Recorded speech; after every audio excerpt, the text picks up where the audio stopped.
Recorded Books presents an unabridged recording of Exceptional Clearance by William J. Caunitz, narrated by George Guidell.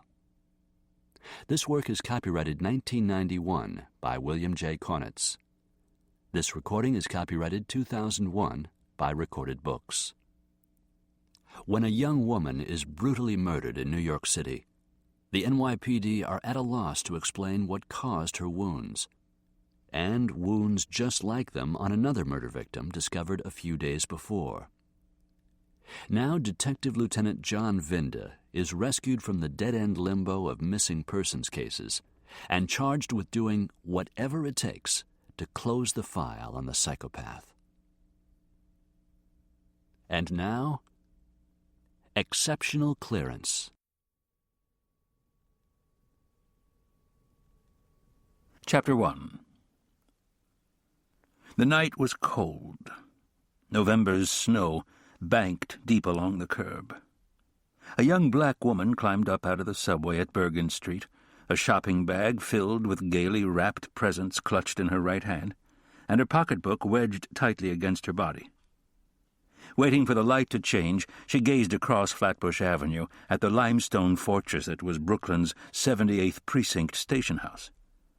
A policeman was in front of the station house, fitting tire chains around the wheel of a patrol car. She looked to her left and saw the sign in the window of Pinchik's Decorating Center proclaiming a mammoth pre-Christmas paint and wallpaper sale. The clock in the window read a little past 7 o'clock. The light changed. The woman looked in both directions before stepping off the curb and starting across the wide avenue. A car sped by, its tires churning up a wave of slush that she barely avoided. A blast of frigid air made her tuck her head deeper into her coat's upturned collar. Stepping onto the curb on the other side of the avenue, she spotted two crack dealers loitering on the corner of St. Mark's Avenue a block away. Her pace quickened as she neared the sullen men. She turned into St. Mark's Avenue, hurrying for the safety and warmth of her home in the middle of the block. She sucked in a mouthful of air, savoring the clean sense of life that it gave her, increasing her feeling of accomplishment and worth. Thelma Johnston had been free of drugs for 5 years, and off the welfare rolls for 2. Life was looking good to her again, real good. Instead of going home after work tonight, Thelma had decided to do most of her Christmas shopping for her 2 fatherless children. She was determined to make this holiday the best one yet for her kids. There were still 32 days remaining before the big day. Thelma wanted to get the shopping behind her so that she would be free to put in as much overtime as possible during the holiday rush at her job as cashier in Jerry and Ben's clothing store on Court Street. She looked up at the moon. Dark patterns etched its barren landscape. Hurrying along the deserted, windswept street, she became aware of the muffled clop of her own booted feet and quickened her pace. She heard a movement off to her right and had started to turn to look when something cold and horrible shot out of the darkness and clamped over her mouth. Her eyes widened in terror as she was hoisted up off her feet, her legs and arms flailing in the night. Her children's presents tumbled over the snow.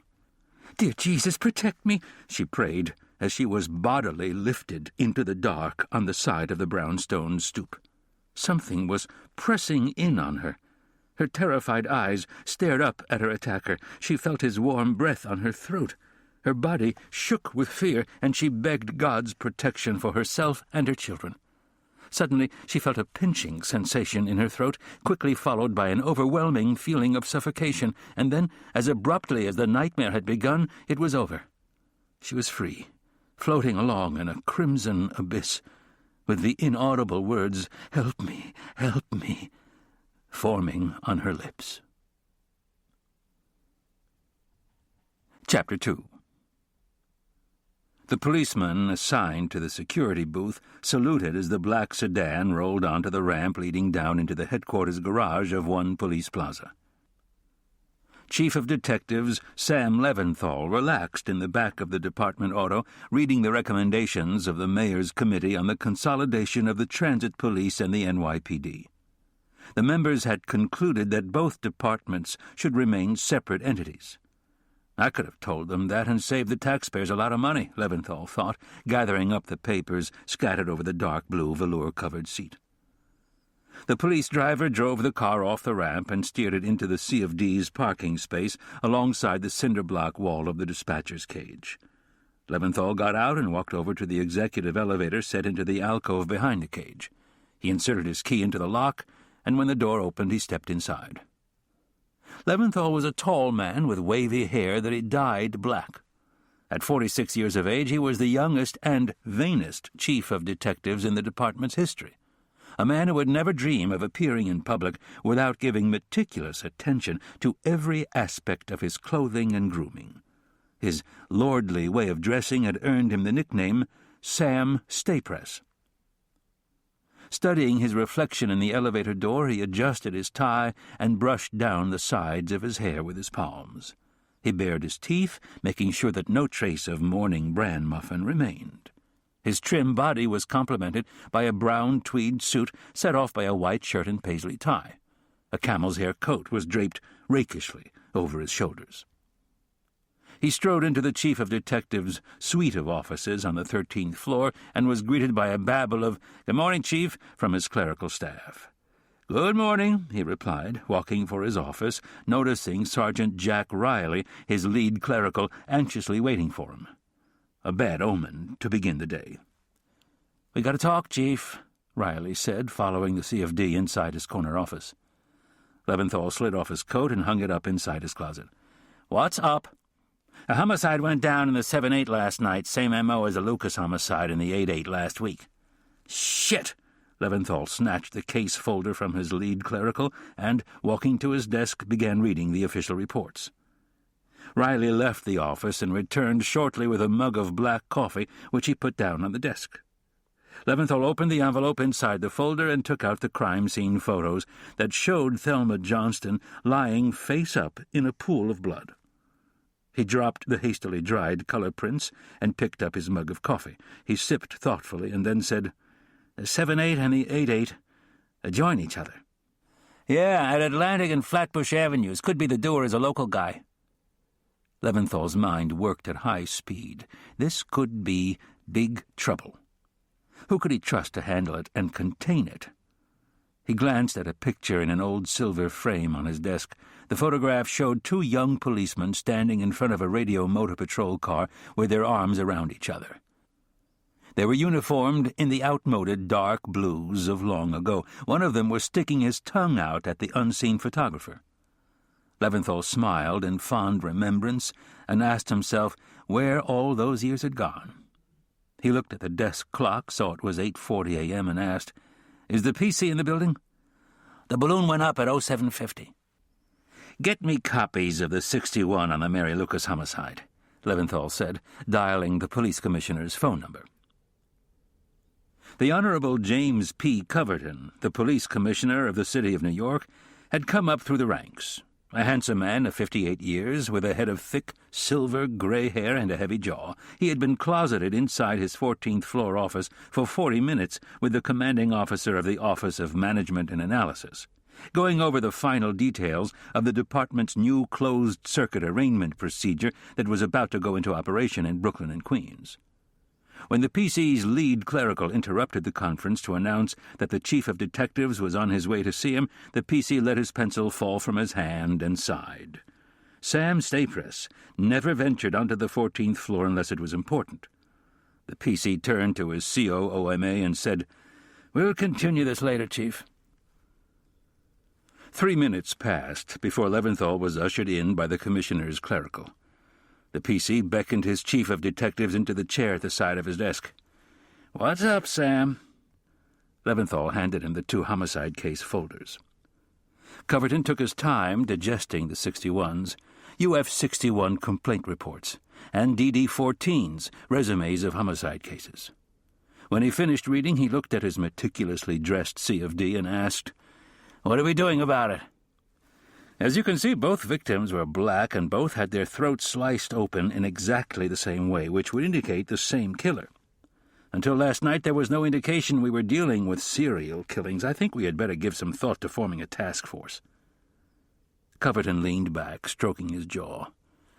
I don't like task forces, Sam. Experience has taught me they usually get sucked in by the media, and we end up with a bunch of television stars instead of detectives. Has the press gotten wind of this yet?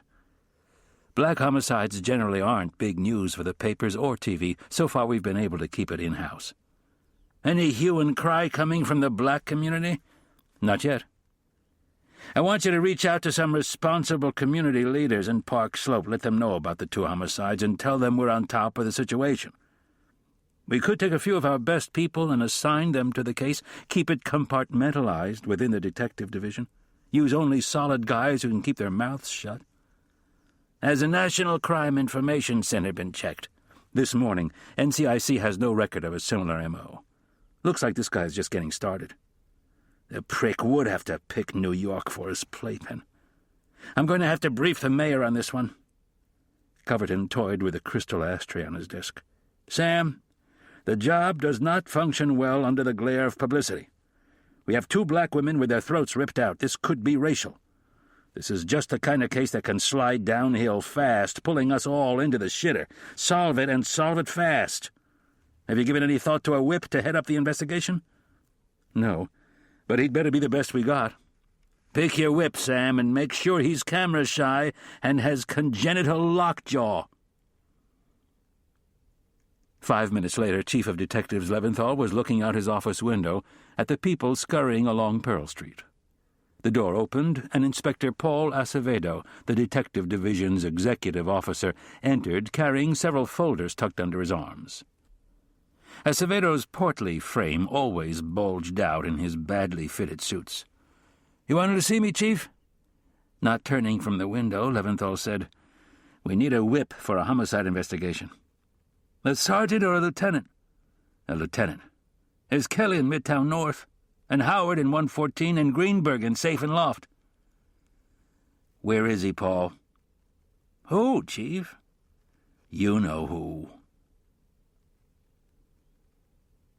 The detective guide stated that the duties of the Missing Persons Squad were to locate missing persons, investigate and establish the identities of persons and dead human bodies, and cooperate with other members of the department in cases of missing and unidentified persons or dead human bodies. One of this squad's many unofficial duties was to provide a parking place for flopped detectives, until such time as the celestial powers on the 13th and 14th floors of the big building considered them rehabilitated. Lieutenant John Vinda was one such fallen angel. He had been dumped into missing persons when the stakeout unit he commanded was disbanded. His current make-work duties included verifying the accuracy of the DD-8, Index of Missing Persons, and the DD-13, Missing Unidentified Persons Report. He was a tall, handsome, well-built man with a slight olive cast to his skin and the sharply defined features characteristic of his Portuguese ancestors. He wore his long black hair brushed straight back without a part to where it formed a turned-up tuft in the back. His intelligent black eyes glared out from under his heavy brow, and his jaw tapered to a diamond-shaped dimple in his chin. Sitting at his desk inside the glass cubicle that he had been assigned on the 11th floor of one police plaza, he looked warily at the telephone when it started to ring, wondering who it was this early in the morning. "Lieutenant Vinda, file clerk, how may I help you?" There was an almost deliberate pause before a very familiar voice came over the line. "Hello, this is Inspector Acevedo," the Detective Division XO said, addressing Vinda with a diminutive for lieutenant that was routinely used in the job. "Morning, Inspector. How's everything on the 13th floor?" "Leventhal wants to see you forthwith." Vinda slowly put down the receiver and got up. Walking over to the coat rack, he took his blue blazer off the hook, wondering why he had been summoned into the Chief of Detectives' august presence. "Maybe I've been using too many paper clips," he thought, going over to check himself out in the locker's mirror. Dark gray slacks, yellow tie with blue dots, and a sky-blue shirt with a white collar. He occasionally sneered at himself for having acquired that palace guard look. "Sit down, John," Leventhal said, beckoning him to the chair at the side of his desk. Vinda thought that the C of D looked unusually worried. Brushing an imaginary speck of dirt off his trousers, Vinda asked, "How have you been, Sam?"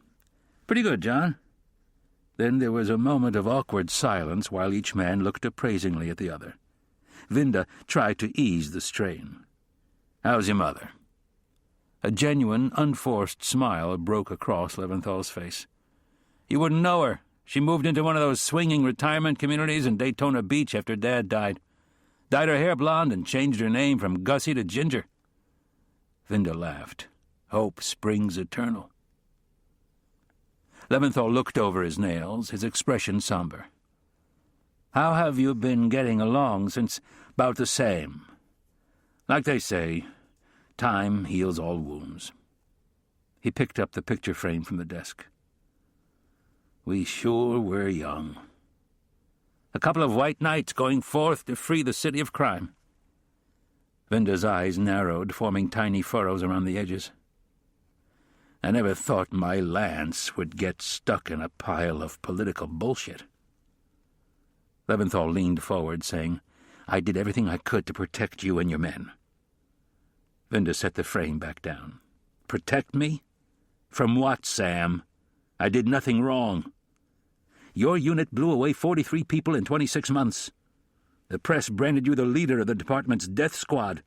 The scum we blew away were all killed while exercising their First Amendment right of free expression to rob and kill the victims of their choice."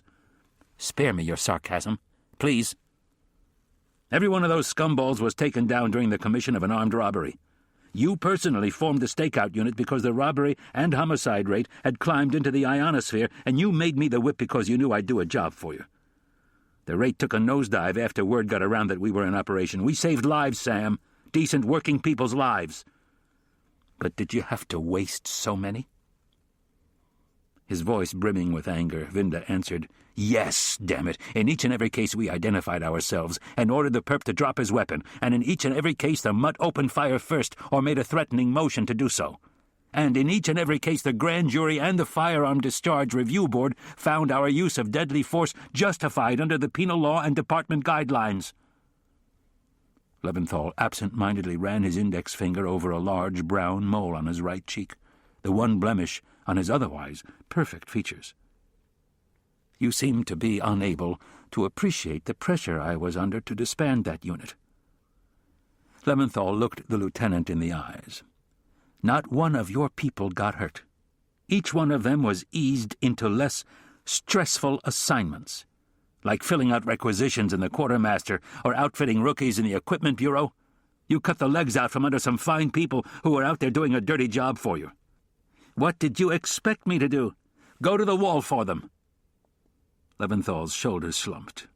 He said softly, "Those days are long gone, John." Vinda noticed the deep lines around his friend's mouth and eyes. The loving energy of life seemed to have been drained from him, replaced by a kind of resignation. He made a small shrug of his shoulders that clearly meant, "The hell with it," and said, "I ran into Izzy Cohen the other day. He now calls himself Inspector I. Jacob Cowan." Leventhal laughed. "I hear he got married again. That guy gets married every time he goes out for cigarettes." Leventhal looked down at the 2 case folders on his desk. He picked them up and handed them to the lieutenant. "Take a look at these." Vinda sat back and read the reports. Then he took the crime scene photos out of the second folder. Both victims, their limbs contorted in the strange dance of death, lay in great pools of blood. Terror was forever frozen on their faces, and there were gaping wounds in both their throats. "I've never seen wounds like these," Vinda said, turning the photographs around to look at them from different angles.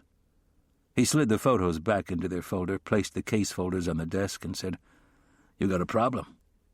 The same person probably whacked both those women. You're sure? Come on, Sam. Both victims black, both with hideous wounds in the exact same place. It's the same doer, okay?" "We think he's just getting started." Leventhal's eyes looked down at the top of his desk. "Do you want the case?" "Why me?" the man asked. "Because you're good. Because you still care." Vinda sighed. "I don't care as much as I used to, Sam." Leventhal refused to let his friend's discouraged tone deflect him from his plea. For it was that. He knew that in spite of his right to command his subordinates, this was a case where you asked. You just might be able to save another woman's life. Vinda looked around the officer's panelled walls, covered with commemorative tablets and police memorabilia. He thought of his years on the job and recalled the anguish and shame he'd felt when they hung him out to dry. He knew that he could walk away from this. But he thought of the 2 murdered women with their throats torn out, and he knew that he needed to take on this case to regain his own self-respect. "I'll need help. I'll send down a telephone message transferring you into the major case squad. If you need exotic equipment or experienced detectives fast, they're there. You can reach out and bring in 2 of your own people. But I want a compartmentalized unit, free of any leaks. We'll need wheels. I'll notify the motor pool downstairs." Readying his pencil over a pad, Leventhal asked, "Who are you picking up?" Vinda leaned back in his chair, toying with the hair at the back of his head that formed into a duck's tail. "Moose Ryan and Tony Marcella." Leventhal grinned. "You seem to like working with fallen angels." "We try harder, Sam," Vinda responded. "It's our ticket back to the real world." Chapter 3. The Special Investigation Division was the umbrella command for the Major Case Squad, as well as the Special Fraud Squad, the Joint Robbery Task Force, the Safe, Loft, and Truck Squad, and the Missing Persons Squad. The division occupied the 11th floor of police headquarters at One Police Plaza, close to City Hall and Wall Street. The various units were separated from one another by portable partitions covered with wanted posters, department orders, and retirement party announcements. After leaving the chief of detectives, Vinda returned to his tiny, cramped office and gathered up the missing person index and the rest of his busy work. Stepping outside, he plopped the stack of official documents down on the clerical sergeant's desk.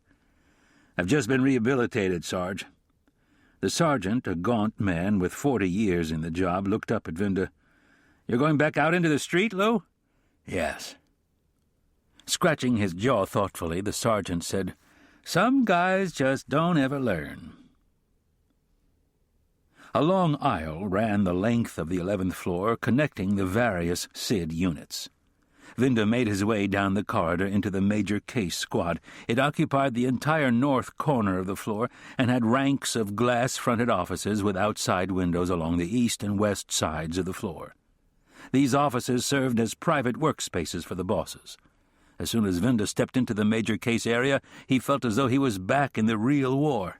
Every typewriter was being used. Detectives moved about, consulting each other on active cases, and a radio muttered police calls over the special detective band.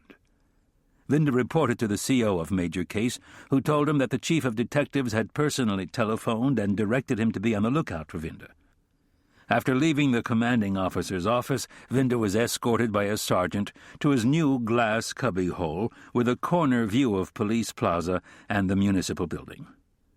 Vinda sat down at the standard green metal desk and reread the homicide reports.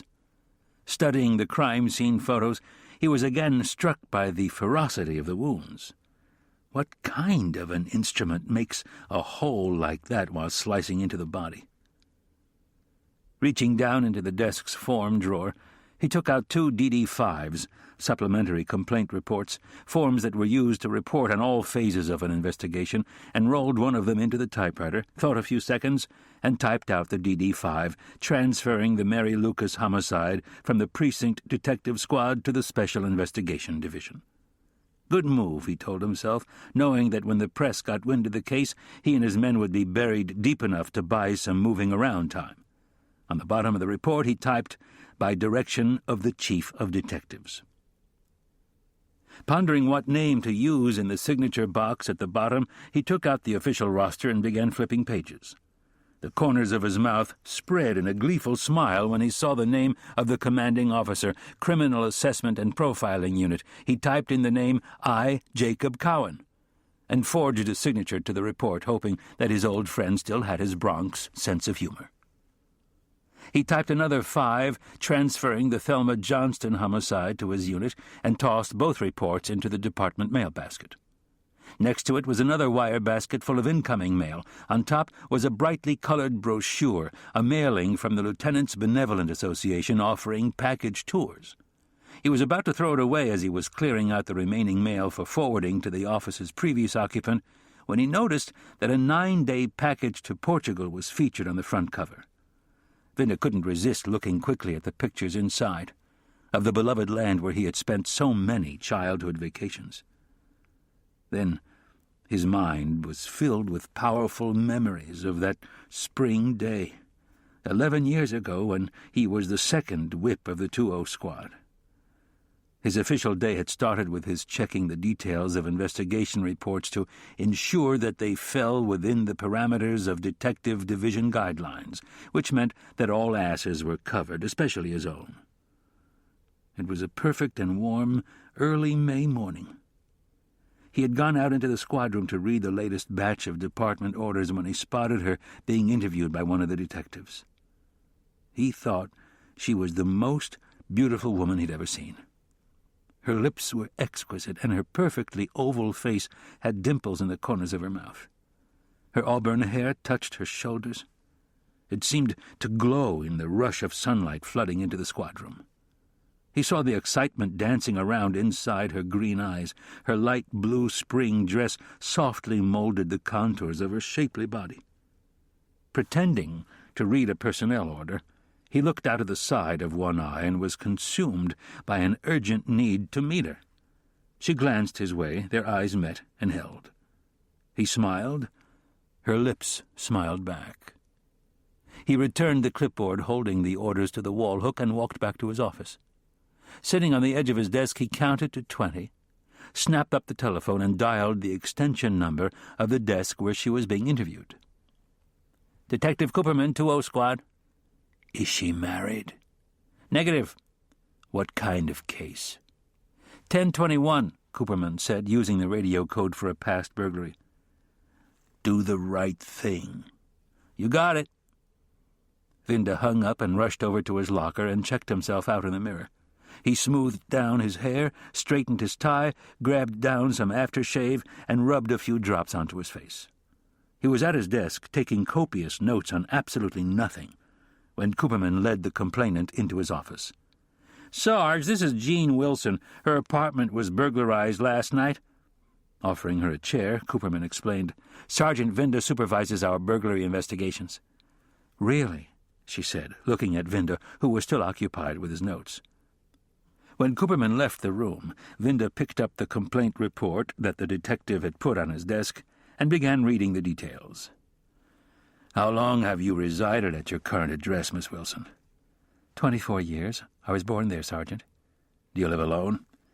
"Yes, I do. I used to live with my parents, but they're both dead." "Has anyone dusted your apartment for fingerprints?" "Not yet," she said with a knowing smile.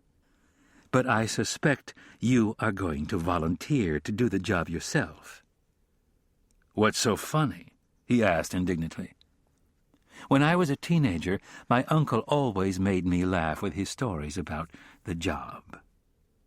Her use of the word made his stomach plummet, especially when he talked of the tricks detectives used to meet women. "Perhaps you've heard of my uncle? Assistant Chief Dan Wilson, CO of Brooklyn North Detectives." "Oh," he said, his hand groping the air in front of him, searching for an escape hatch to crawl into. "I know the chief." They drifted into silence. He decided that honesty was the best policy. "Looks like I'm going to have to cop a plea. I just had to meet you. You're beautiful." Her appraising eyes looked straight at him. She got up and announced, "I don't date married men." "Not married. Never have been," he said, standing up, afraid that he'd blown it.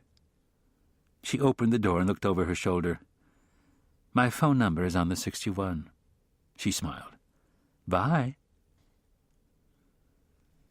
On their first date a week later, they ate in a trendy Soho restaurant and afterward they strolled the busy streets of Chinatown, making their way across Canal Street into Little Italy, trying to decipher some of the graffiti scrawled on the sides of buildings.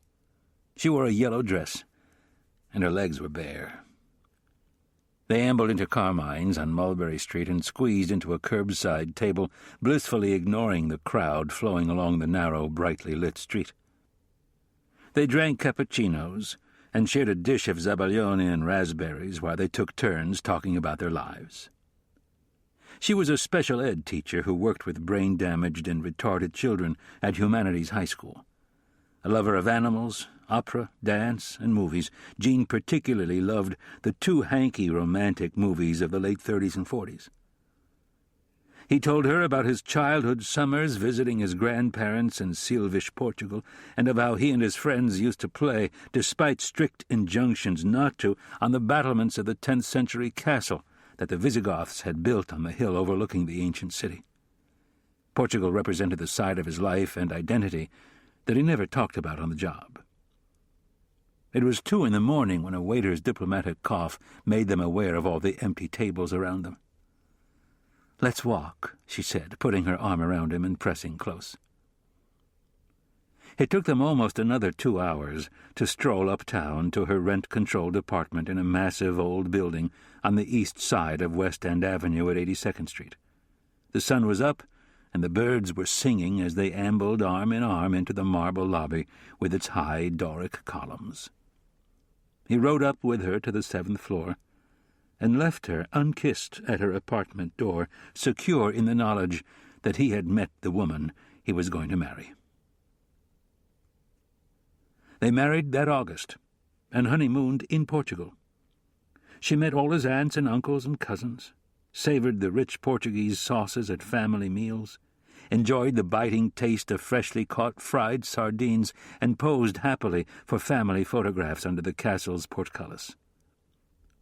The newlyweds set up house in her 3-bedroom apartment on West End Avenue, and several blissful years faded into happy memories. To their mutual disappointment, Jean did not conceive. There were tests and more tests, and always the doctors gave the same report. There was nothing wrong with either of them.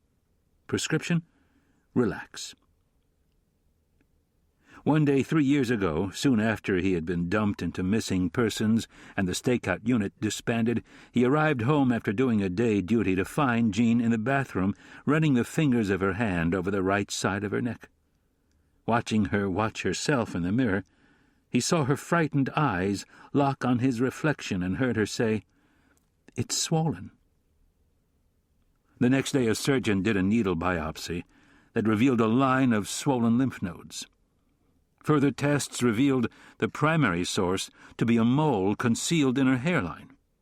The final answer came a week later, exploding from the doctor's mouth in an irreversible sentence of death: melanoma.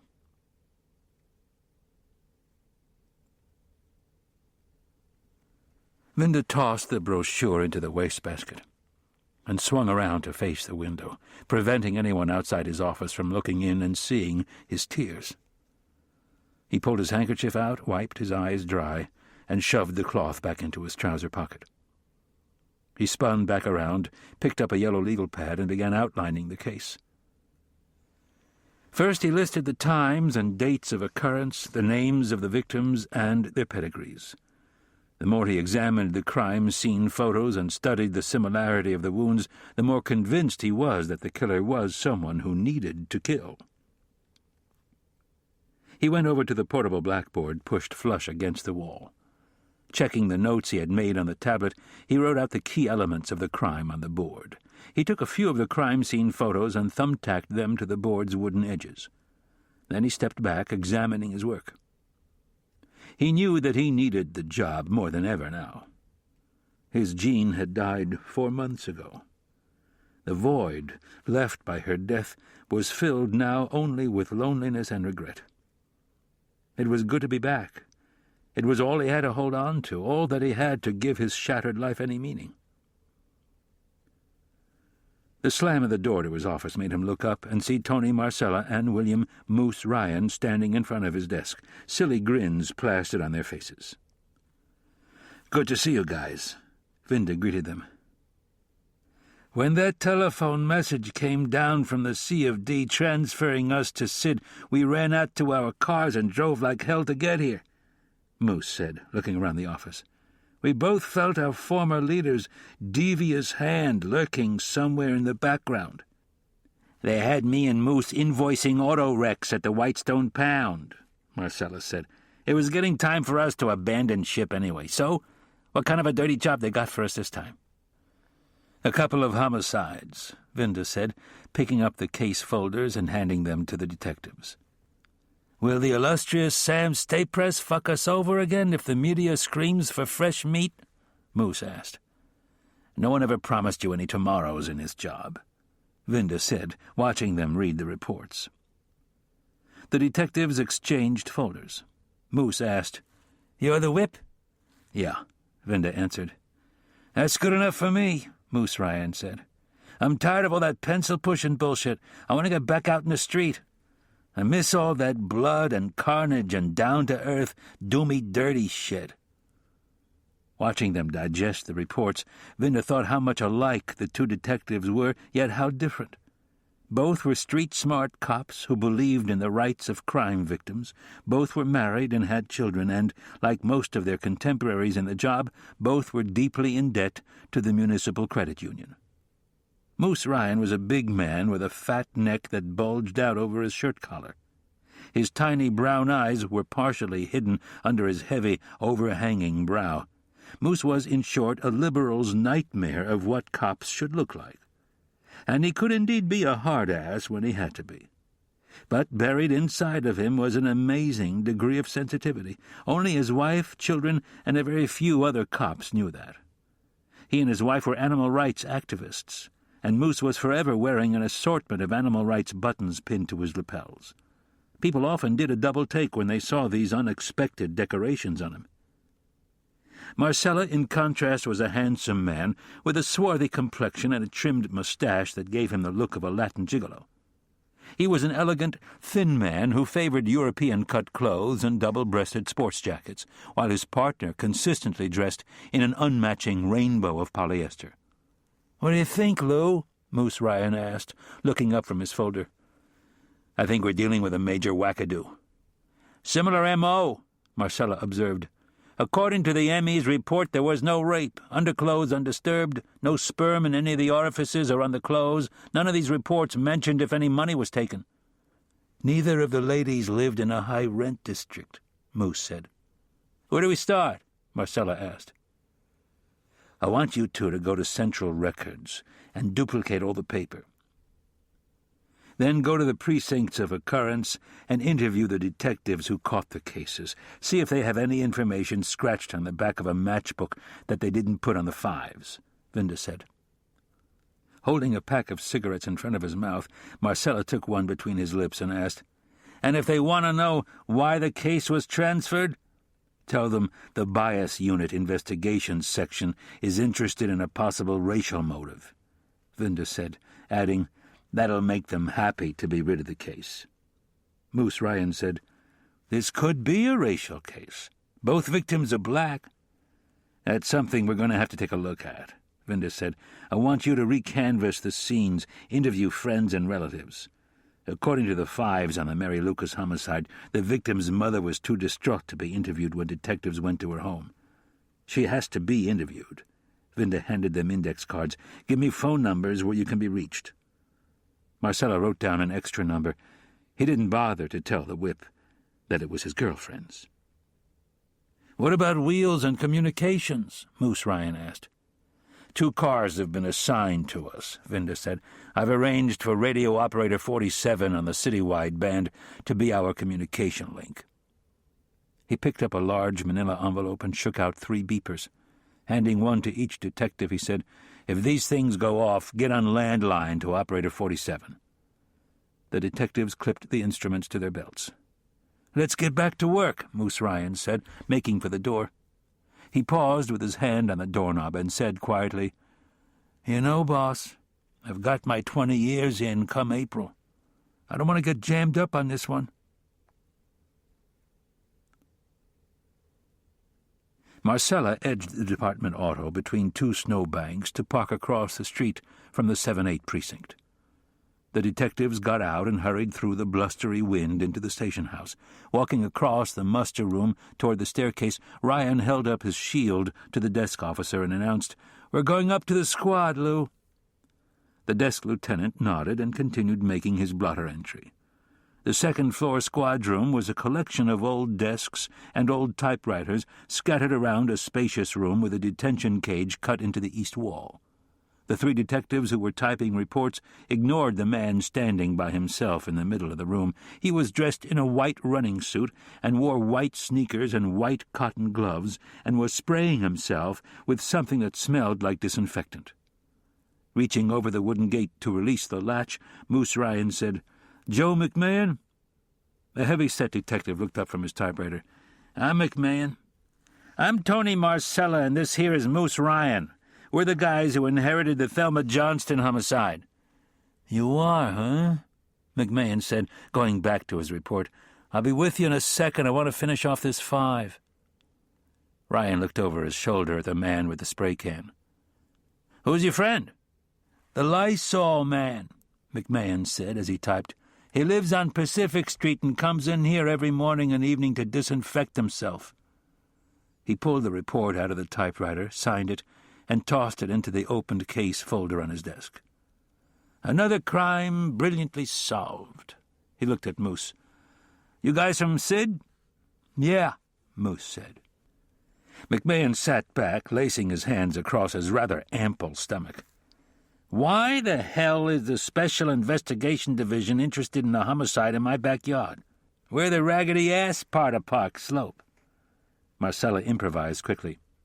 "Word is that someone on the 14th floor got it into his head that the killing might be racially motivated, and wants the investigation run out of the big building." "Bullshit. There was nothing racial about that homicide. She was probably whacked by some crackhead looking for buy money." "We still got to go through the motions," Marcella said, watching the Lysol man spray his crotch. "Any physical evidence to indicate an attempted robbery?" Moose asked. "Nothing. People around here don't carry much money with them." McMahon's attention was momentarily diverted by a 10-10 shots fired alarm coming over the radio. "Like I told you, some crackhead tried to take her off. She resisted, and he roto-rooted her neck with some instrument." "Anything on the murder weapon?" Marcella asked the squad detective. "Nothing. Emergency service searched the entire area, sewers, under cars, garbage cans. They even sifted the snow and came up dry." McMahon went into the details of the preliminary investigation conducted at the scene. The Lysol man sauntered out of the squad room, spraying the air in front of him. "Our canvass failed to come up with any witnesses," McMahon said, getting up out of his seat and going over to the window. He shoved it open from the bottom. A blast of cold air swept across the squad room. "We psychoed that guy a dozen times, but the shrinks always release him the same day. Now we let him do his number and he leaves." "Did you form any impressions at the scene?" Marcella asked. McMahon walked over to the 5-drawer file cabinet and opened the middle one. He flipped through several folders and yanked one out. Opening it, he took out the crime scene photos on the Thelma Johnston homicide and studied them for several minutes. Then he closed the folder, dropped it back into the drawer, and walked back to his desk. He sat, leaning forward, intense, and said in a quiet voice, "I've never seen a wound like that. And there were a couple of other things about the scene that bothered me. It had stopped snowing, and we were able to track her footprints to the spot where she was grabbed. Her left foot was clearly visible in the snow, and then nothing. She must have been hauled up off her feet in mid-stride. She weighed 130 pounds and had several layers of clothing on. The doer had to be one strong bastard. I figured he was hiding in the shadows on the side of the stoop. The brownstone's owner had just shoveled that area, so there weren't any footprints there." "Did the people inside the brownstone see or hear anything?" Moose Ryan asked. "Nothing. They're in their 60s and have lived there for over 40 years. The husband had all he could do to shovel that little area around the stoop." McMahon looked Marcella in the eye. "We don't have a clear picture of where this guy got to after he killed the woman." "Maybe he fled into the building," Moose Ryan said. "We checked that out," McMahon said. "The couple have turned that brownstone into a fortress. All the windows are barred and the doors bolted from inside. Nobody got into that place uninvited." "Could the perp have climbed up and over the stoops and gotten away?" Moose Ryan asked. "Possibility," McMahon said. "But the really odd thing is that forensic couldn't find any trace of blood leading away from the scene. Now you tell me how someone does a number like that and doesn't get himself soaked in blood." Kings County Hospital occupies 28 acres of land along Brooklyn's Clarkson Avenue. Tall, tediously uniformed buildings, looking more like stark monoliths than places for the care and treatment of the sick, stand like resolute sentinels over some of the inner city's worst blight. Vinda drove the maroon department car along New York Avenue and made a right-hand turn into Clarkson. The car's wipers thudded against the accumulating snow. A woman hurried along the street, lugging a bundled-up child into the emergency room. Vinda drove into the morgue's entrance and stopped in the driveway to identify himself to the security guard.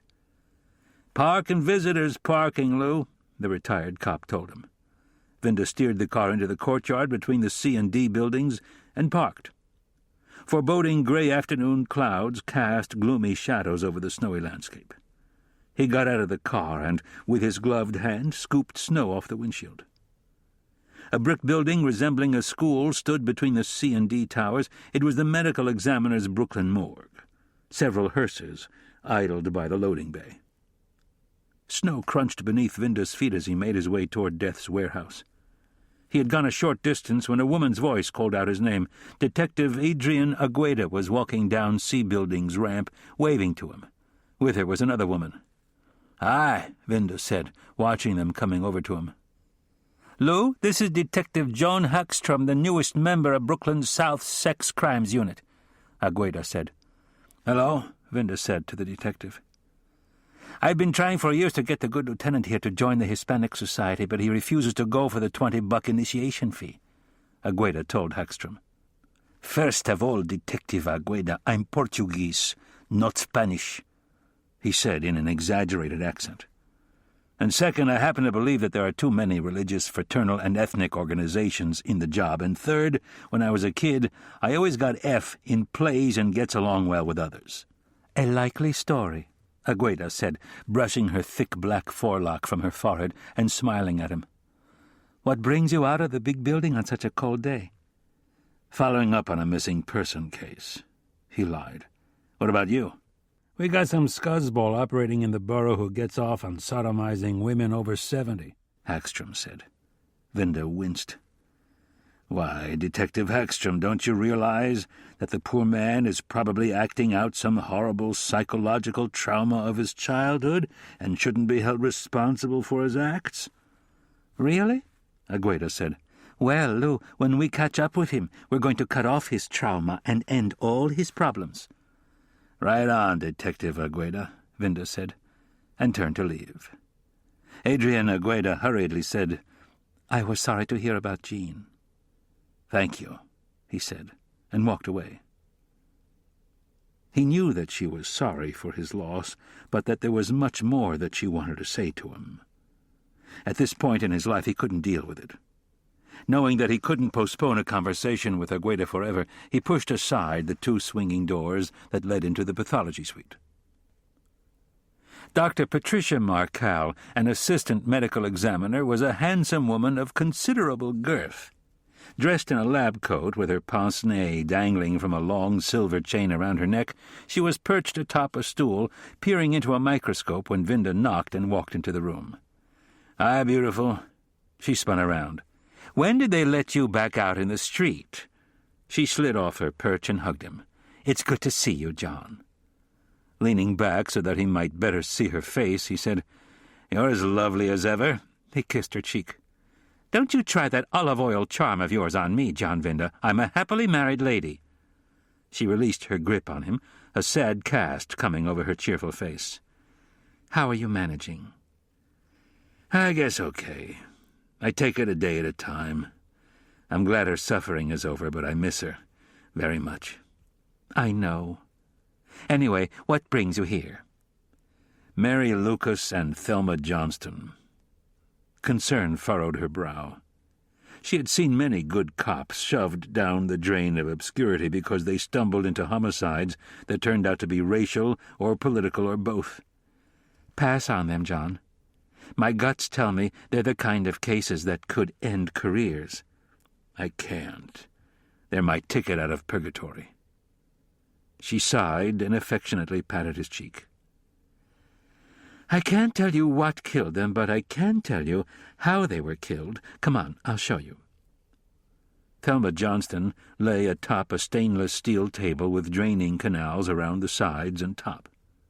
Her sternum had been sliced and pried open, and her cranial vault sawed off, and her brain removed, leaving in its place a bleached white bowl. Stacked body organs were on a tray next to the table.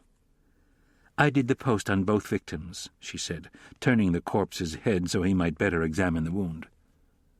Bending at the knees, he closely studied the gaping hole in the dead woman's throat.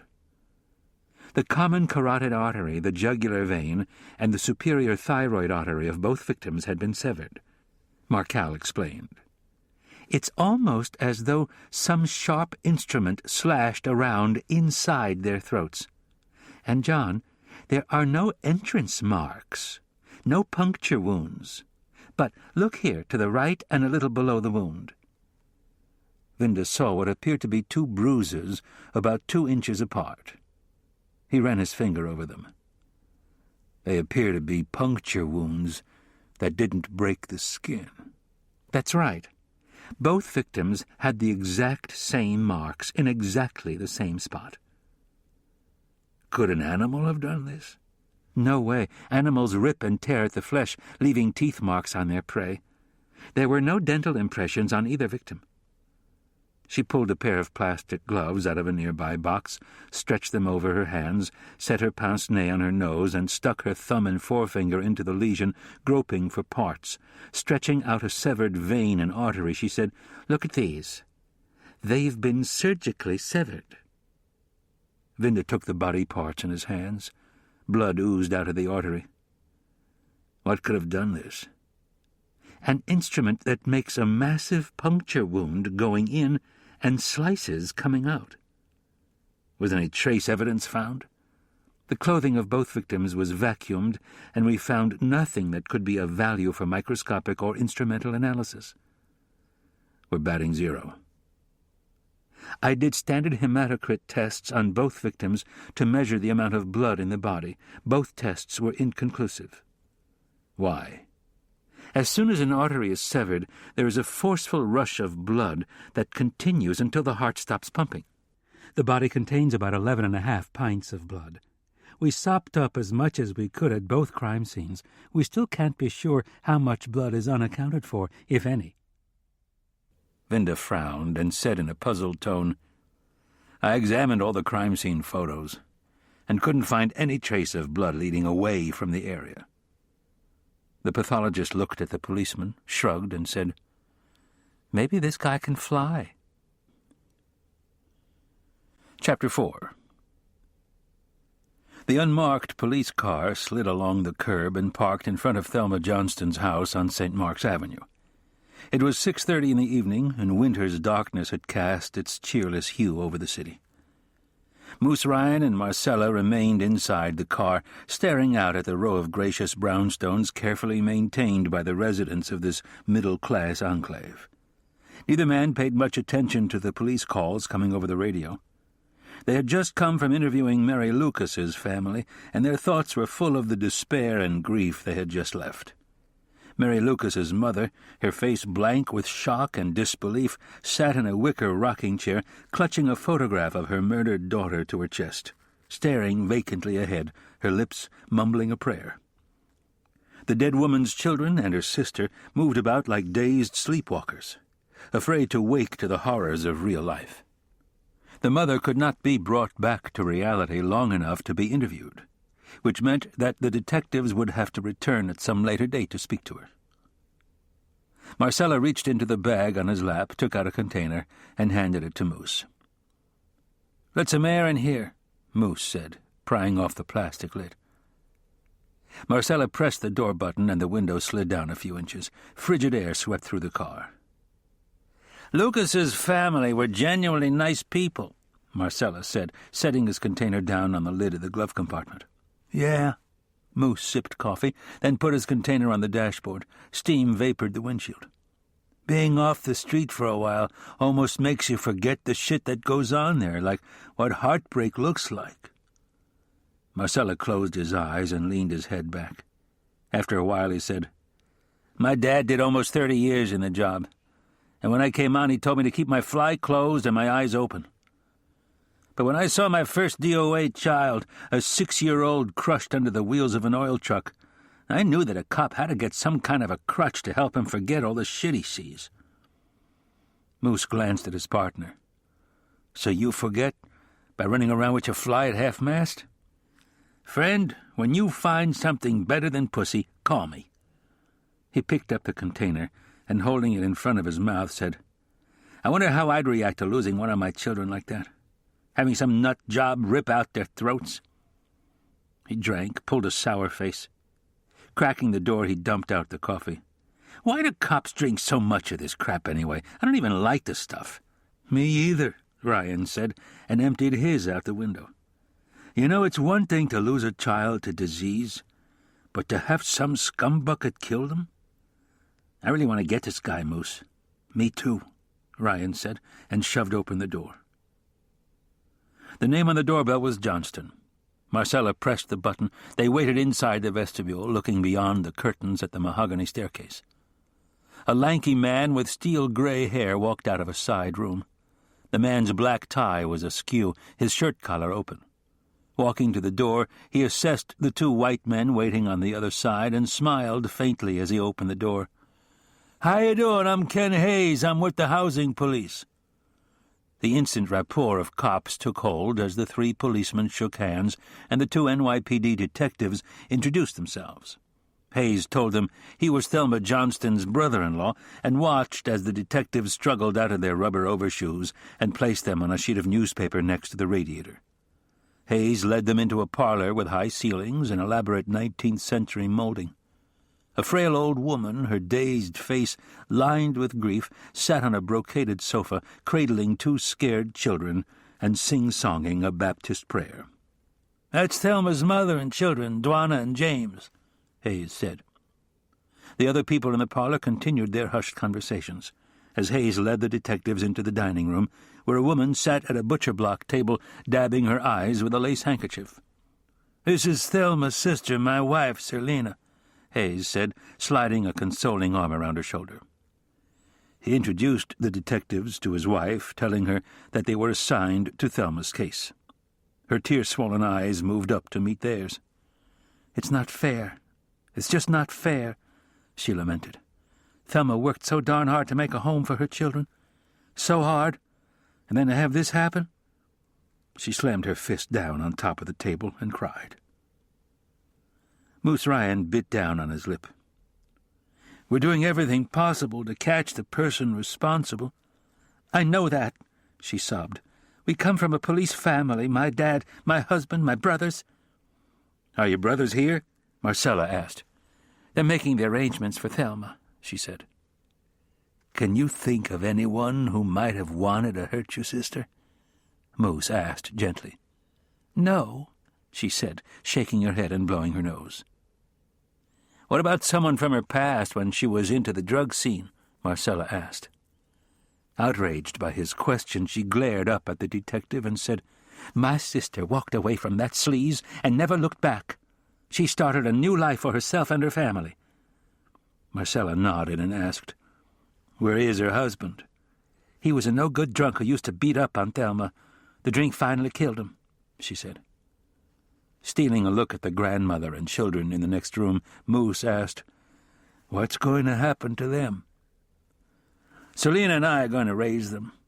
Thelma wanted it that way. We have 2 of our own, but we'll manage," Hayes said. "Was there any insurance?"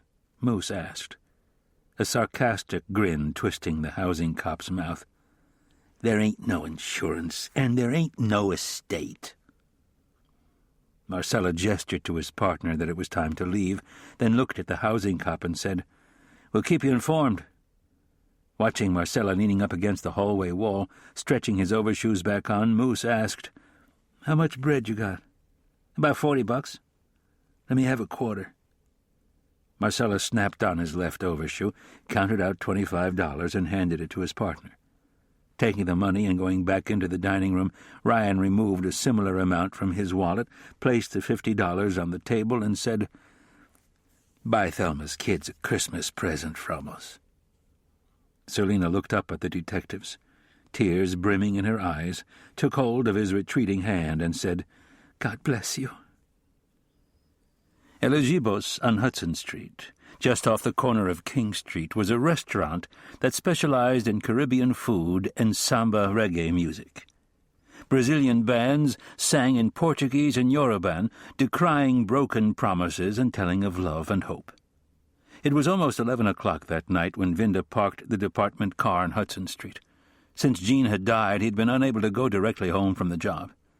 His apartment was too full of memories that wouldn't go away, each shadow a photoplay from the past.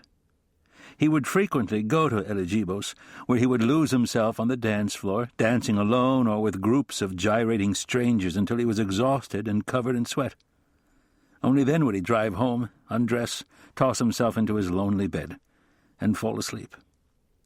Margaret Lupo, a tall, dark Brazilian beauty with long, twisted braids, owned Elegibos. She stood at the door each night collecting the entrance fee, in cash.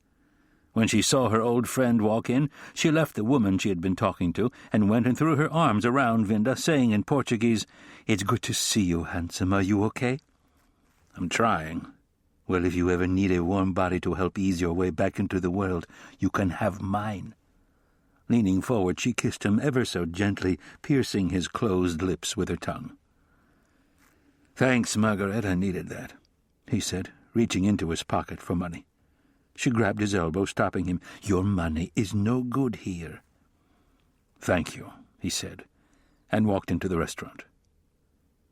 The dance floor was packed with a mosaic of the city's third-world people. The band was playing Tudo à Toa, a samba-funk song whose lyrics expressed disgust with the living conditions in Brazil's urban slums. Vinda moved out onto the dance floor, standing there, allowing the music to take control of his body. He closed his eyes and purged his thoughts of homicides and the job and Jean. Slowly his hips began to sway to the beat, and his shoulders rocked in the space around him, his head rolling, his hands shaking above his head as the lyrics burst from his mouth. "Tudo à toa." All to you, he thought. All to who? Chapter 5. Needles of frost glistened off the canopies of buildings on Sutton Place. The CBS Sunday night news magazine, 60 Minutes, had just finished its time slot. People relaxed inside their luxurious co-op apartments, snugly protected from the howling winds sweeping in off the East River. Inside the glass penthouse atop 47 Sutton Place South, Adelaide Webster slammed the telephone down on her now ex-boyfriend and cursed, "You lying son of a bitch!" Uncoiling herself up from her sofa, she ran into the bedroom, grabbed the photograph of a man in tennis whites off the chest of drawers, and hurled it across the room, defiantly watching as it smashed into the wall, shattering glass over the rug. Rushing over, she fell to her knees, scooped the picture up from among the shards, and tore it into pieces. "You bastard!" Getting up, she threw herself across the bed, took the portable phone off the night table, and dialed her girlfriend, Beth. For the next 90 minutes, Adelaide tearfully confided how she had caught her boyfriend with another woman. The women commiserated over the immaturity of men, swore they wanted nothing more to do with them, agreed that life must be easier for gay women, and made plans to meet for lunch the next day at the Pierre. Adelaide put the phone down and remained on the bed, petting her pet black mongrel, Boo. She was never going to trust another man. Never, she swore. She pushed herself up and went to look at herself in the mirrored wall. She was wearing a black pleated skirt and a 4-ply white cashmere sweater. Running her hands through her long blonde hair, she studied her side view. 22, with a master's from Penn, a great body, and I still can't find a man to love me, she lamented. God damn it! She turned abruptly and went into the kitchen, where she took a quart of ice cream out of the freezer. Then she walked back into the living room, spooning peanut butter crunch into her mouth.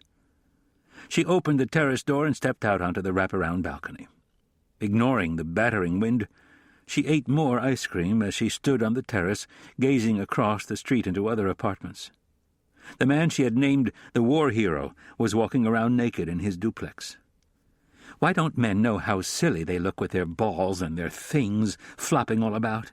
She asked herself, moving around to the riverside, looking down into the white billows swirling over the black water. The ring of the telephone brought her back inside, lunging for the instrument. Hello? Beth was calling back to make sure she was okay.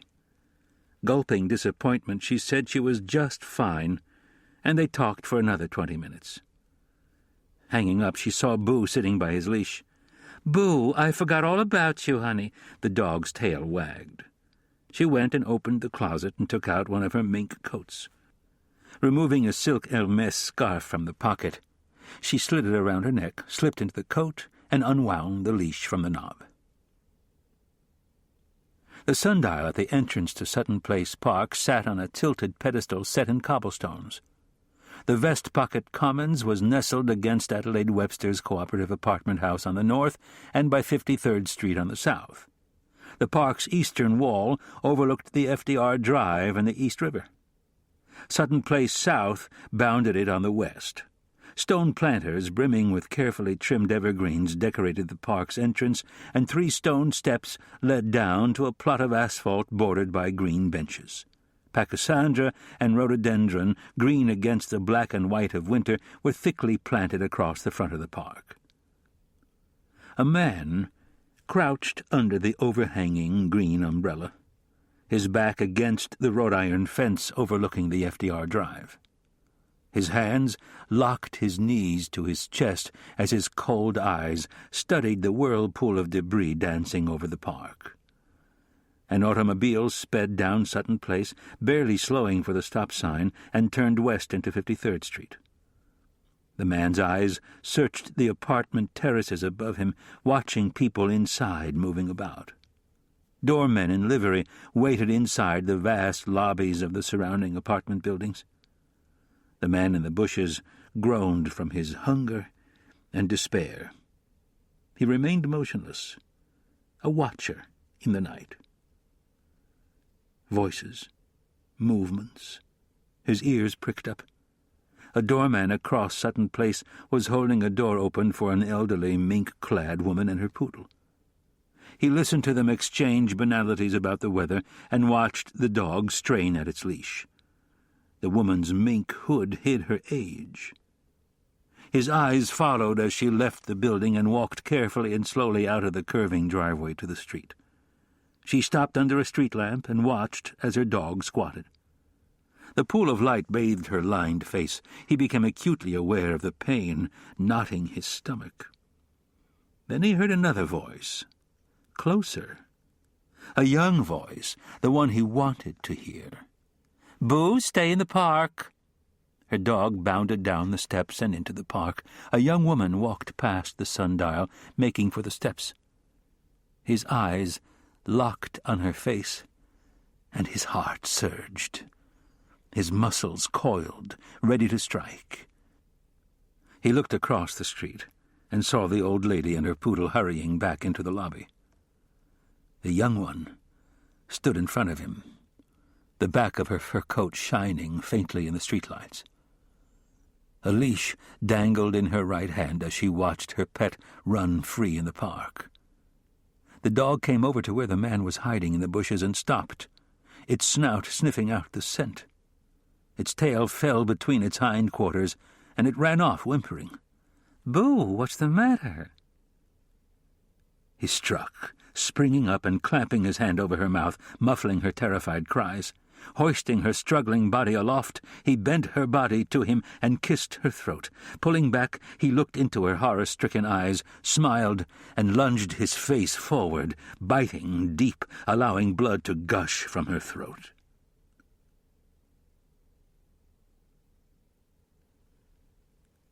Police floodlights illuminated the crime scene.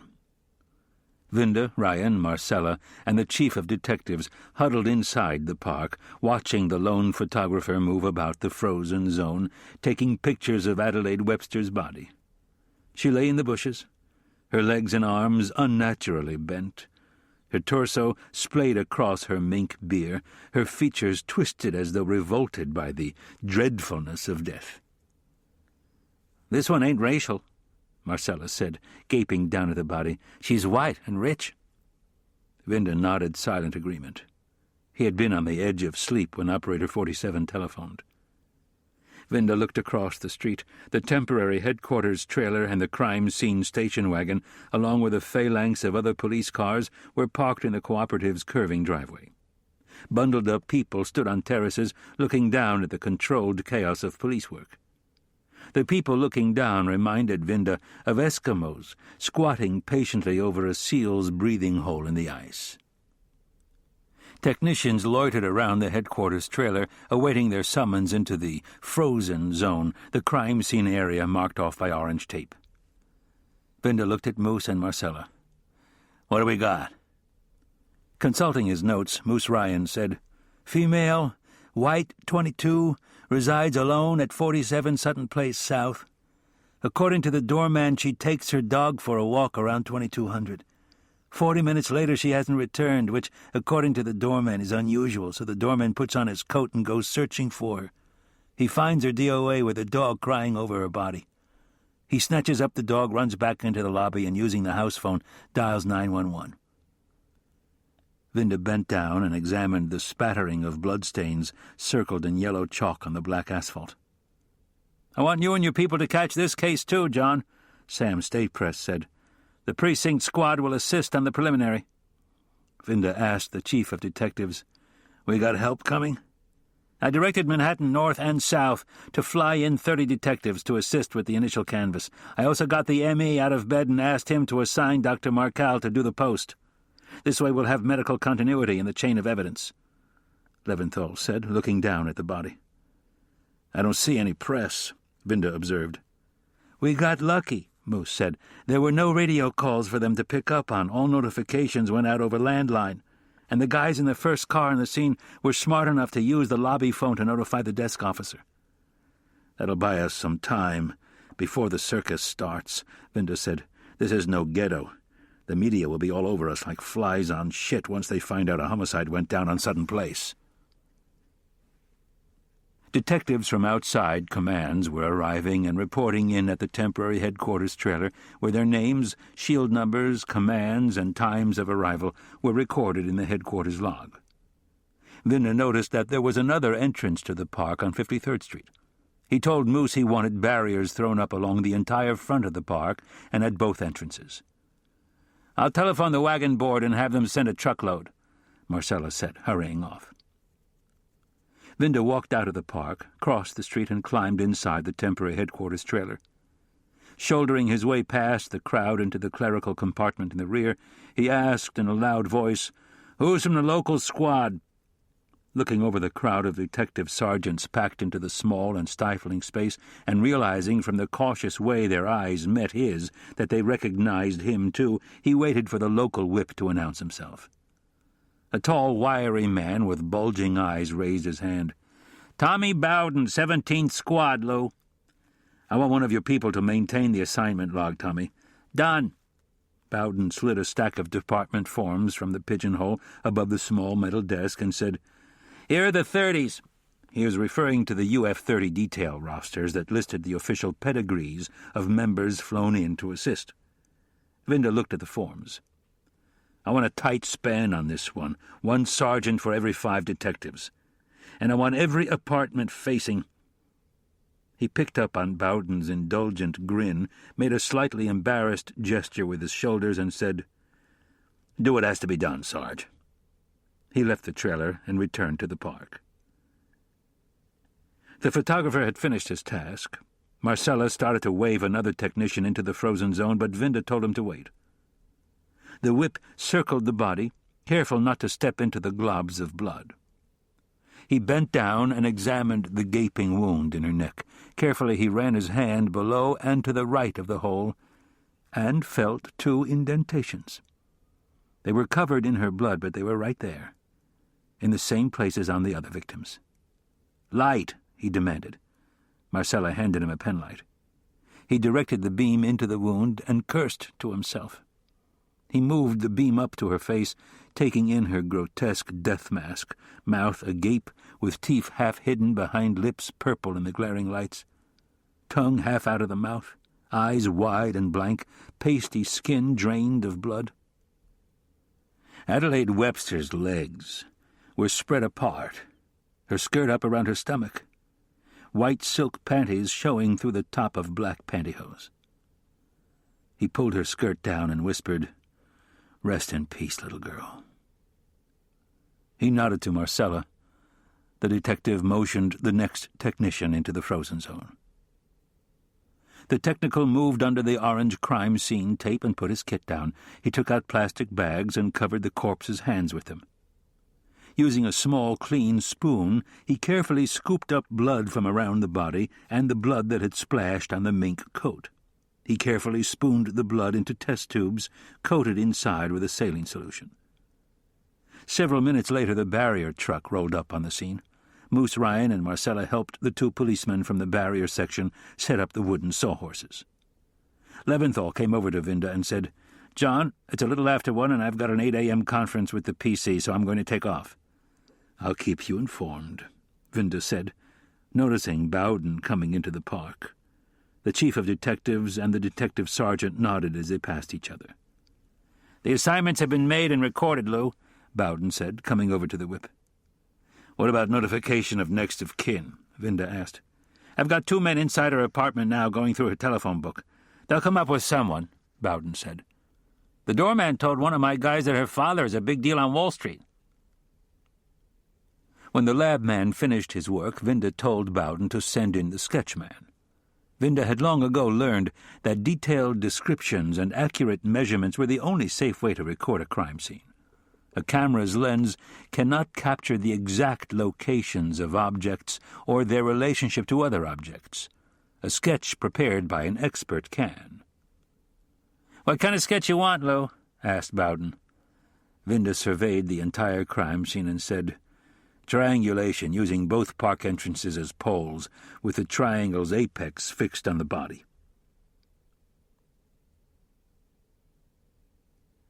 The desk officer's telephone rang. "Lieutenant Gebhardt, 17th Precinct." "Lou, this is David Pollock from the Post. I just got a rumble that a truckload of barriers was sent into your precinct. Anything doing?" "Nah, nothing. A chunk of sidewalk caved in on East 57. No injuries, no big deal." "Thanks, Lou." A self-satisfied smile spread across the lieutenant's ruddy face as he put the phone down. He got up out of his well-worn swivel chair and walked out from behind his desk. He crossed the muster room and brought his hulk into the sitting room, where 2 policemen sat at a long table devouring an anchovy pizza. "Finish eating later," he ordered, scraping a strand of cheese from the box and swallowing it in one gulp. "I want you to take a ride over to the Sutton Place crime scene and tell the detective whip that the press has got the scent." David Pollock laced his thin fingers behind his head and leaned back in his chair, slowly looking around the empty press room on the mezzanine floor of police headquarters. In the old days, he reflected sadly, there would have been 6 cop junkies doing the late tour with him. They'd get through the night drinking booze-laced coffee and regaling each other with ancient cop sagas. Pollock was the last of the old breed still working the cop beat. Police reporting no longer fit into the higher priorities of today's Fortune 500 newspapers. A gaunt man with an oversized Adam's apple, he still wore a pearl-gray Stetson with its crown creased lengthwise and its brim bowed jauntily on the sides and front. He loved to wear gaudy, oversized bow ties. When he'd started on the police beat over 32 years ago, only first-grade detectives and police reporters sported a Stetson. It was a status symbol recognized throughout the job. You seldom see a cop in a hat today. The new breed wear gimme caps that advertise motor oil and soft drinks. "So be it," he sighed, looking up at the list of important telephone numbers taped to the wall. "I might be old, but I can still hear the swish of that blue curtain falling over a case," he said to the empty room. Pollock picked up his Stetson from the desk, set it rakishly on his head, and dialed. A crafty smile pressed his lips together. This was the part of his job he loved best, the cat-and-mouse intrigue of digging out a story. When he finished dialing the night emergency number of the Department of Highways, he drummed his fingers on the desk while he waited for someone to answer. A husky voice finally came on the line. "Highways. You guys got anything on a cave-in on East 57th? News to me, pal." Pollock pressed down the plastic button and dialed the operations desk at Detective Borough Command, Manhattan South, and said to the sergeant who answered, "How you doing, Sarge? This is David Pollock from the Post. It's quiet tonight, and I'm scratching around for a story. You guys in the South got any newsworthy capers going down?" "It's as quiet as a horse saying her rosary. Only thing we got is a felonious assault in the 2-4. Some guy slipped into his Jekyll Hyde mode and sent his wife to the hospital with multiple skull fractures. Word is she might be going out of the picture." "What's the time of occurrence?" "About 0200. You interested in the gory details?" "Nah," Pollock said, playing with the typewriter's platen knob. "I'm looking for something more glitzy. Thanks anyway, Sarge." He disconnected and dialed the crime scene unit's dispatcher. "This is Pellegrino in the 2-4 squad," he lied in his best, thoroughly annoyed tone. "I called over 2 hours ago, and I'm still on the scene waiting for one of your units to respond. I got a felony baloney where the victim's going to buy the farm, and I need your lab boys to go over the scene." "Let me check the run sheet. What time did you phone in the job?" "About 0210. That job was logged out to Unit 6. They should have been there hours ago." "Well, they ain't. What's going on with you guys tonight? You got a party going?" "We're behind on our jobs because of that Sutton Place homicide. Sam Statepress is on the scene, and he's got his tight pants on. He's flying in detectives from all over the North and South." "I know. We sent 2 of our night watch. Who got killed, anyway?" The serology detective wore a down coat and had a long, multicolored scarf coiled around her neck. Her jeans were tucked into fur-lined boots. She and Vinda were kneeling, examining bloodstains. "What can you tell me?" "I can tell you that you're lucky they shoveled the park, because if they hadn't, you would have no bloodstains." She shivered and pulled the knitted cap down over her ears. "Blood has different appearances depending on the height from which it falls. A short distance, round drops. The greater the height, the more jagged the edges, and when you get beyond 6 feet, the drops break up and sprinkle into many small drops." They stood. "But what I just got done telling you only holds true if the bleeder is stationary. When he's in motion and the first part of the drop hits the ground, the remaining portion is still moving in a horizontal direction and splatters over the first part, forming a drop that resembles an exclamation point with the tail and dot pointing in the direction the bleeder was moving. The faster he's moving, the longer and narrower the exclamation point." They followed the blood trail. It led to a crimson pool surrounding the body. Vinda looked at the detective, noticed her wispy curls sticking out from under her cap, and asked, "What does it all add up to?" "As I read the signs, Lou, the victim comes into the park and stops about here." She pointed. "The perp is hiding there. He snatches her here and sweeps her up off her feet, whirling her toward the bushes. While they're in motion, he punctures her throat with something. Notice these exclamation drops." She pointed. "The dots are pointing at the bushes, and that long, thick blood trail leading up to the body is from an artery." "Let's try an experiment," he said. Using both his hands, he swooped her up off her feet. He grabbed her and is hustling her into the bushes when he does his number on her throat. He thrust the detective into the bushes and stopped. "You're not struggling, but we have to assume she did. The doer had to use both his hands to carry and control her, so with his arms full, how did he employ the murder weapon?" "Maybe he held it in his mouth," she said. "Maybe." He noticed the imposing hulk of Dr. Marcal standing on the steps watching him. He set the detective down and called to the doctor, "A little experiment." "So I see," the M.E. said, moving down the steps, surprisingly light on her feet. The detective picked up her kit and left. Vinda watched the M.E. examining the wound. Could a man do that with his teeth? No way. The human mouth isn't constructed for predation. The human grip isn't powerful enough, and the incisors and canines aren't long enough or strong enough to make a wound like this. She removed a penlight from her medical bag and directed the beam into the wound. It's similar to the others, and appears to have been made by some sort of cleaving device. See how the skin has been shredded? She moved her fingers to the right and a little below the wound, felt the 2 indentations, looked up at him and said, "Same marks, in the same place." "I know. Any sign of rape?" She opened the victim's mouth and directed the beam inside. No sign of semen or pubic hair. She felt the breasts. Her bra is intact. She lifted the dead woman's skirt and passed the beam over her. Underclothes are intact. A superficial exam doesn't indicate sexual molestation, but I'll have to wait until I get her on the table and do some lab tests to be sure. Vinda sighed. At least it doesn't appear that our doer is into sex. Or if he is, it's one of the perverted kinds. I've encountered plenty of that over the years. The doctor got up and walked out into the pathway. She moved over to the railing and looked out over the river. A blue circle cement barge was being pushed upriver by a tug. Across the river in Queens, the sun's first rays glowed on the distant horizon, giving the blue-green pyramid of Citicorp Center a golden aureole. Vinda came over and stood beside her, his eyes fixed on the collapsed roof and crumbling facade of the abandoned Civil War-era hospital on Welfare Island. "Hell of a way to make a living," he said. "I guess it could be sexual," she said almost to herself. Some sick minds associate blood with sexual arousal.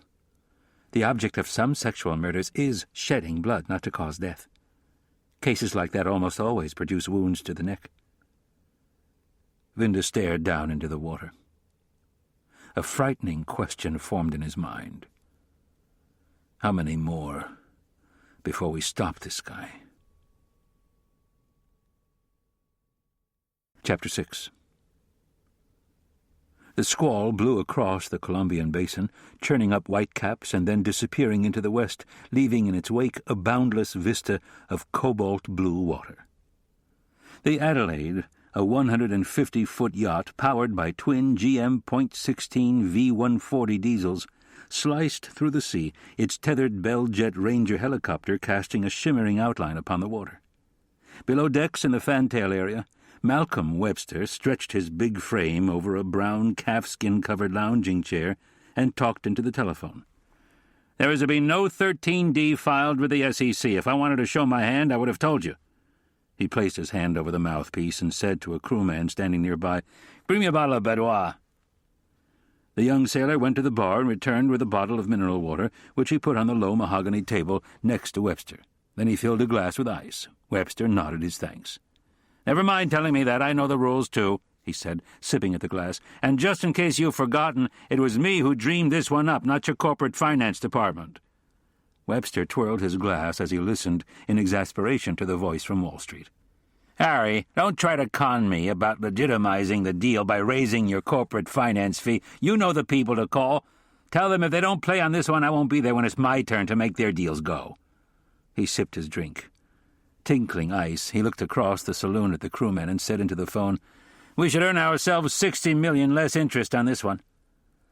He stretched his neck to get a better look at the woman who was walking up the grand staircase that led up to the sundeck lounge above.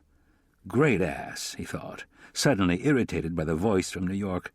"Screw the unfunded pension liability and the unprofitable subs. Once we've taken it private and gotten rid of management, we'll shove them into receivership.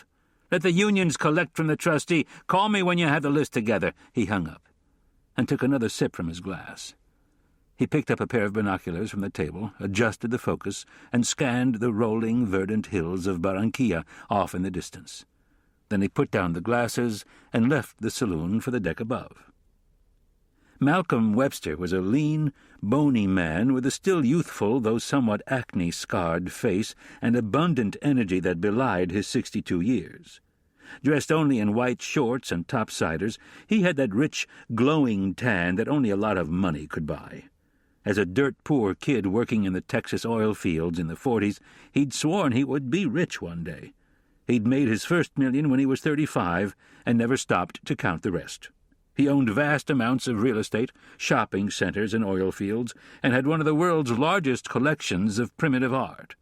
During his lifetime, Webster had collected 3 ex-wives, a dozen or so mistresses, including 2 movie stars, and several champion horses, but the only thing that really mattered to him was his only child, Adelaide. Webster reached the sun deck in time to see the woman peeling out of her bikini bottom. "Having a good time?" he asked, gliding his hand over her soft skin. "I love it when you touch me, Malcolm." He slid his hand over her voluptuous body and between her legs. She moaned softly. "Let's go below." The master suite was done in rosewood and marble. Webster threw himself across the bed. The woman fell over him, pulling down his shorts and kissing him, screwing her tongue deep into his mouth. The bedside phone rang. "Damn!" he said, reaching out and bringing the instrument down to his ear. "Yes," he snapped. Seconds later, he shoved the woman off him and shot upright. "What?" he screamed into the mouthpiece. His lips went tight as his jaw muscles began to twitch. The color drained from his face, leaving behind a twisted mask of grief and rage. He tore the receiver away from the phone on the wall and threw it across the stateroom. His companion, who had been pushed off the bed, was on all fours on the thickly carpeted deck of the huge cabin. In terror, she crawled away from the men on the bed. Her lover had suddenly been transformed into a wounded and dangerous animal. Chapter 7. The sun rose, slowly casting pockets of fleeting warmth over the Sutton Place crime scene.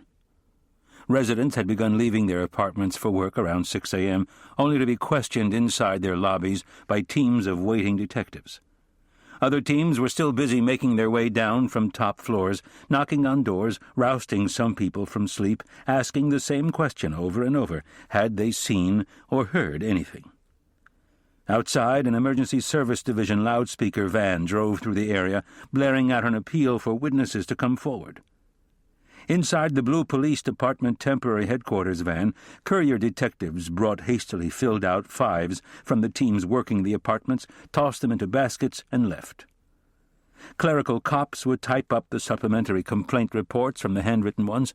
Later in the tour, the issuing detectives would come into the van to read and sign their canvas reports. On East 53rd Street, outside the entrance of the Midtown garage, a flag with the word "Police" emblazoned across a field of green fluttered in the wind. The flagpole was secured inside a cement-filled civil defense water can. It had been a little after 4 a.m. when the first television crew rolled onto the scene. More media quickly followed. John Vinda, though secretly dismayed that the press had caught on so soon, immediately ordered a restricted zone established around the Sutton Place area from 53rd Street to 55th Street, blocking all access to Sutton Place from First Avenue. To placate the media, he directed that the garage be commandeered and used as a press center. The parking garage's sloping driveway led under a 20-story co-op. Expensive automobiles were crammed together over a vast field of battleship gray paint. Sergeant Bill Brady, Public Information Section, stood on the down ramp, briefing about 40 men and women from the television stations and the newspapers. Hold it, one at a time," he shouted, brushing aside the sea of black-sheathed microphones thrust in his face, acutely aware of the gasoline fumes that tinged the air. "Who found her? What was the cause of death?" Brady gritted his teeth and once again went over the few facts about the murder. He tried to avoid giving away the grimmest details. "What was her name, Sarge?" a woman demanded. "Come on, no names until next of kin is notified," Brady replied. David Pollock had been leaning against the brick wall, listening to the sergeant trying to cope with too few answers for too many questions. He stepped out into the street and walked west, hurrying to First Avenue, where he turned north and walked to 56th Street. Turning east, he saw the line of barriers strung across the southern terminus of the street, effectively blocking pedestrian and vehicular traffic from Sutton Place. Keeping close to the building to avoid the full force of the wind, he made his way to the corner, heard the police plea for witnesses coming from the sound truck, and thought about how rarely he had seen such a police turnout in all his years on the beat. Several police officers stood behind the sawhorses. Approaching the barrier, Pollock saw teams of detectives gathered in the roadway comparing notes. "You can't pass unless you live on the block," one of the cops shouted to him. "This guy looks like a junior high school hallway monitor," Pollock thought, putting on his wide-eyed, get-him-off-guard look and asking, "What's going on, officer?" Mustering as much authority as his baby face allowed, the policeman barked, "A homicide." "Really?" exclaimed Pollock, leaning into the sawhorse. "Anyone famous?" he asked, as his eyes came to rest on a cluster of detectives huddled at the north entrance of Sutton Place Park. "Some rich lady got her throat slashed," said the policeman. "How awful," Pollock said, looking past the cop at the solitary figure of John Vinda. "So far we've come up with 4 witnesses who all basically tell the same story," Marcellus said, consulting his steno-pad. "They all live in apartments that face the river. They were all looking out their windows at the time of occurrence. They all claim to have seen a white male of medium height, wearing jeans and a hooded mackinaw with a red knapsack strapped to his back, walk out of the park and hurry north on Sutton. One of the women said she didn't get a look at his face, but was sure that she saw him stuffing a towel into the knapsack." Looking across the river at the old hospital, Vinda asked, "None of 'em got a good look at his face?" Moose, hitching his trousers up and thoughtfully scratching his crotch, nodded. "Affirmative. His hood was up, concealing his face from the sides." Vinda asked, "Did they all see the towel?" "Affirmative," Moose said dryly. Vinda had started to ask another question when Sergeant Bowden rushed up to announce, "We've located another witness." Mrs. Gail Phillips, female, white, middle 40s, sat in the living room of her tastefully decorated third-floor duplex, nervously playing with the belt of her silk kimono.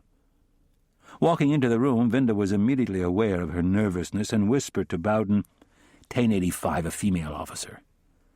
Going over to the witness, Vinda gestured the 2 Manhattan South detectives away and said to her, "You have a lovely apartment."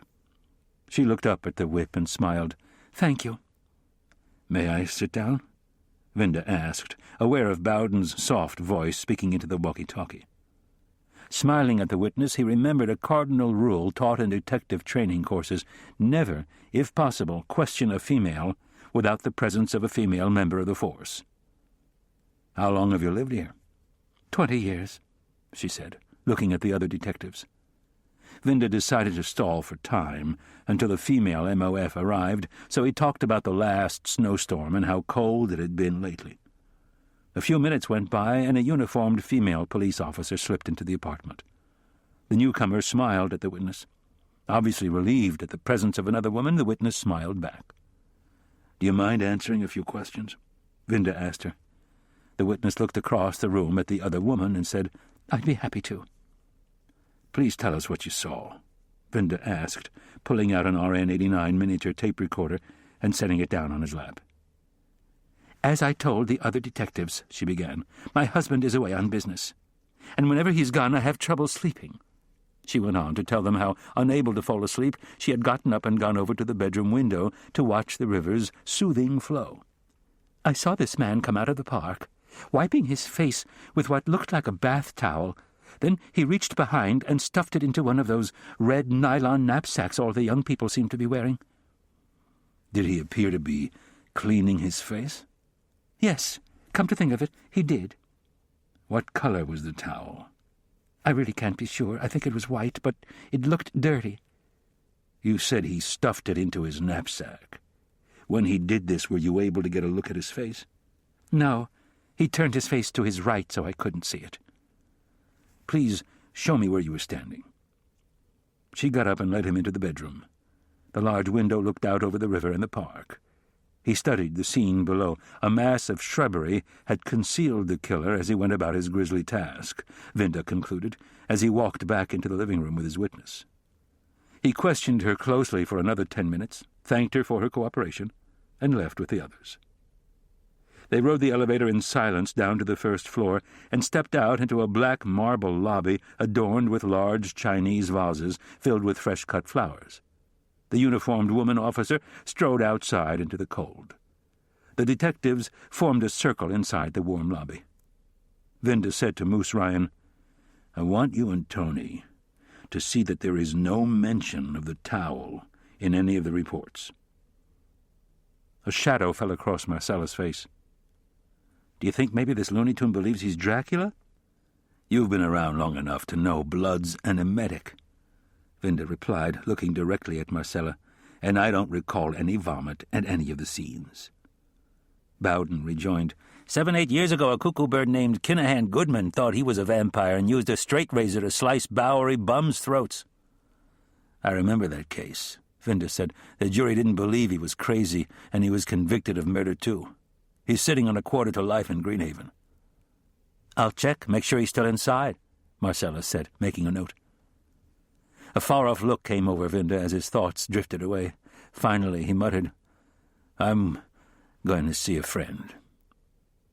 "And if we need you in a hurry?" Moose asked. "I'll be in Corregidor." Manhattan's midday parade sloshed along as Vinda parked the unmarked department auto in the no-standing zone on the east side of Broadway, parallel to City Hall Park. A dusting of snow swept the streets. Rippling his fingers on the steering wheel, Vinda watched hunched-over people scurrying for the warmth of comfortable office buildings. A ragged group of them crossing Broadway dodged ahead of a bus. Vinda thought of Jean, and his hands tightened around the wheel as he lowered his forehead on top of it and closed his eyes. He remembered how she used to call him in the office and use buzzwords to tell him how much she loved him. She'd feign a drawl and say, "Why, Colonel, sir, you give me the vapors." But all that was over from the day her illness was diagnosed.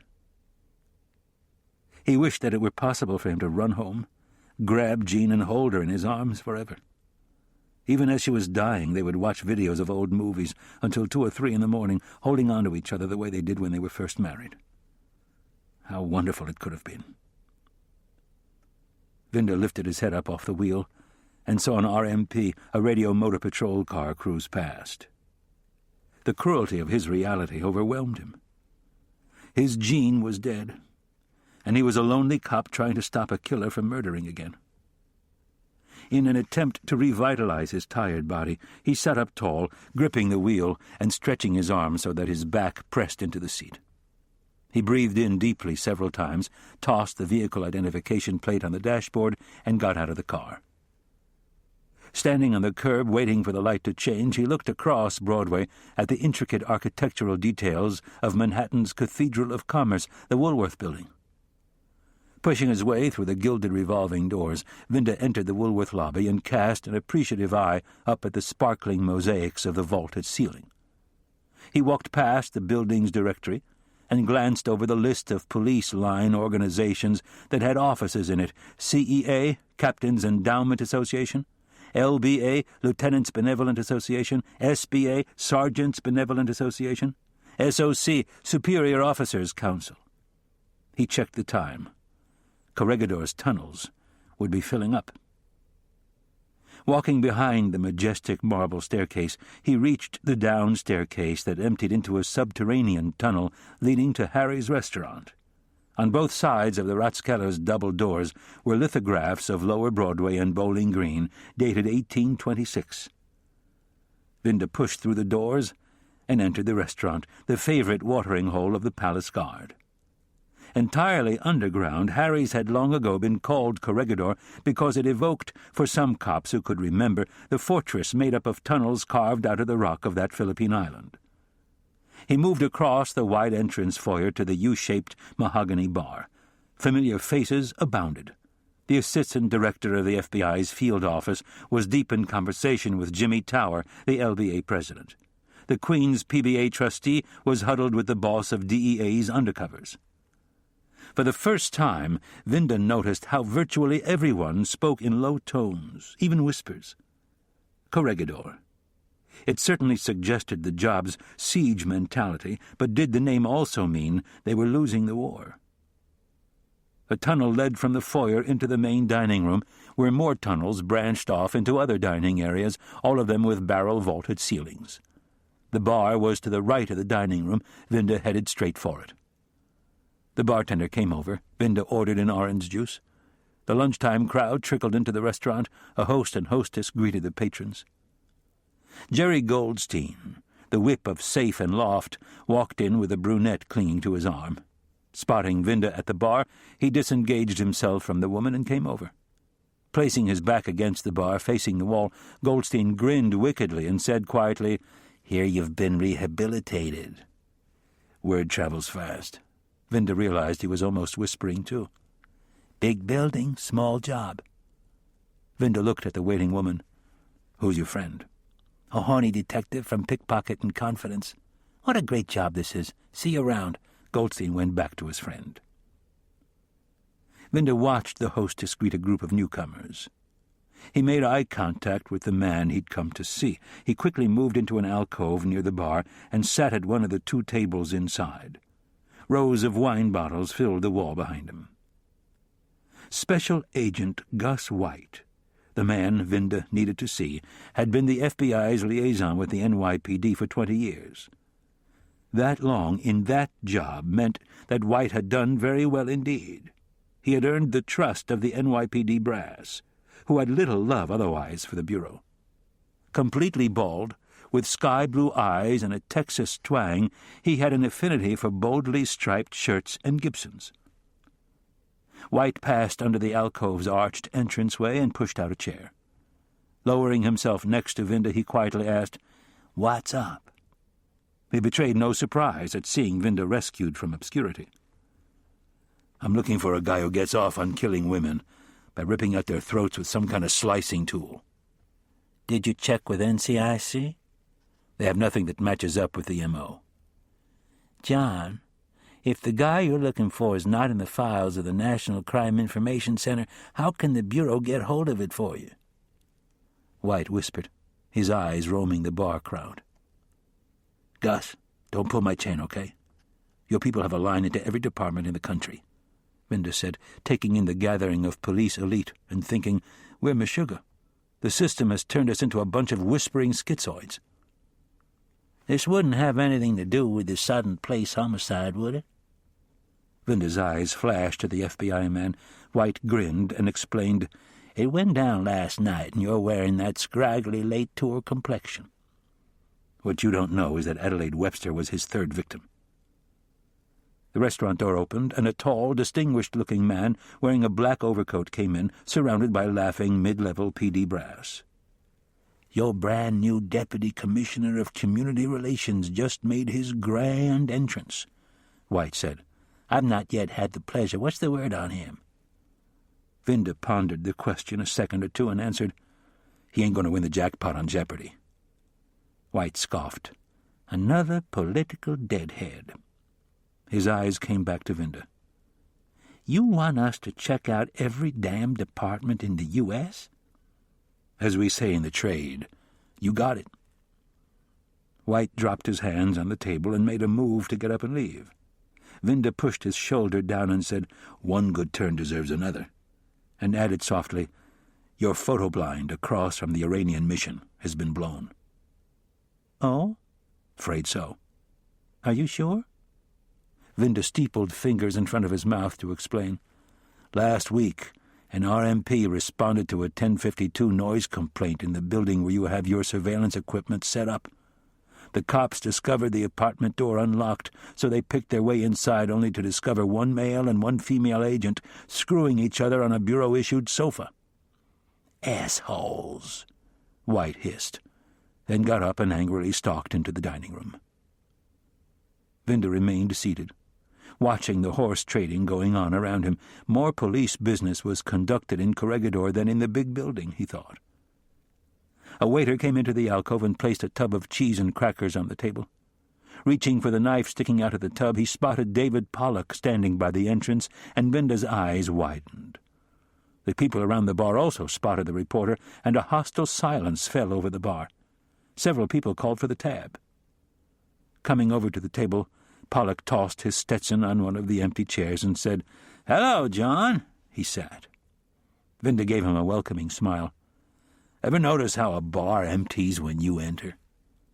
That's because they're insecure. You're not like that, Pollock said, breaking a cracker in half and tossing it into his mouth.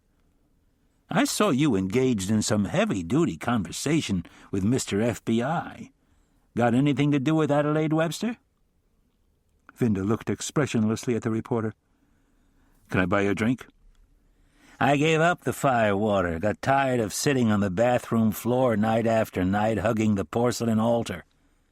Anyway, I spotted you at the crime scene and figured you'd end up here passing out some markers. The scenario I come up with is Sam Leventhal brought you back from the land of the flopped to work on the serial killer who is just starting up in our city. Since some people think you're the best we've got, Sam Stay Press hopes you'll be able to clear the case before it turns into another Green River caper. The homicides in Seattle? The same. Almost 4 dozen women in 5 years, and the police haven't a clue as to who the guy is. A nightmare for a police administrator.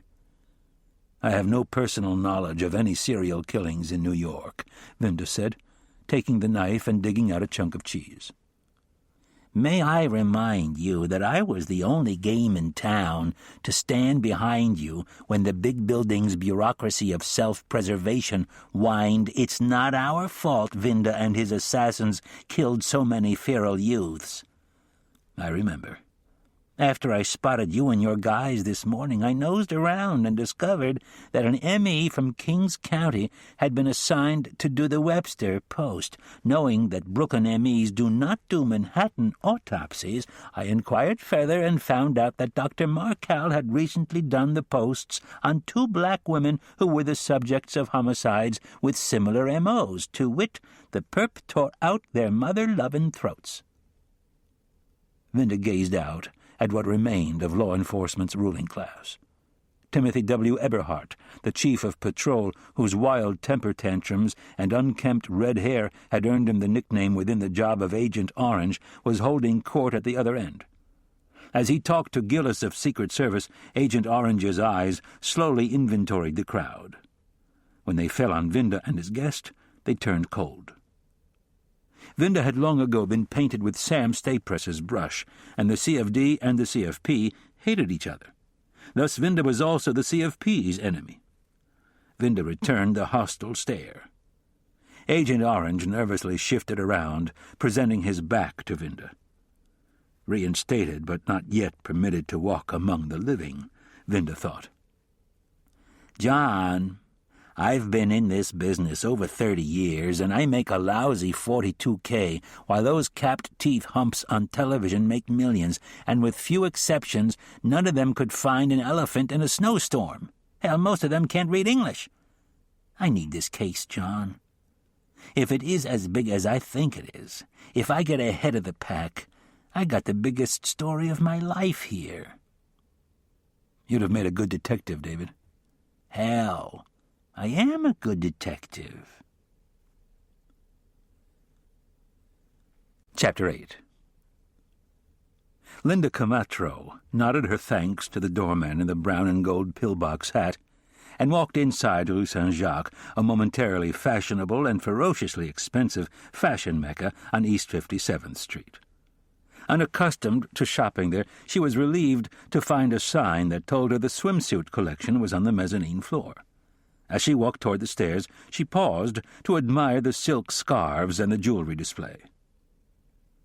Linda was a 21-year-old legal secretary with Abbott & Williams, a firm specializing in real estate law. A tall, attractive woman with penetrating black eyes, Linda had been saving for and looking forward an entire year to a winter vacation in Mexico, fantasizing daily about how she and her boyfriend were going to spend 10 carefree days strolling crescent beaches, swimming in the Pacific Ocean, and sipping margaritas under thatch-roofed palapas. She had decided some time ago to leave shopping for a new swimsuit until the last possible moment. That time had now arrived. They were leaving Friday, 4 days away. Knowing how depressed she got whenever she had to go through the dreadful ordeal of trying on swimwear, she had taken today off from work to go to Rue Saint-Jacques, reasoning that if there was a really knockout suit anywhere in New York, it would be there. The mezzanine projected out over the ground floor. It was aglow in a rainbow of bright colors, yellows and oranges and shiny blacks, greens, whites and cinnabar, copper and peach and pebble. Artfully arranged displays of the latest swim fashions lined the floor. Browsing and trying to summon her nerve to start looking in earnest, she suddenly plucked a one-piece black suit with large yellow circles off the rack and held it up in front of her. Definitely one piece, she thought, maybe one with horizontal stripes to hide my tummy. She selected a black one with white horizontals and held it up in front of her. 20 minutes later, with 6 suits over her arms, she went over to a saleswoman and asked her where the dressing rooms were. "They're upstairs," the saleswoman said, lifting her chin at the white spiral steps set into the middle of the far wall. The staircase led up half a flight to the second floor, where intimidatingly well-dressed women walked down the carpeted aisles, stopping to look at and handle spring dresses of lace and floral prints. Dresses Linda knew would cost more than she made in months. Off of it ran a corridor lined with dressing rooms. Wide archways at both ends of the corridor led back into the dress department on the second floor. Entering the corridor, Linda became aware of the unnatural quiet surrounding her. There were no people. There was no hum of conversation. She walked over to the archway, looked inside, and saw the reason. Jessica Merrill, the actress, was holding a designer dress up in front of her while 2 saleswomen waited nearby. The other people scattered about the department were all silently gravitating toward the movie star, all of them trying their best to act nonchalant. Jessica Merrill was one of Linda's favorite movie actresses. The legal secretary from Morningside Heights could not resist the temptation to get a closer look at her. Coming near, she saw that the actress was taller in person than she seemed on the screen, and that her flowing blonde hair reached below her shoulders. When she heard the star's throaty voice discussing the dress, Linda felt a strong urge to ask for her autograph. Suddenly, a man thrust himself in front of the actress, waving a pen and paper in Merrill's face. Linda watched Jessica Merrill's initial annoyance turn into a patient smile as she took the pen and paper and gave the man her autograph. Linda chided herself for even thinking of invading the star's privacy. She turned and left. Walking back into the corridor, Linda opened a dressing-room door and stepped inside. A large window with a sheer white curtain looked out over the jagged Manhattan skyline. A beige carpet covered the floor, and a white glass table stretched the length of the right wall. Opposite, on the other wall, was a large mirror with winged, movable side panels. A Queen Anne-style chair stood in the corner. Linda put the swimsuits on the table and undressed down to her underpants.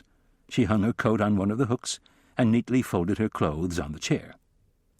She put on the black suit with the horizontal stripes and sucked in her stomach and cried inwardly as she looked in the mirror. "I can't hide my tummy, and I can't fill out the top." She looked down at the other suits and decided to try on the one with the yellow circles. She stepped out of the one she had on and picked up the new one.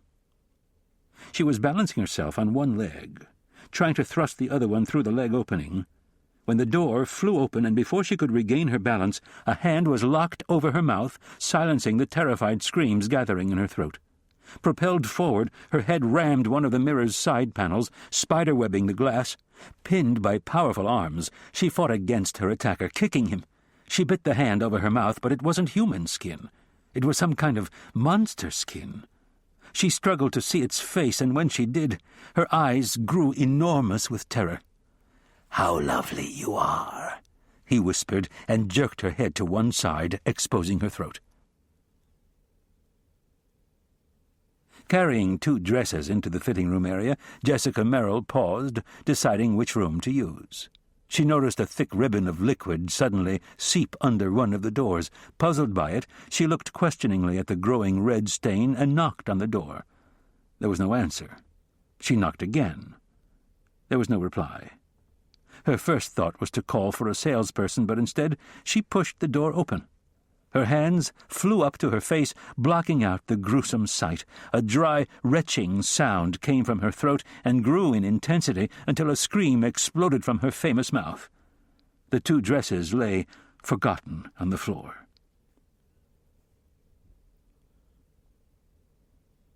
Chapter 9. Linda Camatro's body was propped on its knees, wedged into the space between the mirror and the upturned Queen Anne chair. Except for her underpants and the tangled swimsuit around her leg, she was nude. Standing outside the fitting room, straddling the pool of blood, a crime scene photographer aimed his camera in at the body. Detectives and emergency service search teams prowled the 5 floors of Rue Saint-Jacques in search of her killer. On the 2nd floor, inside the designer dress department, John Vinda, his face reflecting his depression and fatigue, conferred with the chief of detectives, Marcella and Moose Ryan. "How the hell is it possible for a woman to be murdered in a crowded store and no one sees or hears anything?" Leventhal said, clenching his fists until the knuckles turned white. "According to the witnesses, Jessica Merrill was swanning around, and everyone else was too busy gaping at her to see anything," Vinda explained. "And where is this movie star?" Leventhal asked, adjusting his tie. "Over there, near the stockroom," Marcella said. Vinda glanced over at her. She was standing between 2 racks of clothes, talking to a detective. Her face was animated, her hands constantly in motion. 5 other witnesses were also being interviewed, including 2 saleswomen. "Who's the guy?" Vinda asked Moose, looking at a vaguely familiar face. Moose, following the whip's line of sight, answered, "Michael Worthington, another actor. He was with Merrill." Vinda asked Marcella, "Where's the store manager?" "Downstairs trying to calm down some of his customers," the detective answered. "Go and tell him that I want all of today's sales slips," Vinda said. "Done," Marcella answered and walked off. Vinda went and stood inside the corridor of dressing rooms. Once again, no bloodstains led away from the scene.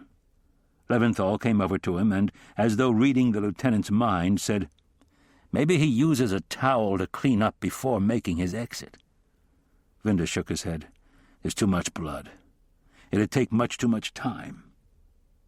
Looking in at the body, Vinda wondered what dreams Linda Camacho had for her own. He looked over at Moose. "Mosey around and see if there are any men with briefcases or knapsacks. Our doer must be carrying some kind of container around with him, using something to sop up that much blood." Moose nodded and walked off. "Have you figured out the time sequence yet?" Leventhal asked in a quiet voice. Merrill went into the fitting room at about 12:30. She discovered the body and screamed. Salespeople ran over, security was called, all the doors and fire exits guarded, and 911 called. The first RMP arrived on the scene at 12:31. Could the perp have exited by one of the fire doors before security put men on them? Leventhal wanted to know. "Don't think so. All of the fire doors are alarmed, and none of the alarms went off and none were tampered with." "Then he might still be inside the store," Sam Staypress said. "That's the reason for the interior search," Vinda said. A nervous twitch made the C of D's left eyelid flutter. "All the others were done in the streets." "I believe Camacho was a target of opportunity. He must have seen a chance to kill and went for it. We're dealing with somebody who thinks he can get away with anything. Which means he's always ready to kill," Vinda supplied. He asked Leventhal bluntly, "This case is now totally public. You still want me to run with it?" Leventhal's face smoothed into the non-committal mask of the palace guard when he said, "For better or worse, it's your baby. Besides, nobody but us knows about the 2 Brooklyn homicides." Vinda decided not to tell the chief of detectives about David Pollock. Moose returned, slightly out of breath from his climb up the stairs. "No knapsacks, but a few of the men on the 1st floor have attaché cases, and one of them is holding onto a stained flight bag as though it contained the family jewels." "Stained with what?" asked the C of D. "Dunno," Moose said. "Could be blood." "Could be halva, too," Vinda rejoined. Moose bellied up to the whip, his beady eyes tightening as the shadow passed over his face. "Want me to give those bags a toss?" Vinda brushed a hand through his thick black hair, fingering the duck's tail in the rear, as he tried to remember the fine print of Department Legal Bureau bulletins dealing with warrantless searches. The store entrance and fire exits were now guarded by policemen, effectively preventing the perp from escaping. There were no existent circumstances that demanded an immediate search in order to save a life or prevent the destruction of evidence. Since the perp was unable to escape, Vinda had ample time to apply to a court of competent jurisdiction for a warrant to search those attaché cases and that flight bag. The problem was he couldn't show reasonable cause to believe the murder weapon or evidence of crime was concealed inside any of them. He knew from long, bitter experience that courts did not issue warrants to conduct speculative random searches. He also knew that the fruits of a warrantless search would be inadmissible in court and the suspect set free. If he did order a search and the doer was identified, he would be able to get him off the street for a while, perhaps save lives, and while the killer was in jail, he could try to dig up admissible evidence to use against him. He looked first into Leventhal's impassive face and then at Moose. "Try to obtain their consent to search." "Lou," Moose pleaded, "none of those guys looks like a dummy. No way they're going to give me consent to search their property." A sly glimmer sparkled in Vinda's dark eyes. He looked at Moose and said, "Then you know what to do." Moose winked at the whip and walked over to the telephone on the floor supervisor's desk. He dialed 911. When the emergency operator answered, he adopted a rough Hispanic accent and reported that a bomb had been secreted inside a man's attaché case, and that this man was at that very moment inside the Rue Saint-Jacques on East 57th Street. He gave a vague description of the anonymous man and added that the bomb was set to go off in 11 minutes. He hung up and turned up the volume of the miniaturized walkie-talkie clipped to his belt. When he heard the transmission, 1033, report of explosive device, he lowered the volume and made for the staircase. Jessica Merrill had emerald green eyes. As Vinda listened to her tell how she had discovered the body, he realized that this woman had a powerful, erotic presence. Her stance, her head tilted to one side and her leg thrust jauntily out in front of her. Her closely fitted suit unbuttoned to the cleavage, just enough to give a tantalizing peek at her breasts. Her thick, round lips glowing deep cinnamon to complement her dark skin tone. Even the way she had casually tossed her sable coat over the dress rack reminded him of a reckless sexuality. But he also thought he detected an occasional tremor of insecurity in her voice. Looking at one of the search teams and then to Vinda, she blurted, "It's just like the movies, isn't it?" Vinda brushed a hand across her sable coat. "Not really. This body's a real one." "Yes, I know. I've never seen anything so horrible. Who could do such a thing?" "A lot of people could do such a thing," Vinda said, unsure of the sincerity of her revulsion. Her tone was right, and her face still retained a shadow of real fear, but there was something off-key about her. He couldn't help wondering to what degree she was playing a part now. "Did you see anyone acting suspiciously?" A bitter smile turned up the corners of her mouth. "Lieutenant, whenever I'm in public, people act funny. It's a price you pay in a society that is hooked on celebrity." She glanced at the chief of detectives, who had been staring at her in a totally unprofessional fashion. "When you were making your way to the dressing room, did you notice anyone leaving or standing nearby?" Leventhal asked, smiling at her. "No, I didn't," she said flatly. Leventhal seemed to be aware that she was more comfortable talking to Vinda, so he kept his mouth shut. Vinda questioned her for another 20 minutes or so. He thanked her for her help, and then he and the C.of.D. walked off to interview the actor, Michael Worthington. As they were making their way between the racks of clothes, Leventhal leaned close to Vinda and said, "Did you catch that long blonde hair? It almost reaches her ass." He glanced furtively about and added, "I wonder if her sleeves match her cuffs." "I suspect that's something you'll never know, boss," Vinda said, as they walked over to the actor. Michael Worthington had long ago become used to people looking at him with a puzzled, "I know I've seen that guy somewhere" expression on their faces. Only in his last few films had he graduated from supporting to leading roles. He had a face that just missed being handsome, but its features were defined strongly enough to make him stand out a bit from the crowd. Piercing blue eyes, which seemed to glow from some inner light, often surprised people when he looked at them directly, as he did now at Vinda. Close up, the detective and his chief could see the network of fine lines in the corners of his eyes that, along with the silver-streaked black hair carefully swept back over his ears, hinted at his 59 years. Vinda started to remember some of the films he had been in, always playing a supporting role with superb professionalism. In fact, Jean had particularly liked one of his earliest films in which he had played a village priest in a rough frontier town. Worthington was standing in the tiny aisle between racks of clothes, his Burberry casually draped over his left shoulder. Vinda made the introductions. "What an awful thing to have happened," Worthington said. "That poor woman and her family." "Just a few questions," Vinda said, admiring the actor's brown turtleneck sweater and Harris tweed sport jacket, as well as noting his physical fitness and almost aristocratic bearing. "I understand from Jessica Merrill that you two were on your way to lunch when Miss Merrill decided to do some shopping."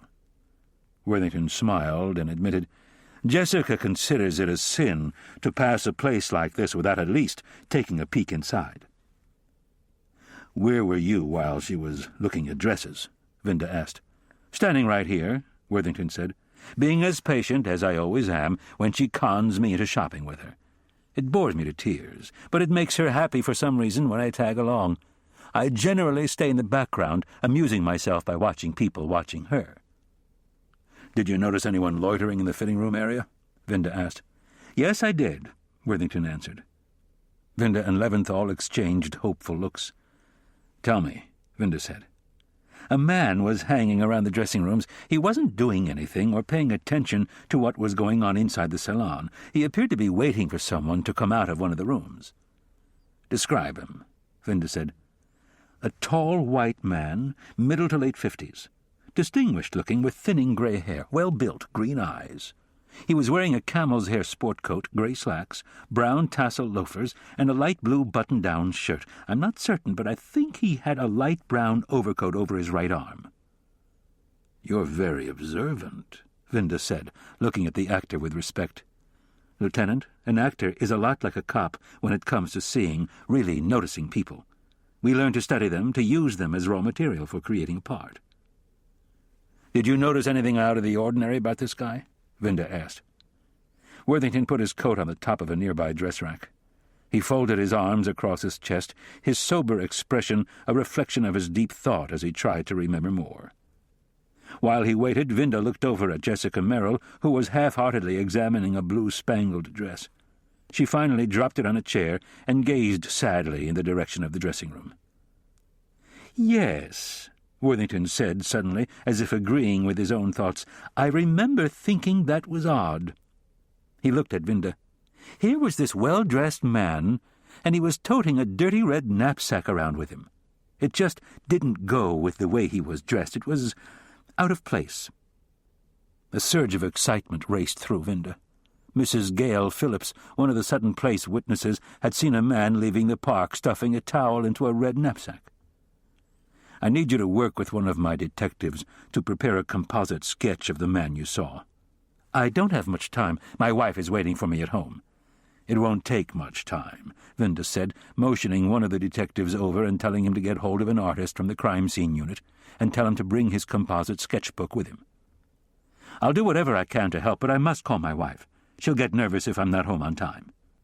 "Of course," Vinda said, pointing to the telephone on the sales supervisor's desk. While Worthington was talking on the phone, Jessica Merrill came over to Vinda and said, "Lieutenant, I'd appreciate it if you could manage to keep our names out of this tragedy. Neither of us wants this type of publicity, and frankly I'm scared. It's dangerous enough being a public figure, but it really worries me that whoever did this might just have been looking for me." Vinda tried to reassure her. "That's not too likely. You came in here on impulse. Nobody knew you'd be here, so I can't see you being the target. This thing was random, crazy.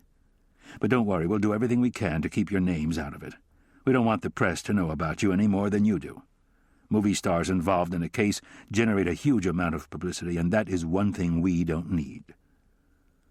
The police artist from the crime scene unit showed up and reported to Vinda, who explained to Worthington that the artist was going to work with him on making the composite sketch.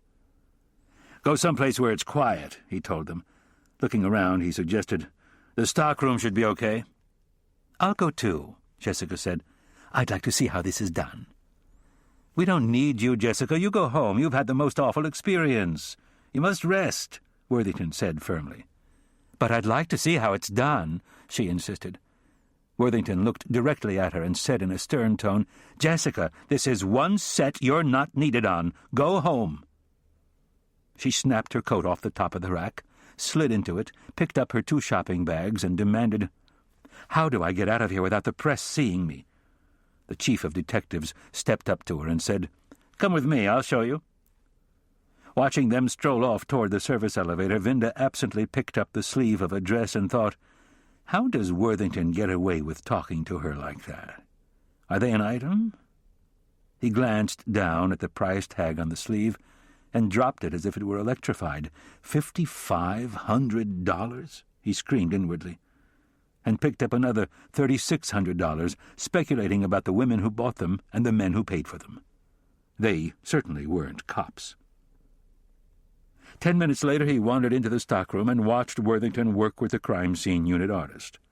They were standing over a small desk, and Worthington was selecting plastic overlays of eyes, mouths, hairlines, noses, chins, ears, and foreheads to be put onto a blank face, forming a composite sketch of the man Worthington had seen near the dressing rooms at the time of the murder. Perhaps the killer, perhaps just a man with a red knapsack who was waiting for his wife. Whatever he was, the composite sketch of his face was about to be sent to every patrol precinct and detective squad in the city. Marcella poked his head inside and gestured for the whip to come out. "I've got all the sales slips." "I want every one of those people interviewed," Vinda said. "Right," Marcella acknowledged, adding, "David Pollock's on the phone. He wants to talk to you." Vinda went over to the floor supervisor's desk and picked up the telephone. "Yes, David." "The AP received an anonymous call stating that Jessica Merrill was almost murdered today in Rue Saint-Jacques." "Shit," Vinda hissed. "Any chance of squashing the story?" "Are you for real? It's already been the subject of news bulletins on all the majors." "Now the fun begins. With Jessica Merrill involved, we're really going to be feeling the heat." Pollock responded with sympathy. "Yeah, I know, but it gets worse. The AP also got a tip linking the Webster homicide to 2 other unspecified cases." Vinda felt the first stab of a blinding headache as he put the receiver back.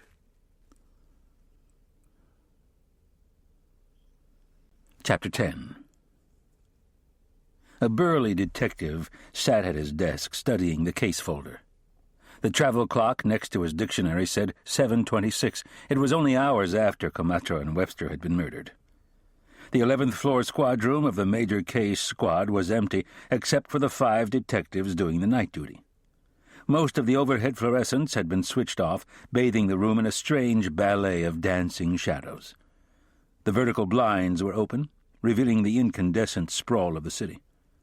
A base radio that would communicate with detective units in the field was on top of a desk in the corner, while in another corner a television screen showed a local news anchorman's trademark hair and gloriously capped teeth.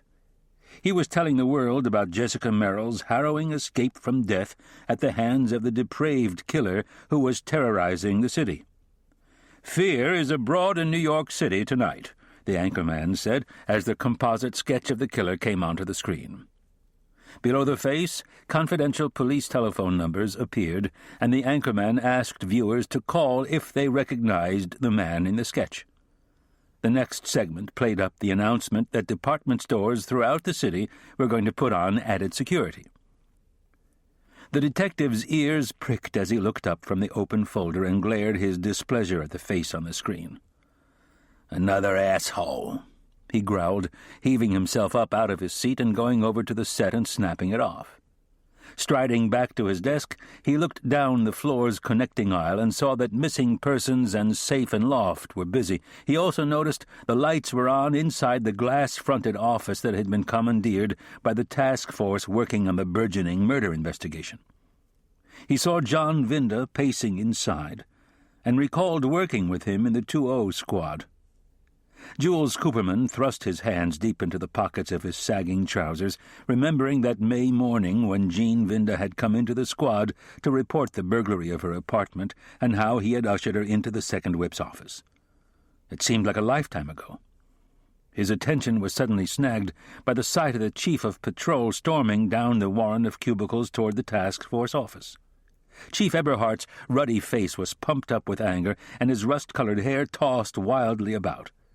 Cooperman watched Agent Orange plunge into the task force office and thought, there goes one power-grabbing, erratic son of a bitch.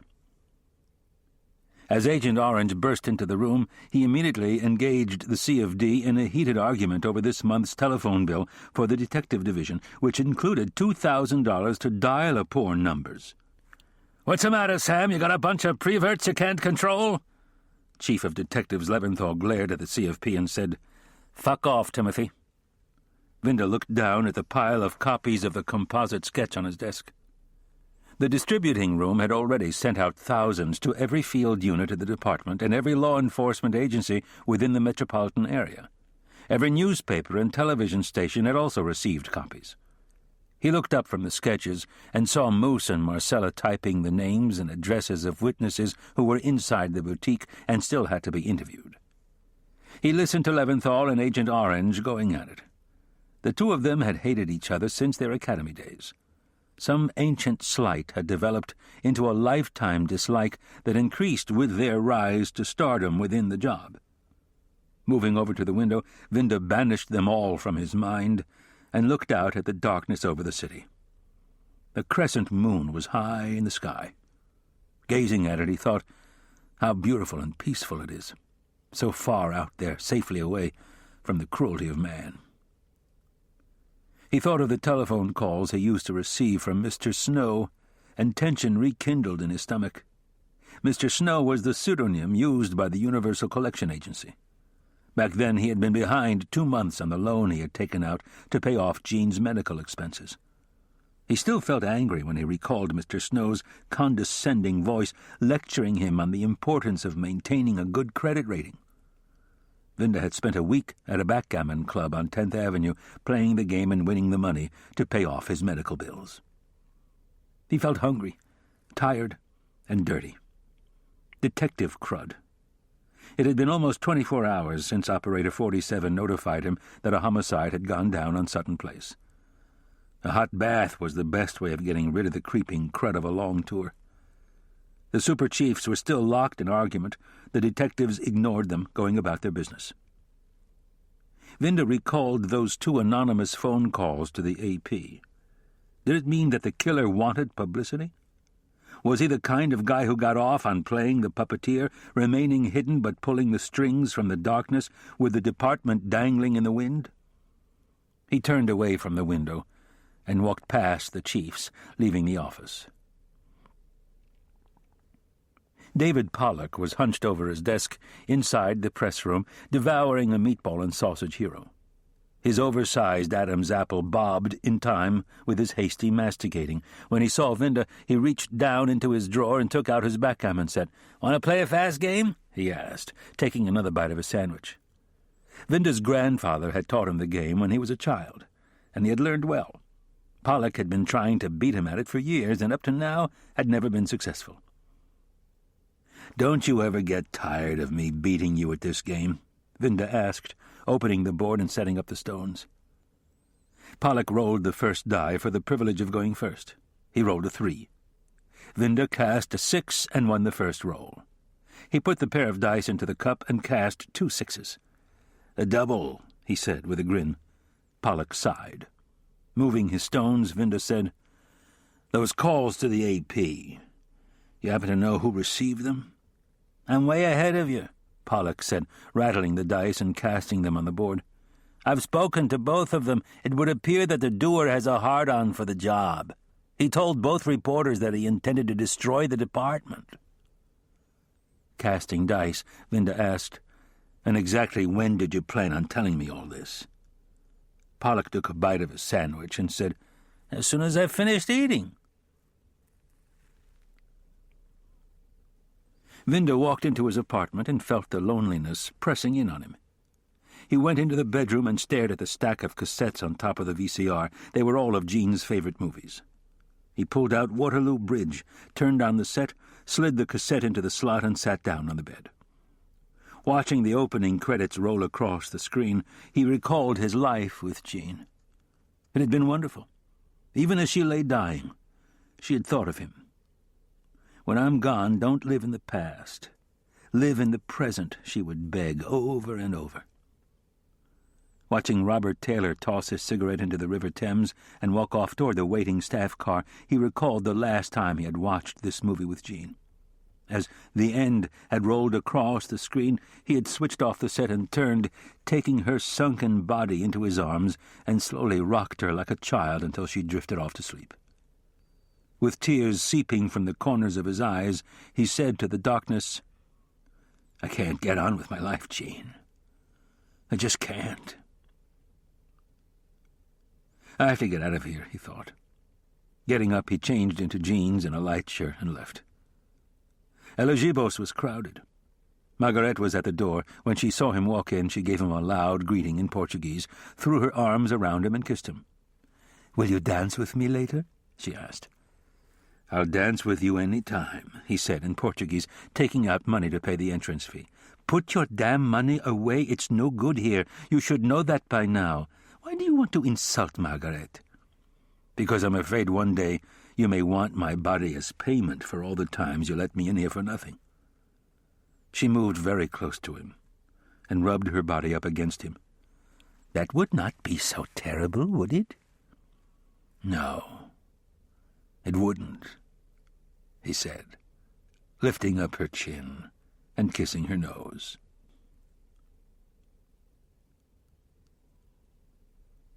Chapter 11.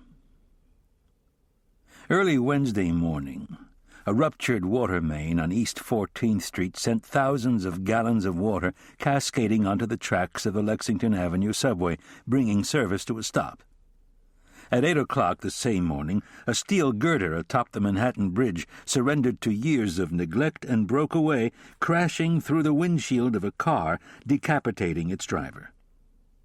At 9:15, as workers streamed into police headquarters, 50 pickets for a group called Women Against Female Genocide appeared and attempted to storm the lobby. Out went an urgent transmission of Code Signal 1046, rapid mobilization. 1 lieutenant, 8 sergeants, and 40 police officers responded forthwith with hats and bats to One Police Plaza. Within minutes, RMPs squealed to a stop inside the plaza, disgorging policemen wearing riot helmets and swinging nightsticks. Within a short time, the demonstrators were corralled behind hastily erected barricades. 2 attorneys from the legal bureau raced down from the 10th floor to advise the police commander on the scene of the constitutional rights of the demonstrators.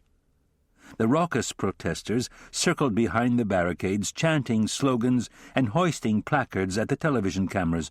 "Male-dominated police permit crimes against women. Stop female genocide."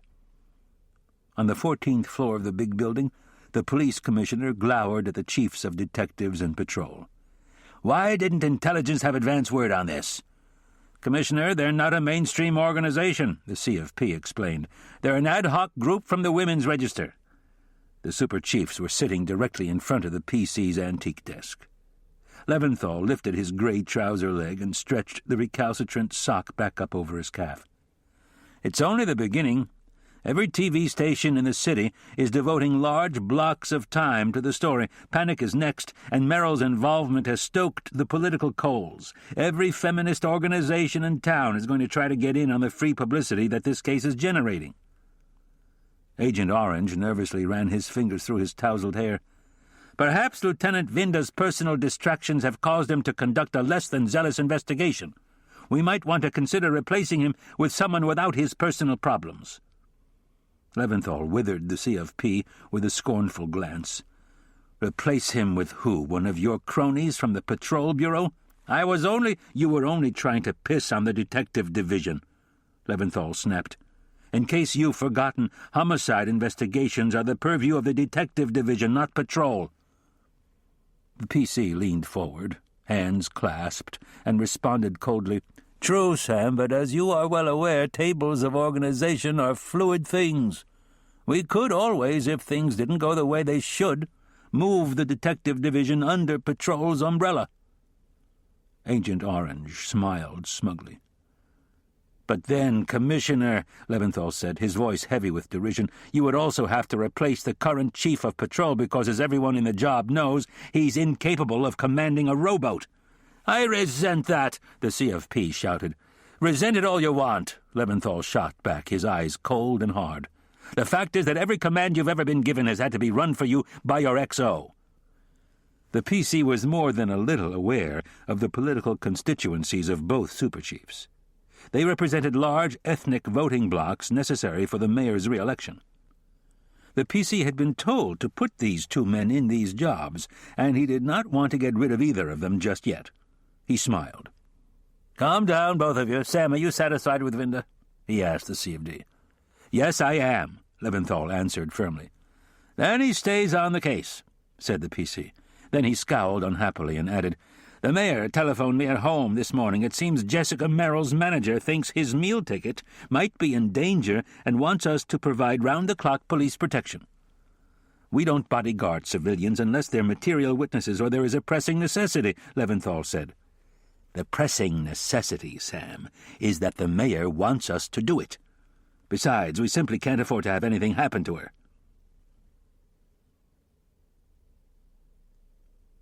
Vinda roosted on the edge of a stone bench in Police Plaza, holding a container of steaming coffee and idly watching the circling demonstrators. They were a mixed bag, straights and gays, well-dressed and slovenly, old and young, some of them familiar faces from bygone protests, gentle faces dedicated to the cause of equality. The barricades had been set up on the east side of the plaza in front of the wide staircase leading down into the equipment bureau. He studied the protesters, trying to pick out the organizers. As his eyes went from face to face, he zeroed in on a tall, attractive woman with short gray hair who was wearing a long cloth coat and a knitted gray cap pulled down over her high brow. The woman was standing off by herself outside of the barricade, shouting instructions to the marchers. He smiled, took a final sip of coffee, tossed the container into a nearby stone garbage receptacle, and strode purposefully across the plaza. May Gold had been a cop in the 2-0 when Vinda worked there. She'd worked steady late tours so that she could go to Brooklyn Law School during the day. She had also helped Vinda prep for the lieutenant's examination. When she was admitted to the bar, she had resigned from the job and opened her own law practice. Now, 7 years later, she had a flourishing practice overwhelmingly devoted to matrimonial matters, a large part of which entailed getting cops divorces. Vinda drifted up behind the lawyer and whispered, "Out soliciting, May?" She whirled around and threw herself into his arms. "John," she said, kissing him. "This your parade?" he asked. "Guess I'll have to cop a plea on that one," she said, giving him another hug. "Why are you doing this, May? What the hell do you care about some bimbo movie star? And you're an ex-cop. Why are you looking to embarrass the job?" "This has nothing to do with Jessica Merrill. It has to do with preventing another woman from being murdered. I happen to know that there have been 4 homicides, all by the same perp. The job is sitting on 2 of them in an attempt to conceal the fact that there is a serial killer out there doing a number on women." "Come on. What makes you say that?" "The perp told me." Vinda's mouth fell open, and his eyes widened with surprise. "What?" "Your perp telephoned the Women's Register yesterday. I happened to be the one who answered the phone." He raised an inquiring chin. "What did he have to say?" "Only that he had done 4 homicides, 2 of them black women, and that the media and the police were in collusion to suppress the facts." Looking him straight in the eyes, she asked, "Is it true?" "There's no collusion, May. The media hasn't picked up on the other 2 homicides yet, and we don't volunteer information. We don't want unnecessary outside pressure forcing us to get careless." She brushed a snowflake off his shoulder. "Are you the whip?" He shrugged, grimaced haplessness. "Yes." "Why do you suppose he telephoned you?" "The Register has been getting a lot of publicity lately with our pro-choice rallies. I guess he trusted us to get his message out." "What did this guy sound like?" "Like the real thing. I was on the job long enough to hear the difference between a guy who is for real and a guy who's faking it. The man I spoke to was serious, deadly serious." Looking at the chanting demonstrators inside the barricade, Vinda asked, "What else did he have to say?" "That he was going to kill again and again, and that the police were powerless to stop him. He also said that the police were only good for destroying lives, that he was going to destroy the department." "And why didn't you report this conversation to anyone on the job?" "I did," she snapped. I telephoned the information into the first squad and spoke to a Detective Gottlieb. He treated me like just another stupid civilian. May, you should know that the job has its share of idiots. Don't blame the department because of one guy. John, I checked. This idiot did not bother to report my call. He didn't make out a complaint report or a 5. He canned it. So I decided to organize this little party, knowing that someone inside the big building would wake up. Her voice dropped and became soft. I was sorry to hear about Jean. Thank you. He gazed across the plaza at a woman with spiked orange hair who was petting a police horse. What time did he telephone? About 11 a.m. I'd just gotten back from court. He telephoned before the Camacho homicide, Vinda thought. Did you give any of this to the press? Once a cop, always a cop. Good. As a favor to me, please keep it to yourself. And pack up your troops and head for home. She faced him, rested her hands on his shoulders, and said, I can keep his call to myself, but I can't afford to close up shop without getting some little goodie in return. The Register is a political organization. I'm the president. Her eyes drifted around the plaza. Bringing a case like this one to a successful conclusion usually means grade money for the detectives who worked on it. Tell me, John, how many women are assigned to the investigation? Vinda's lips pursed with understanding. I'll see if I can transfer 2 women into the unit. 4, she countered. 2 is the best I can do. And Gottlieb? I'll take care of him. She looked at him thoughtfully for a moment or two before conceding. You have a deal. What kind of a guy is Gottlieb? Vinda asked the whip of the first squad. He was sitting at his desk with his hands coiled around the mouthpiece and his back to his detectives. Guy acts like he's retired on full pay, the annoyed first squad whip said. He was flopped out of the 5th because he pissed off his boss. Vinda related Gottlieb's failure to take proper police action on the information furnished by May Gold. An angry silence came back over the line. I'll take care of it, the whip from the 1st said, and hung up. At 11:27 that morning, a message was sent from the Chief of Detectives' office transferring Detectives Adrian Agueda and Joan Hagstrom from Brooklyn South Sex Crimes to Special Investigations on a 30-day temporary assignment. Vinda looked up from the Lucas Johnston case folders and studied the crime scene photos pinned to the blackboard's border. The composite sketch of the killer along with some more crime scene shots were also pinned on it. Unconsciously, he spoke his thoughts out loud. So far, the media hasn't connected the 2 black women and the Webster and Camacho homicides. 2 whites and 2 blacks. Moose and Marcella looked up from their typewriters. Think the racial mix is significant? Moose asked. I just don't know, Vinda said, reaching for a yellow pad. Let's see what we know about our perp. He discussed the details of each homicide and spoke at length about the killer's telephone calls to the media and May Gold. This guy appears to be going after the job, he said, which means he has a real or imagined grievance against the department or some cop. He looked at his men. I think until we come up with something else on this guy, we're going to have to start checking out records. Cover all the bases, the Civilian Complaint Review Board, Corporation Council, federal and state courts for lawsuits against the department and any of its members. How many years you want to go back? Moose asked. 20, Vinda said. Sighs of exasperation issued from the detectives. That's a lot of records, Moose groused. When we find his grievance, we'll find him, Vinda said. Lo, hundreds of complaints are filed each year against cops, alleging everything from false arrest to abuse of authority, Marcella moaned. Vinda held up a protesting palm. We're looking for something out of the ordinary. Something that could flip a guy out, make him need to kill. He dialed David Pollock's Centrex number. When the reporter answered, he told him what they were doing and asked him to check out the newspaper morgue going back 20 years. There are only about 1,000 stories a year relating to police screw-ups, the reporter shouted into the mouthpiece. "Aren't you the one who bragged what a good detective he was?" Vinda said, and hung up. His next telephone call was to the honorary desk at the Health Service Bureau. Honorary police surgeons were medical professionals who rendered gratis health care to members of the service out of a sense of public service and because they liked cops.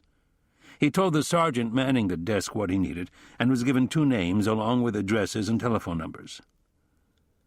Dr. Terry Young's specialty was prosthodontics, the replacement of missing teeth with bridges and dentures. His suite of offices was on the 22nd floor of a glass tower on the northwest corner of Lexington Avenue and 54th Street. Vinda entered the office. The receptionist looked up from behind her glass cage. "Mr. Vinda?" "Yes." "Dr. Young will see you right away." Late 30s, short, rotund, with a chin and stomach padded with layers of fat. Here's a man who likes to eat, Vinda thought.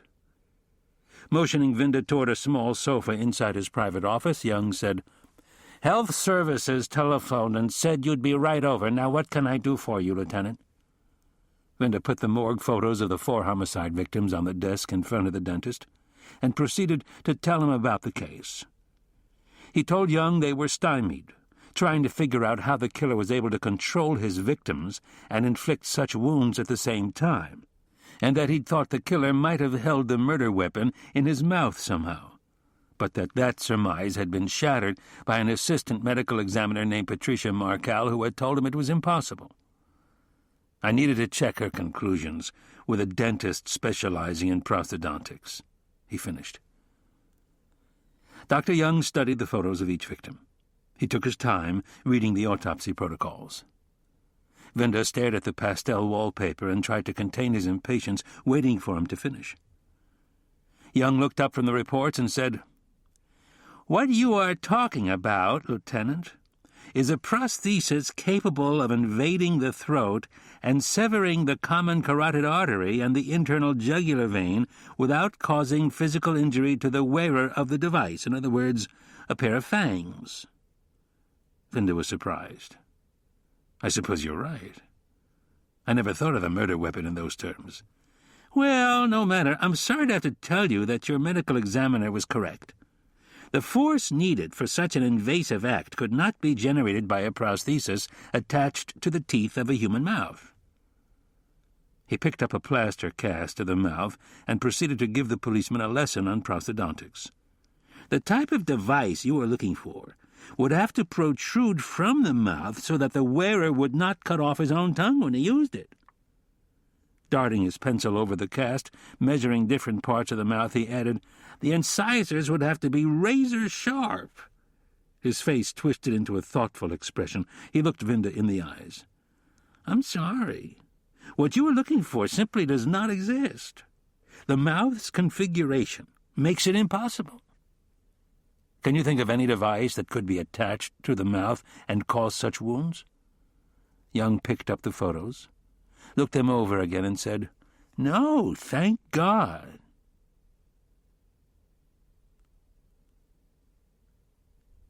Sister Mary Margaret?" Vinda called, poking his head into the second-floor office at the Manhattan campus of Fordham University. "Over here," a pleasant voice called out from behind a desk, buried deep in academic disarray. 2 large windows faced Lincoln Center, and an assortment of indoor plants cluttered the sills. A photograph of Freud hung on one wall next to a wooden crucifix. On another were a peace symbol and several framed diplomas.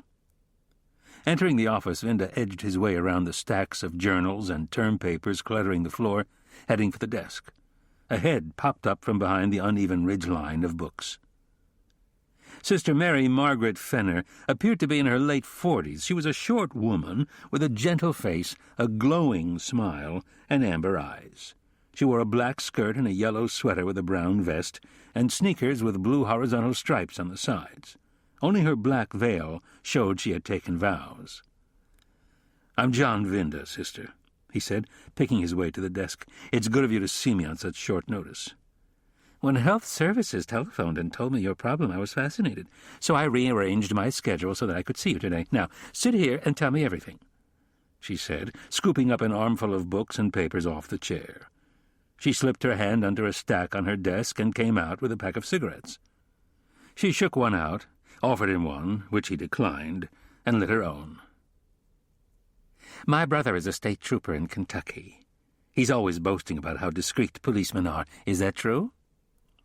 "It certainly is, sister," Vinda answered with a grin. "Then you won't tell anyone about my little vice, will you?" she said, taking a drag and quickly waving the smoke away. "Now, tell me all." Vinda looked up at the portrait of Freud and the crucifix, unsure how to begin.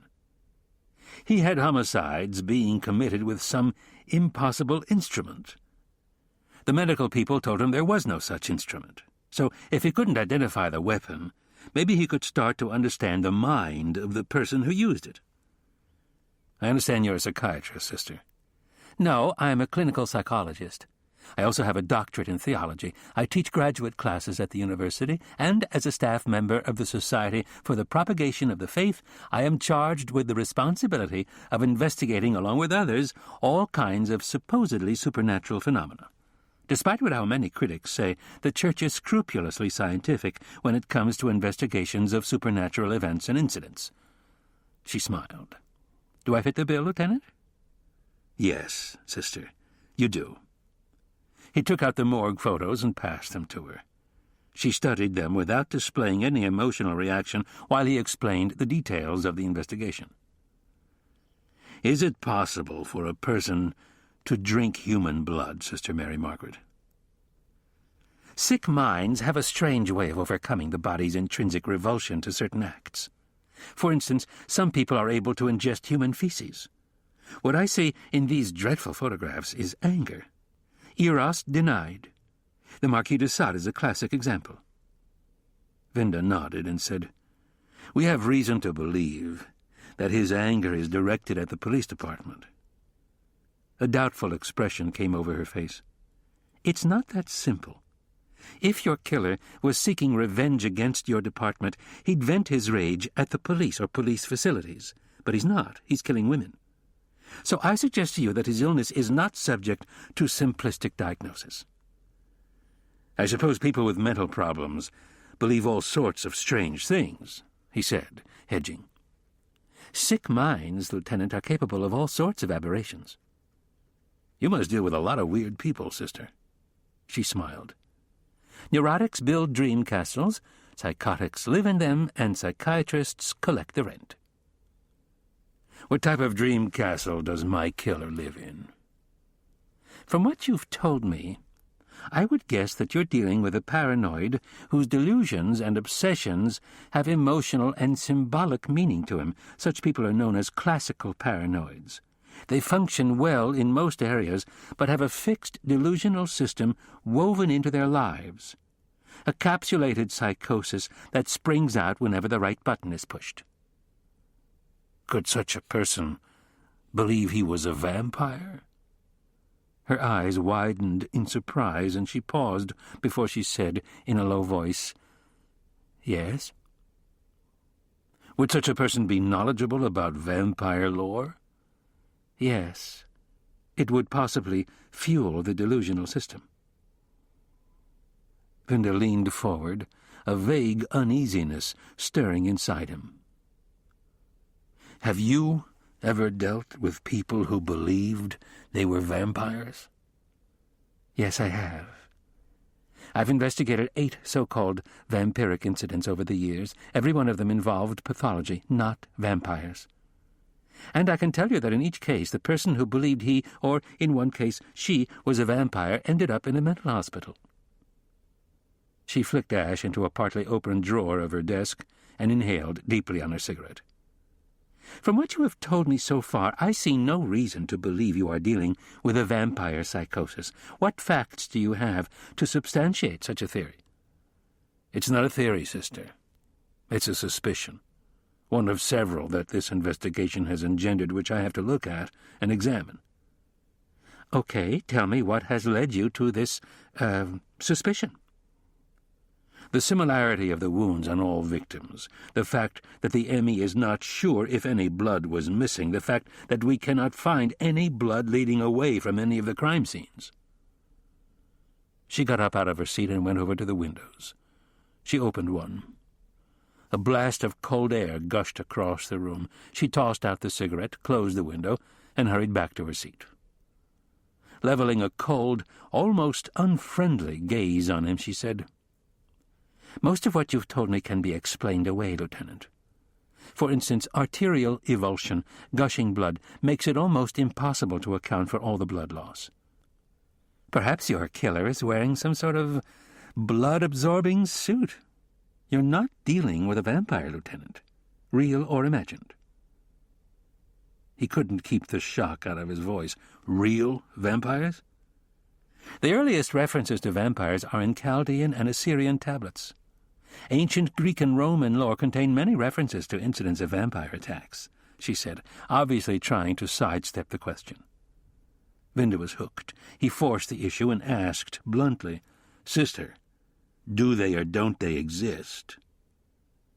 Sister Mary Margaret did not respond for several long moments. She seemed to be struggling to make a decision of some sort. Finally she sighed and said, "I guess that all depends on your perception of God and life." "I might be looking up the wrong tree, sister, but it's a tree I have to look up, and you can help, maybe save a woman's life." She nodded slowly in agreement and went on. "The first thing you must do in order to understand the phenomenon of the vampire is to separate the ones of Hollywood and fiction writers from the body of scientific knowledge on the subject. A true vampire, Lieutenant, is someone neither dead nor alive, but living in death. A corporeal being with its own body, one that requires blood to prevent decomposition." He looked at her in disbelief. "How can you believe that stuff?" "You asked me, I told you. Both the Old and New Testaments cite many examples of the dead being brought back to life." "That's the Bible. I can't use that on a witness stand. We're talking about 4 homicides in 1991 AD.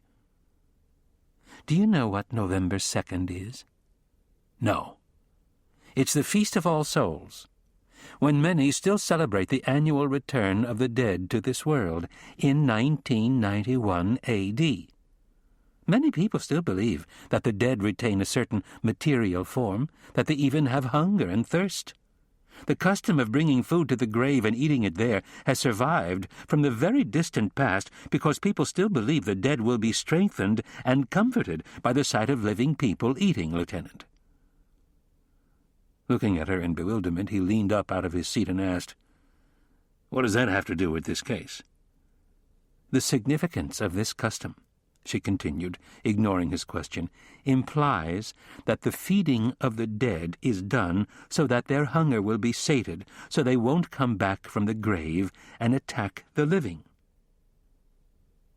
Vinda sat back in the chair. He had stumbled into strange territory that belonged to philosophers and theologians, not cops. "Stick to the patrol guide," he admonished himself. "Don't get tangled up in this religious gobbledygook." He looked at her and asked, "According to the lore, how does a person become a vampire?" Nervously toying with her pack of cigarettes, she answered, "By being a victim of a vampire, by committing suicide, by having been excommunicated, or by being the illegitimate son of an illegitimate son." Recalling Linda Camacho's brazen daylight murder, he asked, "Is it true that vampires can only come out at night?" "That is a Hollywood idea.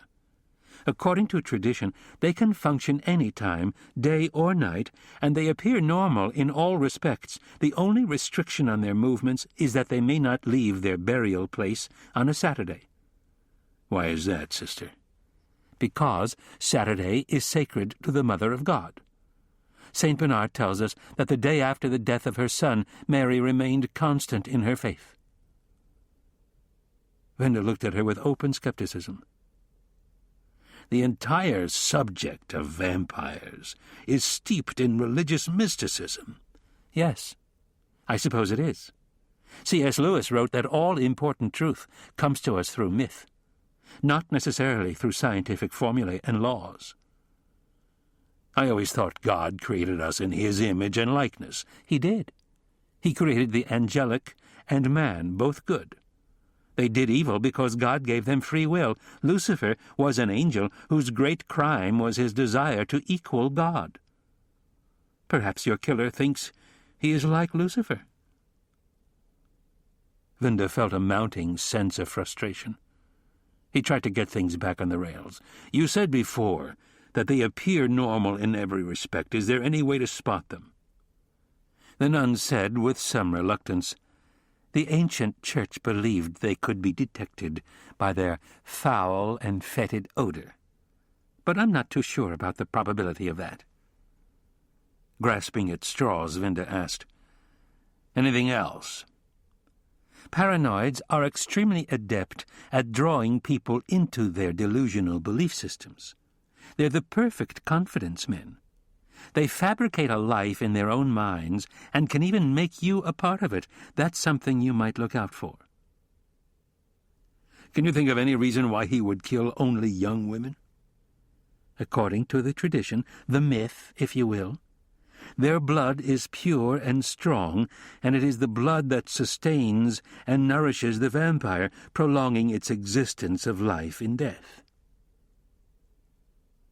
Vinda slid a brown department envelope out of the inside breast pocket of his sport jacket, removed several small photographs, and handed them to her. These are enlargements of the wounds on each of the victims. Look carefully at the marks to the right and a little below each wound. He watched her scrutinize the first one. Her mouth fell open in shock. She looked up at the crucifix, and her lips moved in silent prayer. She stared at the cross for a long time, not saying anything. Those marks, what are they? She replied softly. The impulse to bite under stress of strong sexual desire is a common act. With some vampires, the taking of prey is a sexual act. They kiss the throat first, as if engaging in foreplay, and then bite deep. Those marks are known as the vampire's kiss. I've never seen them, only read about them. She looked at two more of the photographs and shuddered. Vinda was suddenly aware of the weight of the revolver on his hip and asked, how is a vampire destroyed, according to the myth? She quickly took out and lit another cigarette. Why do you want to know? I have to know everything there is to know about this guy if I'm to stop him from killing again. She took a deep breath and said, there are several ways. Cutting off its head, driving a stake through its breast, burning it and scattering its ashes to the wind, or transfixing its heart. But you must be careful to transfix it with a single blow, because two or more would restore it to life. Or so tradition says. Vinda got up out of his chair and smiled at her. Thank you. You've been a great help. She walked with him to the door. If you need me again, don't hesitate to come back and see me. She took hold of his wrist, stopping him. You should know that as time passes, he will become more audacious and bloodthirsty. I'll pray for you and your men. The importance of the myth is that the killer believes it. It's real for him, and he's making it real for the rest of the world. Chapter 12.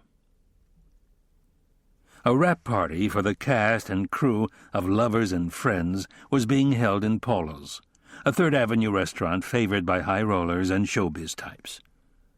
Replica Tiffany lamps filled the ceiling in a rainbow of shimmering color that ran the length of the Art Deco bar and continued back into the restaurant, where a 5-piece jazz band belted out the Sugarman Blues. A mixture of sawdust and mica flakes covered the bleached wooden floors. Waiters pushed through the crowd, offering silver trays filled with assorted canapes. 3 bartenders worked the bar. Michael Worthington, who played a supporting role in the movie, was sitting comfortably on one of the banquettes in the bar, joking with the costume designer and the sound mixer. He looked at his watch, 9:26 p.m. The party had started at 8. The pot-bellied sound mixer looked at Worthington and asked, "Where the hell is Jessica?" Worthington smoothed down his tie and smiled. "Jessica is being fashionably late as usual." The costume designer, a heavily made-up woman on the late side of 40, wearing a black jumpsuit with large silk lapels and opera-length pearls, sipped her drink and said, "The way the media is playing up her involvement in that dreadful murder, I wouldn't be a bit surprised if it didn't turn into a box-office bonanza for us." Worthington turned, fixed the costume designer with his powerful stare, and said, "That's not very likely. We've just finished shooting. The movie won't be released for almost a year or more. The police will have solved it by then." Sipping bourbon from a shot glass, the sound mixer said, "I wonder who dear Jessica is sleeping with these days." "I wouldn't know," Worthington said, selecting a stuffed shrimp from the tray presented by a waiter. The costume designer lowered her gaze into her glass and said in an undertone, "I hear she's into girls these days." The sound mixer leaned closer to Worthington. "Did you see the body?" Worthington was about to reply when he saw Jessica Merrill gliding into the crowd like royalty on a goodwill visit. She was wearing a floor-length sable coat over a stunningly simple white silk dress. Worthington watched expressionlessly as she pulled off gauntlet gloves, slipped out of her coat, and dropped both casually on a banquette. Worthington smiled and waved. He didn't bother to get up and offer her a kiss. "Who are the grim types with her?" asked the costume designer in a whisper. Worthington answered her in a normal tone of voice. "Detectives. The police department does not want anything to happen to our leading lady." "Well, that makes good sense. I mean, just look at all the publicity," the sound mixer said. "The script girl isn't here because she's afraid to leave her hotel room." Merrill's arrival was the signal for the party to move into high gear. Worthington moved gracefully through the densely crowded rooms, carefully taking time to talk, if only briefly, with everybody from the key grip to the gaffers. People in the business liked him because he didn't ignore the foot soldiers and just hang out with the brass. When he reached the end of the bar, he walked over to Jessica and, caressing her face, whispered, "I'm glad you took my advice and got some rest. You look 10 years younger than you did this afternoon." He walked off, leaving her smiling happily. He had made his way into the restaurant when a slender hand clutched his shoulder and a young woman kissed him on the cheek. "You were wonderful in the dailies, Michael." Laura Stewart was a bit player who was in only a few scenes and had precious few lines. Staring 30 in the face, tall, quite beautiful, and a skilled manipulator since childhood, she was the unlikely protégée of Jessica Merrill.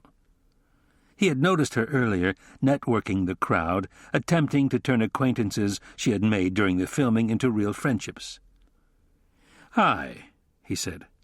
"I saw all of the dailies, and I can tell you that the camera likes you, but you're afraid of it. You've got to learn to make love to it and ignore it at the same time." "Any advice?" she asked respectfully. Worthington gestured her to come close and whispered, "Try learning how to become another person. That's what acting comes down to." Shortly before 10, one of the regulars came into an all-night delicatessen on 2nd Avenue. The counterman greeted him. "You're late tonight. How you doing?" "Good, Morris, and how are you?" "How should I be? The lousy landlord just raised our rent. We need that like a lochen cup. And how's the missus?" "She's wonderful," he said, adding, "Tonight we'll have—" I know, Morris Goldberg interrupted, waving his hands and smiling broadly. "You want the usual, 2 corned beefs on rye, 1 very, very lean, and 2 cream sodas to go." Morris's customer lived in a 2-bedroom apartment on the 7th floor of his Tudor City co-op, an enclave of Tudor-style buildings hidden on an expensive promontory between 1st and 2nd Avenues overlooking the United Nations. Going into the kitchen, he opened the refrigerator door, and the light came on to reveal shelves filled with rows of brown bags identical to the one he was holding. Reaching inside, he pulled out the bag on the extreme right of the first rank and carefully rearranged the other ranks until all the bags were in new positions. Stretching his arm inside, to the back of the first shelf, he inserted the new bag containing 2 corned beefs on rye and 2 cream sodas into its proper place in the last rank. Pushing the door closed, he dropped the grease-stained bag containing 2 stale corned beefs on rye and 2 cream sodas into the plastic garbage can under the sink and walked into his bedroom, where he undressed and meticulously put his clothes away. Naked, he padded into the bathroom, where he showered and shaved. After toweling himself dry, he slathered on a heavy dose of aftershave and walked back into his bedroom, where he picked up the TV remote from the night table. He went to the window, and from there he flicked on the television. Looking out, he saw a reflection of the TV screen in the glass. The composite sketch was being shown on the news, while a voiceover told the viewers to call the confidential police telephone number at the bottom of the screen if they recognized the killer. He laughed and tossed the remote on his bed as he left the room. He walked through the living room and entered a room done in pastel colors with a soft pink rug, Roman shades, and a double wedding ring quilt on the bed. In the middle of the room was a prie-dieu. Kneeling on it was a 5-foot inflated doll, dressed in a nun's habit. New York City has something for everyone, for every taste, and the most desperate needs.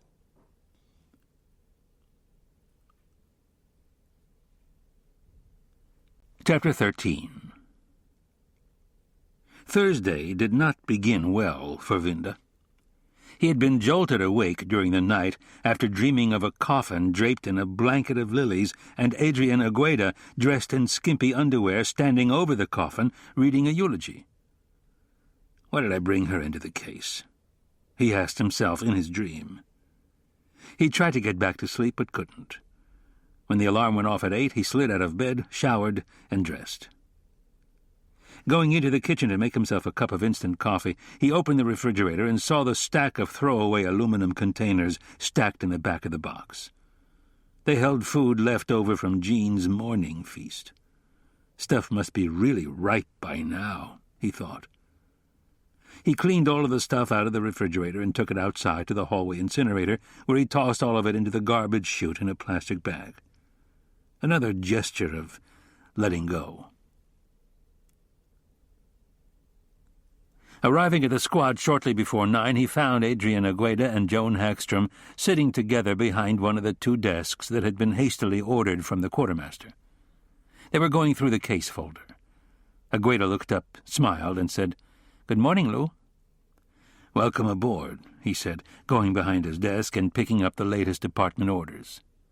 Vinda gave a smile of satisfaction when he read that Detective Stanley Gottlieb had been transferred from Manhattan's 1st Detective Squad to Brooklyn's 6-7 Detective Squad, otherwise known as the Land of Oz, Rastafarians and Homicides. Department justice, he mused, sure, swift, and arbitrary. The next time Gottlieb receives a tip on a homicide, he'll pass it up the chain of command. He had just finished reading the orders when Marcella and Moose arrived, carrying containers of coffee in soggy bags. Marcella looked at the women and said, "Good morning, ladies." He slid out of his coat, tossed it on the rack, squeezed in behind the desk next to Hagstrom, and said, "Cramped quarters, Resting his leg against hers, he asked, "Have you read the 5s?" "Most of them," Hagstrom said, picking up her tea and discreetly eyeing her new partner over the rim of the container. Vinda made the introductions and picked up his copy of the case folder. He would let them discuss the case among themselves, allow the natural bonding process to work. He went down the list of names of the men who had been inside Rue Saint-Jacques when the first RMP arrived. A jackhammer digging up the street broke his concentration. He looked out the window at the upthrust skeleton of a building rising out of Park Row. It hadn't been there 2 days ago. He looked back at his team. Marcella was giving Hagstrom his undivided attention. She was just his type, too, tall, with lustrous brown hair, eyebrows that formed perfect arches, and a great body. Sultry black eyes lurked inside a beautiful face. Stepping over to Agueda, Vinda handed her a list of names and ordered her, "Do a background check on these men. After you do that, scoot over to CCRB and start checking out civilian complaints against cops." She took the list from him, and their eyes met briefly. Vinda thought about Sister Mary Margaret's point about vampires not killing on Saturdays. The first homicide went down on a Monday, the second on a Tuesday, the third on a Sunday, and the fourth on Monday afternoon.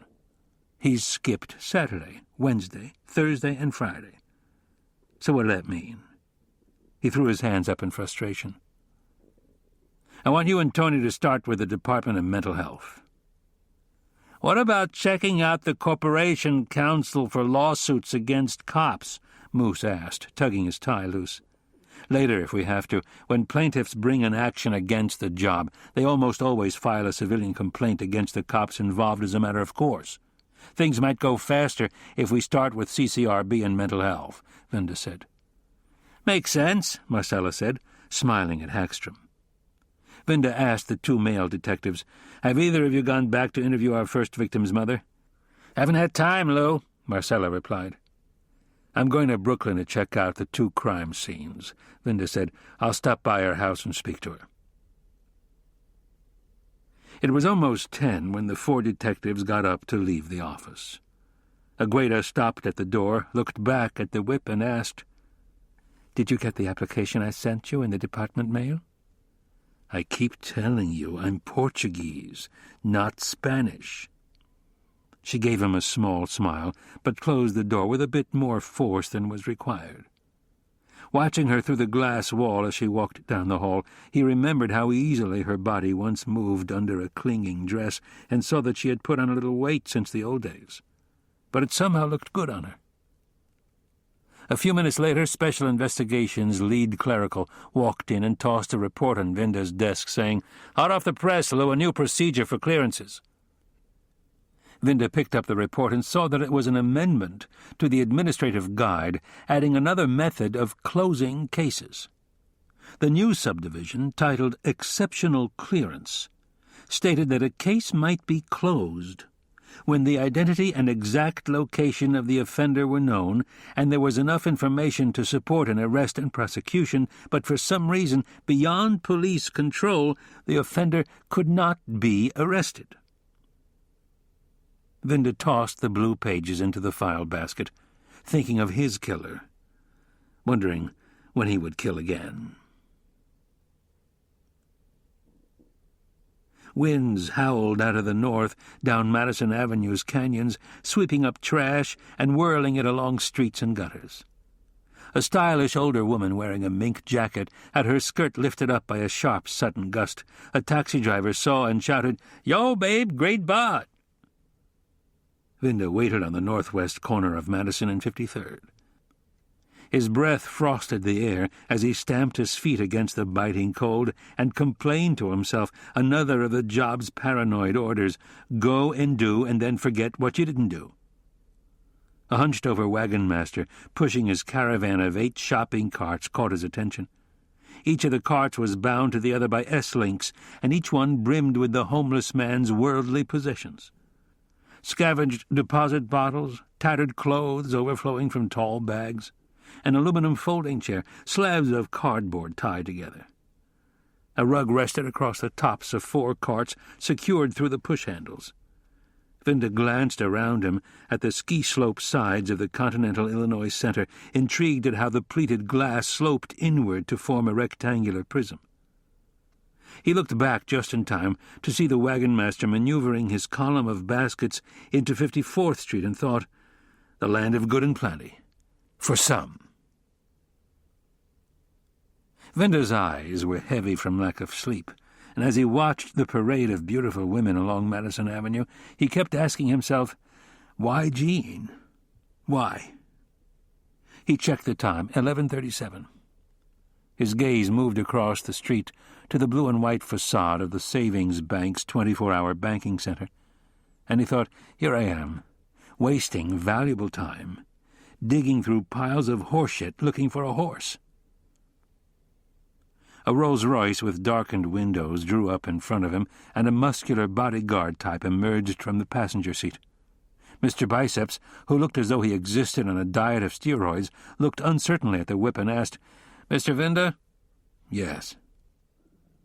Biceps pulled open the back door, inviting him to enter. Vinda peered into the luxurious interior and saw a man sitting in the corner staring out the window. He was dressed in an immaculately tailored gray suit, soft white shirt and black tie. Deep acne scars blemished his face, and black half-moons accented his deep-set eyes.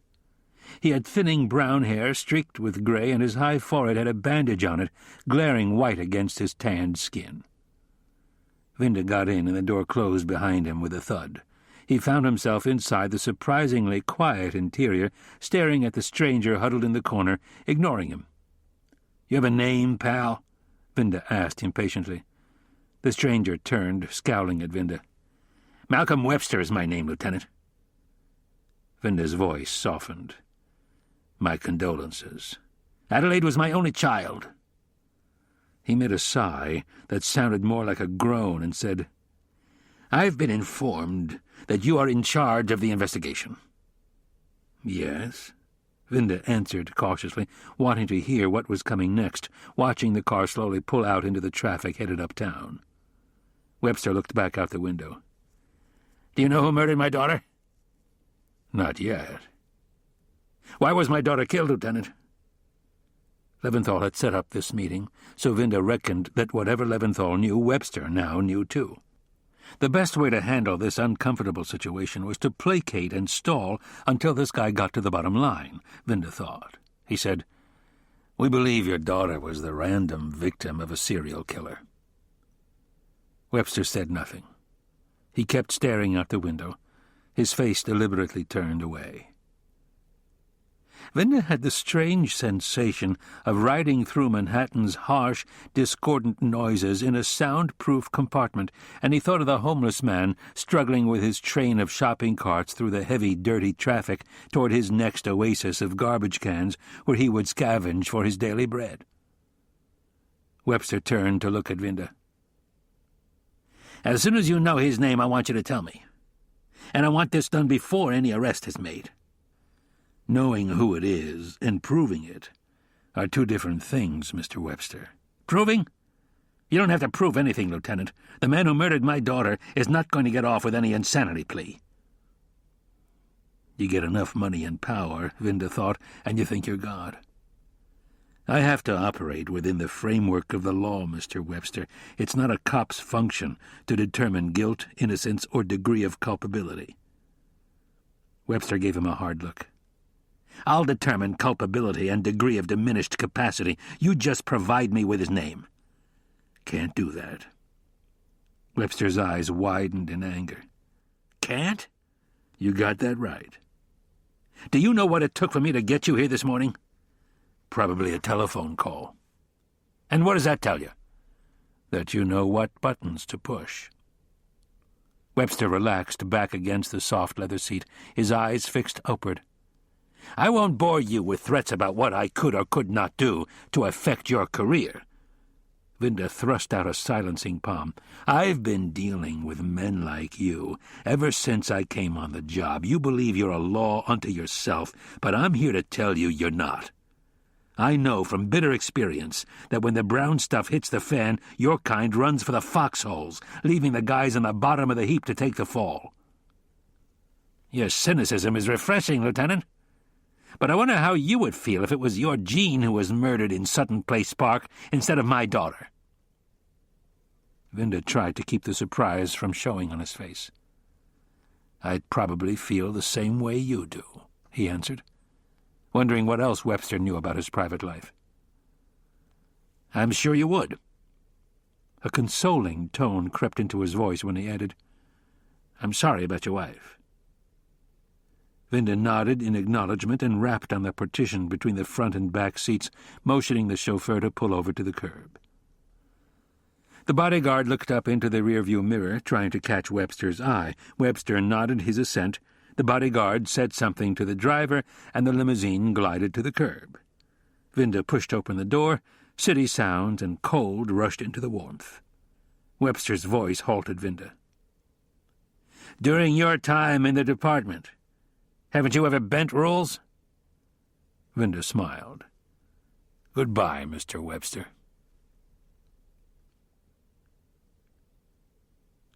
Sunbeams speared through the clerestory windows, illuminating the central portion of St. George's Church with bright sunlight. Inside the church, a scattering of people praying and meditating knelt in the pews, their eyes fixed on the altar's golden tabernacle.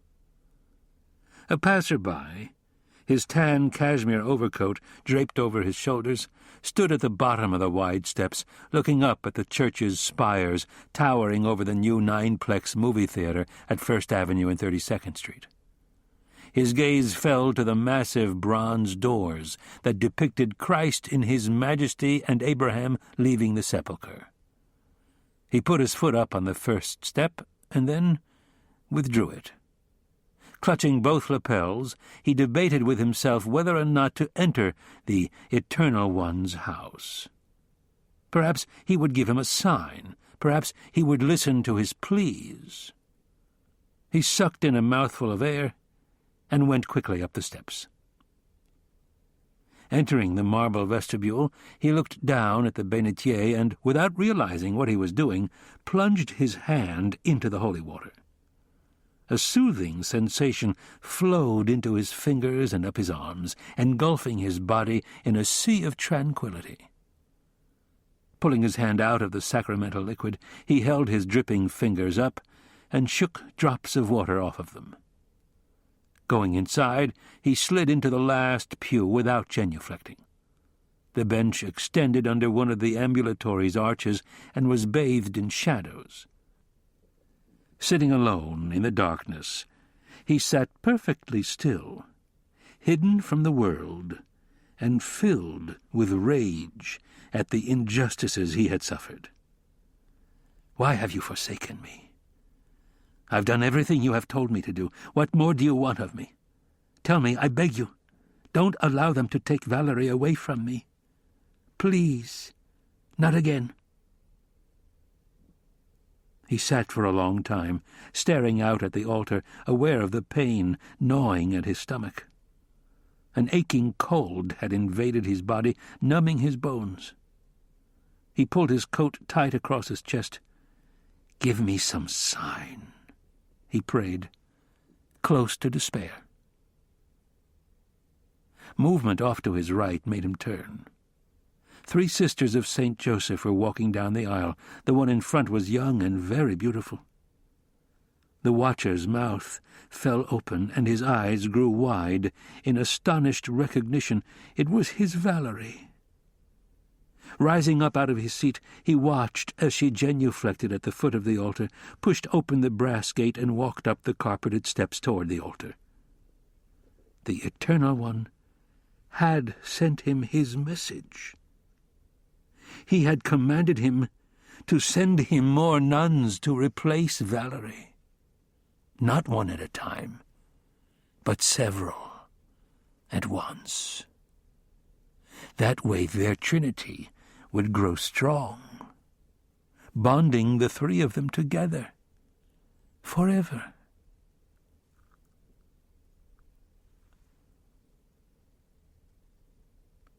Morty Heimowitz, professionally known as Marshall Hawthorne, for some curious reason, liked his friends to call him Vinny. He favored beautifully cut Italian clothes and Gucci accessories. He stood a bit over 6 feet, loved to dance, and had sharp features that many women called handsome. A slight feral aspect to his face had been remarked on by those who disliked him. Vinny was a theatrical agent who relished being seen at his favorite table in the Four Seasons grill room, sipping white wine. He enjoyed watching all the important people making their lunchtime deals. Being there, he felt that he was a player, the head gonif in the land of gonifs, and not that poor lanky kid from Eastern Parkway who the big kids used to call the skinny asshole.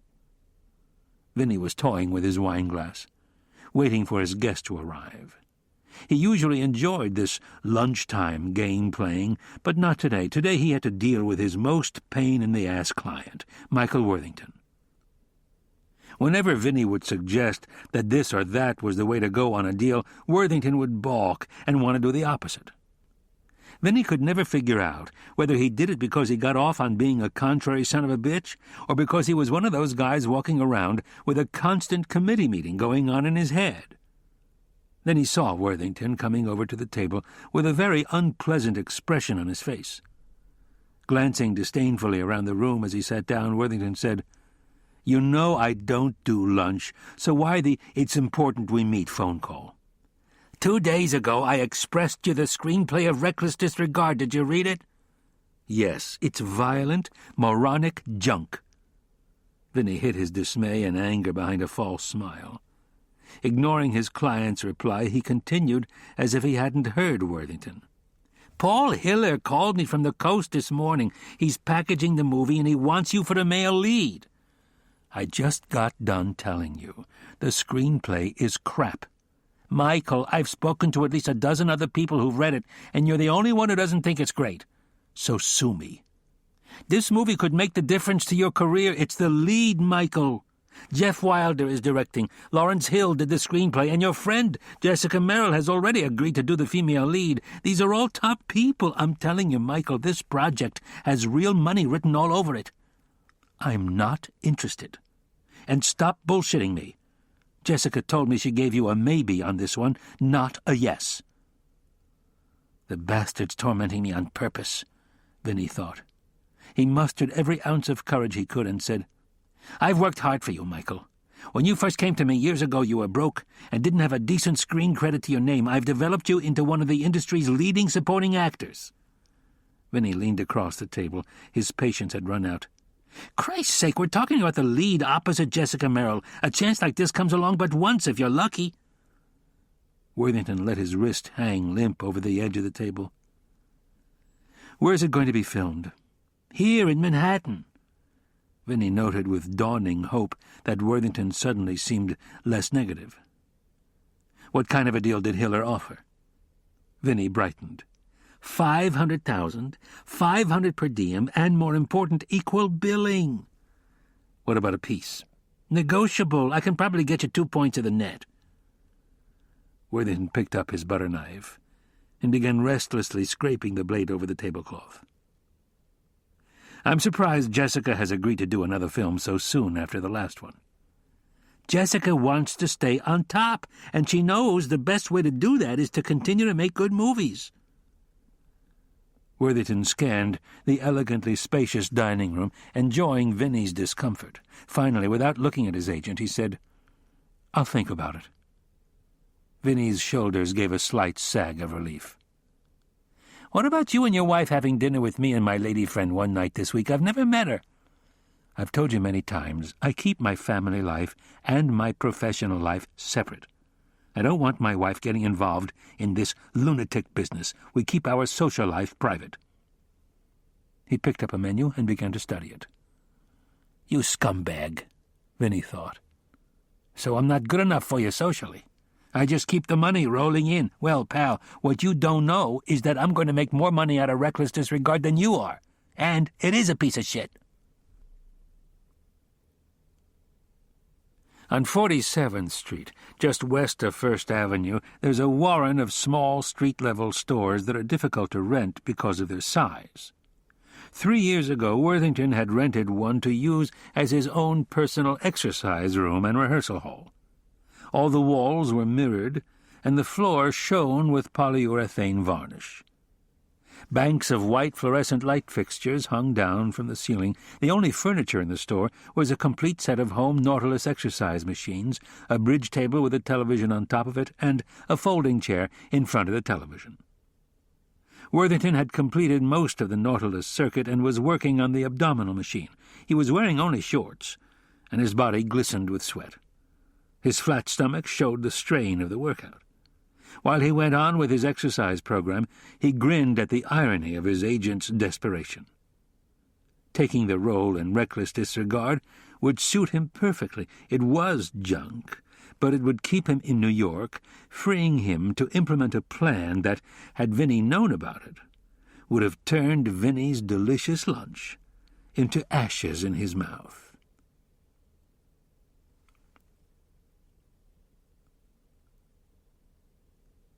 Chapter 14.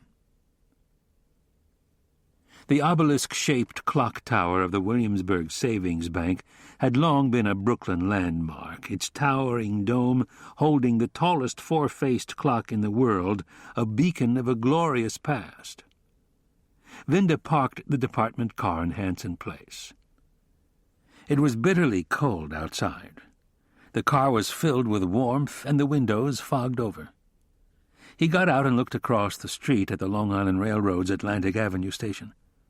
Walking to the corner, he saw that Bickford's restaurant and the adjoining oyster bar had been turned into cinder-block tombs.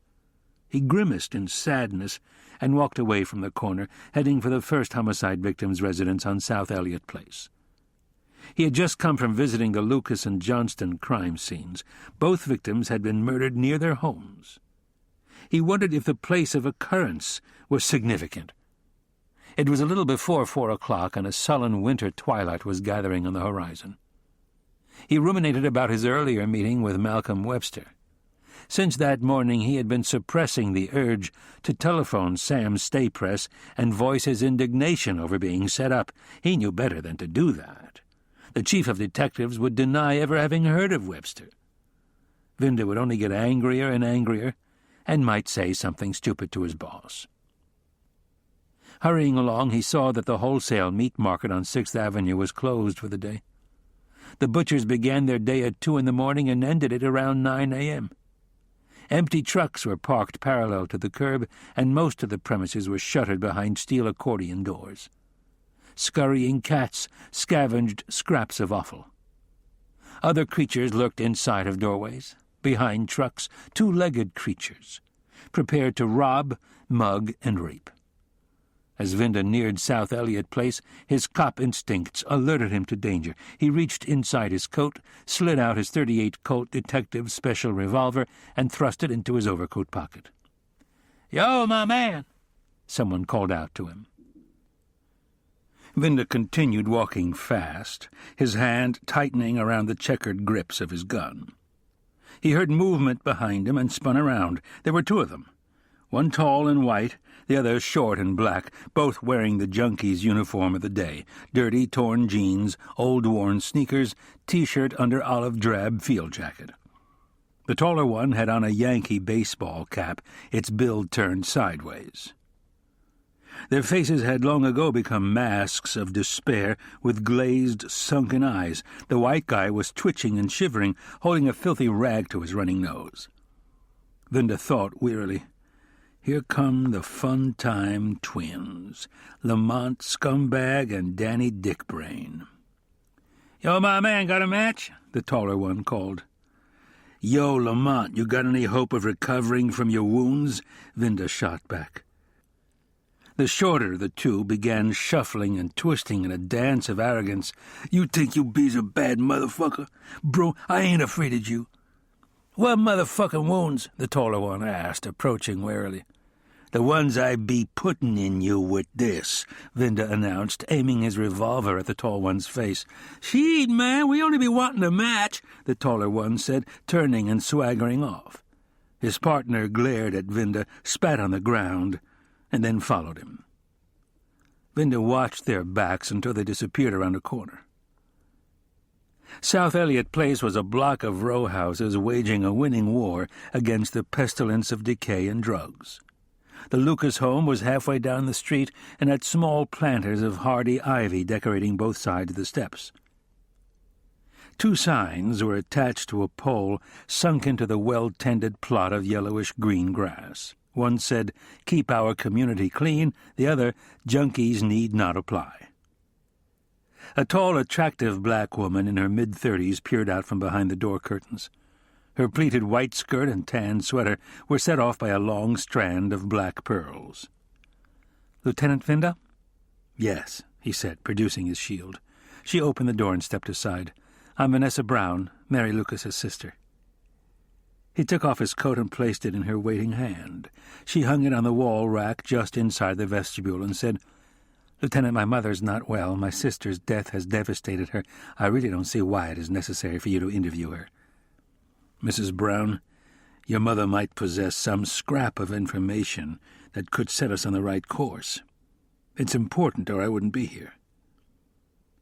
She sighed in mild annoyance and led him through a large living room with chintz-covered furniture and a floral carpet, and into the side parlor that served as a den and television room. An old woman dressed in mourning black sat slumped in a heavy armchair with doilies on both the arms. Her deeply wrinkled face still bore traces of her youthful beauty. Vanessa Brown introduced the policeman to her mother and went and stood behind her, protective hands planted firmly on her mother's shoulders. The old lady sat staring off into her own sorrowful void, her fingers moving rapidly over a rosary. Her dazed eyes looked up at the policeman, and she said in a quavering voice, "Mary was a good girl." "Yes, I know," he answered in a sympathetic voice. "Mary was a good girl," she repeated. "Everyone liked my Mary." Her fingers gripped the beads. "My Mary was a good girl." "Is this really necessary?" Vanessa Brown pleaded. He looked at the grief-stricken woman and thought, enough is enough. "Thank you," he said softly, and walked out of the room. Back in the living room, he noticed the pictures on the baby grand piano next to the window. One of them drew him over. "Our family," Vanessa said, coming over and standing next to him. One of the pictures in front was of a policeman, standing beside an old-style RMP sedan. The green and blues had been off patrol since the 70s, and the green metal box visible under the rear window, which contained the RMP's rifles, had been taken out of radio cars in the early 50s. The husky patrolman wore the old-type cartridge bandolier around his gun belt. "Our dad," she said. "He was the first black policeman ever assigned to the 61st Precinct." "I didn't know your dad was on the job," he said, giving the photograph his full attention while he recalled the old-style sedans with the radios that never seemed to be able to receive ungarbled transmissions. The department had come a long way since the first radio-equipped car cruised the city in 1917. "What year was this taken?" "I'm not sure. Dad was appointed in 1946 and put in 35 years before he retired. We lost him 5 years ago in a freak accident." She looked at him with new intensity. "The media is full of Jessica Merrill and the murders on Sutton Place and in Rue Saint-Jacques, but not one mention is made of my sister. Don't black women count, Lieutenant?"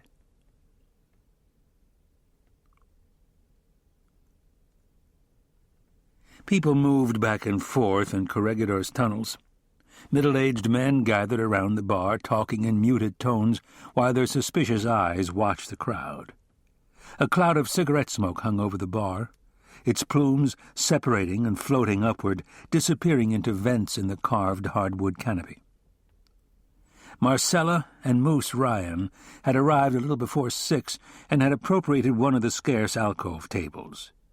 They were going over their notes, sipping drinks and digging chunks of cheddar from the tub when the rest of the team arrived. Getting halfway up from his seat, Marcella waved to them. Vinda nodded. Moving toward the alcove, Vinda scanned the bar and spotted Agent Orange and his coterie huddled at the end. Vinda and the chief of patrol exchanged blank stares. "Anything?" Vinda asked, walking into the alcove and pulling a chair back from the table. "Lou, we spent the day at the Department of Mental Health. The sick ones are in hospitals, and the ones that aren't so sick are in group houses or some sort of work program," Marcella said. "We spoke with one of the shrinks, and he told us that there is no real way of telling which sicko is our sicko," Moose said, pulling a folded page from his jacket.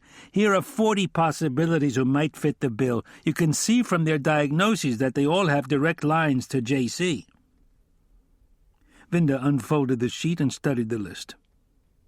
Lou, checking out all those names is going to mean that we need more people to help us. The four of us can't do it all, Marcella said. Remember the pipe bomber? It took almost 15 years to nail him by checking records, Agueda chimed in. We'll do what we have to do, but we're going to get this guy, Vinda said. So we just keep punching. Marcella signaled the waiter for a round of drinks. A flurry of activity made them look toward the entrance, where they saw the chief of detectives arriving with his retinue. Leventhal peeled away from the others and came over to Vinda. "May I see you a minute, John?" Vinda got up and walked outside the alcove. The C.of.D. assumed the position, hand partly across his mouth, and confided, "Pollock and his editor know about the similarities of the wounds in the Webster and Camacho homicides." "How?" "It doesn't matter how. The point is that they know. The upside is that David Pollock has convinced his editor that revealing that information could jeopardize our investigation, and his editor agreed to sit on it for a while." "Looks like I owe David one." "Perhaps you should let him win at backgammon once." "There are limits, Chief." "I find it strange that they didn't connect the Lucas and Johnston homicides," Leventhal said thoughtfully. Vinda looked down the bar and directed a nasty look at Agent Orange. "Their stool didn't know about the other two." Leventhal gave Vinda a cynical smile. "That prick."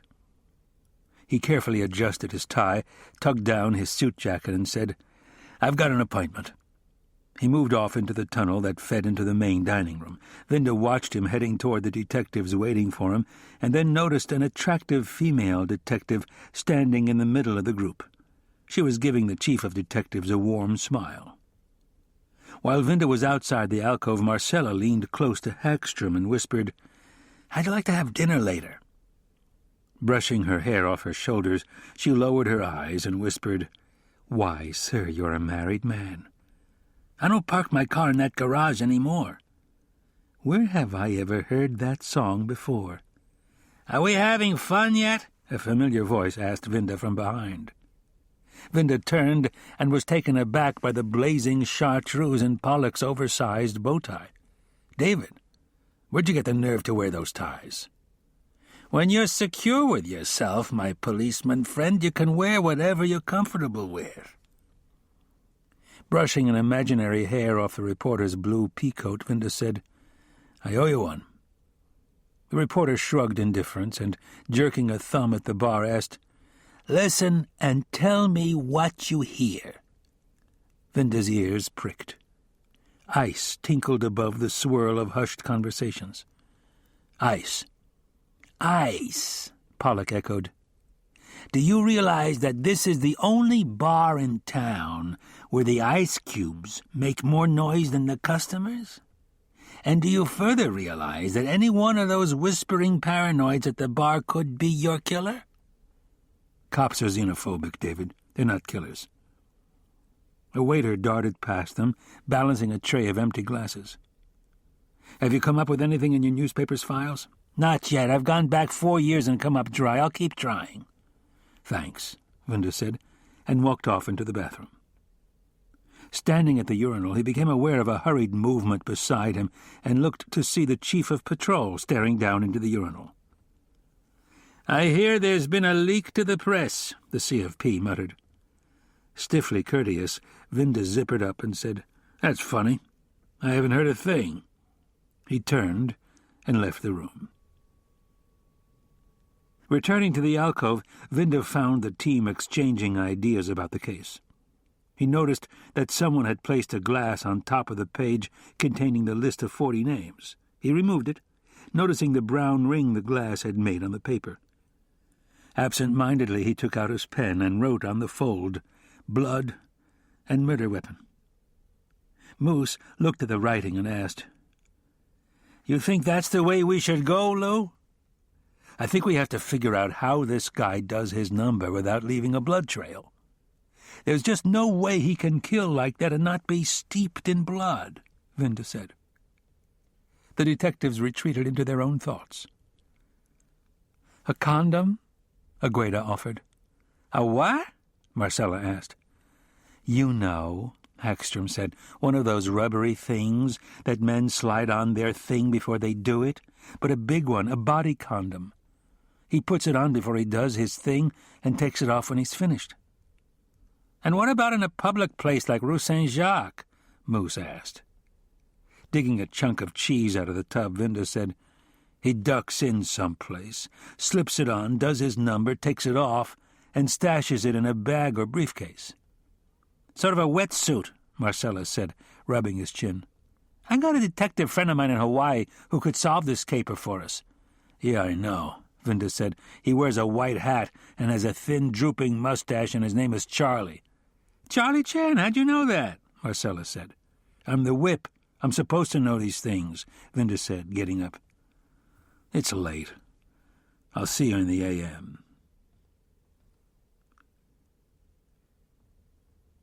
23 minutes after Vinda had left Corregidor, a bedroom telephone rang inside a brick ranch-type home in Plainview, New York. Wendy Marcella's bare arm stretched across the bed and pulled the receiver to her ear. "Hi, honey. How are you and the kids?" Tony Marcella asked his wife. She sat up in bed, keeping the phone close to her mouth. "Where are you, Tony, at the station?" "I'm still at work, honey. How's everything?" "Fine. The children are both at sleepovers." "During the week? What about school and homework?" "They're doing their homework at their friends'." "Honey, Frank, my fireman friend, is having a poker game at his house tonight. Would you mind if I sat in for a few hands?" "Of course not, honey. You need a little relaxation." "If it gets too late, I might sack out in the office. Just let me know either way so I don't worry." "I will. Love you." "Me too." As she slipped the phone into its cradle, a hand came out from under the blanket and caressed her naked back. "What did he say?" "He's playing cards. At your house." Chapter 15. In her rent-controlled apartment on Bethune Street in Greenwich Village, Adriana Gueda lay in bed, dressed in underpants and a white terrycloth robe. She was half watching a late-night movie, half listening to the Cajun music filtering down from the apartment upstairs, snacking on the contents of a box of puffed rice, and going over the details of the case. The more she thought about it, the more convinced she was that the perp was wearing some kind of a body condom in order not to leave a blood trail when he fled the scenes. She propped her head higher on the pillow and looked over at the photograph of Vinda atop the oak dresser. He was dressed in faded jeans and a yellow shirt. His black forelock hung carelessly over his forehead, and he was sporting that devilish grin that had made her fall in love with him long ago. She had taken the picture during one of their many Central Park picnics. She became increasingly conscious of her body and pressed her legs together and sighed, remembering the incredible sensations she had experienced every time they made love. She rubbed her eyes hard, as if trying to blot out the painful memory of him telling her it was over. "Adrian, I've met someone," he had begun, avoiding her eyes. "Just like him to be painfully honest. Why couldn't he have lied? Why couldn't he have loved me as much as I loved him? I'm tired of listening to myself list all the why couldn'ts," she thought, and smiled sadly. She got out of bed and snapped off the television, then slipped off her robe, tossed it across the bed, and crawled under the blanket, accompanied by the jamboree music of Tipitina. She raised her head up off the pillow for one last look at him, switched off the light, and went to sleep, trying hard not to think about Vinda. The distinctive silhouette of the United Nations Secretariat building stood out against the night sky. Worthington was standing in his bedroom, looking out across the river at the lights of Queens. He was barefoot, dressed in a long black silk robe that had scrolled piping on the cuffs. "I need inspiration," he thought, watching the blinking running lights of a helicopter over the river. Walking away from the window, he went to the living room, where he took Valerie's dry cleaning off a chair, scooped up the bag of personal hygiene articles he had purchased in the supermarket, and walked into his wife's bedroom. He switched on the lights and moved to the wall closet. Sliding one side of the double doors open, he pushed clothes aside and hung up the dry cleaning. He slid that side of the closet closed and pushed open the other. 7 shelves rose vertically from the carpeted floor and were crammed with neatly stacked feminine hygiene articles and cosmetics. Taking the new items out of the shopping bag, he put each one on top neatly in the appropriate place. Sliding the door closed, he turned to see Valerie kneeling on her prie-dieu. He liked how her black habit flowed gently over her body, concealing her from the rest of the world. As he wandered through the apartment, he was thinking about alternative ways to carry out his mission. This time, he was going to send him a worthy offering. Walking over to the console table in the foyer, he looked down at the week's worth of unopened mail. Idly going through the pile, he came across an orange flyer bordered in black.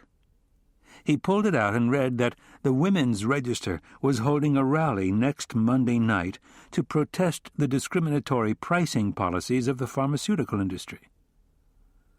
May Gold would be introducing the guest speaker, Dr. Florence Myers, former CEO of Bristol Cosmetics.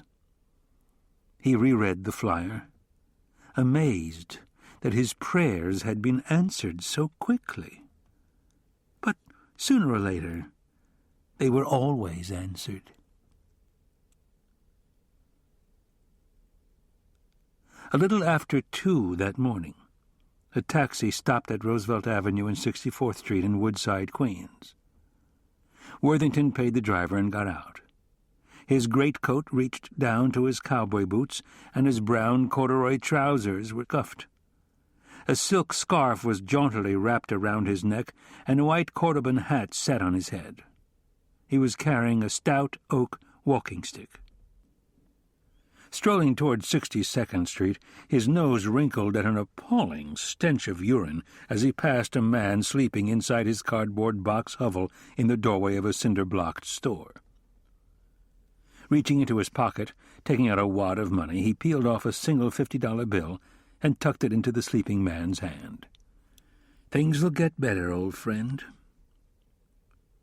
Fitzgerald's, a dingy and cheerless bar, was on the west side of 62nd, about 40 feet in from Roosevelt Avenue. As you entered, the bar was on the right, running about 20 feet toward double doors that led into a kitchen. To the left was an elevated area with tables and chairs. In the rear, 2 doors opened into filthy toilets. 5 men and 1 woman sat at the bar, most drinking shots and beers, the way serious career drinkers take their booze. Worthington threw open the door and walked inside like he owned the place. What little conversation there had been stopped as he came in. He gallantly tipped his hat to a woman half falling off her bar stool. Reaching the end of the bar, he smashed his stick across it and roared, "Innkeeper, drinks for my friends!" Stone-faced, the bartender, a wiry little man with a great mole on the side of his nose, came over and said coldly, "They only drink with friends."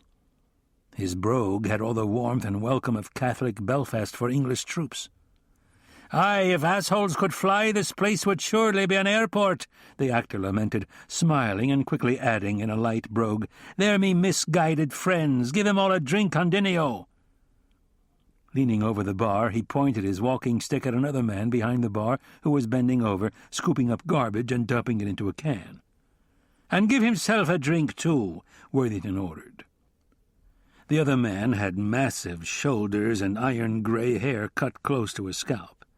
His dungarees had slipped down, revealing the elastic band of his grimy underwear and the upper crack of his ass. "Hello, Otto," Worthington called to him. He strolled over to the elevated part of the bar, where he removed his coat and hat, carefully put them across a table, and sat down. Ignoring the newcomer, the man called Otto pushed the garbage can up against the wall. Then he crossed to the upraised area, pulled back a chair, and sat facing Worthington. A somber expression came over Worthington's face as he looked at Otto and said, "Aye, 'tis a sad day when the likes of you is relegated to sweeping floors." The bartender came over. Worthington ordered, "A bottle of Dom Perignon 85, Otto said flatly. "2 beers. As the barman walked off, Otto looked expressionlessly at the newcomer. "Who the fuck are you? It saddens me to think that you don't remember your old boyhood friend from the Cincinnati school, the same feller who used to stunt with you in the movies." Slowly, Otto's expression showed some faint cheerfulness.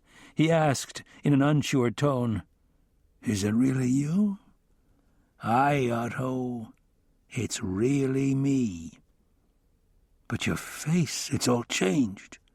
You look completely different, but not your voice. It's the same." "We can talk about that later. Tell me, old friend, you still in the same business?" The barman came over, set down 2 beers, and left. Otto picked up his mug, drank, wiped froth from his lips with the back of his hand, and said, "I might be. Why?" "Friends in Miami sent me a shopping list." "What are they looking for?" "Something that will convey a proper message." Otto drank. "A proper message, is it? And to whom are these friends of yours planning on sending these tidings?" "I don't think you want to know that, my friend." "I suppose you're right," Otto said, drinking more beer and adding, "I can let you have some M545s, fragmentation and frag incendiaries. I also have 217 impact frags with time delay fuses." "Nothing more imaginative?" "Ednons with electronic delay fuses." "Claymores?" Worthington asked, as he raised his mug to his mouth. "Maybe, but they're very hard to get." "Plastique?" "Semtex, in bars." Worthington said, "Dinio has a long shopping list for his old comrade." Vinda walked along Center Street, past the old headquarters building, looking up with fond remembrance at the Romanesque dome, and shaking his head with dismay when he saw the luxury condominiums for sale sign attached to the facade. Walking on, he glanced in at a store's display windows, noticing the new lathes and drill presses that were sold in this part of town. Morning traffic had gridlocked Spring Street, resulting in the strident blasts of clamorous horns. Nearing Kenmare Street, he ducked into a doorway and climbed the rickety staircase to the first floor, where the peeling inscription on the door read, "Saul Weintraub, Industrial Clothing." A waist-high counter ran from wall to wall, and beyond, rows of metal racks containing bins filled with plastic-wrapped uniforms covered the worn wooden floors. To the right, past the counter, was a roll-top desk, its pigeonholes stuffed with invoices. Sitting there with his feet up on the pull-out board was a man of 60 or so with a mane of white hair, tapping a pencil as he diligently went about digesting the daily racing form. Saul Weintraub was a retired bookmaker who had gotten himself swept up in the Knapp Commission investigation into police corruption in the early 70s, and had done a year inside for contempt of court for refusing to testify against accused policemen. Upon his release from prison, he'd gone into the industrial uniform business. Because of his deep blue eyes, Sol had long ago been dubbed Solly Blue Eyes. "Morning, Solly," Vinda said, lifting up the counter and walking inside. A grin of recognition spread across Solly Blue Eyes' face when he swung his feet to the floor and saw Vinda. "Long time no see, John. I heard they banished you to no-cop land." "I got time off for good behavior," Vinda said, nodding at the racing form and adding, "I see you're still at it." "Yeah," he said sheepishly. "I'm still looking for that one big score that's going to make me even. You always figure the next race, but it never comes." He shrugged, asked, "What brings you here?" "Industrial uniforms. Is there such a thing as a body condom? Something strong and pliable that can be gotten on and off fast and folded so that it would fit inside a briefcase or a knapsack?" "What you're looking for is called a clean suit. It's made of Saranex and is so tightly woven that it's impervious to dust and solvents. They're used in sterile work environments, pharmaceutical houses, microchip manufacturers." Would they be waterproof? Of course. Nothing can penetrate them. Water would just roll off. So would blood, Vinda thought, asking, "Do you sell them?" Solly Blue Eyes went off down the aisle and reached up into a bin. He pulled down a wrapped, clean suit, came over to Vinda, and tossed it to him. Vinda pulled it out of its plastic and shook it out of its folds. There was a white overjacket and pants, and also a hood with a glass faceplate and a white cape that went over the shoulders. The glass faceplate had breathing holes. There were also orange neoprene gloves that taped at the wrist with silver duct tape, and overboots of the same material that sealed at the knees with duct tape.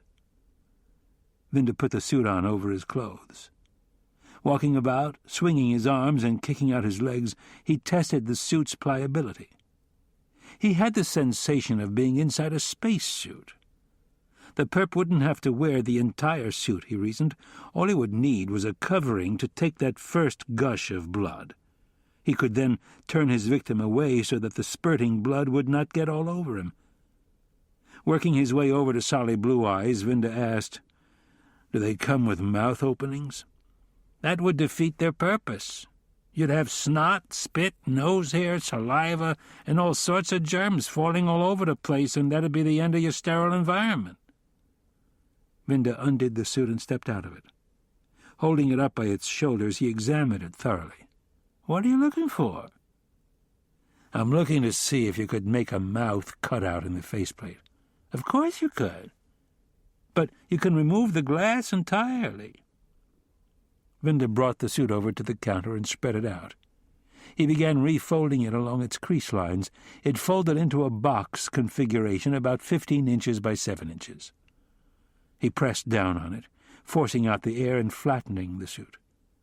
The perp could wear the top part of this outfit to keep the blood off himself, he thought, and it would be a simple matter to roll it up after he was done and conceal it under a coat or a jacket. But what if it was dripping blood? He certainly wouldn't put it on his own person. He'd stash it someplace quickly, and he wouldn't take time to fold it. The witness to the Sutton Place homicide had stated she'd seen him wearing a knapsack. "Want to take it with you?" Solly Blue Eyes asked. Lost in thought, Vinda didn't hear the question. He continued staring down at the suit. "Happenstance," he repeated over and over to himself. A vague uneasiness began to mount inside his stomach, and he thought, catching this guy is going to be like grabbing smoke. "You hearing me? John, you want the suit or not?" Vinda schooled a smile onto his face and said, "Yeah, Solly, I want the suit." Vinda's mind had been racing down new paths as he headed downtown. He stopped for the traffic tie-up at Bowery and Grand and casually looked up into the rearview mirror at the traffic jumble behind him. He didn't spot them at first, but when he saw the familiar face scrunching down in the passenger seat of the black Camaro, he tensed. Keeping his eyes on the car, he slid out his revolver and put it on the seat next to him. The driver of the Camaro was a pug-nosed man somewhere in his late 40s. Vinda didn't recognize him. But the man sinking down in the passenger seat was definitely Mr. Biceps, Malcolm Webster's bodyguard. "Why are they on me?" he asked himself, immediately thinking up applicable violations of law to use against them, starting with harassment as a misdemeanor and inflating it up to felonious assholery. The bottleneck broke. Traffic spewed out.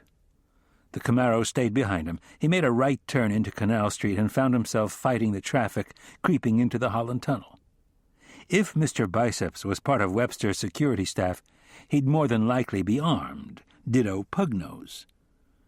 An idea brought a flush of excitement to his face.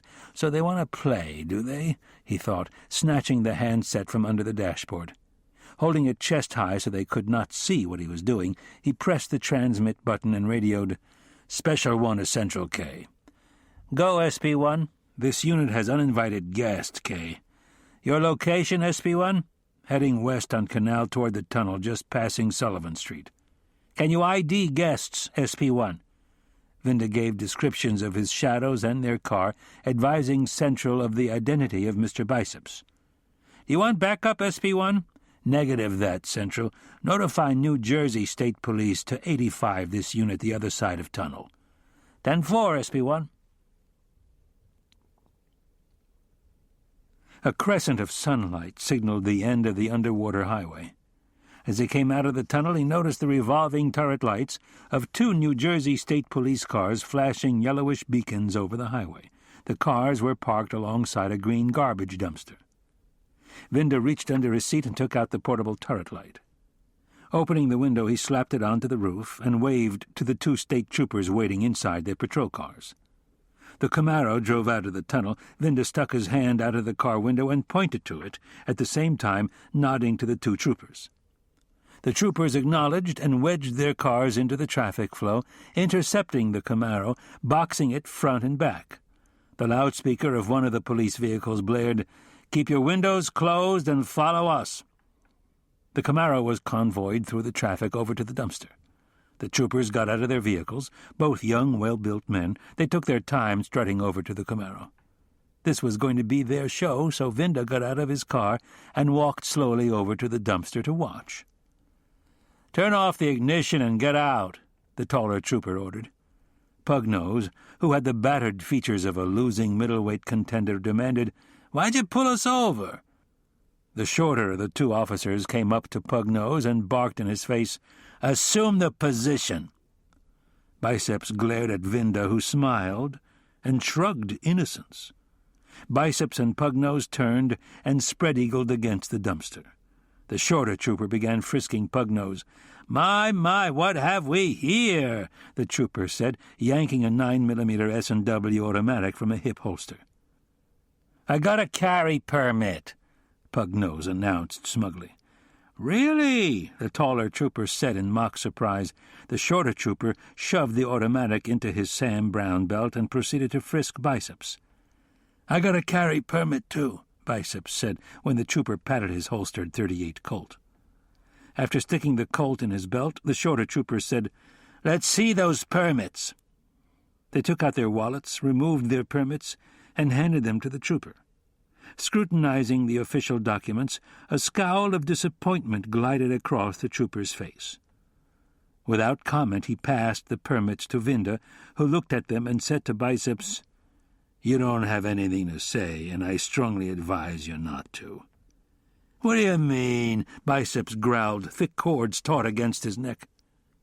"The lieutenant means," the taller trooper said, "that your permits license you to carry concealed weapons in New York State, not in the state of New Jersey. You're both under arrest." "You Mickey Mouse cops can't arrest us," Biceps shouted into the trooper's face. "I bet when the weather gets real hot, your IQ can get as high as 15. Vinda snarled at him. "Fuck you," Biceps shouted back. The troopers separated, slowly backpedaling, their hands drifting toward their holsters. The taller one reached across his chest, plucked the 9mm from his belt, and tossed it in front of the prisoner's feet. A nervous twitch started up in Pugnose's right eye and cheek. "It's a setup! They're going to whack us!" Vinda rushed them, shoving them up against the dumpster. "You scumbags got a choice. You can go quietly now or in the morning with the garbage." "I hate lawyers," Malcolm Webster bellowed across the expanse of his 25th floor Lower Broadway office. "And you're forcing me to spend good money on them to defend my people on your trumped-up charges." "We all have bad days, Malcolm," Vinda said, standing before the plate-glass wall, soaking up the spectacular view. The ferry was making its run to Staten Island, sunlight gleaming off her wheelhouse as her prow bit into the incandescent water. "You know what we call it when we find a dozen lawyers floating face down in the East River?" "What?" Webster snapped. "Urban renewal." Despite himself, Webster laughed. He had installed himself behind a large redwood desk that appeared to stretch halfway across the room and was bare except for 2 telephone consoles on the right side. Vinda turned away from the wall to ask, "Why?" Webster turned and gazed out at the scudding clouds. I want the man who murdered my daughter, and I want him punished. I thought by having you followed—" He pulled an ironed handkerchief from the inside pocket of his suit jacket and, without unfolding it, brushed it across his eyes. Vinda came over and sat on the edge of the desk and said, "Even God can't change the past, Malcolm. I want to catch this guy, too. And you have to be made to understand that by hindering me, you are helping him. Time, that thing that keeps everything from happening at once, is on his side, not ours." Webster's shoulders sagged. "Assign more detectives. I'll pay for them. We've assigned all the resources we can. The NYPD has caught over 2,900 homicides so far this year, and we're still counting. We're stretched thin, very thin." "How do you know you'll catch him?" Vinda evaded the question, saying, "If you get in the way, you can screw it up, and then we won't nail him." Webster took in a deep breath and said, "I won't interfere again." "Now I can get back to work," Vinda said, picking up his coat from the leather-covered couch against the wall. Watching the detective, a forlorn expression on his face, Webster said, "Isn't there something I can do to help?" Slipping his arm into one sleeve of his coat, Vinda said, "Maybe." Every cop in the job quickly learns you do what you gotta do, and every cop was also aware that the disciplinary orders were filled with charges and specifications against cops who did what they had to do and got caught. The thinking of the palace guard had not changed since that first watchman patrolled his New Amsterdam beat back in the 17th century. Do it, don't let me know you're doing it, and if you get caught, you're it. Walking back to the desk, Vinda placed his palms on the edge and, leaning forward, explained, "If you should aid this investigation, it would have to be done confidentially. No one, and I mean no one, could know." As he leaned across the desk, he could smell the faint scent of Webster's aftershave.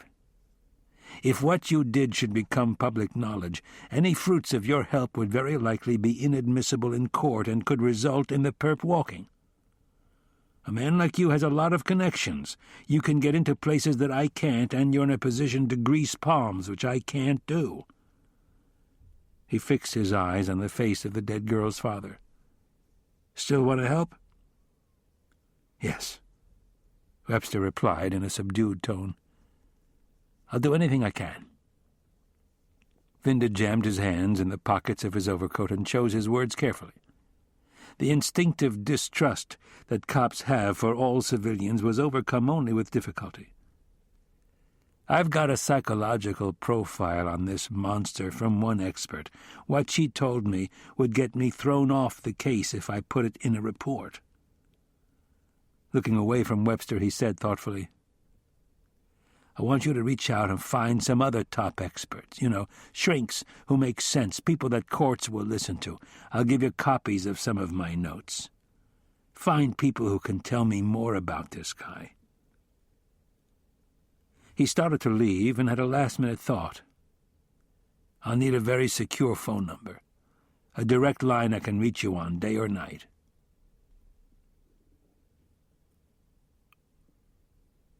Chapter 16. A cacophony of traffic blended with the refrain of Christmas carols as streams of people poured into subway stations. It was Monday evening, and the Empire State Building's spire stabbed the low clouds against the black of the sky. The usual pre-holiday revelry had been subdued by the horrible murders that dominated the headlines and filled the television screens. White-collar bars emptied quickly as darkness fell, and men walked their female co-workers to catch their buses and subways. Around the corner from the famous landmark, on 33rd Street, a little west of Fifth Avenue, most of the furniture showrooms had closed for the day. On the south side of the street, 6 buildings in from 6th Avenue, a steel gate was locked across the front of an empty store with a large "For Rent" sign in the window. 5 of the 6 lofts above the store were in darkness. The one on the first floor was dimly lit by a bare bulb hanging down from a tin-covered ceiling. Inside this loft, a woman in her 20s stood on a folding ladder, tacking feminist posters to the wall. A lectern stood in front of ranks of folding chairs that stretched back across a wooden floor. On the speaker's platform stood a boom box playing a tape cassette of Haydn's The Creation. Kate Coswell's long, bulky sweater came down over her jeans to mid-thigh. Kate had always been a believer in women's rights, but hadn't become active in the movement until one night last year when she had taken a shower in her boyfriend's apartment. She had planned on spending the night there, so she had brought along her personal articles and a change of clothes. While in the shower, rubbing a fragrant skin conditioner over her stomach, she noticed a tube of the same product standing upright in the shower caddy. Curious, she picked it up and saw that it was the same size as hers, manufactured by the same company, had exactly the same ingredients, and cost $2 less than the ladies' body scrub. It was labeled for men. She had squeezed a glob of the green paste into her hand and lathered it under her breasts, finding that it felt and smelled exactly the same as the stuff in her tube. Her girlfriends were right. If men menstruated, Tampax would be free. It was at that moment that Kate Coswell decided to become active in the movement. Climbing down, she carried the ladder to the other side of the room and put up more posters. Outside, in the street, Michael Worthington loomed back in a doorway, staring up at the first-floor loft with the big sign in the window announcing tonight's meeting of the Women's Register. Lost in the gloom of a winter's night, Worthington clutched a shopping bag crammed with the supplies he had so carefully packed. Stepping out of the doorway, he looked up and down the street and then quickly crossed to the other side, slipping into the vestibule of the building. The narrow lobby had a cracked tile floor and an elevator with ancient sliding doors with gilded scrollwork. The staircase was to the left. He took the steps swiftly and silently, aware that he did not have much time. Reaching the first level, he put his ear to the door and heard, "Wir preisen dich in Ewigkeit." "We praise thee in eternity," he translated, thinking, someone has the good taste to be listening to Haydn. He carefully turned the doorknob, opened the door a crack, and peered inside. A woman was standing on the top step of a ladder, tacking posters to the wall. He looked around, and, seeing no one else, concentrated his attention on her. Her hands were young, and her long hair flowed down her back. His mouth went dry, and flashes of warmth surged across his stomach. Opening the door wide, he slipped inside and stood with his back against the wall, watching her, unable to suppress his budding desire. Looking about, he spotted a door a few feet to his right and inched his way over to it. He slipped inside and found himself in a cleaning supply room filled with the pungent smells of solvents and cleaners. He switched on the light and saw the large cardboard drum standing against the wall. He removed the metal lid and saw that it was 1/4 filled with some kind of granulated cleaning compound. He turned off the light, went to the door and cracked it. When he saw her again, he was convinced that the Eternal One had sent her to him. It was his will. Suddenly he realized that he had not brought his vestments with him, and he admonished himself. That was dumb. Dumb. But he did have his sacred instrument. He quietly undressed and folded his clothes, putting them up on one of the shelves. Naked, he inserted his gleaming implement and padded over to the door. Dem Schöpfer haben wir gedankt. Kate walked to the back to admire her work. She was standing with her hands on her hips, a few feet in front of the supply room, with her back to the door. He plunged out, grabbing her, cupping his hand over her mouth, sweeping the terrified woman up into his arms, and hauled her back into the cleaning supply room. The creation drowned out the sounds of her muffled screams. Her nails clawed at his back in her desperate struggle for life. "How sweet you are," he said, arching her thrashing body up to his mouth so that he could reach her young, vulnerable throat. His heightened excitement made him oblivious of the bloody gouges she was digging across his shoulders.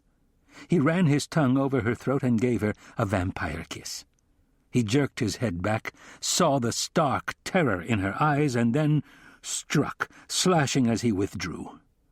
He snapped her body away from his so that her blood would gush into the cardboard drum. The tape deck abruptly stopped. The loft was quiet. Worthington cleaned himself off with a roll of cheesecloth he found on one of the shelves.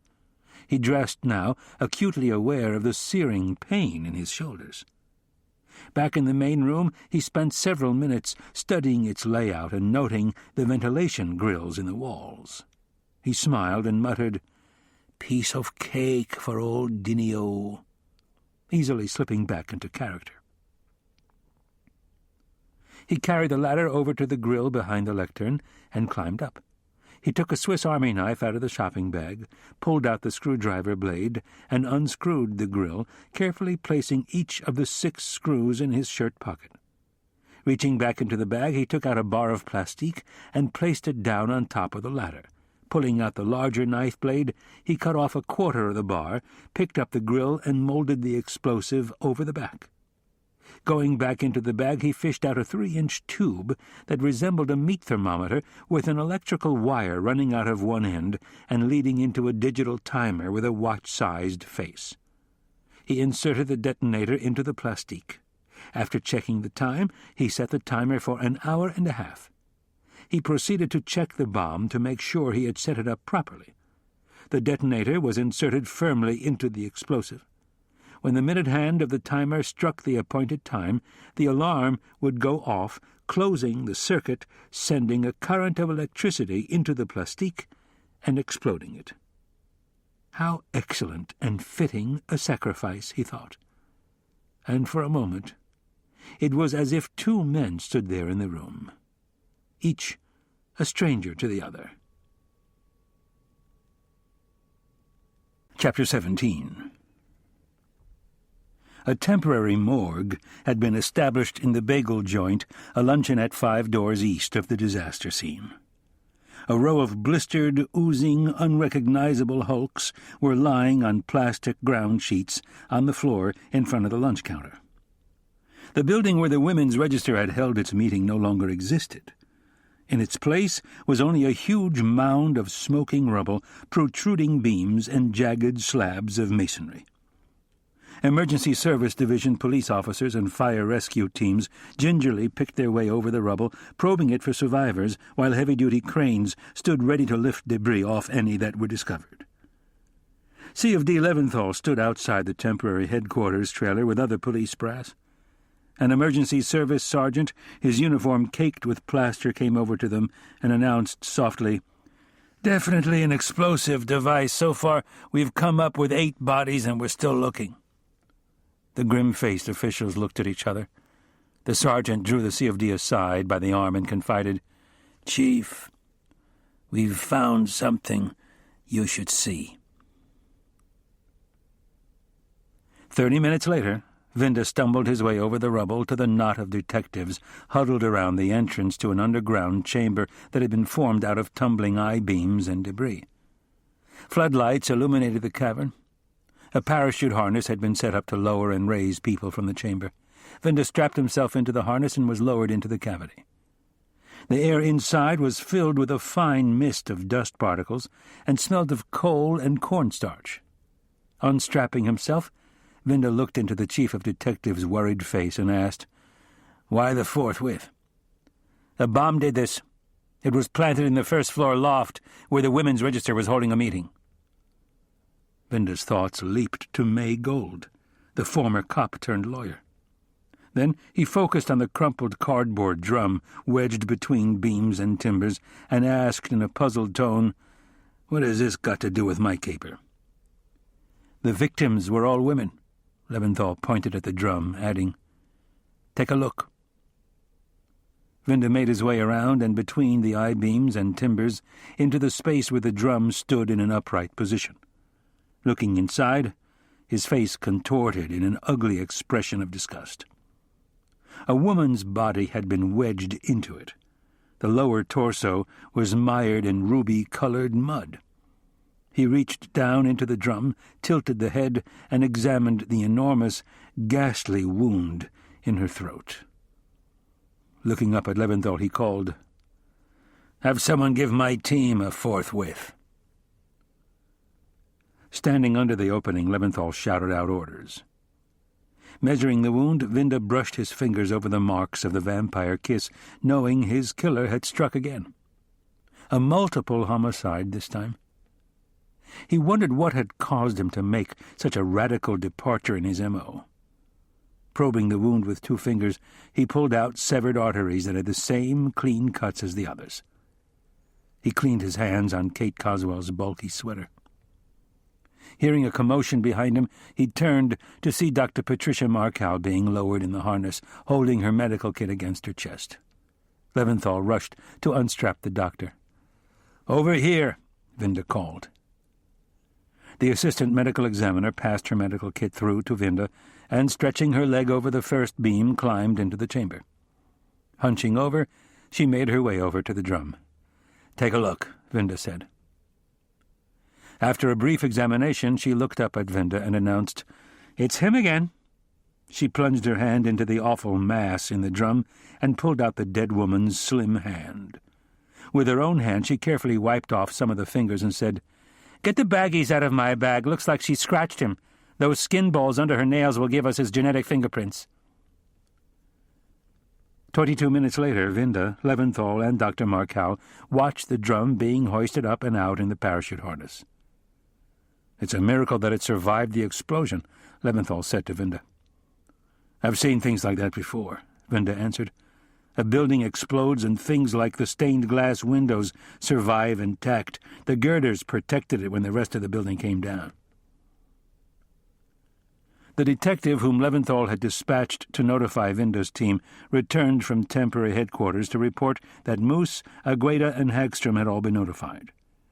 Detective Marcella's wife stated that her husband was not at home. He was playing cards with a friend in the city. Vinda walked into the temporary morgue. Missing persons squad morticians were kneeling on the floor, trying to make identifications. A woman detective moved along the file of bodies, attempting to match up a severed leg with one of the blackened hulks. Lowering himself onto one of the aquamarine plastic-covered counterstools, Vinda said to the C.of.D., "It's getting worse instead of better. Now he's blowing up buildings." A badly shaken chief of detectives moved his head in agreement. "Something must have set him off." Leventhal looked at Vinda and said in a frightened voice, "Jesus, we gotta find this guy now, John. He's going to shut this city down." A few minutes later, the team arrived. Vinda motioned them outside. They gathered around the whip. "The few survivors have been rushed to Bellevue. Hagstrom and Agueda, get over there and try to interview them. Tony, I want you and Moose to hit the bars and restaurants. It's Christmas party time, and someone might have seen our boy." "Right, Lou," Marcella said, avoiding the whip's eyes. Vinda walked over to the bomb squad station wagon, noting the array of tools aligned on the sidewalk. Wheelbarrows, power saws, cutting torches, metal detectors, screens for sifting debris. He went up to the sergeant who was standing by the opened rear door and identified himself. "I'm Sergeant O'Boyle, Lou," the sergeant told him. "Have your people come up with anything yet?" "Yeah, a few things. First off, whoever did this is a pro. He planted the stuff in the vicinity of the load-bearing walls. When those support walls blew, the entire structure came tumbling down." The sergeant arched his back and stretched. "Most people say the dead don't talk. That's not true in a bomb case. All sorts of shit ends up embedded in victims. My guys went over the bodies and dug out the plastic end cap from a block of plastique. We also found pieces of a detonator in the same body." "Plastique," Vinda said, a desperate edge to his voice. "When that crap blows, it hurls debris at the rate of 26,400 feet per second, O'Boyle said. "Is it easy to come by?" "Not really. The military and a few police departments use it to take out steel doors, and a few demolition companies around the country. It's a tightly controlled substance. Here, let me show you something." Vinda moved up to the station wagon's lowered rear door. A black box with an eyepiece sat on the door. "Take a look, Lou." Vinda peered into the eyepiece. A slate-blue pebble shone against a black backdrop. "You're looking at a chunk of Semtex we scraped off a twisted grill. Semtex is a Czech-manufactured plastique, a favorite of terrorists. How can you tell it's Czech? By the color. And where would a guy get his hands on this Semtex? Vinda asked, again thinking of May Gold, and hoping she hadn't attended tonight's meeting. Corregidor's tunnels were almost empty. Vinda walked into the bar and saw the barkeep playing chess with one of the 5 night owls. A starry-eyed couple held hands across one of the alcove cocktail tables. Vinda waited for the bartender to work out his next move. Bishop to knight 6, check. The barman looked up at Vinda. "It's kind of late for you, isn't it, John? Soothsayer around?" "In the back," the bald man said, going back to his endgame. The tables were set for the next day, gleaming white tablecloths, sparkling place settings. As he entered the largest of the dining rooms, he saw the man he sought sitting at a corner table partially hidden in shadows. Another man was with him, leaning across the table, whispering. Vinda stood by the entrance, waiting his turn to see Soothsayer. This man's epic spanned 40 years. Some was legend, some myth, but most of it true. Not many people in the job remembered his real name.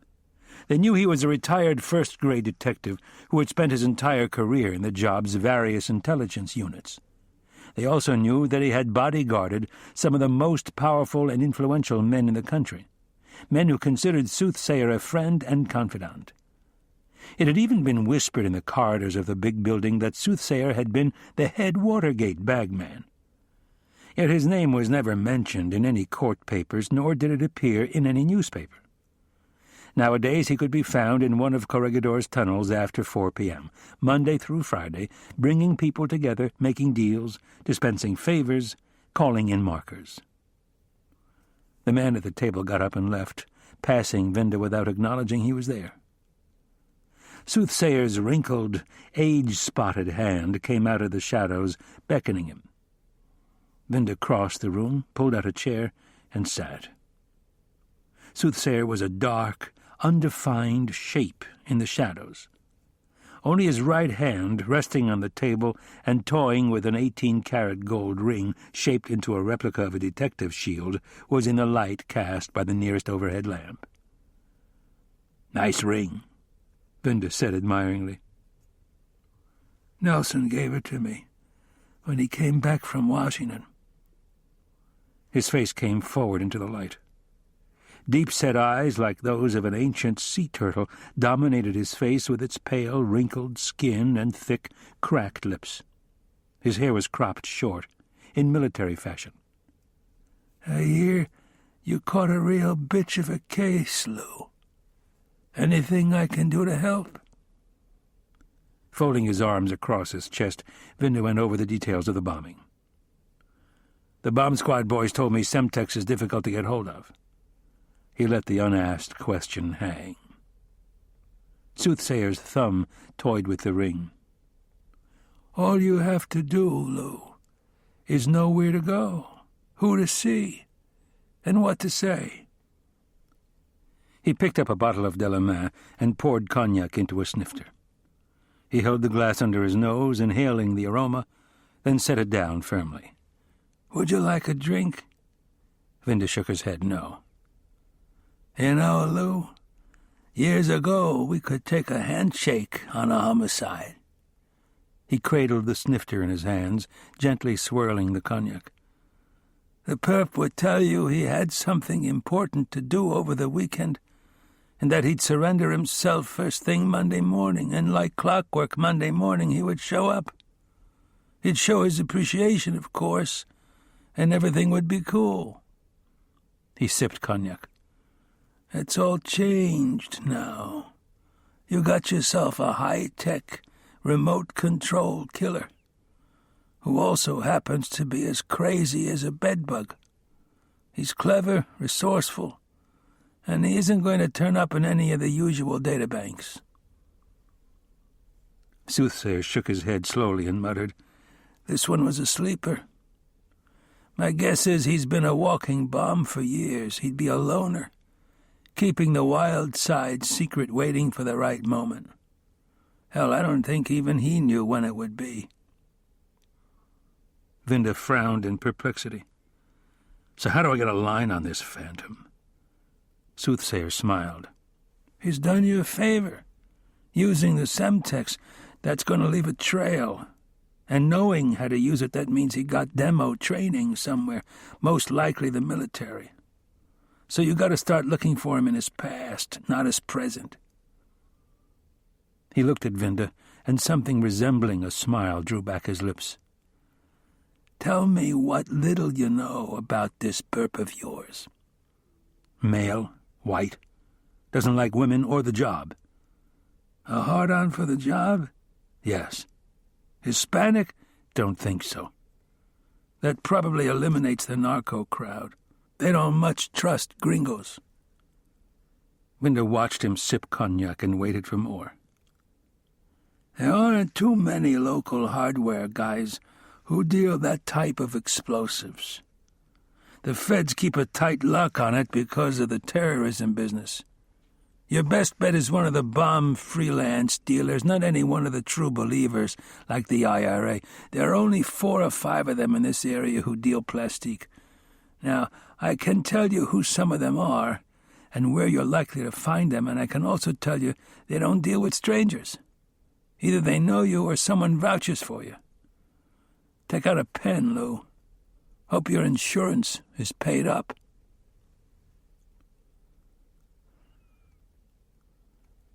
After leaving Corregidor, Vinda drove to the photo unit to try to match up the names Soothsayer had given him with mug shots and yellow sheets. When he arrived back at the disaster scene 50 minutes later, the fire department was still hosing down the debris. Climbing into the temporary headquarters trailer, Vinda saw the police commissioner angrily chewing on a cigar. A cloud of smoke hung in the air. "Are you sure it was him?" the PC demanded of Leventhal. "Yes," the chief of detectives said. The PC slumped down on the counter of the communication console. "Exxon and MetLife have just announced that they're leaving the city for Connecticut, citing crime as one of the main reasons for the move. Our department stores are half empty because women are afraid to leave their homes." He glared at the detectives. "If we keep losing business, it won't be long before we lose our tax base, and Fifth Avenue looks like a ghost town." He glared at Leventhal. "Am I getting through, Chief?" "Loud and clear," Leventhal said. The PC turned his attention to Vinda. "What have you come up with so far?" "We have a list of 40 names from CCRB, mental patients who might fit, but we haven't had time to check them out." The PC looked at Leventhal and ordered, "Assign more men. I want every one of those people checked out by 1700 tomorrow. And I want Vinda and his people out in the street pushing for real leads, not sitting around doing record checks." The police commissioner left the van. Leventhal held a brief conference with Vinda, and then he left. Vinda went over to Hackstrom, who was leaning against a file cabinet, checking her notes. "Anything from any of the witnesses?" "Negative. There were only 7 survivors, and they were all being worked on when we got to the hospital," she said, looking into the whip's eyes and adding sadly, "May Gold's body has been identified." Vinda winced with pain at the memory of her intelligence and spirit. He let down a folding seat from the wall of the trailer and slowly lowered himself to it, staring down at the floor. For a time he sat in silence, grieving for the families of the dead, wondering how parents were able to survive such heartbreak. And he thought of his Jean, and all the suffering she had to endure. And he grieved for all the anonymous crime victims whose sufferings went unnoticed. And he wondered what kind of world it was that created monsters who killed and maimed. Finally he muttered to himself, "You do what you gotta do," thrust himself up off the tiny seat, and hurried outside. The emergency service truck was parked behind the headquarters van. A sergeant knelt on a tarpaulin, oiling a hydraulic jack. "Hi, Sarge," Vinda said, walking over. "Some mess, huh, Lou?" "Yeah." Vinda needed to make an instant friend, so he asked, offhandedly, "How's things in emergency service?" The sergeant rolled his eyes. "The Palace Guard just sent us a new CO, an empty suit who spent the last 20 years in the big building pushing paper. They sent him to us for field experience so they can justify this rocket's next promotion. Deputy Inspector Irwin J. Schaefer's, know him? Yeah, I know him. The hump wouldn't piss up your ass if your guts were on fire. That's the one, Lou, the sergeant said to his new best friend in the job. Vinda spent the next 5 minutes commiserating with him over the sad state of the job. Look at what's happening, Lou. We got dwarfs on patrol. Yeah, Vinda agreed, sadly. They lowered the height requirement in order to bring in women and Hispanics, and all they ended up with was a lot of short Italians. Squatting on his haunches with an expression signifying deep thought, Vinda confided, I'm about to throw a surprise party for a couple of scumbags, and was wondering if you might help me select a present or two for them. The sergeant looked at him suspiciously for a moment and then grinned. Why not, Lou? What's your pleasure? 15 minutes later, holding a canvas sack in his hand, Vinda stuck his head inside temporary headquarters and shouted, Agueda, grab your pocketbook, we're going for a ride. They rode in silence over the Queensboro Bridge. Agueda was driving, the whip relaxing in the passenger seat, staring past her at the tram sliding below the bridge on its descent into Roosevelt Island. Passing headlights illuminated her olive-hued skin, throwing the lines of her face sharply in relief against the darkness. She felt his eyes on her and smiled. This is the first time we've been alone in a long time, John. Her voice was filled with an easy intimacy that took Vinda back in time. I know, he said, reaching out and touching her face, gliding fingertips over her cheek and across her chin. Has life been what you wanted it to be? She didn't answer him, just reached over and gave his hand a brief squeeze. A sudden spark of excitement ignited inside of him. He remembered the passionate moments they had shared, Adrian's magnificent body moving easily under him, then thrashing with abandon. She would press her face into his shoulder to muffle her shout when she climaxed. Equally vivid in his memory was the expression on her face when he told her it was over, that he had met Jean and had fallen in love with her. He looked at her and said softly, Adrian, I'm sorry for the pain I caused you. A flicker of anger crossed her face. I'm tired of listening to men's I'm sorries. As she drove off the bridge into the Queens Boulevard lane, she asked, Did Jean know about us? Yes. There were no secrets between us, he said, looking out at the hookers cruising for tricks on Bridge Plaza South. Why haven't you married? She winced at the clumsiness of his question, forced a smile to her face, and said, I've never met anyone who could speak Portuguese.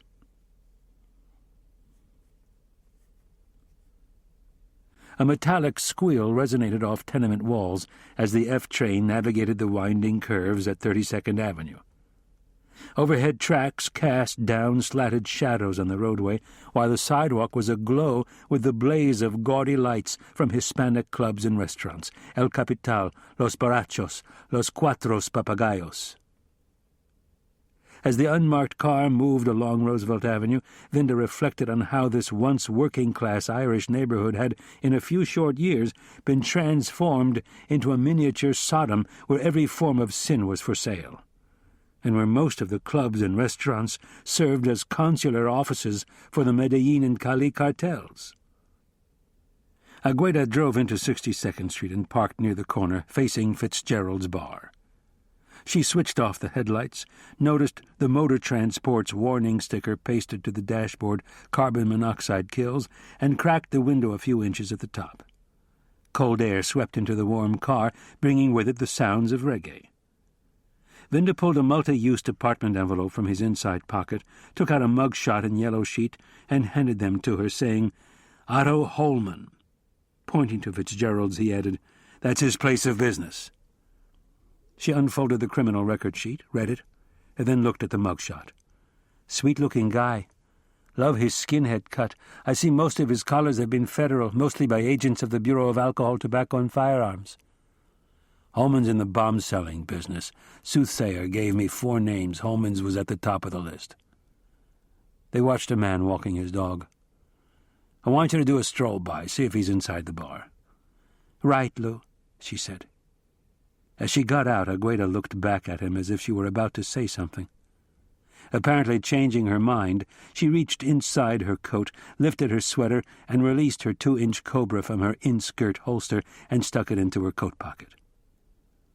Strolling past the bar, she glanced inside and continued on for a short distance before slipping into a shoemaker's doorway.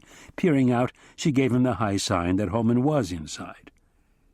Linda came over to her. "He's alone at the end of the bar," she said as he joined her inside the doorway. "I didn't see anyone else except the bartender." Linda checked the time. 12:15 a.m. "When we hit the door, I want you to secure the bartender." "How are we going to play this drama out?" "Like Frank and Jesse James." The smell of spilled beer was rank in the air when Vinda threw open the door. They stepped inside, saying nothing, their grim faces giving nothing away. Holman's hands were curled around a mug of dark ale. The bartender was counting the day's receipts. Glaring at the strangers, Holman's hands slipped away from the mug and fell to his sides. Agueda slid out her revolver, locked the door, and closed the Venetian blinds across the front window of the bar. "What the fuck do you think you're doing?" the saloon keeper asked. Agueda leveled her weapon at the barman. He raised his hands. Agueda motioned him out from behind the bar. Linda walked over to Holman, carefully rested the canvas sack on the bar, and said, "I want to see those hands of yours, Holman. And when you bring them up, make sure they're empty." "Who are you?" Holman whispered, putting his hands flat on the bar. Linda didn't answer. He yanked back a bar stool and sat facing the bomb dealer. The barman broke the moment by lifting the bar cutout and stepping out from behind the bar. Agueda pushed him through the double doors into the kitchen. She switched on the lights. Cockroaches scurried into crevices. She ordered the barman to sit on the floor in front of the cold, unused restaurant oven. Reaching into her coat, she withdrew 2 pairs of throwaway handcuffs, Spanish-manufactured and without traceable serial numbers that the whip had given her. She shackled the saloon keeper's left hand to the oven's handle. With the other pair, she cuffed his right hand to his left ankle. Looking down at the hog-tied man, she decided not to waste time frisking him, that he couldn't reach for any weapon in that state, so she switched off the light and left. An elevated subway train rumbled in the distance. Agueda waved Holman off his stool and over to the raised area of the bar that held some battered tables and chairs. Linda picked up the canvas sack and followed, then grabbed a chair and slammed it down in front of the steam pipes running down the wall. "Sit!" he ordered Holman. The bomb dealer's cold grey eyes fixed on Vinda. Lowering himself onto the chair, Holman fixed his eyes on Agueda's revolver. "Big, isn't it?" she said. Holman licked his lips. Vinda reached into the sack and pulled out a pair of latex gloves. Snapping them on his hands, he saw Holman's puzzled expression and grinned to himself. "He figures we can't be cops, and he's trying to make out who we are," he thought. Vinda took out 3 sets of cuffs and a length of nylon cord. He handcuffed Holman's wrists through the back slats of the chair and then cuffed his ankles to the chair's legs. Unfurling the rope, he passed it around Holman's chest and hog-tied him to the pipes. Turning his back on Holman, he moved slightly to his right so the man could see him remove what looked like the ingredients for a bomb. A glob that resembled bluish mashed potatoes, electrical wire, AA batteries, a travel clock, a screw, a screwdriver, and a slender silver tube. He placed them on the table and turned to see the terror in Holman's eyes. "Who are you?" Holman demanded again, vainly struggling against his bonds. Now placing himself so that Holman couldn't see what he was doing, Vinda called out, "Time?" 46 hours, she answered. "We'll set it for 100, Vinda said, tightening a screw in the face of the travel clock. Holman struggled against his bonds. Vinda moved so that the bomb man could see the assembled device. He placed it carefully inside the sack and carried it over to Holman and placed it on the floor under the chair. Forcing a steely calm into his voice, Holman asked, "What do you want?" Stepping back, Vinda said, "Only a name." "Who?" "The man you sold the Semtex to." 11 minutes, Agueda called out. Holman's breathing had become irregular, causing his chest to heave erratically. "I don't know what you're talking about." Vinda turned to Agueda. "Get the door." She rushed to the entrance, snapped open the lock. what about the barman? "What about him?" Vinda asked. Looking at Holman, he said, "Send me a postcard from hell." He rushed for the entrance. "Wait!" Vinda stopped, swallowed a smile, turned slowly. "What?" "I don't know his name." Vinda walked back. "Tell me what you do know." Holman hesitated, bit his lips, and finally said, "In 62, the agency hired me on as a contract employee and shipped my ass to Saigon, where they billeted me in an apartment near the embassy. My job was to customize explosive charges for South Vietnamese Special Forces. The agency would give me the order, and I'd fill in at Long Ton, a CIA base 35 miles out of Saigon." "Why did they hire a civilian?" "We were just getting started over there. I wasn't Army or agency, therefore I was deniable if I got myself killed or captured. They needed me because the South Vietnamese could never get it into their heads that you needed different-shaped charges to take out different kinds of targets." 5 minutes, Agueda called out. "Skip the preliminaries and get to my man," Vinda ordered. "There weren't many of us over there then. The watering hole was the Bluebird on Tudo Street, a slimy stripper joint where you could get a beer and a blowjob for $10. Anyway, everyone would be in civvies, and the unspoken rule was you didn't ask the next guy what he did or who he did it for. The guy you're looking for was in the Bluebird almost every night, singing Irish ballads and carrying on like the rest of us, only he never went with any of the ladies. 'Call me Dinny O,' he used to tell us. Never knew his real name or who he worked for. Now, for God's sake, let me go." "Describe him," Vinda said. "About 5'8" or 9, heavy set, yet not fat, you know what I mean. Thick brown hair and brown eyes, just a regular-looking guy. Nothing out of the ordinary, no distinguishing marks or anything. Wait, the ears, yeah, his ears stuck out from his head." Vinda sensed that the man in the chair was playing games with him. Before leaving the scene of the explosion, Vinda had cut off the identifying edges from a copy of the composite sketch that contained the NYPD's logo and serial number, so that only the sketch of the perp showed. He took it out and held it up to Holman. "Is this your friend, Dinny O?" Holman studied the sketch. "I'm not sure. It could be him. Only my guy's face is chubbier now, and his eyes are closer together, but I guess it could be him. I'm not sure." "Did you stay in touch with him after you came home?" "Nah, 10, 12 years go by, and one day I'm sitting at the bar of the Ambassador in L.A., and this guy plops down on the next stool and says, 'Don't you recognize your old buddy from the Bluebird?' I look at the guy and can't make him. Then he says, 'It's Dinny O.' After all those years, it was him. We bullshitted for a while, and I gave him Fitzgerald's address and phone number." "Did you ever do business with him?" 5 years ago he stopped by. I sold him Semtex and delay detonators." He squirmed against his restraints. "When did you sell him the Semtex this time?" "Yesterday." Vinda again showed him the composite, demanding, "Is this the guy you sold the Semtex?" "He looks different in the drawing, but I guess it could be him." "What else did you sell him?" "Claymores and fragmentation grenades." "Where did you deliver them?" "I didn't. He picked them up here in a rented truck." "Where do you store the stuff?" 1 minute, Agueda called. "In the kitchen freezer in the basement," Holman blurted. "Cut me loose." "Cut yourself loose," Vinda said, rushing for the entrance. 4 minutes later, as the unmarked car drove into Roosevelt Avenue, Agueda looked at the whip and said, "I bet that was the longest minute hour Mr. Holman ever spent. He's still sitting there sweating out the big bang. I bet when he does get free, the first thing he'll do is change his jockey shorts." Agueda gave him a rueful glance and said, "By selling that plastique to him, Holman became a principal to a multiple homicide. We should have arrested him. He would have walked at his arraignment. We just got done violating a dozen laws and civil rights statutes, not to mention department regulations. Skinhead wouldn't have been so concerned if he thought we were on the job." "There are other ways of taking that guy out," he said, fishing around in his pocket for quarters. He told her to stop at the next public telephone booth.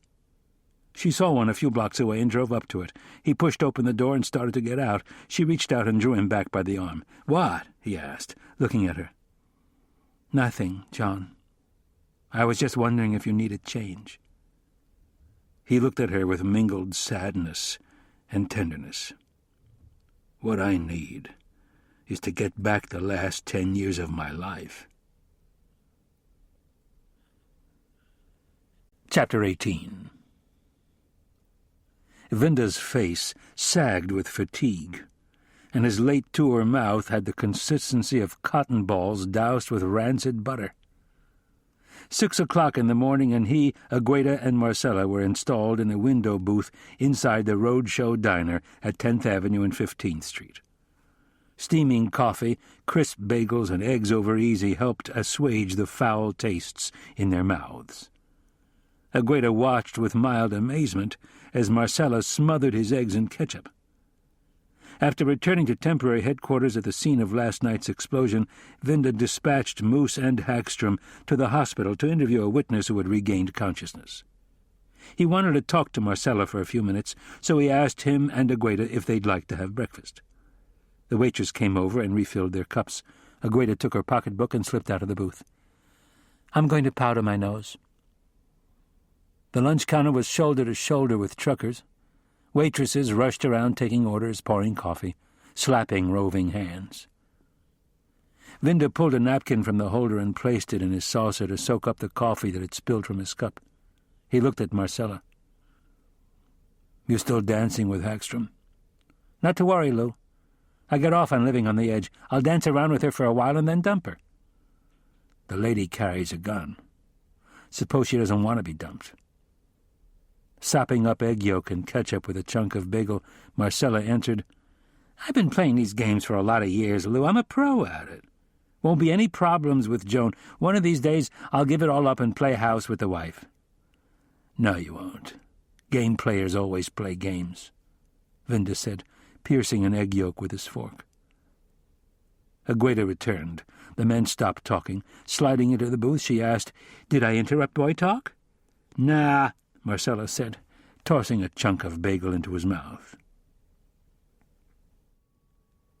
"Negative results," Agent Gus White said quietly, squeezing into the booth 15 minutes later. "Where's the rest of the team?"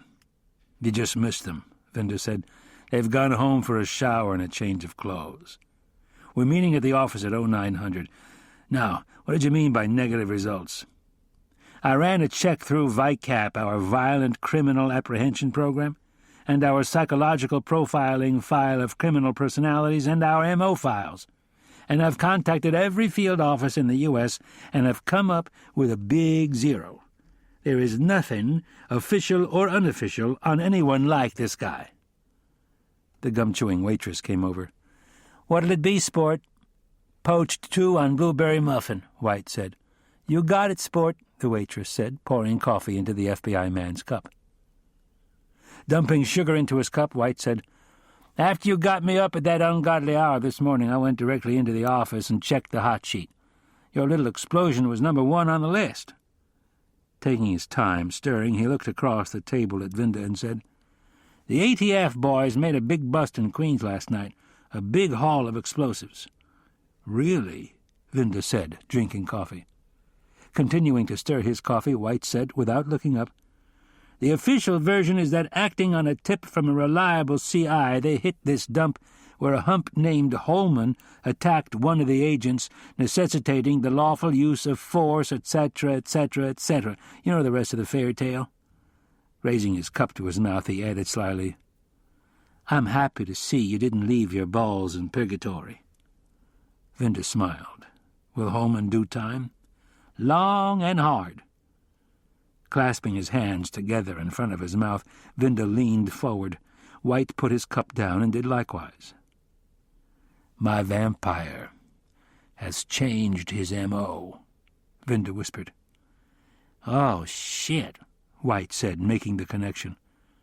"The explosion was your guy?" "Yeah. Holman was his supplier. According to Holman, my guy was in Saigon in '62, went by the name Dinny O, and hung out in a slime pool called the Bluebird on Tudo Street. Holman didn't know if this Dinny O character was military or agency. Can you check back? See if you can come up with a name, maybe a photo?" "That's a lot of years ago. There were a lot of spooks over there then, and it doesn't sound like you got the guy's work name." Someone alive had to know this guy. And somewhere there is a pedigree on file for him. You're my only hope. If I don't get a line in this guy's past, I got no hope of putting a finger on him." "Hey, John," White burst out. "How come you keep saying it's a guy? Could be a woman." "No way, Gus.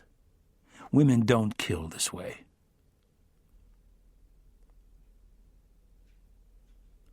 Chapter 19.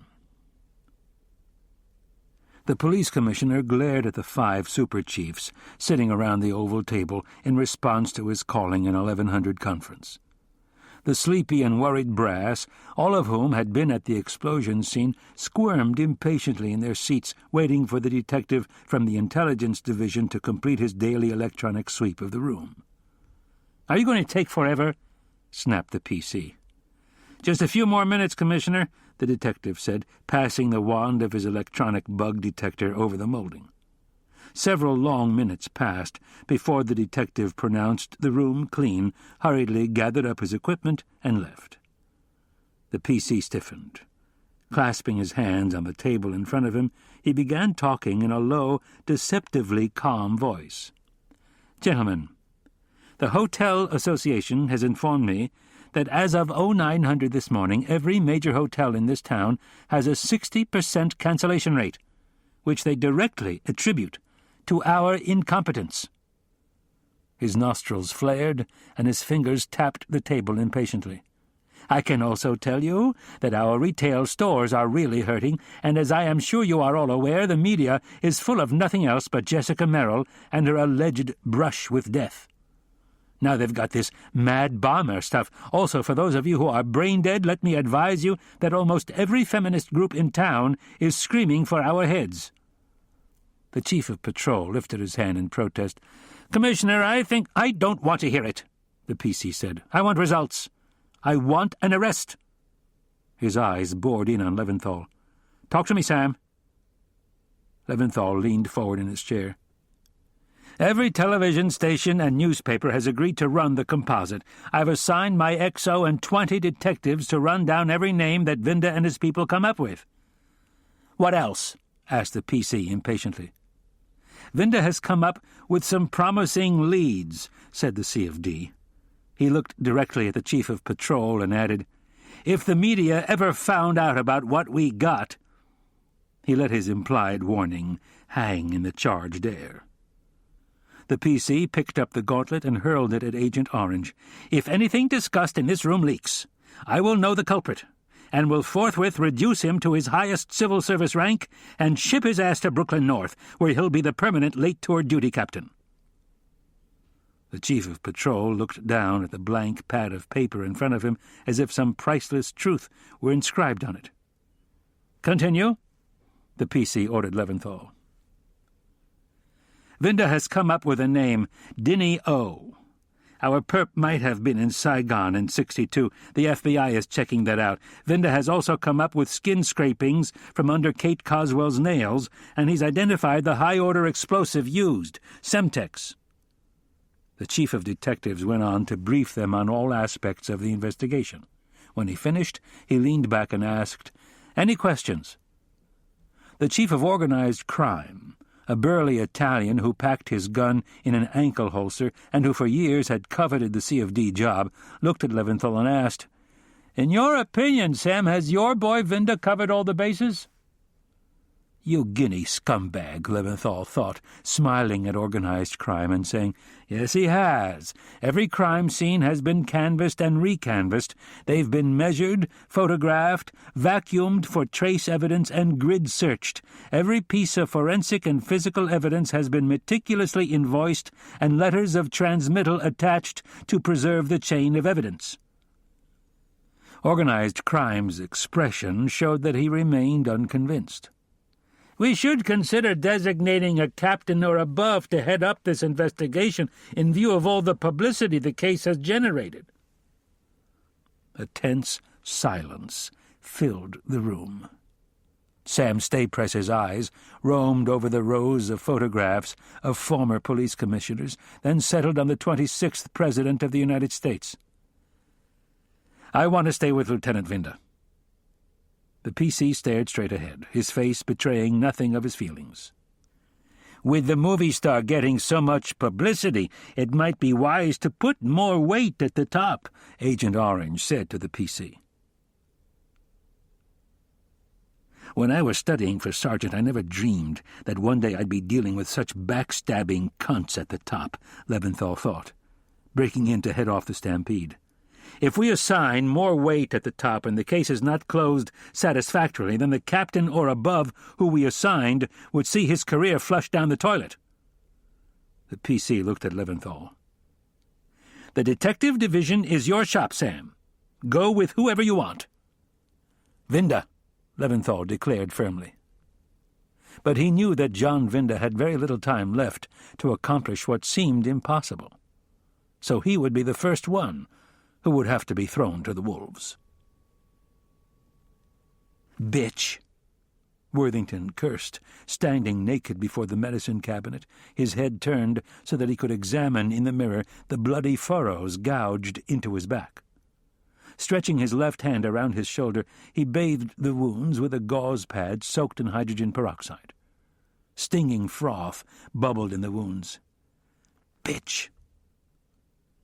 Carefully placing fresh gauze pads over the injured area, he fastened them in place with strips of adhesive tape.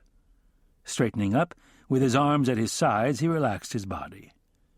Staring trance-like into the mirror, he tried to make contact with the Eternal One. He closed his eyes and saw ill-defined shapes glowing white in the darkness. He strained, trying to make out what they were. Then he could see featureless faces framed in veils of pure black. The Eternal One was thanking him for sending him more brides of Christ. He opened his eyes. Overcome by dizziness, he balanced himself by grabbing the sink and resting his head against the coolness of the mirror. Tasting a lingering coppery flavor of blood, he savored the delicious mixture that bonded him and Valerie to the Eternal One, thus ensuring their protection. Their trinity, their three-way bond. "Now no one will ever be able to take her from me again," he exulted inwardly. He swallowed, and the warm wetness slid down his throat. His heart beat faster. Blood flooded his penis. "Valerie," he moaned, stroking his erection. 15 minutes later, his head resting on a pillow and his well-muscled, aging body stretched across the bed, a sheen of sweat covering his heaving chest, Worthington lazily moved his hand up to hold hers. Sunlight filtered through the blinds, reflecting on the ceiling. His eyes followed the golden movements of dust particles in the heavy, still air of the overly heated room. The beams of light creeping across the ceiling seemed to form constantly changing, suggestive shapes. "I wish I could cross over, without pain, from life to death and sleep." He sat up, resting his cheek in his palm, and looked into her large, black, dead eyes. "The police are after us again, Val. But the Eternal One will protect us. He has shown me how to destroy them."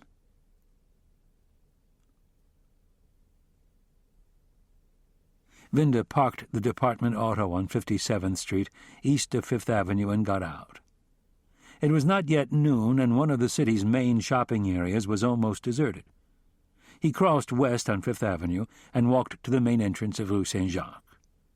The doorman saw Vinda coming and left his door to greet him. "How you doing, Lieutenant?"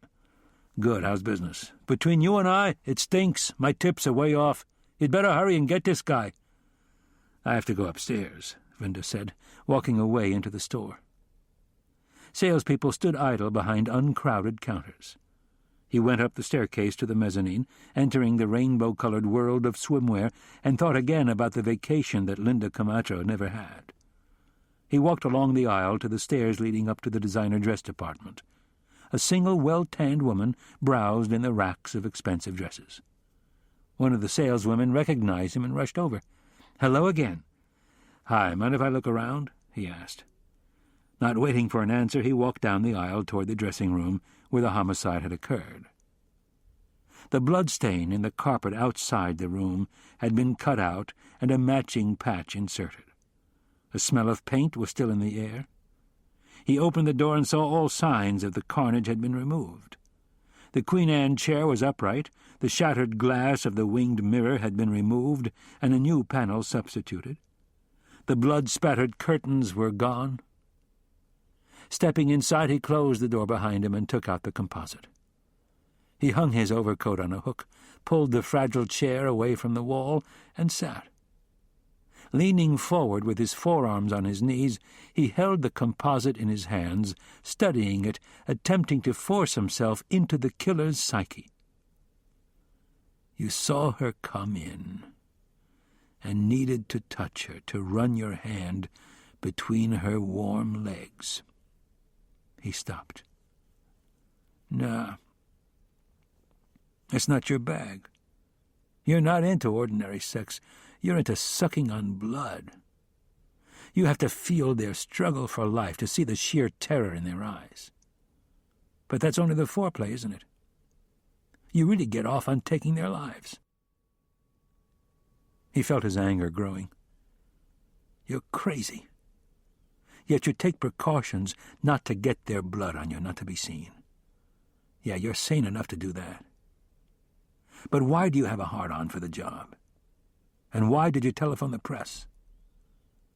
I know why. You wanted to raise the ante, didn't you? See if you could get me mad at you.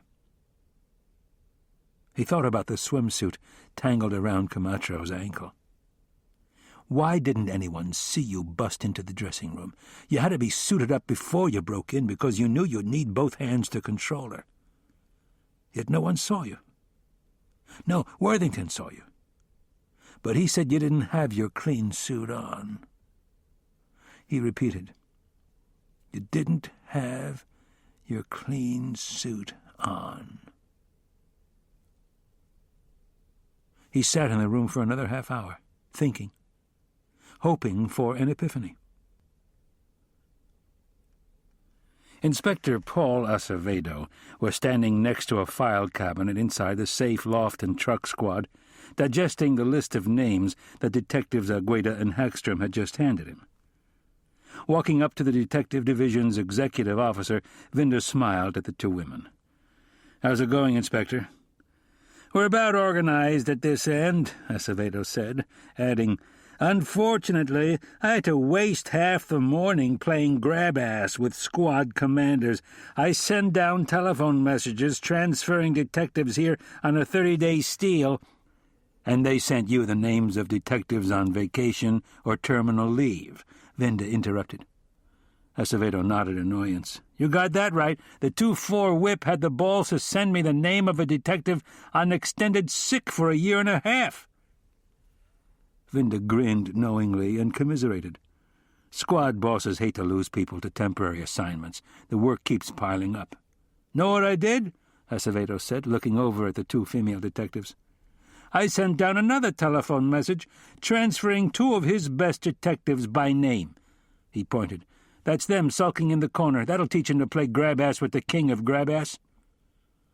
"Your people checking out the names of all those mental cases?" "We're on it. Anything jumps out, I'll give a holler." Acevedo walked away, heading for the 2 unhappy-looking detectives. Vinda looked at Agueda and Hagstrom and said, "Continue with the CCRB records. And while you're at it, check to see if any of our victims ever made a civilian complaint." A press information officer was holding a media briefing on the mezzanine of one police plaza. Vinda edged his way around the crowd and went inside the press room. David Pollock's bow tie was undone, the collar of his salmon and gray shirt was open, and his peacoat was thrown hastily over a nearby typewriter. Its rumpled form reminded Vinda for some reason of one of the corpses he'd seen at the makeshift morgue. Pollock sat in front of a computer screen, inputting his follow-up story on last night's explosion. 3 stained styrofoam cups stood beside the keyboard. Lowering himself onto the edge of the table, Vinda looked down at the grimy butts floating in the cups and asked, "How come you're not outside with the rest of the assholes?" Because I don't waste time listening to that arrest is imminent bullshit. Most of those assholes out there are television assholes and therefore too dumb to realize your press guy is pulling their chain. And I thought you aspired to be an anchor on the 7 o'clock news. I do. He turned and looked at Vinda. I paid my dues, John, and I'm tired of living like a peon. So am I. Why don't we both try a new line of work? Have you come up with any new leads? Asked Pollock. I'd say that the solvability factors definitely do not justify the allocation of additional manpower. What you're telling me is that the job has decided to use the media to generate external pressure in order to justify assigning a lot of troops. That's the way it works when the bosses are really worried. It's known as the boomerang effect. Vinda looked around the room. Why can you tell me about Jessica Merrill?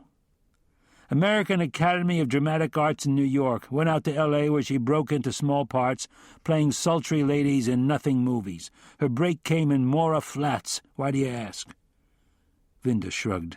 Don't really know. She's getting a lot of free publicity on the backs of my homicide victims.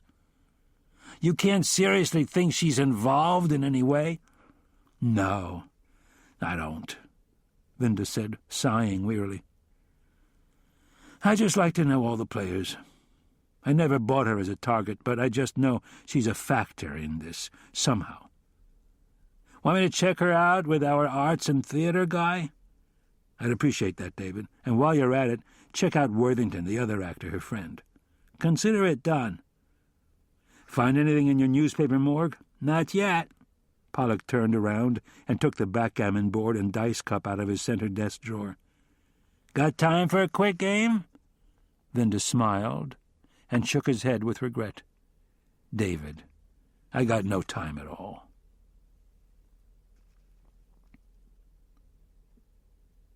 Riding back upstairs at one police plaza, jammed into the corner of the crowded elevator and worrying that he had overlooked something, Vinda overheard a cop announce to a friend, I've got 5 years on the job today. 5 years, Vinda thought, snatching the vaguely familiar words and running them past his mind's eye. Where had he heard those words recently? Where? He pondered. Oh, yes, Otto Holman had told them he had sold Semtex to Dinio 5 years ago. 5 years. There was somebody else connected with the case who had recently mentioned something that happened 5 years ago. Who? He tried to remember. Getting off on the 11th floor, Vinda hurried into his office, lifted his desk blotter and slid out his squeal envelope, a white department form containing his cryptic, inadmissible, and illegal notes on the Holman interrogation. Detectives used to keep their personal notes inside the case folder until a recent court decision made all notes made by an investigating officer subject to defense subpoena. Now detectives squirreled their coded jottings in non-existent squeal envelopes that never saw the inside of a case folder or a court. Vinda slid out a sheet of paper containing his notes made just after the interrogation that never was. H 5x Semtex equals D/O, he read. Scratching his chin, he wondered what Dinio had blown up 5 years ago. Who the hell else had said something about 5 years ago to him?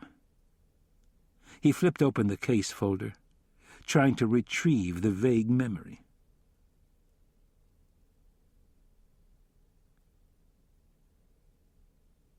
Window boxes for flowers gave hope of an urban renaissance in spring. Vinda pressed the doorbell and stepped back from the heavy wooden door. A black woman's polished nails pushed aside the vestibule's lace curtains, and Vanessa Brown peered out. He hadn't telephoned ahead. She looked surprised and not particularly happy to see him. She opened the door. Her hair was in long braids. A black wool dress draped her attractive body. She was wearing dark hose but no shoes. She led the policeman into the parlor and turned to face him, her expression asking the question, now what? Last time we talked, you told me your father was killed in a freak accident 5 years ago. What has that to do with my sister's murder? What happened to your father? The gas tank of his car exploded while he was driving on the Brooklyn-Queens Expressway. Do you remember the date? Wednesday, February 19th, 1986, at 2:16 in the afternoon. Vinda jotted down the information on a scrap of paper. What was your dad's full name? James Ellis Lucas. What has this all to do with Mary's death? Perhaps nothing. What was your dad's shield number? I don't know that. She walked over and picked up the photograph of her father on the piano. She held it out in front of her, attempting to see the number of the young patrolman's shield. I can't make it out. She handed Vinda the frame. He strained to see the number but couldn't, so he put the picture back. That's okay, I can get the number from the Personnel Bureau. She folded her arms across her chest. Is it really important? It might be, yes. Wait here, she ordered and walked out of the room. While he waited, Vinda admired the carefully restored, elaborate ornamentation of the molding. He looked out to the porch and the wicker rocking chair standing empty and somehow forlorn on it. The bookcase under the windows was crammed with books. On the first shelf was a photograph of a little girl and her mother. Both were dressed in their Sunday best. Mary Lucas's face was glowing with the undiluted happiness of childhood. How different from her last photos, he thought. Hearing movement behind him, Vinda turned. I remembered this was down in the basement, she said, handing him a dusty plaque. The red wood had a gold plate with Lucas's name, dates of service, commands, and a replica of his shield. Below the shield were 2 rows of decoration bars that he had earned while a member of the NYPD. A medal was fastened below the bars. Vinda stared at the Maltese cross with the medallion in the center bearing the seal of the city of New York and surrounded by a circular inscription, For Valor, Police Department. The cross was piped with black enamel surrounding a green enamel field and suspended by a ring from a green-watered silk ribbon. He read the inscription on the reverse side, New York City Police, Patrolman James Ellis Lucas, for valor, 1979. Vinda looked at the daughter. Do you know the circumstances surrounding your father's being awarded the Combat Cross? She shook her head. Dad never talked about his work. Never. Is your mother home? Upstairs. I must insist you not bother her unless it is absolutely necessary. He looked down at the medal. I guess I can get whatever I need from department records. He thought of the many retirement parties he had attended over the years, recalling the glow of pride on the retirees' faces as they rushed up out of the audience to accept their plaques. I won't miss the job, but I'll miss the guys, was the usual opening to the tearful acceptance speeches. He couldn't help wondering how many other discarded medals lay forgotten in damp basements. Chapter 20. A dusting of snow coated the streets as Vinda drove down police headquarters' curving driveway. He parked in his allotted space, got out, and walked through the sounds of squealing tires to the door that opened into the cinder-block elevator bank where he joined other waiting policemen. He was anxious to get upstairs and find out everything he could about the fatal accident involving his first victim's father. Before leaving the brown house on South Elliott Place, he had telephoned ahead and told Agueda to check out the CCRB files for any civilian complaints lodged against retired patrolman James Ellis Lucas. He also told Moose to go into the personnel data unit and pull the retired cops folder. Where was the damn elevator? He checked the time, 5:05. Which meant the evening rush to go home, which meant having to wait longer than usual for the perpetually slow elevators. One by one, cursing policemen peeled away, heading for the door with the illuminated exit sign. Deciding he could use the exercise anyway, Vinda took off his coat, tossed it across his arm, and walked over to the wishing well, a hollowed-out space partially filled with a winding metal staircase, a place where policemen who were about to sit for promotional exams tossed coins, wishing for luck. Going up, Vinda became conscious of the clanging treads ahead of him and the echoing sounds of indistinct conversations. Exiting on the 11th floor, fighting to catch his breath, he propped his back up against the brick wall and thought, "I'm not as young as I used to be." He grinned sheepishly and realized that clichés are clichés because they're true.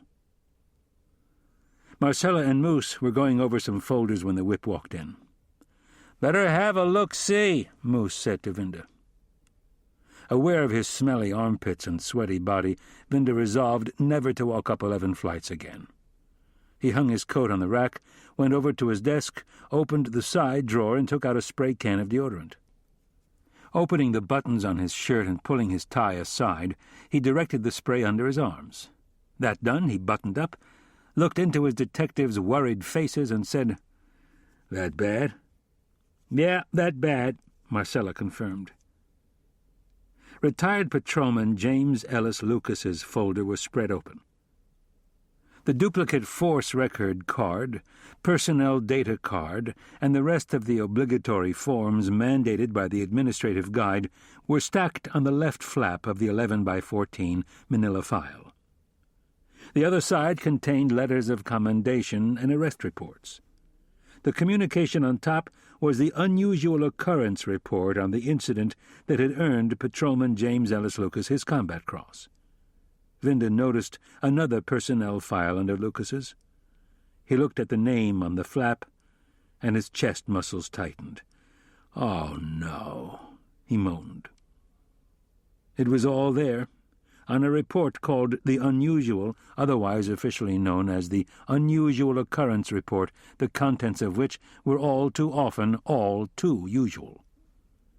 The first paragraph detailed how on Monday, June 18th, 1979, at about 11:30 hours, Patrolman James Lucas, Shield 5593, and Patrolman Willie Johnston, Shield 14062, assigned to the 9th Precinct, performing an 0800 to 1600 tour in RMP 2143, Sector Adam, responded to a 10:30 armed robbery in progress at 927 First Avenue.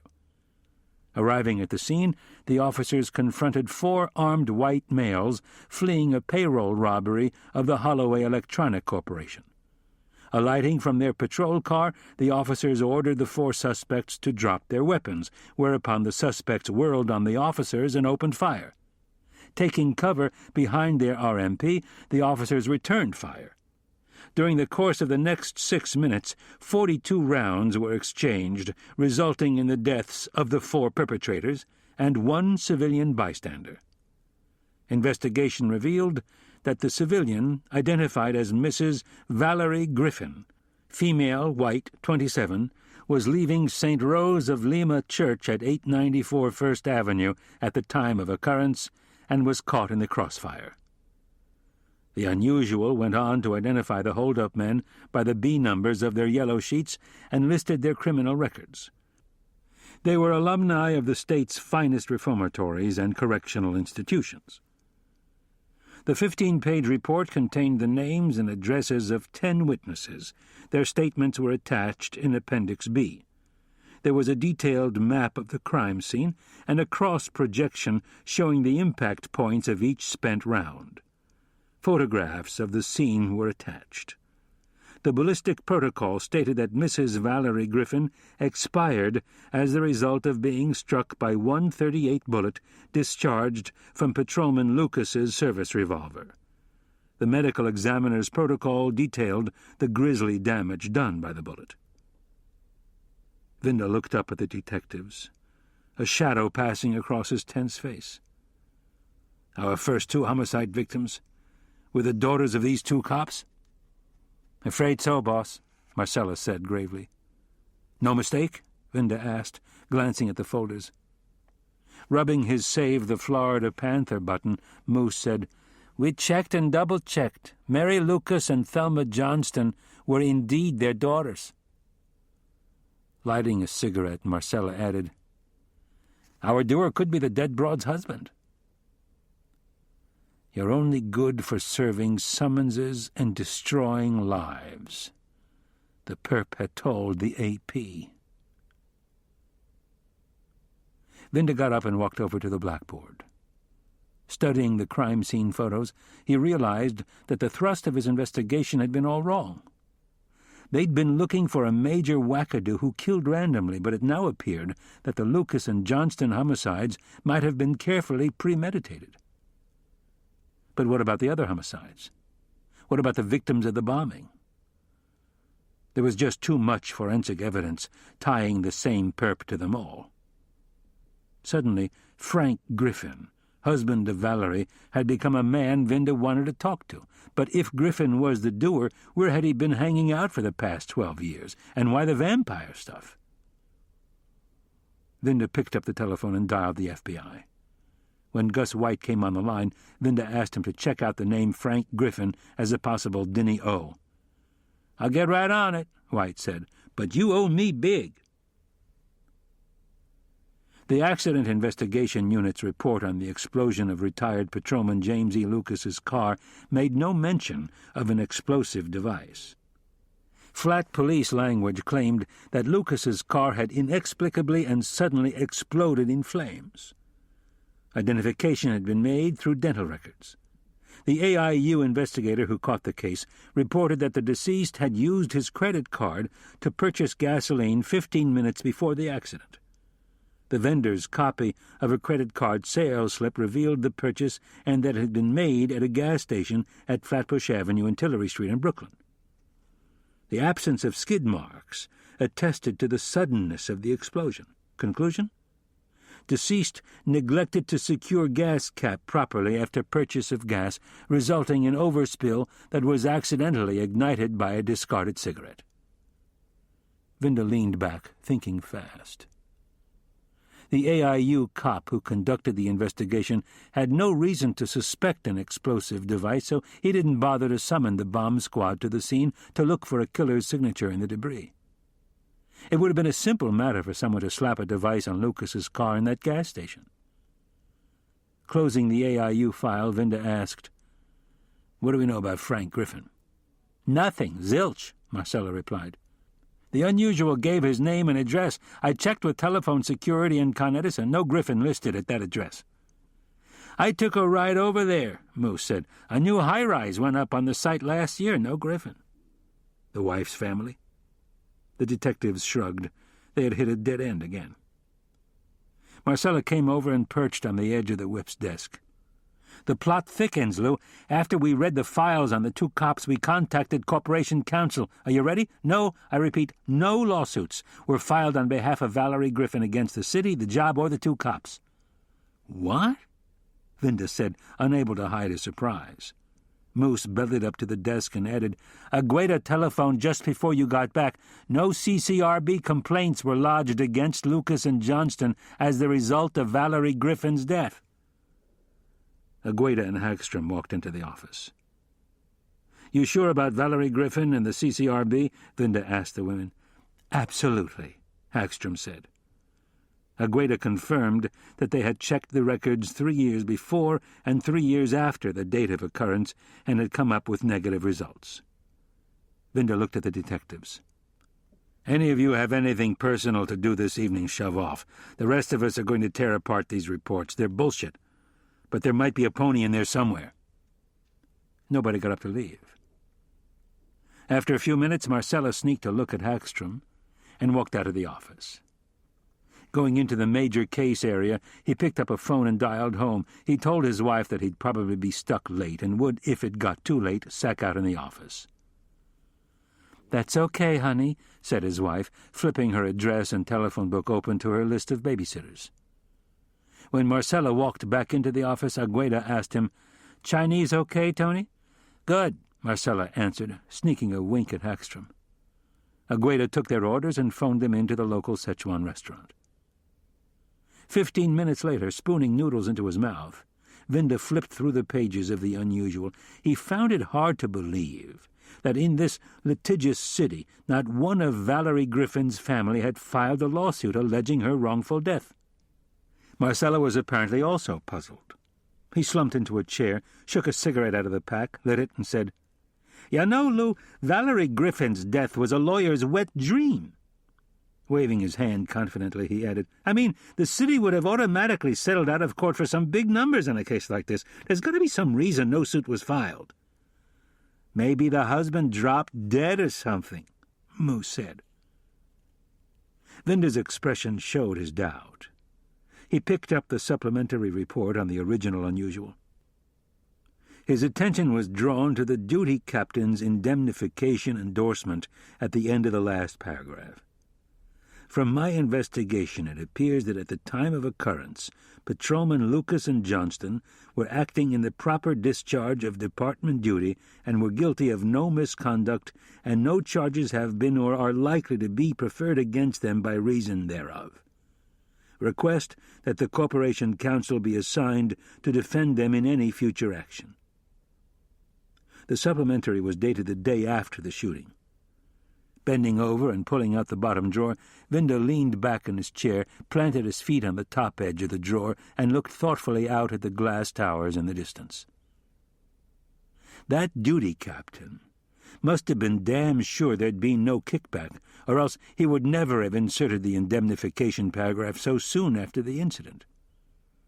Normally, captains who investigate cop shootouts wait until the dust has cleared before sending in the indemnification endorsement. They want to make very sure that there is no relationship between any of the dead civilian types and the members of the force involved. Many a duty captain's career came to an abrupt end because of a premature hold harmless endorsement. A bird must have sung a little song into the duty captain's ear. Captain Cormac McGovern had conducted both the preliminary and supplementary investigations. Vinda dialed the Centrex number of the locator wheel and asked the police administrative aide who answered for the current assignment of Captain Cormac McGovern. He was told that the captain died while in service in August of '81. He put the receiver down just as the door slammed open and David Pollock stormed in, waving a handful of clippings. "Here are the morgue files on the shooting." Vinda had telephoned Pollock a short time ago, giving him the date of occurrence and asking him to look up the shooting in his paper's files. The newspaper had carried the story on the front page. Photographs of the scene showed the four perps splayed over the roadway and sidewalk. Valerie Griffin's body lay on the church steps covered by a gray blanket. There were more photographs and a diagram showing the unfolding of the battle. The article alongside the pictures told how Valerie's husband, Frank Griffin, had collapsed and been hospitalized upon being notified of her death. Vinda handed the clippings to Marcella. Pollock, his Stetson pushed back on his head, waited until the detectives had read the article before asking, "Any of you super sleuths notice anything strange about the story?" "There's no follow-up," Vinda said firmly. "Give the lieutenant a cigar," Pollock said, sweeping off his hat and bringing it across his chest in a ceremonial bow. "A story like this should have run for at least 3 tear-jerking days." "So what happened?" Hagstrom asked. "Someone outside the paper told someone inside the paper to forget about Valerie Griffin," Vinda said. "I think the whip's on the money again," Pollock said.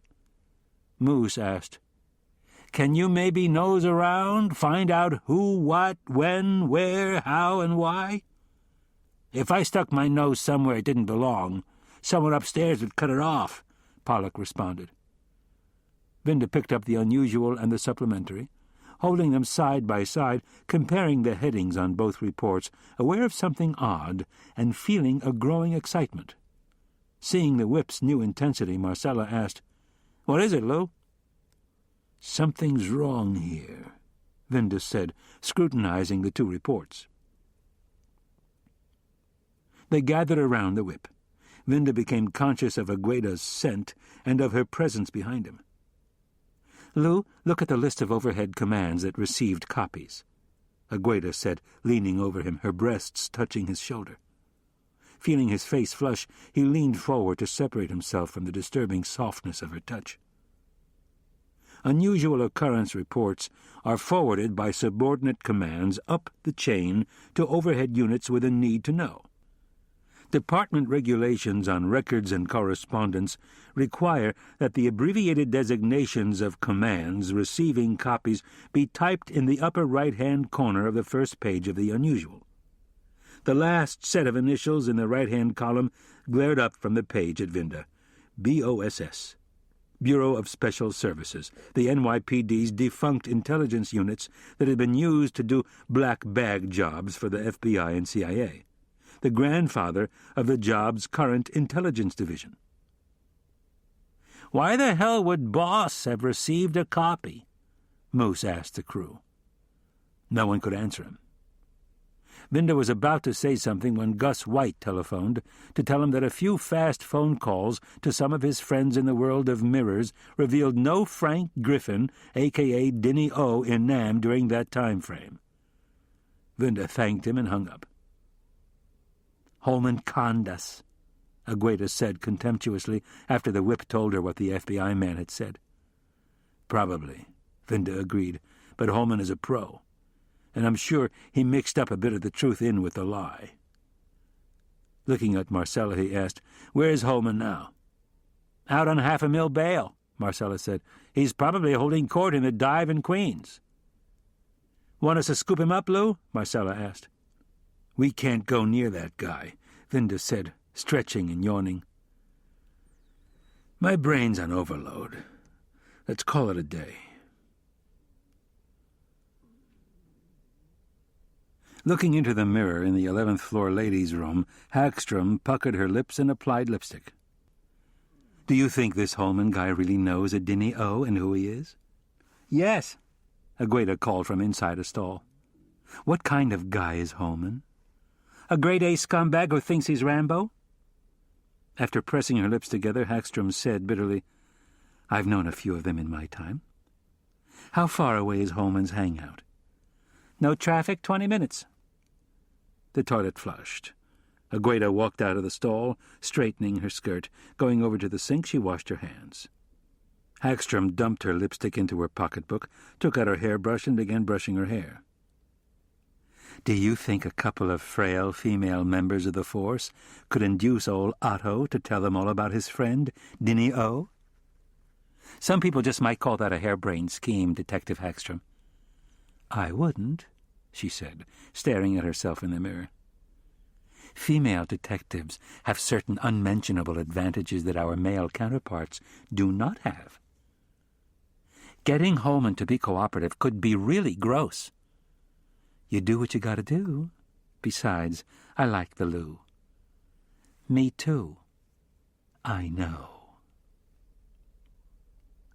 The Jack of Diamonds hit the bottle of Delamain and fell face up on the table. The dealer, a burly man with aging muscles, thinning gray hair, and thick-soled shoes, picked up the card and buried it on the bottom of the deck. He tossed out another card. Soothsayer picked it up and stuck it into his gin-rummy hand. The players were sitting at a secluded table in a niche far back in the empty dining room. Vinda walked in and put his overcoat over the back of a nearby chair, waiting for his presence to be acknowledged. From somewhere deep within Corregidor's bowels, the din of a retirement party penetrated the silence. The other player with Soothsayer had a familiar and distinctive shape to his head. Soothsayer tossed in his hand, leaned across the table, and said something to his friend. The other man turned his head to give Vinda a long, careful stare. He was Captain Matt Hanratty, the CO of the Intelligence Division's Public Security Section. Watching him push back from the table, get up, and walk past him without so much as a glimmer of recognition, Vinda thought how the names changed, but the players lingered on. Soothsayer waved him over. "What can I do for you, Lou?" he asked, cradling his glass of cognac with both hands. Vinda slid copies of the Unusual and Supplementary across the table. Soothsayer looked down at them. 79. A long time ago. Look at the overhead commands that received copies. So? Why would an Unusual involving 2 uniformed cops be flagged to boss? And, more important, why would a contract go out, killing the story in the press? Soothsayer raised the snifter to his nose, slowly savoring the fumes, his eyes watching Vinda over the rim. He put the glass down, picked up the deck of cards, and began dealing himself a game of solitaire. Vinda watched, his patience ebbing. "You were assigned to boss at the time. Do you remember the case?"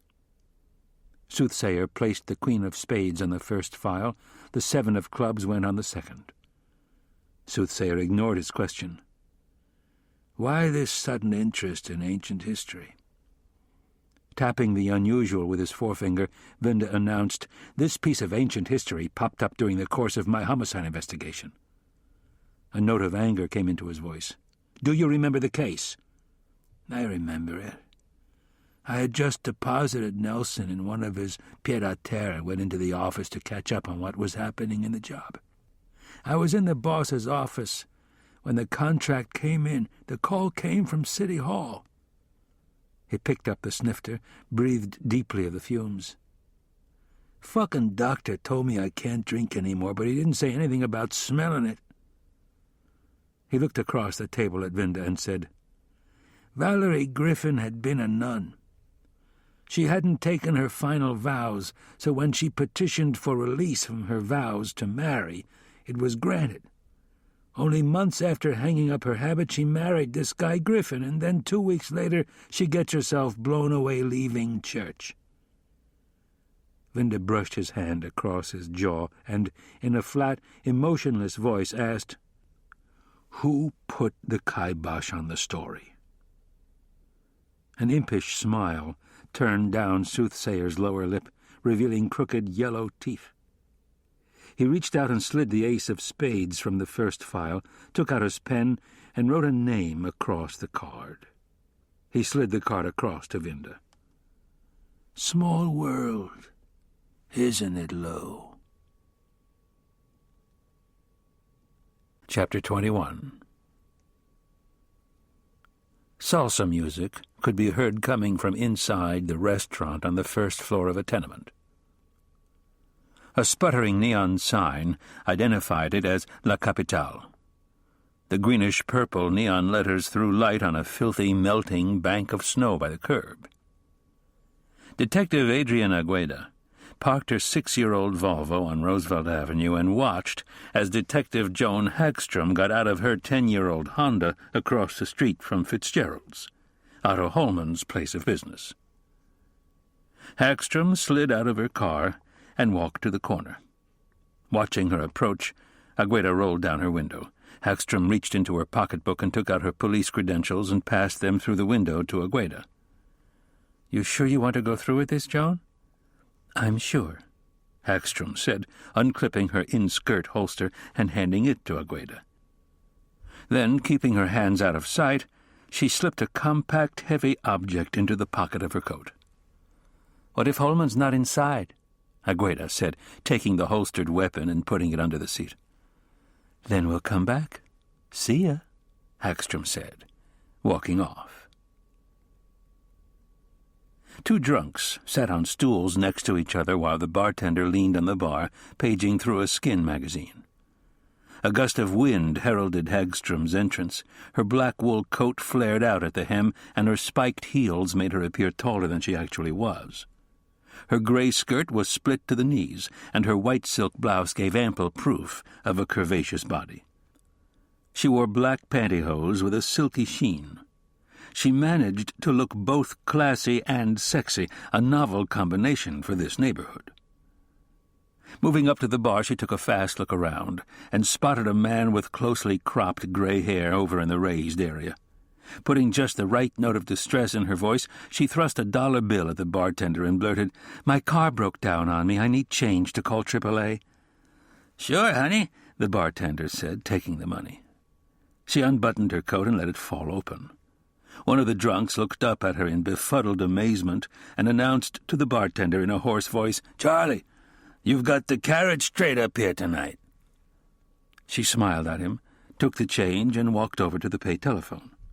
She carefully wiped the receiver with a handkerchief and then gingerly picked it up. Looking down at her membership card, she dialed emergency road service and read off her identification number to the operator. Looking at the bartender, she asked, "What's the address here?" The bartender told her. She repeated it to the person at the other end. She casually put one foot on the bar rail, her long leg peeking out from her skirt, her breasts full against the silk of her blouse, the nipples showing darkly through its sheerness. Holman, sipping malt whiskey, watched her from the shadows. He was immediately turned on by her legs, and began to imagine what it would be like to slide his hand up their smooth, rounded warmth until he reached her pussy. This one was totally unlike the neighborhood bimbos he occasionally waltzed into the storage room, bent over a case of beer, and fucked. This one had real class.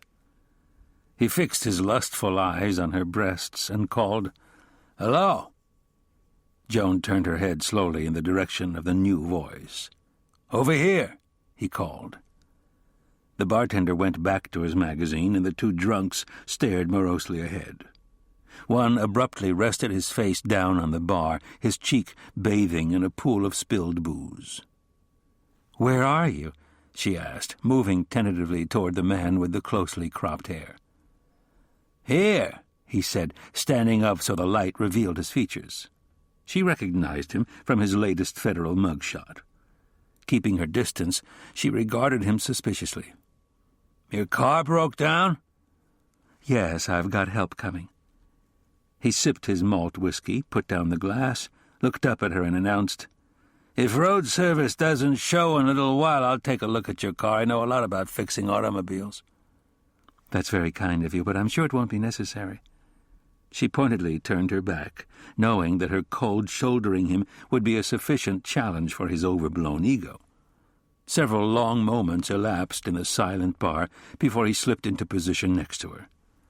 "I'm Otto Holman, and I'd like to buy you a drink."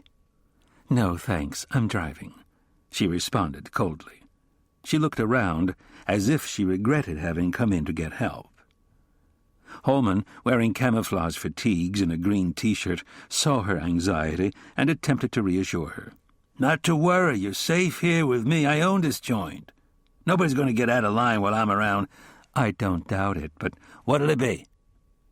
She smiled uncertainly and then slipped off her coat, holding it over her arm as if she were ready to leave at any moment. In a tentative voice, she ordered, "Dewars and soda, little ice." Watching him undress her with his mean gray eyes, she thought that Adrian was right on the money. This animal was most definitely a grade-A scumbag type. But she followed him over to his table. When he handed her drink to her, Hagstrom looked at his wrinkled fatigues and asked, "You in the army or something?" "Once upon a time, yeah. Special Forces. Nam." She looked at him with an expression of sudden respect, her breasts moving slightly under her blouse. "What's the matter?" "Nothing." She took a big swallow of her drink. "Well, I lost somebody over there." "Geez, I'm sorry.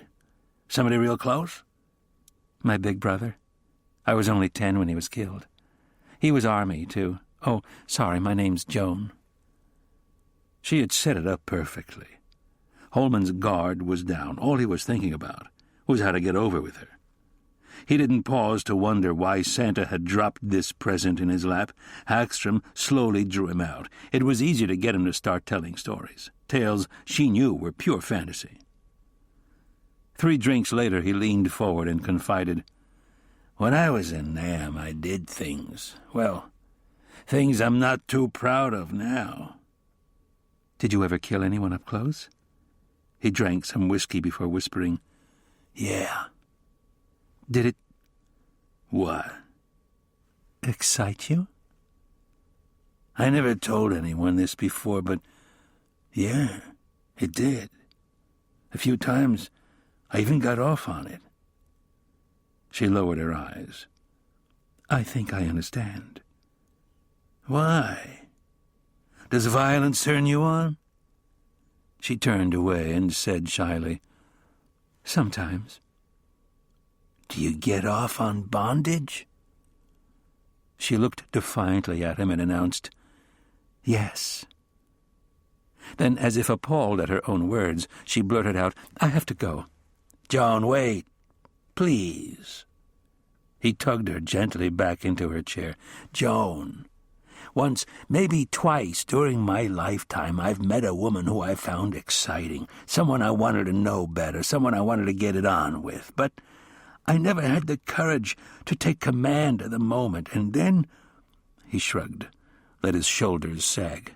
"She was gone, and out of my life for good, and I ended up always regretting not having been able to express my true feelings at that moment." He began caressing her wrist.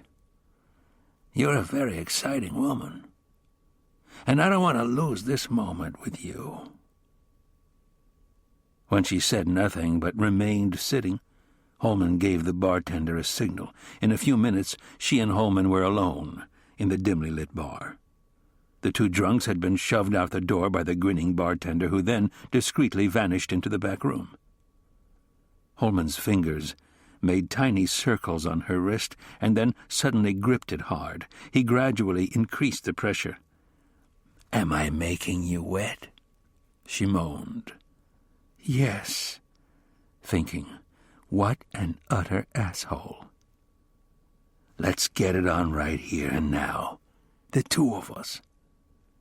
She looked at him boldly, her eyes falling to his fingers holding her wrist in an iron grip. "You might not enjoy the same things that I do." "I bet I will," he assured her. "I'm into submission." "So am I." He leaned up out of his chair and kissed her, his disgusting tongue probing deep inside her mouth. She nudged him back into his seat. "I need you to be my slave." Leaning back in her seat, she brought up her legs, slid her hands under her skirt, and removed her pantyhose.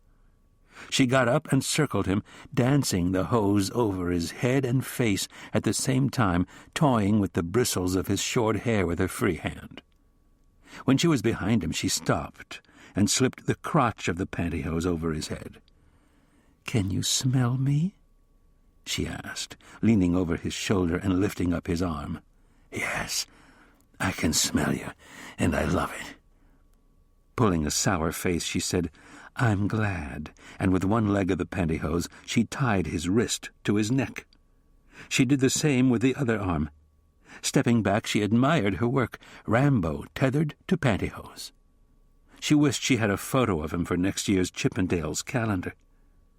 Lifting up her chair, she set it down so that she would be facing him. She lowered herself down and, lifting her skirt above her knees, arched one leg over his. She moved her hand erotically up her leg and pretended to be masturbating. "Can you see what I'm doing?" "Yes," he gasped. "Tell me what it feels like." "I'm all moist and hot." She suddenly slapped him in the face with her free hand. "Again, hurt me." She hit him, a real solid blow on his chest. "Talk to me about dangerous things you've done." "I assassinated 5 people in them." "Oh, yes, it feels so good. Make me come, Otto, make me come," she moaned, lolling her head, her face strained by simulated passion. "Slave, tell me what it feels like to kill." She punched him again. His erection made a disgusting bulge in his trousers. "I'll tell you," he grunted, "but first I want you to take out my cock and suck on it." "Later, slave, later." She punched him again. This time her heart was really in it. Holman's labored breathing filled the silence in the deserted bar. Hackstrom's head lolled back, and her fingers worked frantically under her skirt. "Open my fly." "Later, tell me what it's like to watch someone die. Quick, before I come." She reached down and dug her nails into his crotch. He moaned and blurted, "Someone planted a bomb under me." "A bomb?" She squeezed hard. "Talk to me about it. How did it feel?" "Scary, exciting. I almost got off." She moaned, digging her nails deeper. "Who did it? Why? Tell me." "They wanted to know. Why do you care about any of that?" She felt his erection wilting as Holman tried to free himself from her pantyhose. "You've broken the spell," she said, getting up and grabbing her coat. "Wait," he said, ripping free of the restraints and pulling her back into her chair. "I love it when you're violent," she said. She licked her lips slowly, invitingly. "Do you like lap dancing?" "I've never done it," Holman admitted, his suspicion overcome by renewed hope. "It's great," she said. Raising her skirt, she straddled his lap with her legs and sat down on top of him. She rubbed her body over him, moving slowly, purposefully, her head arched back, her breathing becoming more and more labored. "What are you doing to me?" he moaned. "It's wonderful. Are you coming?" "I don't think I can now." "I'm sorry. I didn't mean to break the spell for you."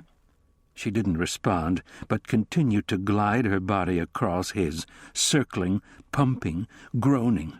She snapped forward, sliding her arms around him, clutching him to her, her head on his shoulder. She bit his neck, then his ear, nibbled on his earlobe. His moans sounded almost infantile. "Bite me hard," he begged. Instead of complying, she suddenly stood up and dropped her skirt and panties on the floor. Her eyes blazing, she faced Holman, who had worked one hand free and clumsily tried to grab her with it. Avoiding his hand, she reached into the pocket of her coat lying on the next table and pulled out a 9mm Beretta automatic. In one move, she whirled on Holman, slammed the gun against the side of his face, and then jammed it into his surprised mouth. "You love pain, don't you?" she whispered, her face mere inches from his terrified eyes that stared through the sheer pantyhose she had stretched over the upper part of his face. "Time to play, Otto. Time to die." Holman didn't even notice the pool of urine forming on the seat of his chair. He sat perfectly still, afraid that the slightest movement would encourage her to pull the trigger. He could taste the oily metal of the gun, feel the trickle of blood from the cut in his gums made by its barrel. A small voice, somewhere in the back of her mind, told Hagstrom that she was not only breaking every rule in the patrol guide, but she was also giving an Academy Award-level performance to a captive audience of one. "Tell me about the bomb, Otto." Involuntarily, Holman's body began to shudder, and he tried to push some words out past the barrel of the gun. Easing it out of his mouth, she pointed just to the side of his head and squeezed the trigger slowly, while her free hand worked frantically between her legs. The gun went off with the effect of a crash of thunder in the deserted bar. Holman screamed in terror, and the bartender flew out of the back room. Aiming the gun at him, Hagstrom shouted wildly, "Fuck off, asshole, unless you want to play too." Charlie held up his hands and hurriedly backed through the swinging door to the kitchen. "Please, lady," Holman begged, tears running down his cheeks. "Listen, it's no big deal. This guy I used to know calls himself Dinny O. He came here." Hagstrom put the muzzle of the gun against the center of Holman's forehead, looked directly into his eyes, and said, "Who? You telling me the truth?" "Christ, yes. The guy's real name is Frank Griffin. We were stuntmen back in L.A. years ago. I swear to God, I don't know what the fuck he's into, but he's got heavy people after him." Hagstrom allowed herself a small smile of satisfaction. Keeping the gun trained on Holman, she awkwardly pulled up her skirt and slipped into her coat. She could see from Holman's expression that he was beginning to put it all together. "You better believe it, lover, and I'm one of them." When she reached her car, she was trembling from reaction, shocked at what she had found out she was capable of doing. Part of her had gotten off on it, enjoyed it. Agueda came over and slipped a comforting arm around her shoulders. "How did it play?" Hagstrom, feeling a growing sense of shame, knew that she could never tell her friend what had really happened. She smiled wanly and said, "Maybe it played a little too well." Surrounded by the deserted financial and governmental heart of New York City, the big building was a glowing beehive. On the 11th floor, detectives hurried back and forth between units. In the Joint Robbery Task Force area, the television was tuned to Shopping at Home, on which a saleswoman praised the qualities of a Rolex look-alike. Detectives typed reports and conducted telephone interviews. In the Special Fraud Squad area, a known Hispanic confidence man heatedly denied kiting a losing lotto ticket and selling it to a Wall Street lawyer. "I need my lawyer, man. You guys are a pain in the ass," the unlucky flim-flam artist whined. Vinda, alone in his office, perched on the edge of his desk, staring at the blackboard. The Lucas Johnston shootout had turned his investigation topsy-turvy. Now he wasn't sure whether he should be searching for a psycho who killed randomly or for a killer who operated with malice and forethought. He looked at a note that Moose had left on his desk. "Lou, Malcolm Webster telephoned. Will call back in a.m." He checked the time. 00:17, Wednesday. A new day had begun, and he was still working. He loved it, he hated it.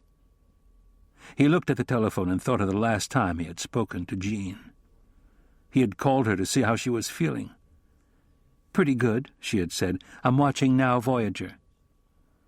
"You love that movie, don't you?" "It's one of my favorites," she had said. "Wait, here comes the best part. Paul Henri is lighting their cigarettes. He's handing Betty Davis hers." Jean parroted, "Why ask for the moon when we have the stars?" He had heard the theme music in the background and visualized the camera panning up to the moon. Jean had died that night. He looked out at the moon. "I miss you, honey." He slumped wearily into his chair, flipped open the case folder, and saw the crime scene photo of Valerie Griffin's body splayed under a blanket, and he knew with a cop's instinct that her death was the linchpin of the case.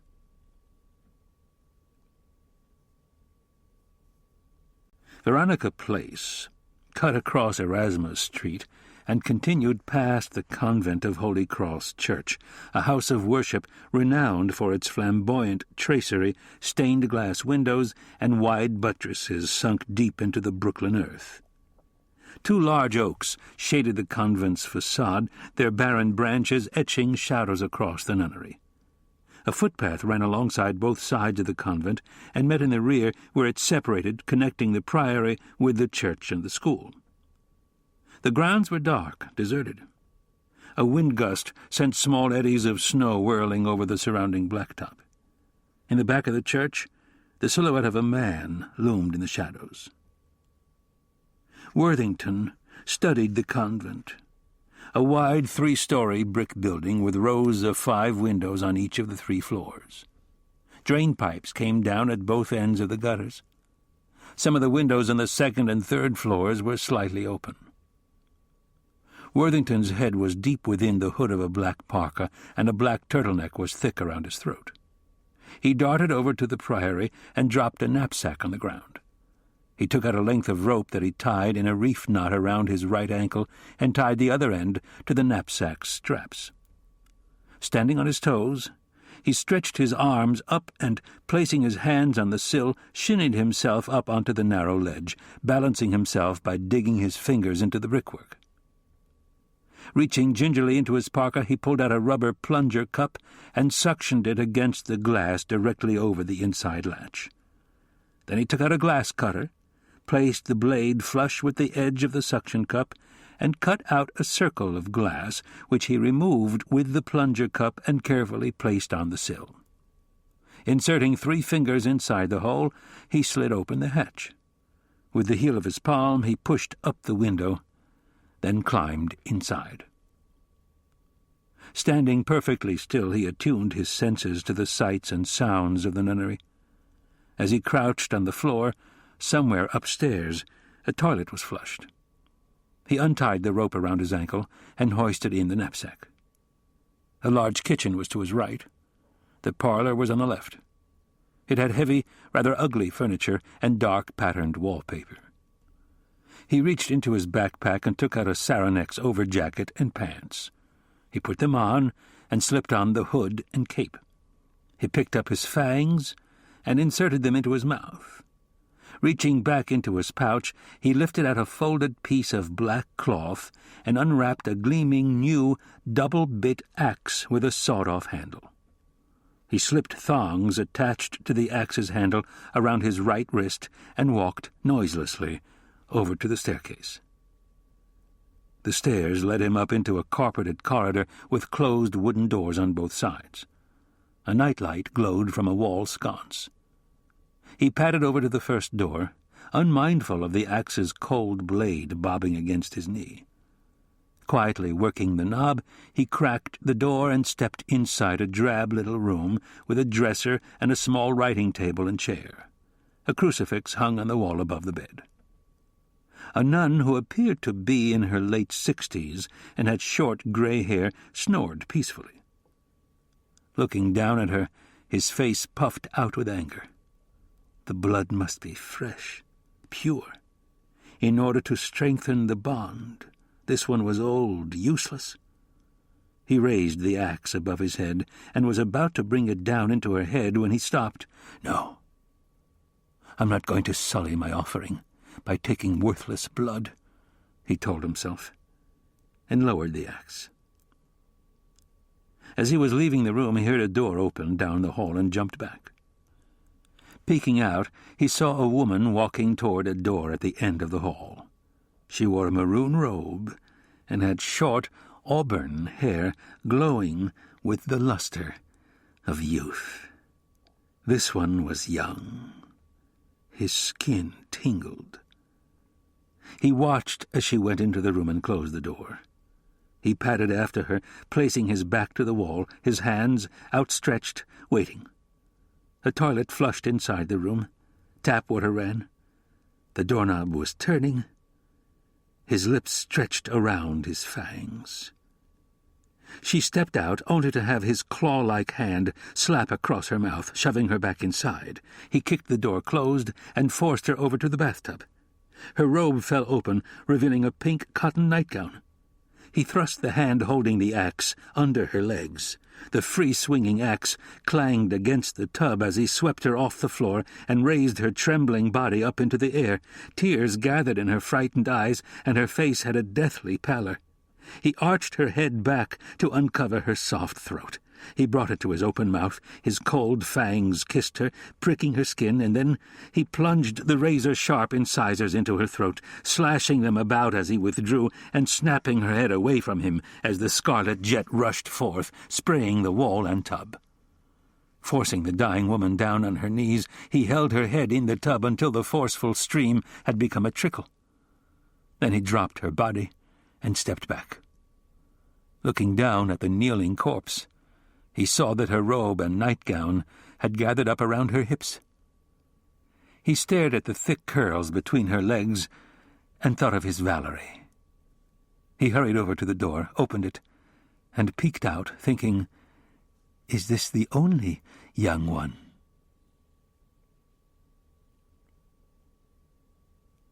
A pack of homeless dogs skulked down Wood's Place as the RMP cruised into the street. Holy Cross schoolyard was a gaping, enclosed space. It resembled a prison recreation area with its 12-foot-high fence topped by gleaming razor wire. The operator of the radio motor patrol car, a man in his early 20s with wavy black hair, parked just beyond the glow of the only working streetlight on the block, shoved the transmission into neutral, and switched off the headlights.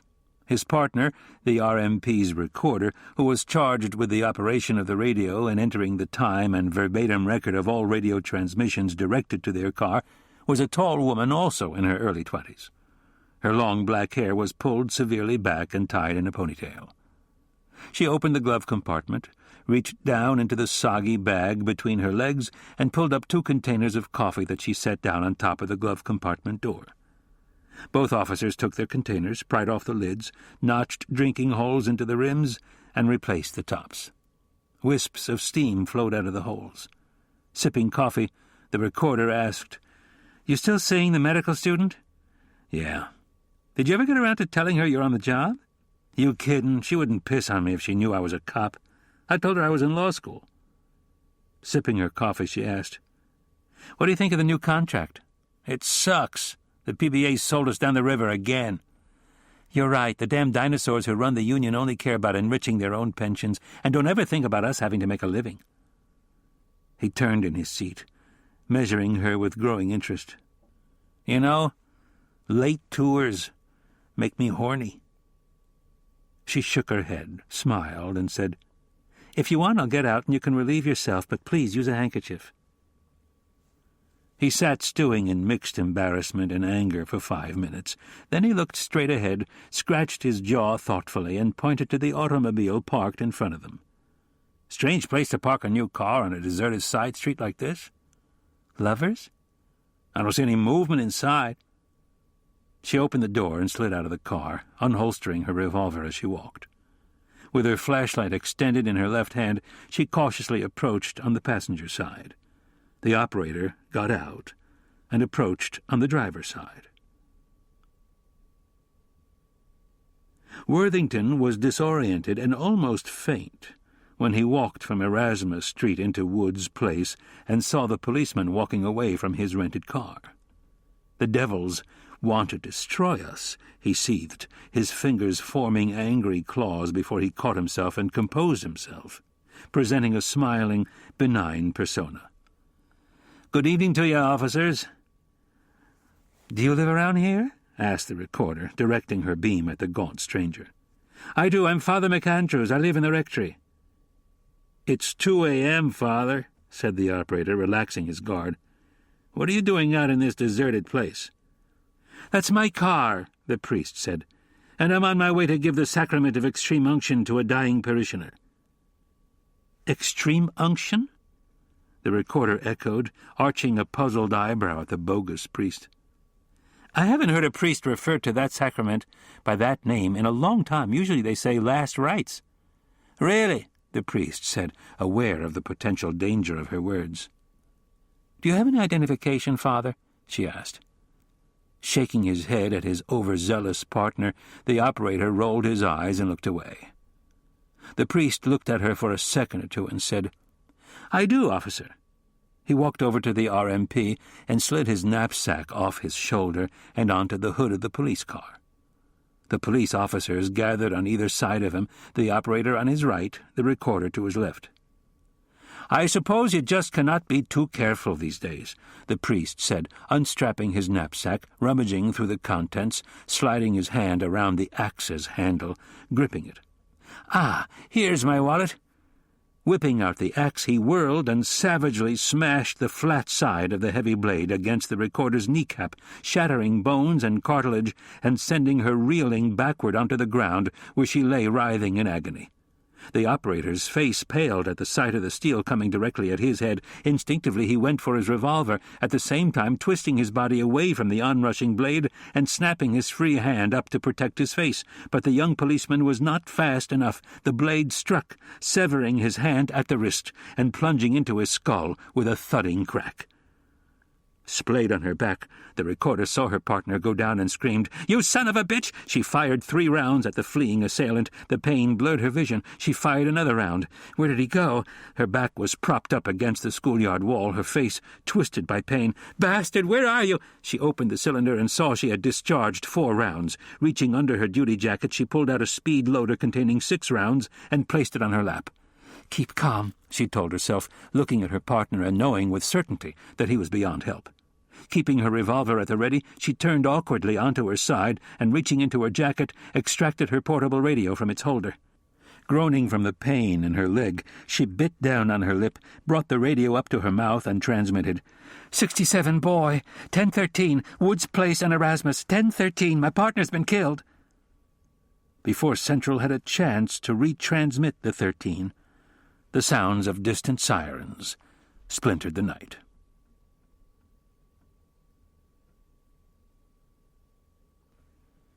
Chapter 22. Vinda parked the department car on Wood's Place and rushed over to the chief of detectives, who was leaning up against the schoolyard fence. "What happened?" Vinda demanded. "He killed a nun and a cop," Leventhal filled in the details. Vinda slumped against the fence. "You told me on the phone that the convent was on Veronica Place." "Yes, right around the corner. The cardinal was on the phone to the mayor before I got to the scene." He sighed. "The mayor has asked for and received the PC's resignation." Vinda looked at his old friend, amazed to see him unshaven and wearing a badly wrinkled suit. He looked like he'd aged 10 years overnight.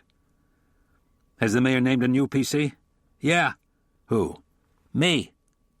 Vinda eyed his friend with a mixture of concern and sadness. "I don't know if I should offer condolences or congratulations." "Neither do I, but now that a cop's been added to the list, your head and mine will be the next ones to get chopped." Looking at his friend, Vinda said, "You need a shave, Sam." "I know," Sam Staypress responded glumly, rubbing his stubble. "Who'd you name chief of detectives?" "Bookbinder from Manhattan North." "Good man. And what about Agent Orange?" Chief Eberhardt has decided to throw in his papers. He's going to retire to Florida and pollute the environment down there for a change." "What goes around comes around," Vinda said, looking at the new PC. Then he stuck out his hand. Leventhal looked at it in surprise, and then shook hands, silently, with John Vinda.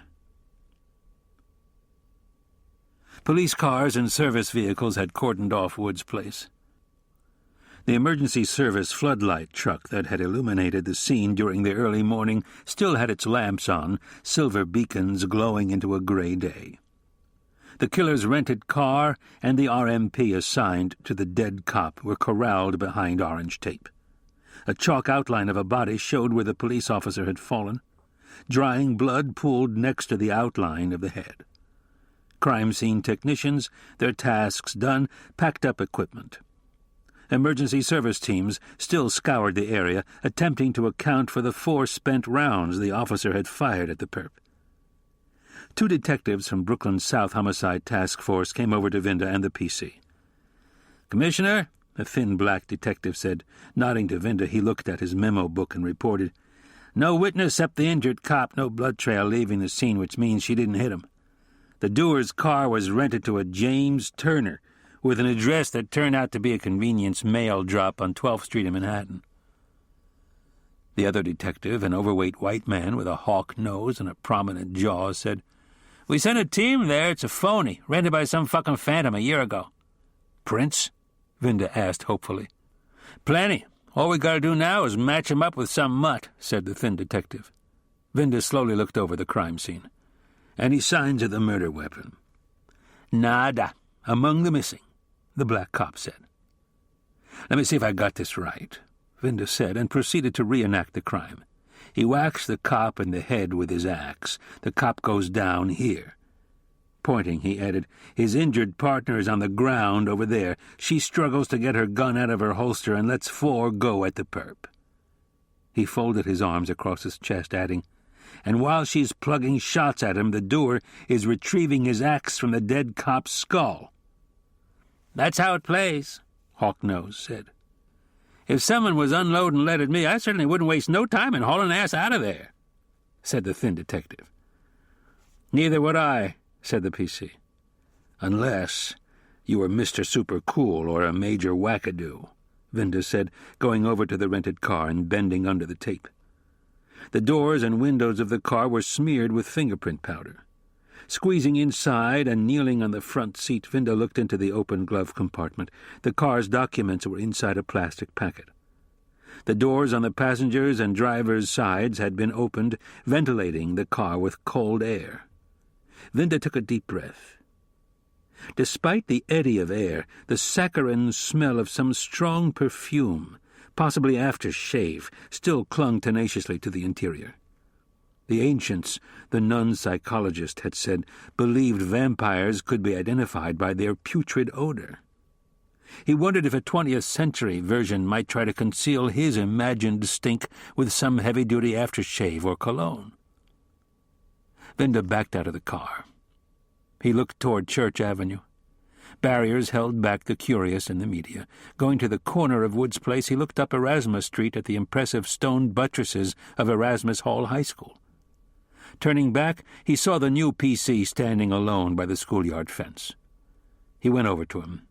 The PC nudged him out of earshot of the other detectives and said, "John, to be appointed PC is every cop's dream." "Not every cop," Vinda corrected. "I can do a lot of good for the job and the people of this city. Sam, you have my vote. You don't have to sell me. I'm skating on thin ice. If this case isn't broken soon, I'm history. We'll get him, Sam." Leventhal turned to face the fence, slipping his fingers between the links. "Are you familiar with the provision of the administrative code that allows the PC to appoint 1 detective lieutenant to the permanent rank of Inspector of Detectives, without benefit of any civil service test? A 3-rank jump. That line hasn't been filled in over 20 years. That's true, but the line is still in the budget. His Honor asked me to tell you that the rank is yours as soon as you bring this guy down, and there will be grade money for all your people." The bureaucracy of self-preservation, protecting their nest with a bribe, Vinda said. You're in office only a few hours, and you're already wheeling and dealing. John, it'd be a promotion for a job well done, nothing else. Vinda looked at him and grinned and said, I'm not in this for the money, Sam. You gotta learn not to worry so much.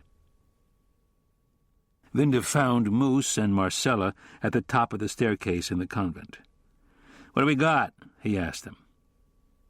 They waltzed him through a reenactment of the murder. When they finished, he walked down the hall and entered the bathroom. Blood still disfigured the white-tiled room. The ME was excited about this one, Marcella told the whip. During the course of the struggle, the stopper and a washcloth clogged the drain, catching the blood in the tub. The ME scooped up every drop. She finally got her blood, Vinda thought, leaving the bathroom. Where are Agueda and Hagstrom? He asked Moose. Interviewing the nuns, Marcella replied. Looking down the hallway, Vinda saw Agueda and Hagstrom talking to a huddled group of frightened nuns. Agueda looked his way and gave a small wave of her hand, acknowledging him. 5 minutes later, when they were finished interviewing the nuns, the two detectives came over to Vinda and the others. "Lou, can we speak to you a minute?" Hagstrom said, leading them out of earshot of the other cops on the scene. She threw back her shoulders, filling her blazer with her bosom, smiled, and confided, "Last night I had a tete-a-tete with our friend Otto Holman." "You did what?" Vinda asked, his eyes narrowing. "We figured one woman playing a damsel in distress might loosen his macho tongue." "Some damsel," Marcella muttered.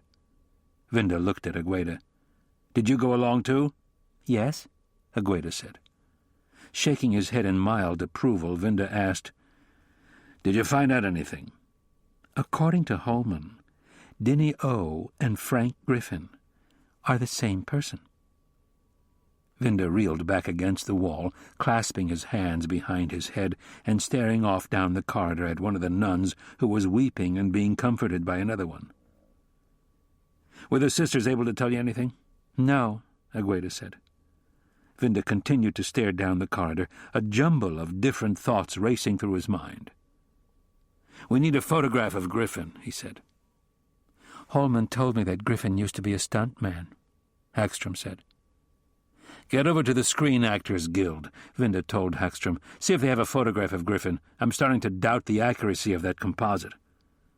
"But Worthington saw the guy loitering near the dressing rooms," Moose said. "Did he?" Vinda said. "And if he did, it doesn't mean that he was the doer." Vinda wondered how Hagstrom had got Holman to talk, and was tempted to ask her, but after brief reflection he decided that he was probably better off not knowing, and didn't ask. He said to Hagstrom, "Holman conned me when I spoke to him. He might have conned you, too." "Oh, I really don't think so," she said, her cheeks coloring, and her eyes avoiding his. The Tudor City supermarket on First Avenue was not crowded at 10 o'clock in the morning. The fruit and vegetable man was busy unpacking produce, taking his time arranging his wares so that they appealed to the eye. Apples had a high polish, grapefruits were pyramided so that bruised skins did not show. All the leafy vegetables had been wetted down. The lady behind the appetizer counter wore latex gloves as she culled over-aged fish and cold cuts from the display case. Packers replenished shelves. Michael Worthington ambled along the aisle, pushing a shopping cart. He grabbed a box of Tampax down off a shelf and tossed it into the cart. He threw in Q-tips and cotton balls and pushed the cart over to the appetizer counter. "Morning," he said to the woman working the counter. "Morning, Mr. Worthington," the woman named Mary said. Bending to examine the contents of the display case, Worthington said, "Valerie loves belly locks. Fresh this morning. I'll take a 1/4 pound." Mary picked up a long, thin knife and sliced off slices. Wrapping the fish in white paper, she asked, "Will there be anything else?" "A chub and a 1/4 pound of cream cheese and chives." Going about, filling his order, she asked, "How is your wife?" "She's good today. In fact, we're going to take a drive out to Jones Beach." Valerie loves to watch the ocean in the winter. She can sit for hours watching the surf. I know, she said longingly. I love it too. It's been a long time since I've visited the ocean. I'm trapped here in the city. How's your husband? Captain Marvel is considering prying himself away from his soaps and looking for a job. I should live so long. Things'll get better. Only when I muster the courage to make them better, she said, handing him his order. Worthington went up to the checkout counter and paid his bill. As he was about to leave, he spotted the rack of supermarket tabloids. One of the headlines proclaimed, "Werewolf married to nun in religious ceremony." He pulled the paper from the rack and paid the cashier, saying, "My wife loves to read this garbage." The cashier took his money and looked at him inquiringly. "Do you think Elvis might still be alive?" "Could be," he said, and walked out of the store, going next door to pick up Valerie's dry cleaning. Upon arriving home, he hung her cleaning in her closet and stacked her hygiene articles with all the other unopened ones on the top shelf of the closet. Going past his eternally praying wife, he kissed her on the head and said, "I'll make breakfast." In the kitchen, he put the food inside the crowded refrigerator, making room by dumping some of the old stuff into a plastic garbage bag. He put the coffee on and then went into the bathroom, took off his shirt, and examined the scratches Kate Coswell had made on his shoulders and back. He took out a bottle of hydrogen peroxide and swabbed them. Bitch. That done, he patted on more aftershave and went back into the kitchen to prepare breakfast. 10 minutes later, he walked into the bedroom carrying a tray. He put it down on the bed and sat. After spreading cream cheese and chives over half a bagel, he placed a slice of lox on it and took a bite. Glancing over at his wife kneeling on her prayer stool, he smiled and said, "It went well last night, Val. I sent the Eternal One a nun, a real one this time. We'll be safe for a while now." A mood of desolation suddenly overcame him. "I wonder if he will ever forgive me for taking you away from him." The telephone on the nightstand rang. Leaping off the bed, he snapped the receiver up to his ear. "Morning, Michael. And how is the world's reigning movie queen on this fine morning?" Jessica Merrill, wearing silk bikini underpants and an oversized T-shirt bearing a teddy bear logo front and back, coiled in the corner of the bed with the telephone stuck to her ear. "I'm fine, Michael. Do you still have your police bodyguards following you around?" "Yes, damn it. I told my agent to get rid of them. They're parked outside my apartment right now, waiting for me to leave. I had to sneak out by the service entrance last night." "Where are you now?" "At a friend's in the East Village. Michael, can we meet for coffee? I need to talk to you." "Meet me at 4 o'clock in Tudor City Park." He hung up. Jessica slammed the phone down. "Well?" Laura Stewart asked. She was wearing a yellow silk kimono and standing by the window in the tiny apartment's bedroom, staring across 3rd Street at the men's homeless shelter. "I'm meeting him late this afternoon." "Oh, Jessica, you've made me so happy." Laura ran over to her friend and hugged her. "You're very good to me." Reaching up, Jessica caressed her friend's face. Laura untied her robe and, with a shrug of her shoulders, allowed it to slide from her body. She watched as Jessica's eyes devoured her and smiled when she saw her gleaming lips part. Jessica reached up and glided her hand through Laura's triangle of tightly knit curls, slipping one finger between her slightly parted legs ever so gently, stroking her. Laura took hold of her friend's hand and brought it up to her mouth, licking her wet finger and, looking into her eyes, promised, "Now I'm going to be good to you." "Look at the clowns," Worthington said contemptuously to Valerie as he spread cream cheese on the other half of the bagel. The television showed the cameras panning over Veronica Place while the voiceover gave the grisly details of the murder. A close-up featured the new police commissioner promising an imminent arrest. Worthington laughed. Then he saw the group of detectives standing behind the commissioner on top of the convent stoop. They were the ones from Rue Saint-Jacques, Vinda, Moose, Marcella. They were the ones who wanted to take his Valerie away from him. He got up off the bed and took a mini mag light off the night table. Hurrying out into the foyer, he slammed open the hall closet and pushed aside coats, making a hole. That done, he stepped inside and knelt on the floor.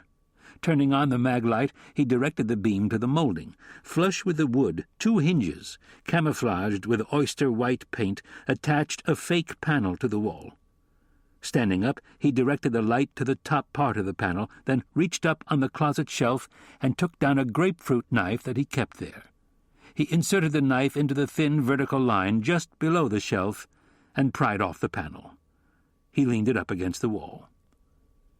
The secret compartment contained 5 shelves, neatly stacked with an assortment of pyrotechnic devices, claymore mines, grenades, bars of Semtex, detonators, and 2 Heckler & Koch machine pistols. One end of the shelves contained stacked boxes of illegal exploding bullets. Worthington, his hands firmly planted on his hips, surveyed his private armory with satisfaction. Old Dinny-O knows how to deal with the likes of them.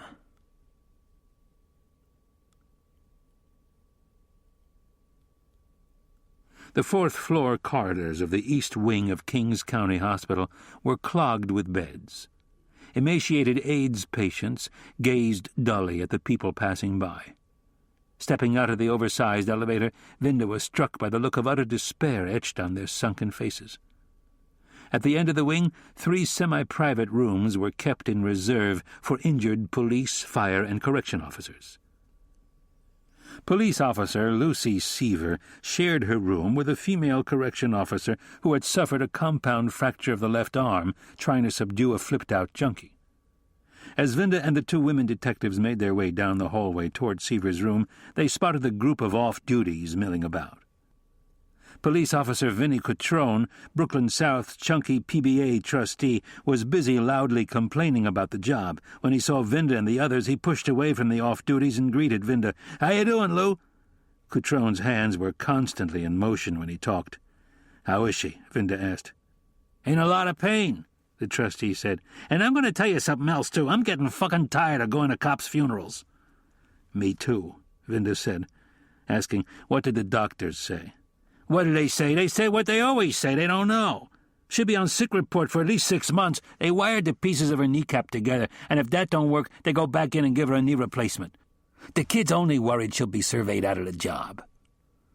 "Who's inside with her?" Agueda asked the trustee. "Her parents," the chunky man answered, stealing a glance at Agueda's breasts. Hackstrom glanced at the policemen standing around in little concerned groups and asked the trustee, "Was her partner married?" "No," Cutrone answered sadly. "He leaves parents and a brother and sister." Lucy Seaver had 3 drains in her injured knee. The limb was contained within a continuous passive range of motion contraption that automatically kept bending and relaxing the leg. She looked heavily sedated. A gray curtain separated the beds. Her distraught parents stood up as Vinda and his team entered the room. Vinda made the introductions and said to them, "It's important that we talk to your daughter." "The nurse gave her Demerol a while ago. She keeps dozing off," her father said. Hackstrom spoke words of encouragement to Officer Seaver's silently weeping mother. Vinda made his way around to the side of the bed and said softly, "Lucy, this is Lieutenant Vinda. Can you hear me?" The injured officer blinked open her eyes. "Hi," Vinda said. "Are you up to talking a bit?" Seaver winced. "I'm sorry I missed him, Lou. I always shoot expert at the range." "You weren't at the range, Lucy. You were in the street, and suffering excruciating pain. You were lucky to get off 4 rounds. You probably saved your own life." Watching the leg bending and relaxing, he asked gently, "Are you up to telling us what happened?" She said she was, and haltingly told her story. "We got careless, Lou. We let him get close to us." "Don't blame yourself," Agueda said. Vinda held up the composite sketch of the killer. "Lucy, did you ever see this face before?" "I've seen it on every television station and front page in this city, but that is not the man who killed my partner." Agueda and Hagstrom exchanged glances. Vinda felt a chill of uneasiness grip his stomach. "You're sure this is not the man?" Vinda said. "No," the cop said firmly. "Is there any similarity?" Agueda asked, her tone almost pleading. "No," Lucy moaned from the pain. "Mommy, get the nurse." Her mother rushed outside. Her father took his daughter's hand, comforting her. Vinda knew that the mother would return soon with a nurse who would, in all probability, evict them from the room, so he hurriedly asked, "Lucy, think back. What did you think when you first saw this guy approaching you and your partner?" 2 gurneys and 3 civilians crowded into the elevator on the way down. The sky was overcast as the detectives walked out of the building. "What do you think?" Agueda asked the whip.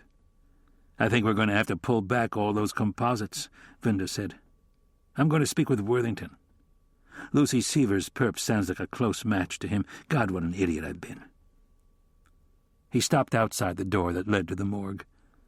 "I want you to give Moose and Marcella a 10-1 through Operator 47 and coordinate your efforts in finding Frank Griffin, and get a photo of our wonderful witness to show to Lucy."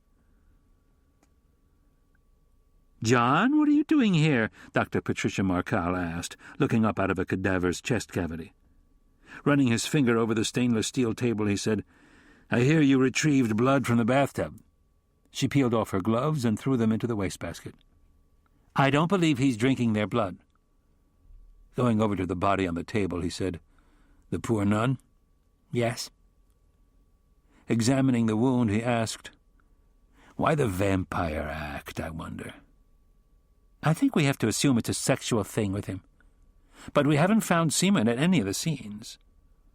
"Maybe he practices safe sex." "John!" She chided him, smiling. She went over to the sink and washed her hands.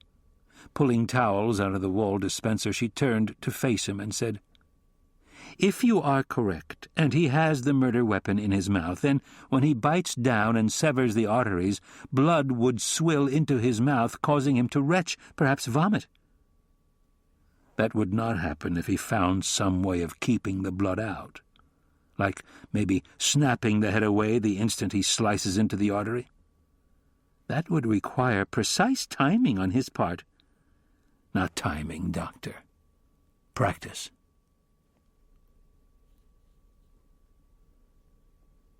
Chapter 23. A bruised purple-blue sky peeped through the overcast. A taxi pulled to a stop in front of the fashionable, unpretentious cooperative apartment building on the southeast corner of 5th Avenue and 68th Street. A well-dressed woman got out and sauntered under the canopy that stretched from shiny black doors to the curb. Vinda watched her from the department car he had parked on the northeast side of 5th. A limousine with the vanity license plate Malcolm had parked a few feet away from the awning. Webster is in residence, Vinda thought, tossing the vehicle identification plate onto the dashboard. He waited on the corner for the gridlock to break, and when it did, he walked past smoking tailpipes and angry horns to the other side of the street. Walking up on the driver's side of the limo, he stared through the tinted glass and made out the outline of Mr. Biceps. "Yatta hey, scumbag," Vinda called out, knocking on the glass. The window whispered down. Biceps still looked like he was popping steroids.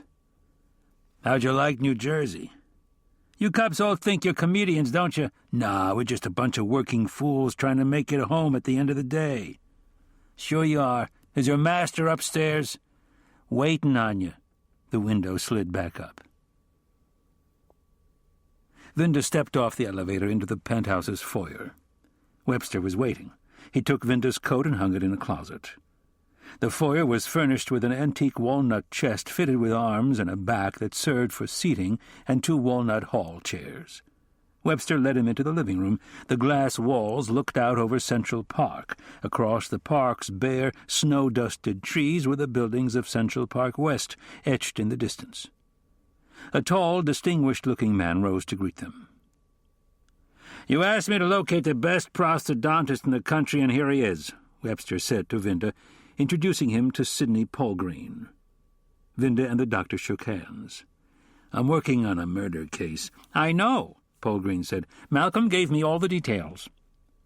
Vinda took morgue photos from his breast pocket and handed them to the doctor. Webster saw what they were and said, obviously disturbed, "I have some work to do," and abruptly left the room. Watching the dentist examine the photographs, Vinda said, "We assume that he needs his hands to control his victims, so we've concluded that the weapon must be held in his mouth. I've spoken to an M.E. and a prosthodontist, and they've both told me that a prosthesis held in the mouth could not generate enough force to kill, because the human mouth is not made for predation." "They were both wrong, Lieutenant," Polgreen said. Vinda's eyebrows drew together as a wave of relief washed over him. Polgreen handed him back the photos and picked up his briefcase. He sat down on the calfskin-covered sofa, gesturing Vinda to the empty space next to him. Vinda walked over and sat. The doctor opened his case and took out a pencil. "I'd like you to lay this across the front of your mouth and bite down, generating as much force as you can." Vinda complied with his request, his neck muscles straining with the effort. Removing the pencil, he looked at the marks he'd made and said, "I couldn't generate much force." "That was because your front teeth, your incisors, are even and act as a vertical stop. Now take the pencil and lay it across your back teeth." Vinda did that and produced enough force to bite deep into the wood. Removing the shaft, he examined the marks he had made and said, "I did some number with the back teeth." "That's because there is no vertical stop." Pointing to the back of Vinda's jaw, he said, "The masseter muscle is large and powerful. It enables us to raise and lower our jaws. It works in a fashion similar to the torquing force of a lever." "How would such a prosthesis function?" Polgreen took a bubble-wrapped package out of his briefcase. He unwrapped a plaster cast of the human mouth fitted with a prosthesis that looked like fangs. "I made these for the production company of a Dracula film," he said. Using his pencil, he explained, "This prosthesis has only 4 canines, or fangs, if you will, 2 on top and 2 on the bottom. I've replaced the incisors with a flat metal bar that connects the canines. The bar strengthens and acts as the vertical stop. Notice that the stop is 1.5 inches above the point of the canines, allowing the user to bite deep before being stopped by the bar. I've replaced the bicuspids and molars with a flat metal bar and further strengthened it by using crossbars connected to both sides of the bridge." Tapping the prosthesis with his fingernail, Vinda asked, "Could this kill a person?" "This? No. This is made for show. It's porcelain. But one constructed of a chromium cobalt alloy with razor-sharp canines, that would be a very deadly weapon." "Why haven't we found any puncture wounds or entrance marks on any of the victims?" "That is the clever part. Watch." Polgreen took the cast in his hands and opened the mouth. "When your killer bites down, the points of the canines puncture the skin. Then, as he continues his bite, they would come together, shearing through the skin and slicing deep, but leaving no telltale entrance marks or punctures. And the vertical bar across the front of the mouth is flat and would leave no clear marks." Vinda took the fangs from Polgreen and practiced opening and closing them. "Why didn't the other prosthodontist I interviewed know this? He told me it was impossible." "I can only surmise that he didn't bother to think out the problem. He probably dismissed the idea out of hand because of the construction of the human mouth. I do a lot of research on the subject because I probably do more work for the stage, television, and movies than any other dentist in the country. That's how I first met Malcolm." "He made movies?" "I used to produce them years ago." Webster had drifted unnoticed back into the room and had been sitting silently on a settee in a distant corner. Vinda glanced back at the one-time movie producer and then asked the doctor, "Who could make these fangs?" "Ah, now you come to the hard part," Polgreen said, brushing his finger over the canines. "Any good prosthodontist could make the cast, but getting them made would be difficult." "Why?" Vinda asked. "No reputable doctor would order such a dangerous prosthesis without some compelling reason. And if he did order them, no reputable lab would make them." "Couldn't our guy design them himself?" Vinda asked. Yes, he could, but he could not take the mold of his own mouth. That a dentist would have to do for him, and no lab would make them without a prescription listing the dentist's identification number. So where did he get them? Vinda asked in frustration. Paul Green sank back into the soft leather and, concentrating, said, "I'll have to dwell on that a moment." Vinda heard the tinkle of ice and turned to see Webster standing by the secretary desk made of burr walnut, pouring wild turkey into a rock glass. Webster saw him looking and held out the bottle to him. Vinda shook his head no. Ruminating aloud, Paul Green said, "No dentist or lab would make them, so your man would have to go into the underground." "What underground?" Vinda asked. Paul Green leaned forward, his hands cupping his knees. "Refugee dentists, mostly from the Soviet Union, who are too deficient in English to sit for the licensing exam, or who feel they're too old to go back to school to take makeup courses. There is a flourishing illegal medical network out there among Soviet emigres, mostly in the Brighton Beach section of Brooklyn." "May I keep these for a while?" Vinda asked, looking at the molds in his hands. "Of course," Paul Green said, snapping his case closed and getting up. "Like a drink, Sid?" Malcolm Webster called. "No, thank you, Malcolm. I'm running behind schedule today." "My driver is downstairs. He'll take you wherever you want to go," Webster said, putting his glass down on the desk and walking Paul Green out to the elevator. Vinda got up and went over to the wall where he gazed out over Central Park. Ice skaters whizzed over the frozen pond, while a forest of trees sprouted up through the glistening whiteness, mushrooming upward into a candelabra of barren branches.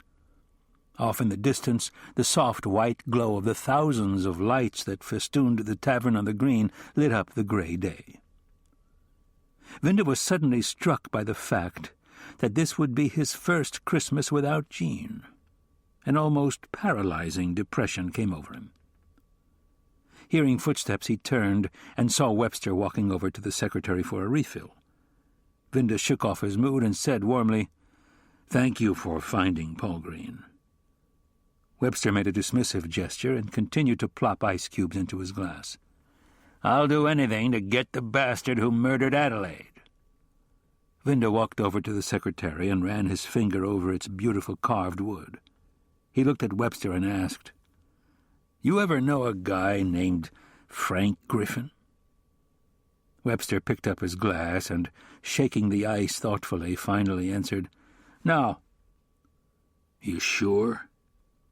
"Lieutenant, I've met many people over the course of my life, all of them occupying different levels of intimacy. Please don't expect me to resurrect a forgotten ghost on a minute's notice." He drank bourbon, slammed the glass down on the secretary, and walked over to the glass wall. 12 years ago, you squashed this ghost story in the media. You also reached into the department and ensured that everything was done properly."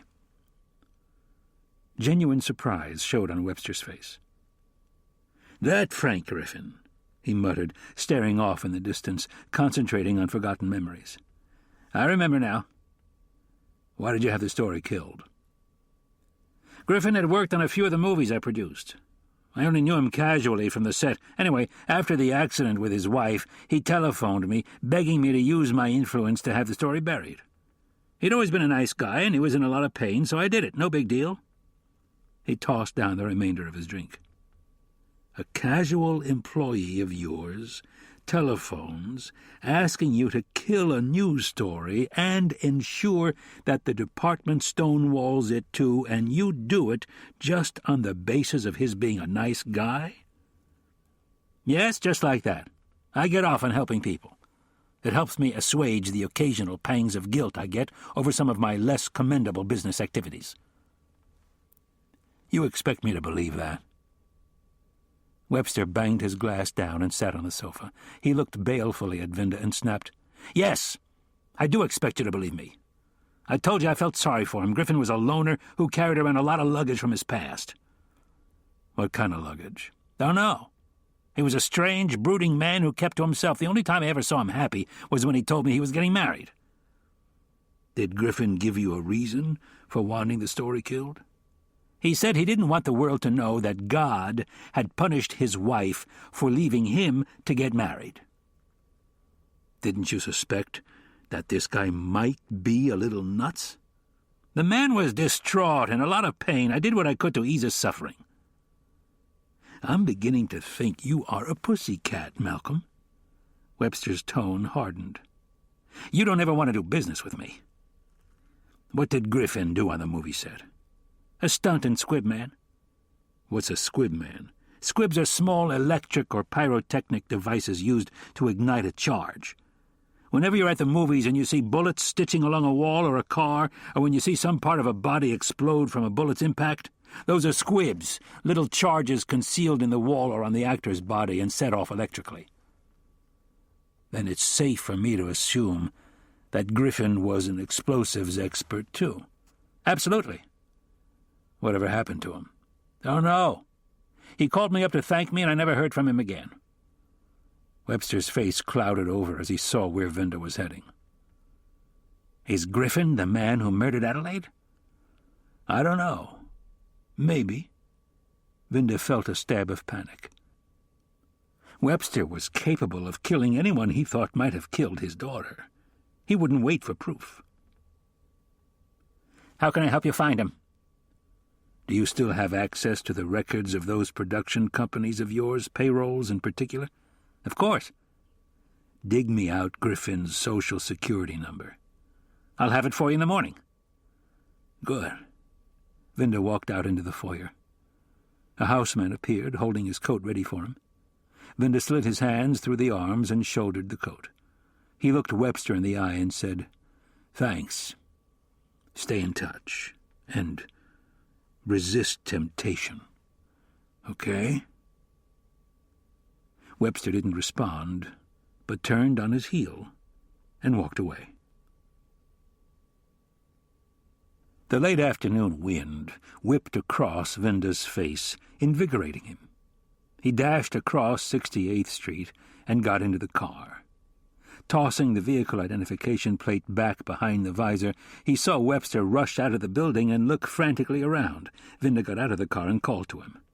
I'm glad I caught you, Webster said, running over to him. After you left, I remembered that there was one person on the set whom Griffin was friendly with. They grew up in the same orphanage. His name was Otto Holman, another stunt and squib man. Vinda clenched his teeth. Malcolm, were there any big stars in any of your movies? Stars don't play in B movies, although Jessica Merrill did have a bit part in Thin Lies. She played the other woman. I have a strange feeling that she plays that part well. Yes, she does. Vinda rested his hands on Webster's shoulder and, staring him straight in the eye, said, Malcolm, old friend, I'd like you to do a few more things for me.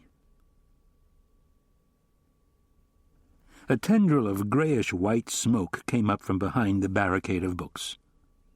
Vinda still had trouble reconciling himself to the dichotomy of seeing Freud and a crucifix side by side on the wall of Sister Mary Margaret's office.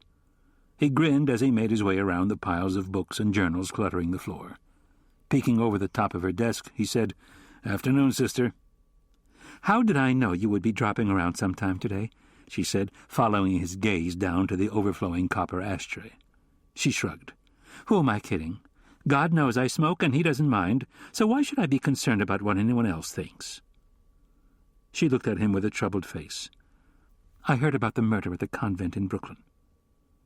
Vinda drew up a chair and sat down, saying, We now have reason to believe the killer was married to a former nun who received permission to leave in order to marry, and was killed accidentally shortly after her marriage. We think her husband might be the guy we're looking for. As he talked, Sister Mary Margaret slid open the top drawer and began unconsciously fingering the rosary coiled up in the paperclip insert. He continued. Last time we spoke, you told me that vampires only kill young women because their blood is pure and strong. Yes. She had taken the rosary out and now held it in her lap. The young nun inside the convent was murdered the same way the other women were. We now know for a certainty that he is not drinking their blood. He kills as though he were a vampire, but he kills to shed blood, not drink it. She got up and, with her rosary dangling from her hand, went over and stared out the window. She stood there for some minutes before she turned and carefully pushed plants aside and sat on the sill. Watching her, he thought how un-nun-like she looked in jeans, sneakers, and a sweater. Her black veil cascaded just below her shoulders. She looked across at the portrait of Freud and asked, "Do you know why sick people have a need to shed blood?" "In some of them it represents a sexual act." "Yes, that's true, but there is another reason. From earliest times, human blood has been used to solemnize the pledged word, to create a bond between people. Blood is considered, even today, the most sacred and irrevocable of seals.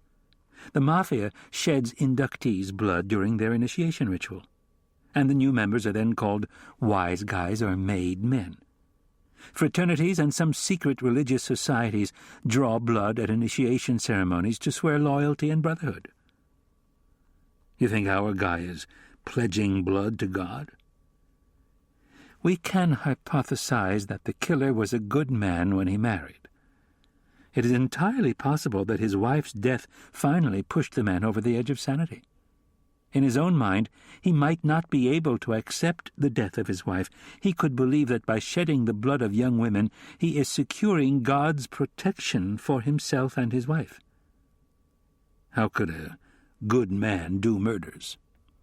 As I told you, paranoids assume different personas when they do evil. By doing that, they spare themselves the punishment that their acts have earned them. Let me run this by you, sister. Griffin kills randomly to protect his wife and himself, but he also kills selectively anyone who knew about him and his wife because he doesn't want anyone living to know that God damned his wife because she had forsaken him to marry. She smiled. Very good. You must have paid attention during Psych 101 and 102. It doesn't come from a classroom, sister. It comes from 20 years on the job. Not that I ever ran into anything like this, but I'm starting to get a feeling for what this man is like. Being in his mind is like walking through a dangerous neighborhood, one I've never been in before. So, I need for you to give me a map. Chapter 24. Strollers moved along Tudor City's promontory in the deepening shadows of early twilight. Inside the Vest Pocket Park, a black squirrel leaped up onto a tree, scampering to safety, leaving a frustrated dog scratching the trunk. Jessica Merrill came into the park, her ears buried inside the collar of her chinchilla coat. She looked around for Worthington. Not seeing him, she pushed back her sleeve to check the time, exactly 4 p.m. Glancing at the landscape around her, she moved over to a bench, dusted it clean with her handkerchief, and sat down. She leaned back to watch a group of boys throwing snowballs at 3 girls. When she was growing up, there was never time for such frolicking. Most of her childhood had been devoted to classes in acting and elocution, dancing and singing. Her childhood had been one big damn lesson. Her father, a misogynistic runt of a man, had worked in his youth in second-rate clubs as a comedian. He had been full of determination that his pretty daughter was going to be the star he wasn't. A glimmer flickered across her eyes as she recalled her first acting part. It was in Miss James's 3rd-grade class, where she played the lead in Alice in Wonderland. She sighed and thought that catching the dream had not turned out to be as much fun as chasing it had been. "Hello, Jessica." Worthington's voice startled her. She quickly recovered. "How are you?" "Wonderful," he said, relaxing on the bench next to her. Half turning and sliding his arm across the back of the bench, he said, "But you look troubled, Jessica." "I have been contemplating my life and wondering if it's all been worth it. Many women throughout the world would be happy to trade places with you. Don't you think I'm aware of how incredibly lucky I've been? It's just that I've been thinking lately about my own mortality, religion and spirituality. I never did understand the difference between them. Religion is for people who want to stay out of hell. Spirituality is for people who've seen hell.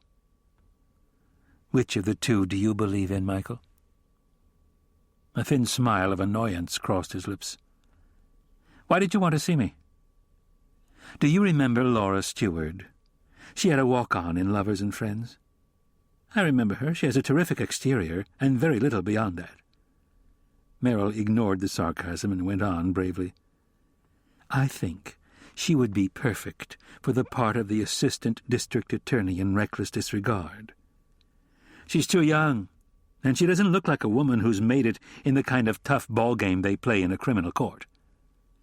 I admit that the casting would be unusual, but the kid has a certain brassiness and boldness about her, and I believe she could pull it off.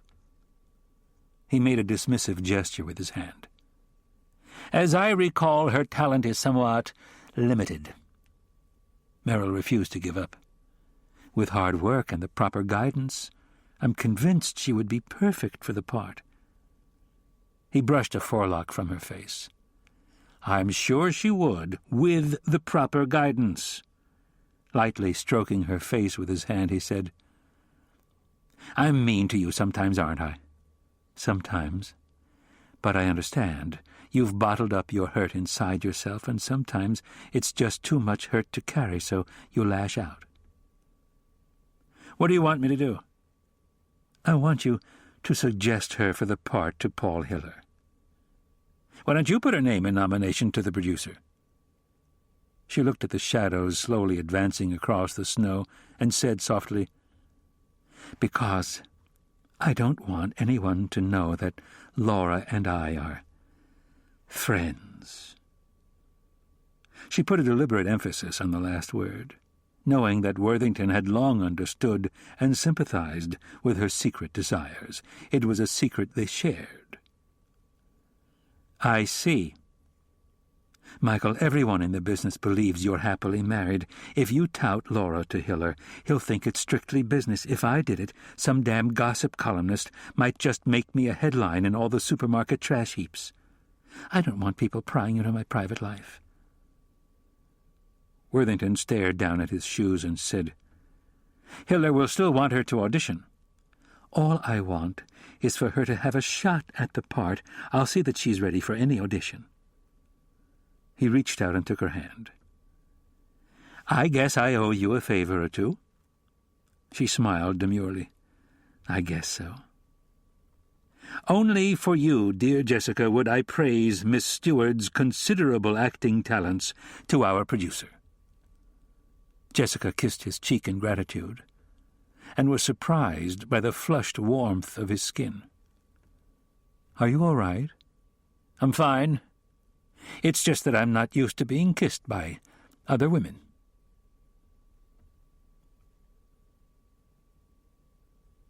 It was 4:18 when Vinda parked the department car on East 43rd Street and walked up the grade into the quadrangle. Just inside he stopped when he saw Worthington and Merrill engrossed in their conversation. A sudden surge of cop adrenaline told him that he had just stumbled onto something important. He ducked into a doorway to watch them. Worthington appeared to be giving her instructions, and she sat there shaking her head without saying much. After about 8 minutes, they got up off the bench and walked out of the park. Stepping out of the doorway, he waved to them. Worthington saw him first and quickly said something to her, and they both waved back to him. "Hello," Worthington called out. "Hi," Vinda said, waiting for them on the curb. He had seen no police bodyguards shepherding Merrill, so he asked, "Where's your protection?" "I insisted they be removed. I can't live with guards around me day and night." "That, Miss Merrill, just might prove to have been a mistake." Worthington nodded in agreement and said, "My sentiments exactly, Lieutenant, but she will not listen to me." "Oh, hush, Michael," she said softly. Vinda said, "I'm glad I found you together." Holding up the composite sketch of the killer, he added, "This is not the man we're looking for." A perplexed Worthington said, "It isn't?" "No, it isn't," Vinda said dryly. "But that's impossible," Worthington insisted. "That is the man I saw near those dressing rooms." "Maybe it is, but he's not the killer I'm looking for," Vinda said. "How can you be so positive?" Merrill demanded. "Because the man I want murdered a nun this morning, and during the course of his escape he killed a policeman. The dead cop's partner got a good look at him. She got a real good look at him," Vinda said grimly. "When you see your partner killed, you don't forget the face of the person who did it, no matter how much pain you're experiencing." He held the sketch up in front of Worthington. "Are you positive this is the man you saw?" "Yes, I am," Worthington said. Trying to gauge the sincerity of his words and expression, Vinda looked hard at the actor, then turned his attention to Merrill and said, "I never understood how you didn't see anyone near those dressing rooms." "Because I didn't," she snapped, asking, "Is this going to take long? It's below zero standing here."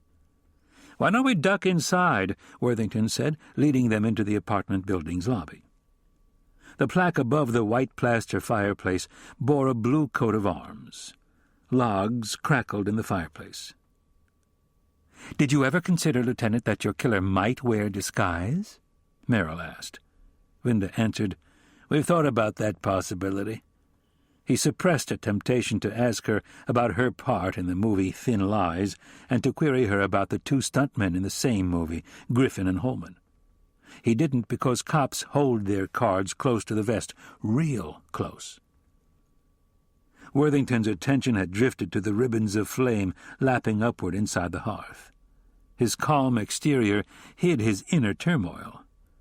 Vinda is their leader, their Lucifer. He wants to destroy our Trinity. Well, my old friend Denny O knows how to deal with the likes of him.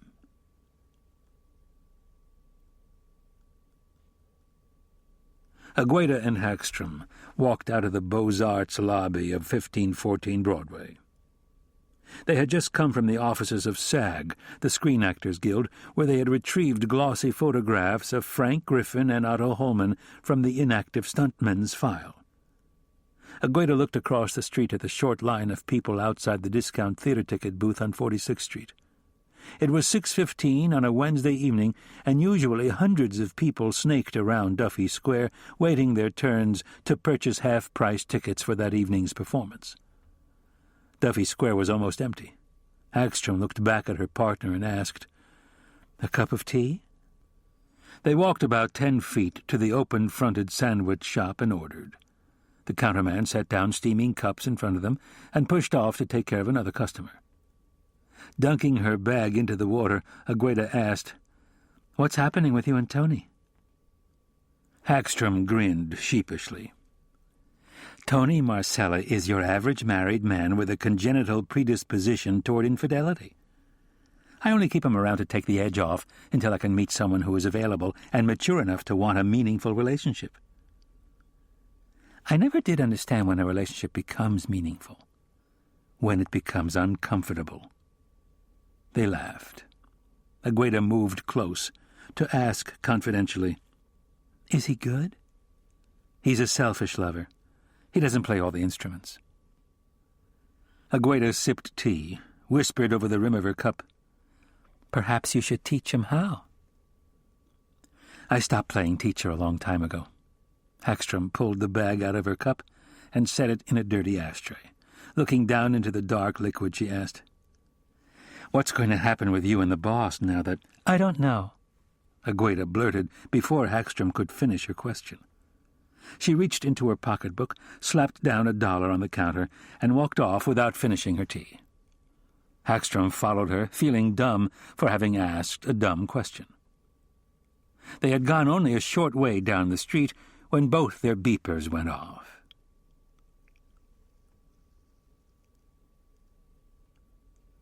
David Pollock pushed his Stetson back and plopped down on a straight-backed chair in Vinda's office. He leaned the seat back on its 2 rear legs, looked up at Vinda, and said, "I just got done with Ted Benet, our movie reviewer." He unfolded a sheet of paper and read, Jessica Merrill, real name Jessica Remenke, age 34 to 36, depending on which bio you believe. Thrice married, currently divorced, doesn't drink, smoke, or drug.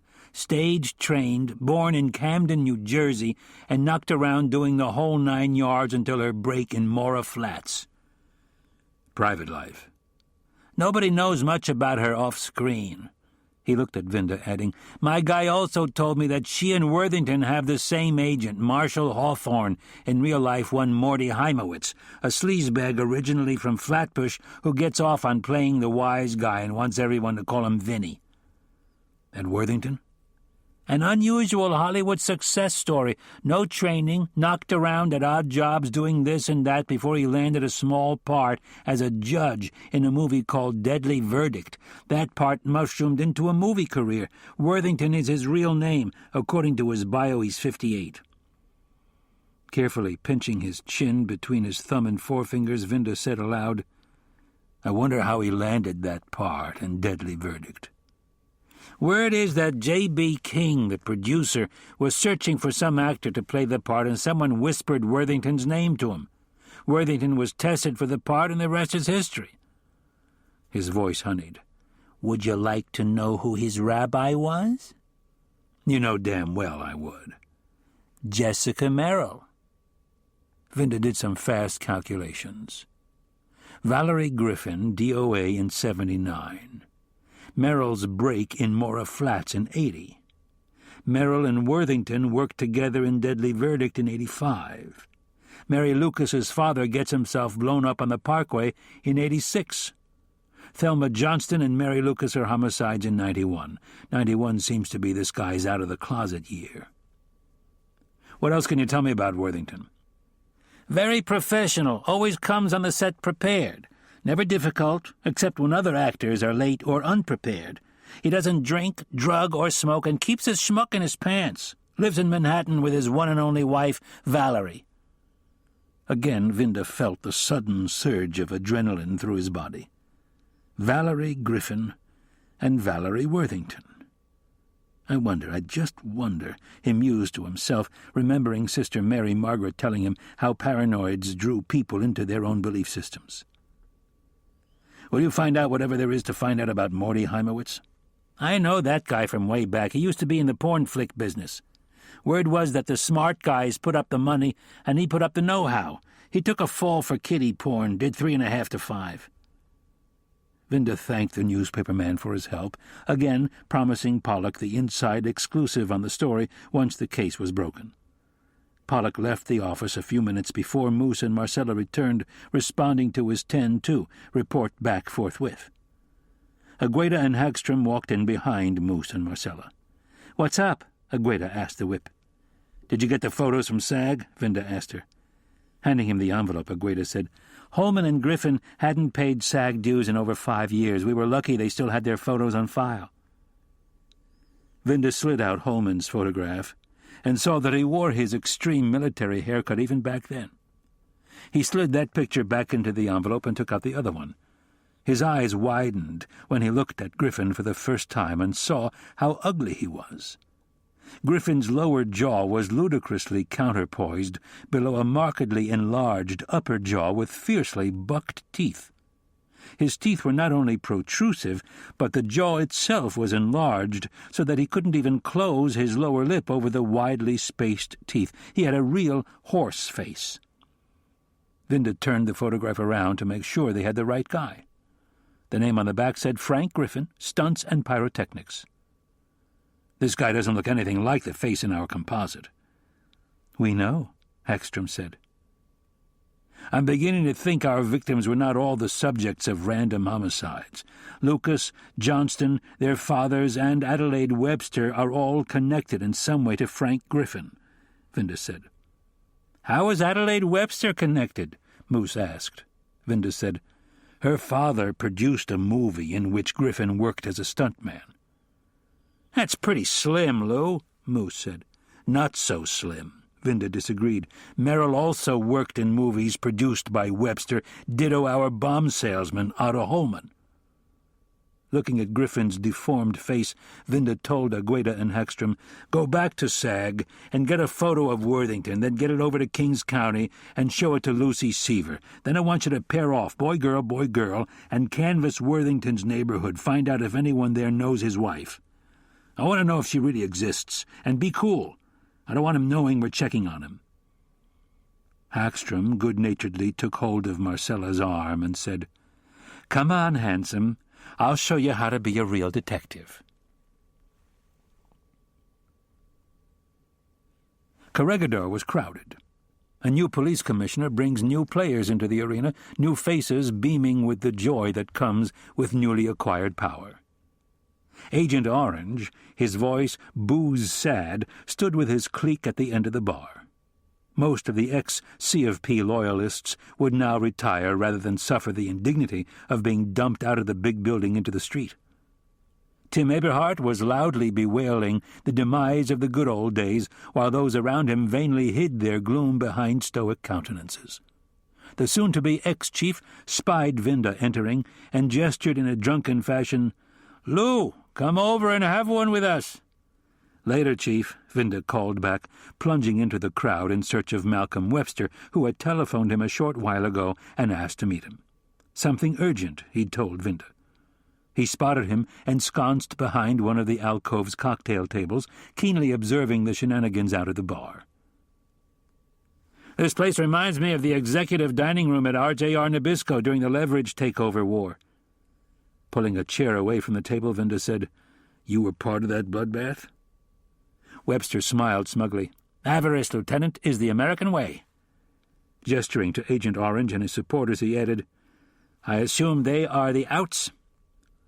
Vinda made a gesture of indifference and said, "They hitched their wagons to the wrong star."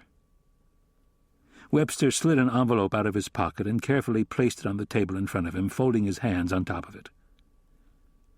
"Adelaide's mother died 3 years ago in France. We'd been divorced many years, but had remained good friends. We loved our daughter very, very much. And now, with our daughter gone, I have no one, not one single person on the face of this planet, who cares for me, the man, the person. I want the son of a bitch who murdered my daughter." "So do I." They fell silent, their eyes locked in a moment of intense empathy and shared loss. Webster suddenly looked terribly old to Vinda. The dim light could not hide his utterly forlorn expression. Webster's shoulders sagged. He sighed and pushed the envelope across to Vinda. A photocopied spreadsheet inside it listed the payroll records for Thin Lies. Computerized columns listed salaries, per diem expenses, taxes withheld, Social Security numbers, and deductions. Looking up for a moment, Vinda saw Gus White, the FBI liaison, sharing a belly laugh with the new chief of detectives at the bar. Scanning the first column of the payroll record, Vinda found the names of Jessica Merrill, Frank Griffin, and Otto Holman. Taking a cocktail napkin from the pile, he wrote down the names alongside their Social Security numbers and tucked the napkin into his breast pocket. Vinda took out the photograph of Frank Griffin. "Is this the Frank Griffin who worked for you as a stuntman? Ugly, isn't he?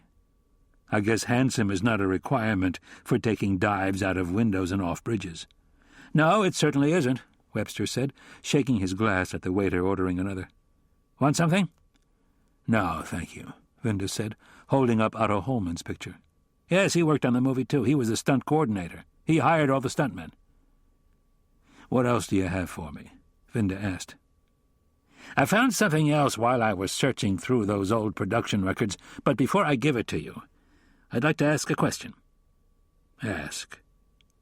"Did Griffin or Holman murder my daughter?" "The best I can give you is a maybe." "A maybe on who, Griffin or Holman, or both of them?" Vinda leaned back indolently in his chair, staring at the man across from him, prolonging the awkward silence. Webster seemed to recover some of his usual forceful presence. "I'm not a man to be fucked with." "Neither am I." Vinda got up and walked out to the bar. Shouldering his way over to Gus White, he made a nod of respect to the C.of.D. and asked, "Mind if I borrow Mr. FBI for a minute, Chief?" "Don't keep him too long. The next round's his." "I won't, Chief. White trailed Vinda out of the crowd. Leaning up against the dark, burnished paneling, Vinda looked at White and said, "I see you're hard at work cementing relations with the new C of D."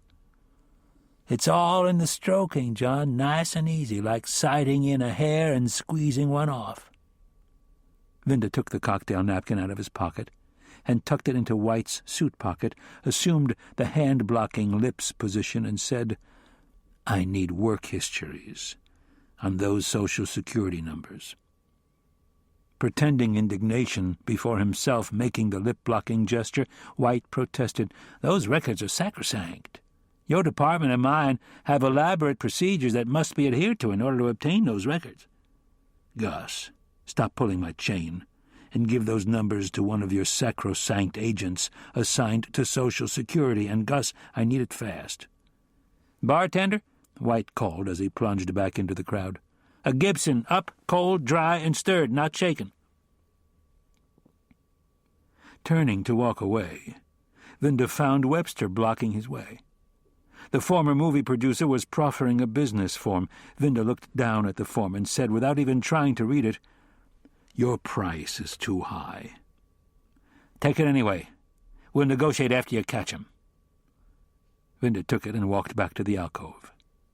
He unfolded it and saw that it was an insurance policy. "Production companies take out policies on their crews and equipment in order to protect their investments," Webster said, walking beside the policeman. Vinda sifted through the policy's legalese until he got down to the primary beneficiary and asked, "Who is Harrison Bode?" "Frank Griffin's teacher at the Cincinnati Boys' School in Dayton, Ohio. I had my people check. Bode is retired and in his 70s. He's living in Woodstock, New York, a bachelor. He's a graduate of the Yale Law School." "What about this Cincinnati Boys' School?" "An institution operated by private funds for orphaned and abandoned boys. Griffin was raised there, and it appears that this Harrison Bode befriended him." Vinda told him that he would need a few more favors, and went on to tell him what he wanted. Webster told him he'd take care of it and wrote a name and phone number on the back of a business card. "Call him when you're ready," he said, giving Vinda the card.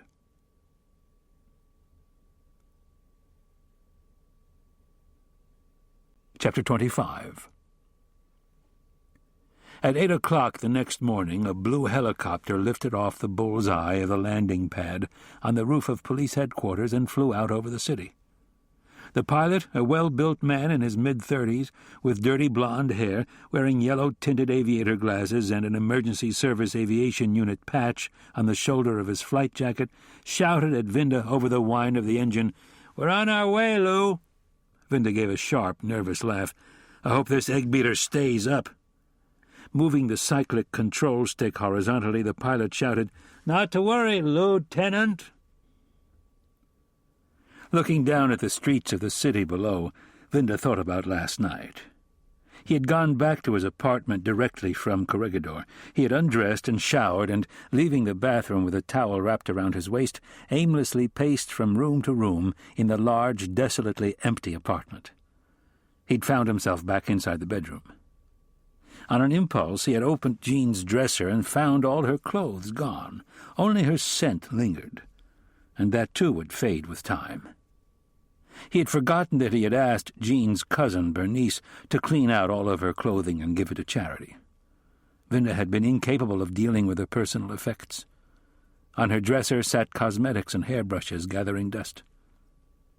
Going over to the window, he looked down in the street and saw that the cold had partly covered the inside of the glass with a wintry tracery.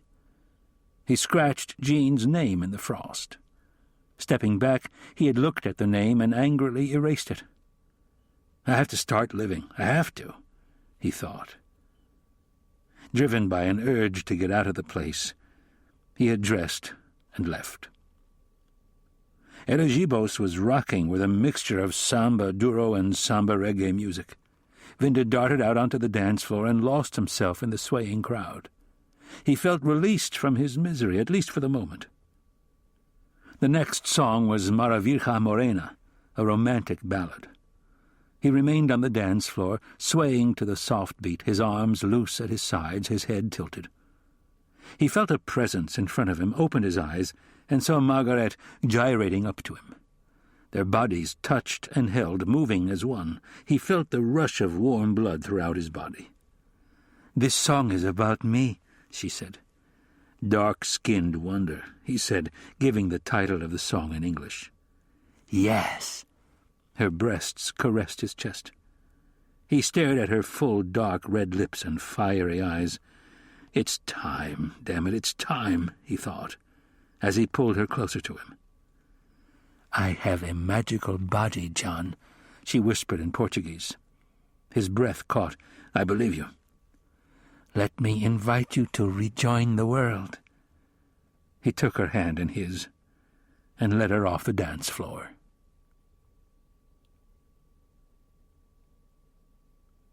The passing landscape of irregular neighborhood grids had melted into great highways snaking through vast stretches of timberland. Automobiles were toy-sized as the helicopter's shadow swept over them. They overflew housing developments and sprawling malls with huge parking fields filled with more toy cars. They had been in the air for about 40 minutes when Vinda looked ahead and was enthralled by the spectacular vista spread out before him. Overlook Mountain and its massive supporting ridges filled the northeast part of the picture, and there were hills and valleys and streams and lakes, and no matter in which direction he looked, dense forest rose up out of a vast, pristine wilderness. His eyes fell below Overlook Mountain to the smaller mountains that formed the eastern edge of the Allegheny Plateau.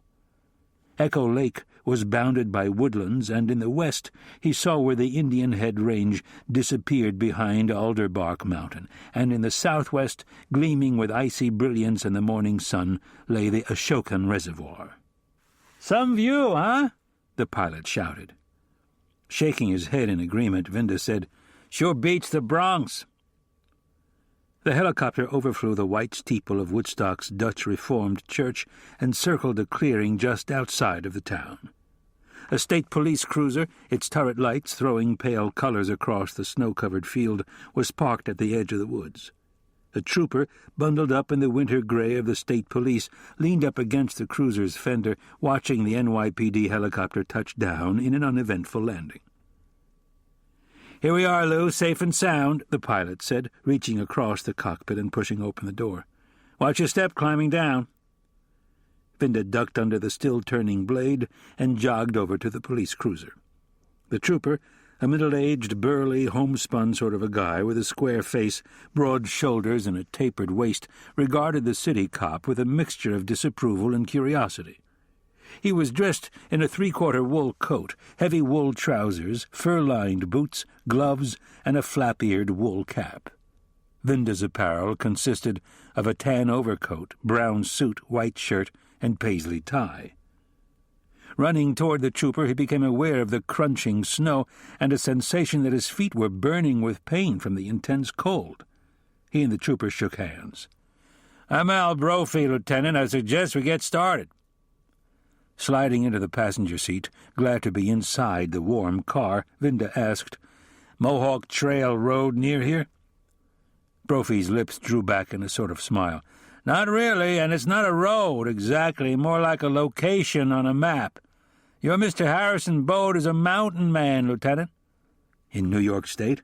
"Don't be fooled by Woodstock's trendy weekend people and its artsy-craftsy shops. Plenty of the people around here hate that sort of crap. Some of them up in those hills would shoot you just as soon as talk to you." He looked at Vinda. "Better put your seatbelt on."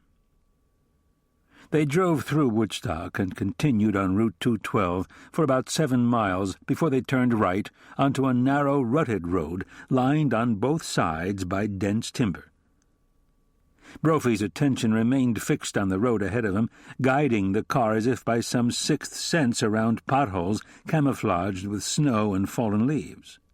Sometimes his navigation was a mite off, and the tire rim would slam down into a depression, sending Vinda's head crashing up into the roof. At the bottom of a steep incline that led nowhere, Brophy stopped the car and announced, "Mohawk Trail Road." "Where?" Brophy waved his hand across the breadth of the windshield. "Here." "But there's nothing here but a mountain." "Yep, Bode's house is up there," he said. pointing up the side of the mountain. Looking down at Vinda's laced shoes inside his half-overshoes, he added, "Snow around here can run 4 or 5 feet deep in places." Vinda gave a self-deprecatory shrug and said, "Looks as though I didn't dress for the occasion." "Wait here," Brophy said, and opened his door. Getting out, he trudged through deep snow to the back of the car, opened the trunk, and yanked out a duffel bag with the legend New York State Police stenciled across the side. Tossing it on his shoulder, he slammed the trunk shut and chugged around to the passenger side, where he tossed the bag up on the roof. Using the car door as a ram, the trooper repeatedly slammed back the blocking snowdrift. Sticking his head inside the car, he grinned and said, "Figured you might not wear the proper clothes, so I stopped by the barracks and picked up some gear from our city slicker locker." Reaching into the bag, he pulled out a pair of thermal overpants and tossed them to him. "Better take off your coat and jacket." Vinda wrestled out of his outer clothing and tossed it into the back seat. Lying back across the front seat of the car, he plunged his feet into the overpants and worked them up over his trousers. "How'd you know my size?" "Telephoned your office. Spoke to a Detective Agueda." Sitting up with his legs dangling out the side of the car, Vinda pulled up the fur-lined boots that Brophy had given him. Next came the hooded, fur-lined parka and gloves. "Ever use snowshoes?"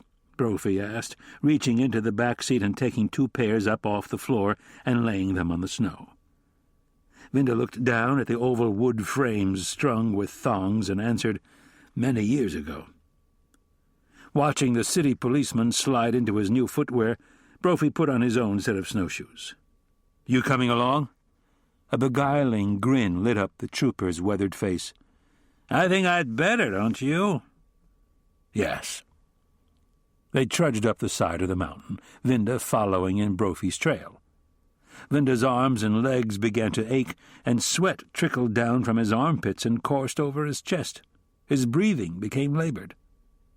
He didn't see it at first, the narrow, winding ridge terraced in railway ties above a rutted track that in summer probably passed for a road. Glimpses of tar showed through the clinging snow. "You okay?" Brophy called back. "Fine," he lied, asking, "How does he get his food?" "Stocks up in the fall, and he hunts." They'd been making their way uphill for about 20 minutes when faint sounds of music drifted through the air. Soon they were plodding past cords of wood that appeared to have been stacked with almost military precision.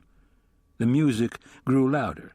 They climbed farther, and suddenly a timbered house reared up on the hill, smoke curling up out of its stone chimney. Brophy stopped, waiting for the puffing city policeman to come up to him. "I'm going to wait outside for you. I suggest you tread softly with Bode. Most of the folks who retreat up to these mountains do so because they've had their fill of civilization and people, mostly people.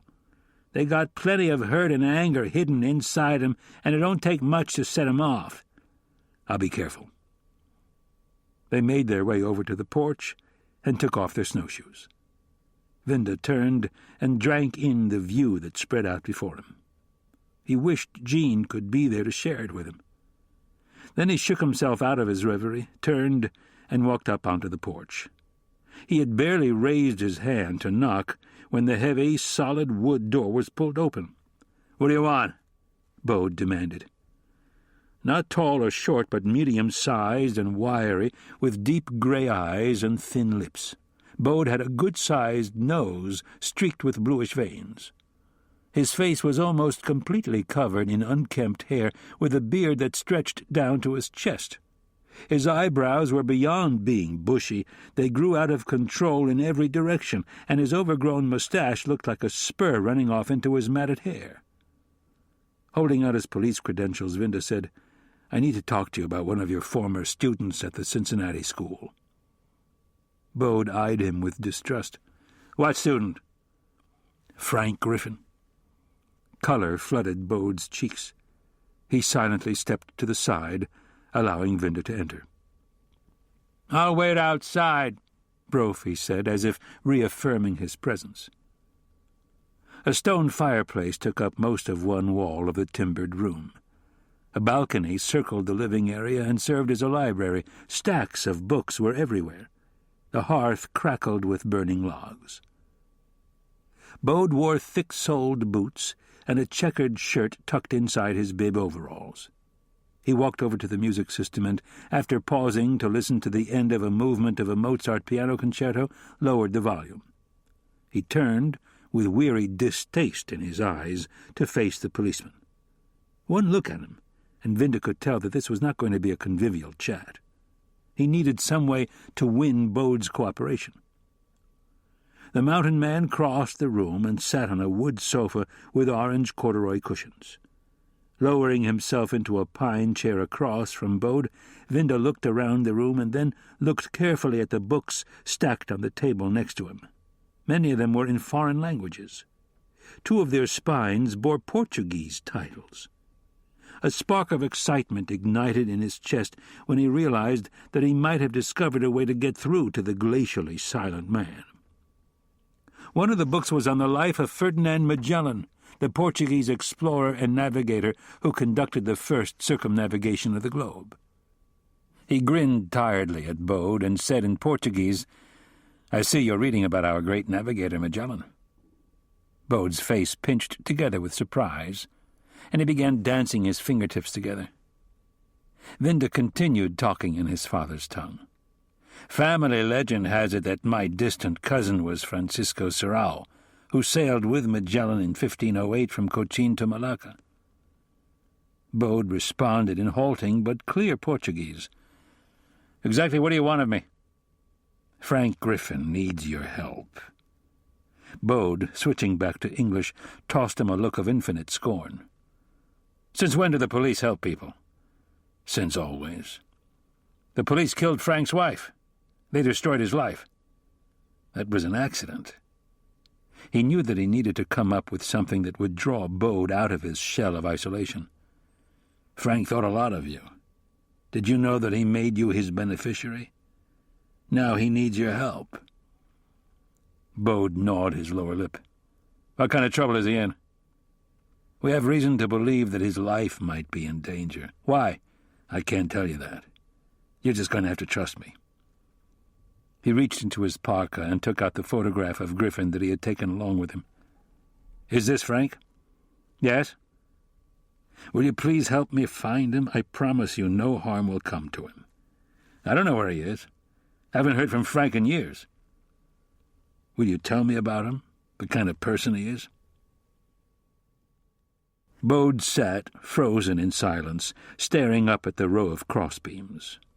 He pushed himself up off the sofa and walked over to the serving table on the other side of the room. He stood there for a while, looking down at the oak top, and then, as though finally deciding on a course of action, opened the side panel and took out a manila folder.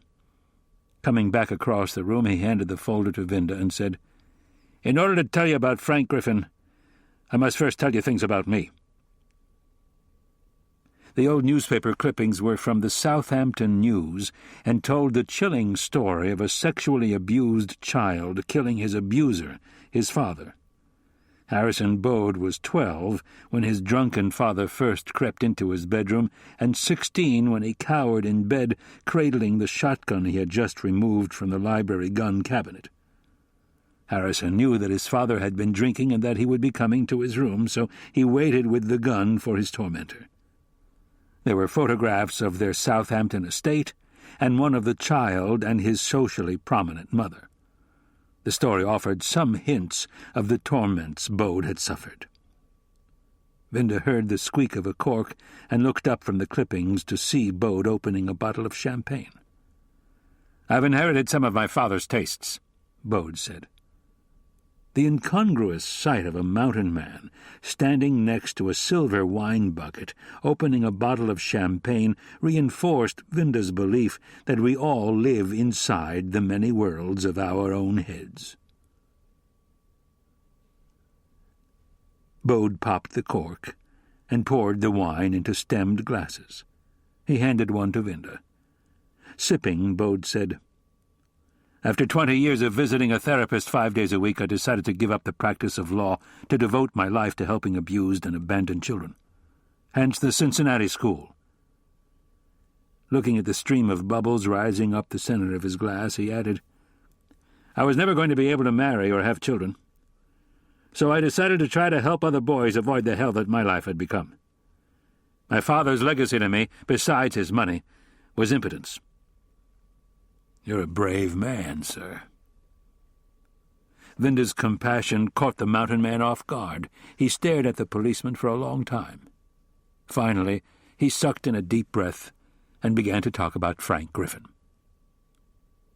Griffin had been abandoned by his parents as an infant and assigned by the courts to the Cincinnati school. His facial deformity caused him early on to bear the brunt of his peers' unrelenting cruelty. He was constantly getting into fights, so much so that his ears became cauliflowered. As the years passed, he became more withdrawn and delusional. When I arrived at the school, he was already well on his way to becoming psychotic. Frank had discovered the Bible when he was 12 and read it over and over, attempting to find answers for his misery. Vinda sipped champagne. Religion became his obsession.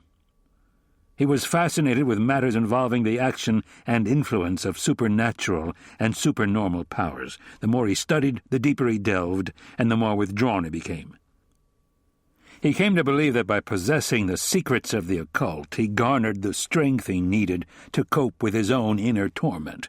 Somewhere along the line he took it into his head that his parents had abandoned him because he was the illegitimate son of an illegitimate son.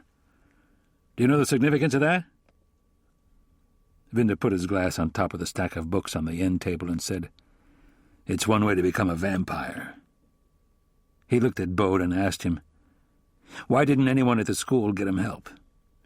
"I did. We put him in psychotherapy. But he only played mind games with the doctor. I tried reaching him on a personal level and succeeded to a certain degree. I saw in Frank a kindred spirit of mutual suffering. We related to each other on a certain level, but there was nothing I could do or say to change his belief in the powers of the occult." "Did he make friends at the school?" "Only Otto Holman, another loner, who latched on to Frank and became his protector. Holman was very interested in boxing and gymnastics, and he got Frank interested in them too.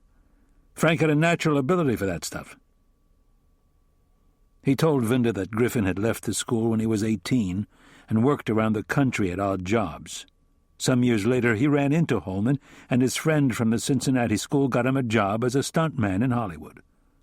Religion remained Frank's main interest, so when he came back to New York between jobs, he would take courses. He registered at Columbia University for a course in religious philosophy and ethics. And that was where he met Valerie. She was a sister of St. Joseph and had registered to take the same course. Bode went on in a sad tone. A virginal beauty and a virginal beast meet and fall in love. Their first encounters were casual. They continued running into each other in the library, and they were drawn closer and closer together. Loneliness does that.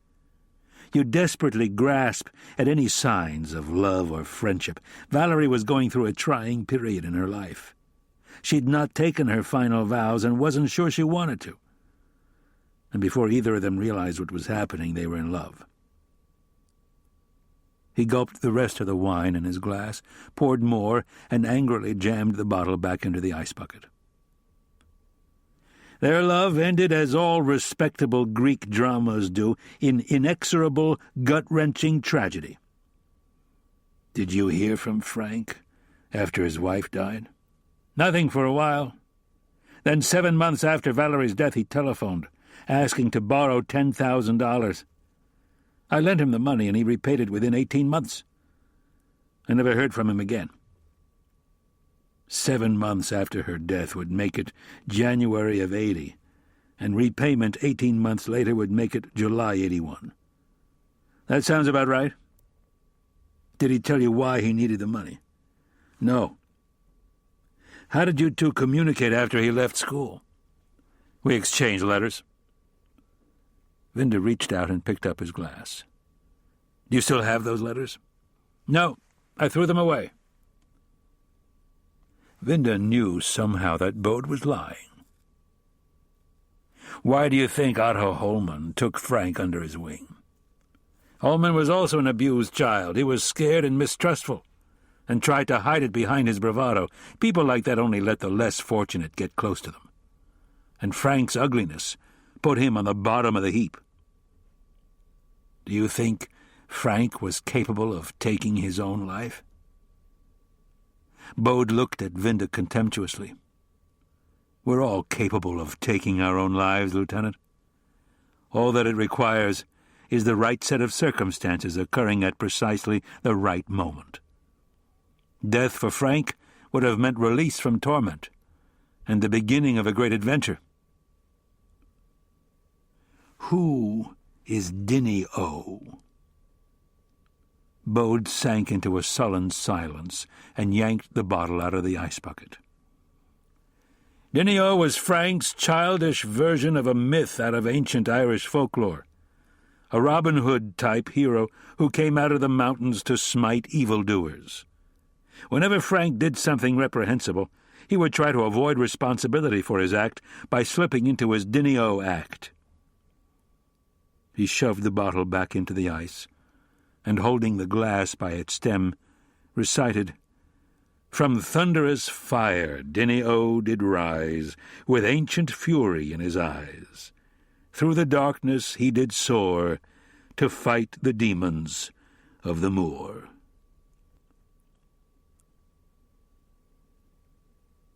Chapter 26. During the flight back to Manhattan, Vinda reflected on the differences between the homespun wisdom of the rural cop and the wisecracking cynicism of the urban cop, and decided that there wasn't that much difference, for it was, after all, the same job. Bode had reminded him of the dreadful child abuse problem in our society. He felt sorry for the Griffins, Bodes, and Holmans of the world, but he had a job to do, and he intended to do it. In the final analysis, he was a cop, the only advocate most murder victims had. The helicopter reared up and then set down on the pad at the east side heliport on 63rd Street. Vinda reached across the cockpit and shook the pilot's hand. "Thanks for the ride." "Any time, Lou." Vinda climbed down and walked toward the trailer that served as the heliport's office, painfully aware of his aching limbs and the grungy feeling of sweaty wool clothes. Trudging around snow-covered mountains had given him the unpleasant opportunity to smell his own stink. He needed to go home for a shower and a change of clothes. He had radioed ahead and told Moose to have one of the team meet him. He had also instructed him to ascertain the whereabouts of the theatrical agent, Morty Heimowitz. Walking up to the office trailer, he saw Agueda and waved to her. "How'd it go, Lou?" she asked. "Okay. Any messages?" "Mr. FBI left this for you," she said, handing him an envelope. Walking to the department car, he read the Social Security employment histories of Merrill, Holman, and Griffin, noting that Griffin's account had been inactive ever since his wife was killed. He put the histories back into the envelope and slid into the passenger seat. "What happened with those canvassers of Worthington's neighborhood?" "A big zip, Lou. Nobody knows Mrs. Worthington. He does all the food shopping, even shops for her, too. Some of the people we talked to seem to think she's sick at home. Others believe she goes to business." Either of which could be true. He glanced at her, and for one strange minute experienced the uncomfortable emotion of having been unfaithful. "Have you located Heimowitz?" "Yes," she said, starting the car. "He's at a meeting on the west side, but has a 1:30 lunch reservation at the Four Seasons." Vinda checked the time.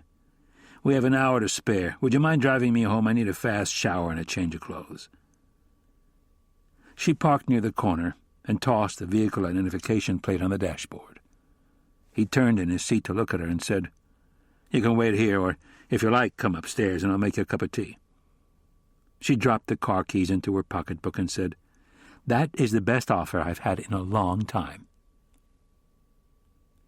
They rode the elevator in silence. He opened the door and let her pass him and walk into his apartment. Going into the kitchen, he put out a plate of cookies, set down 2 cups with tea bags, put a kettle of water on to boil, and said, "I'll be back," and went into the bedroom and closed the door. Alone, Adrian waited until she heard the shower running and then overwhelmed with curiosity about how her former lover lived, got up and wandered about the apartment, peeking into closets and drawers. She saw many female touches, nice window treatments, the eclectic way the apartment was furnished. She also saw the accumulating mess of a man living alone. The shower stopped. She went back into the kitchen and sat. He returned a few minutes later wearing gray trousers and a white shirt outside his pants, no socks or shoes. He turned off the kettle and poured the boiling water into their cups. They sat across from each other, silently dunking their tea bags, their thoughts directed at things other than the steeping tea. She looked up at him and asked, "How have you been managing?" He sighed. "Okay, I guess. Time is the great healer." He picked up his bag and squeezed it over the cup. She reached across the table and put her hand on his. "You must get on with your life." He took hold of her hand and looked into her eyes. He could remember the smell of her, the silken softness of her thighs, the feeling of her body moving with erotic energy. He felt his skin flush with excitement and said abruptly, "I have to get dressed." Watching him walking away, she also felt a rush of warmth surge through her body. Agueda looked down at her tea, took a sip, got up, and followed him into the bedroom. Rummaging through his sock drawer, he glanced up and saw her reflection in the mirror. She was standing in the doorway, her penetrating look fixed on his eyes. His heart raced. He turned to face her, holding 2 pairs of balled socks. They stood in place, staring at each other, not saying anything, their faces glowing with shared desire. He watched her breasts rise and fall, and felt the pounding of his own heart inside his chest. As though on cue, they walked toward each other, stopping when they were toe-to-toe. He felt the wall of heat between them. Leaning forward, he caressed her cheek with his, slowly moving his lips around to meet her open mouth, taking small, gentle bites of her lower lip as his arms enveloped her, pressing her close. Their tongues prowled deep into each other's mouths as they tugged and pulled their clothes off and rolled onto the bed, unleashing long-suppressed passions, kissing, groping, probing, and rubbing. He took her breast into his mouth, and she pushed his head away, begging, "Pound me. I want you to pound me." She took hold of his erection and thrust him inside her body, clamping her legs around him. It was as if they had come together for the first time, each exploring the other's body, impatient and tender, one moment urgent, the next languorous, deliberately prolonging the mounting tension until both were carried away by the insistence of passion. "John!" She thrust her face against his shoulder, muting her scream as orgasm racked her body. "Adrian! He fell on top of her, panting. "It's been so long." "I know," she said, putting her hands on his shoulders and wiggling out from under him, scrambling up to the head of the bed, taking hold of his head and guiding it between her legs. He complied willingly, moving close to her wet body, and was about to take her into his mouth when an anguished thought pierced his mind. "This is Jean's bed, in Jean's house." He pushed himself up into a sitting position. "I can't. I just can't. But I'm sorry. This is Jean's bed." Her eyes welling up with tears, Adrian slid off the bed and began to gather up her clothes. Morty Heimowitz, otherwise known as Marshall Hawthorne, was sitting at his favorite table in the grill room when Vinda arrived. Walking through the passageway into the spacious room, approaching the agent, Vinda made a quick evaluation of the man. Manicured nails, monogrammed shirt, heavy gold bracelet. The street-smart conclusion, a man who was fundamentally insecure and trying to impress people in a world where he didn't really fit in. "Mr. Hawthorne?" "Yes," he said, motioning the lieutenant into the chair across the table from him. "What can I do for you? My guest is arriving any minute, so make it quick." As I told you on the telephone, I'm working on the homicide that occurred in Rue Saint-Jacques and would like to discuss a few things with you. I understand you represent Jessica Merrill and Michael Worthington." "So?" Hawthorne asked uneasily. "Go easy with this guy," Vinda told himself. "You're talking about his meal tickets."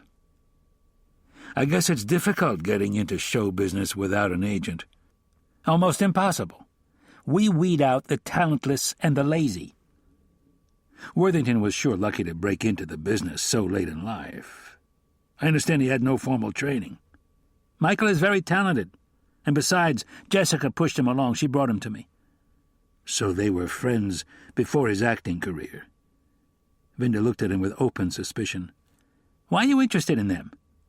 "Routine, no big deal. We're supposed to find out all we can about potential witnesses in a homicide case."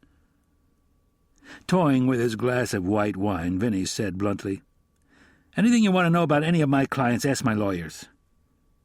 Vinda looked him straight in the eye. "It's nice to be nice, especially to the police." "You know who I am?" "Here comes the tough guy routine," Vinda told himself, waiting for the performance to begin. Vinny delicately picked up his glass by the stem and looked over the rim at the detective. "Tony Fortuno is a personal friend." "I'm impressed, Vinny. Tony No Chin runs one of the largest crews in the city." "Yes, he does," Vinny said, passing the glass under his nose. Vinda looked at him in silence for a minute and then said, "I'm going to teach you how to put a little gratitude in your attitude." He got up and hurried down the marble staircase into the foyer, where he asked the attendant in the coachroom where a payphone was to be found. He dialed the number Malcolm Webster had given him. "Yeah," a harsh male voice answered. "My name is Vinda." "I've been expecting your call. What can I do for you?" "I need a creative choreographer." "Tell me when and where." "I'll get back to you." 17 minutes later, Vinda made his way along the warren of glass cubicles connecting the various SID units and went directly to the temporary office of Inspector Paul Acevedo. "I want a shadow on this guy," Vinda said, writing down Morty Heimewitz's pedigree. "I'll put a couple of safe and lofts people on him," Acevedo said. "Anything else?" "I'm going to need a couple of guys from the pizza squad." Acevedo aimed a mischievous finger at the lieutenant and said, "You going trick-or-treating again?" "Inspector, what are you trying to do, give me a bad rep with the ACLU?" Vinda left the office with a smile on his face.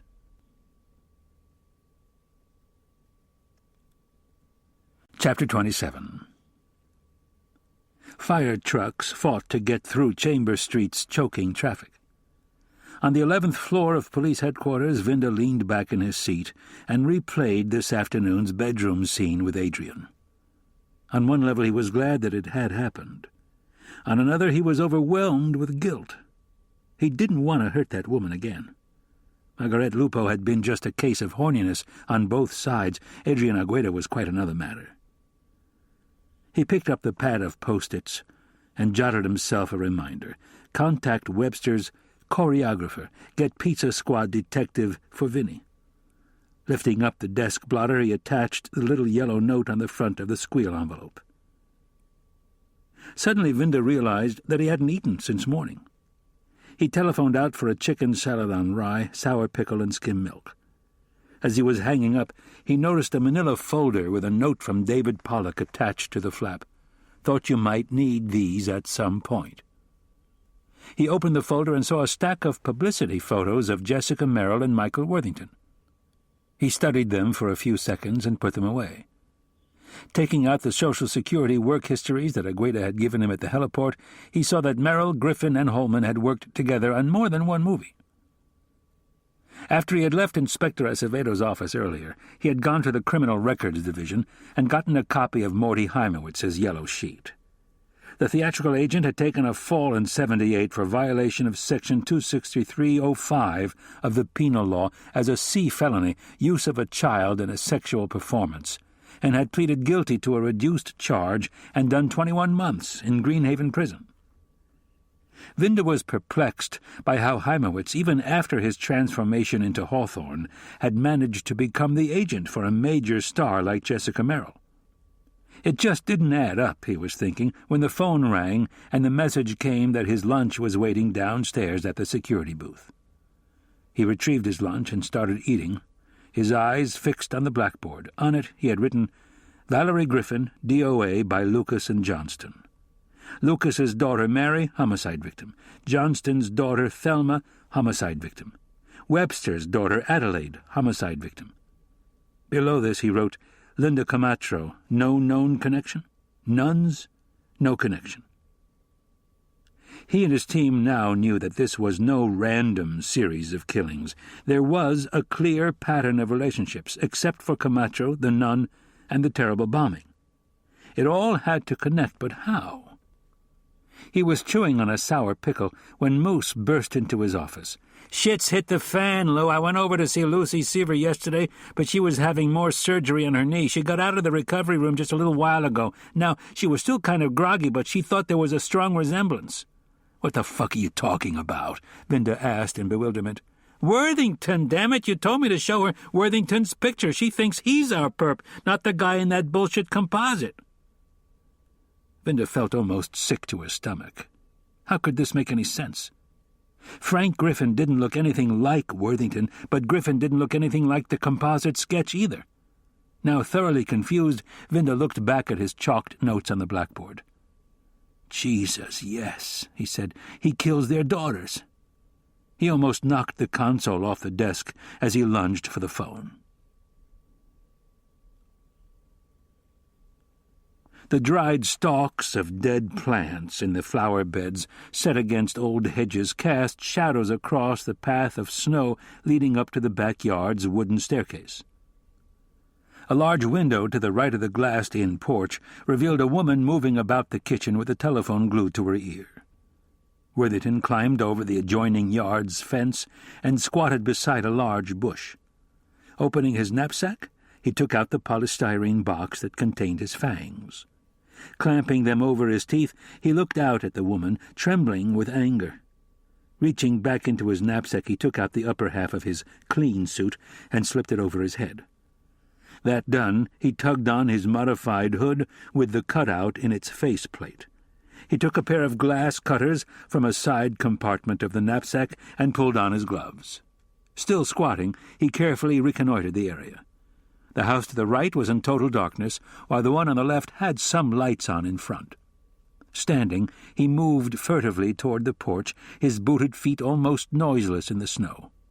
Climbing the staircase and finding the door locked, he used his glass cutters to etch a circle alongside the handle. Pulling out the glass cutout, he tossed it into the mound of soft snow on the side of the stairs. Worthington wiggled his fingers inside and slid back the lock button. Opening the door, he quickly stepped inside. Then he crept up to the inside door that led into the house, where he took hold of the knob and began turning. Suddenly, the unnerving sounds of approaching sirens caused him to jerk his hand back. The wailing was coming closer and closer. He heard a squeal of tires and the screech of brakes, followed closely by the hurried movements of rushing men. He bolted from the porch. Vanessa Brown had been talking to her husband, discussing the dilemma of what to do with her mother. They had already decided that they would raise Mary's children, but her mother was a different problem. They wanted to sell the house and have her come live with them, but her mother refused to leave her home of 30 years. Vanessa was about to say something to her husband when the commotion at the front door made her tell her husband to hold on while she went and checked. Peeking out from behind the vestibule curtains, she saw several uniformed policemen. Opening the door only a crack, she shouted, "What do you want?" One of them yelled back, "Open up, you're in danger. Lieutenant Vinda sent us." She took the chain off, and one of the policemen pulled her roughly out onto the stoop while the rest of them barged into the house. "Where's your mother?" one of them demanded. "Upstairs," she said in a frightened voice, watching some of them rush up the staircase. Vinda arrived 15 minutes later and found Vanessa talking to her husband on the telephone. "I need that," he told her. After she hung up, he dialed Thelma Johnston's home. Ken Hayes, the policeman brother-in-law of the victim, answered. "Is everything all right there?" Vinda asked him. "Yeah, Lou," Hayes answered. "We got a house full of cops." "Good. Any of my people around?" Marcella's voice came on the line. "Yeah, Lou. Anything?" "No sign of him, Lou. I've made arrangements to have both families guarded around the clock, starting now. We should have figured he'd go for the other daughters, too." Before Vinda could answer him, one of the policemen came in off the back porch and gestured the whip outside. Stretching the cord over to the doorway, he looked out and saw the cut-out circle of glass in the storm door, as well as the snow tracks leading to and from the porch. He gave a long sigh of released tension. "I'll get back to you," he snapped and hung up.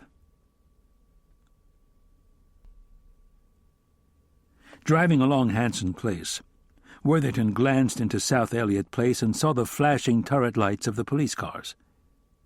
It was time for Denny O to destroy Vinda and the rest of his evil disciples. Turning the car onto Flatbush Avenue and the approach to the Manhattan Bridge, he began turning over in his mind various ways to rid himself of his tormentors. Emergency service floodlights illuminated the backyard as policemen searched for other signs made by the killer. Vinda stood by, watching a crime scene detective make a plaster cast of the killer's footprints. The detective shook a thin coat of talcum powder over the snow print. Using a spray can, he sprayed shellac over the talcum.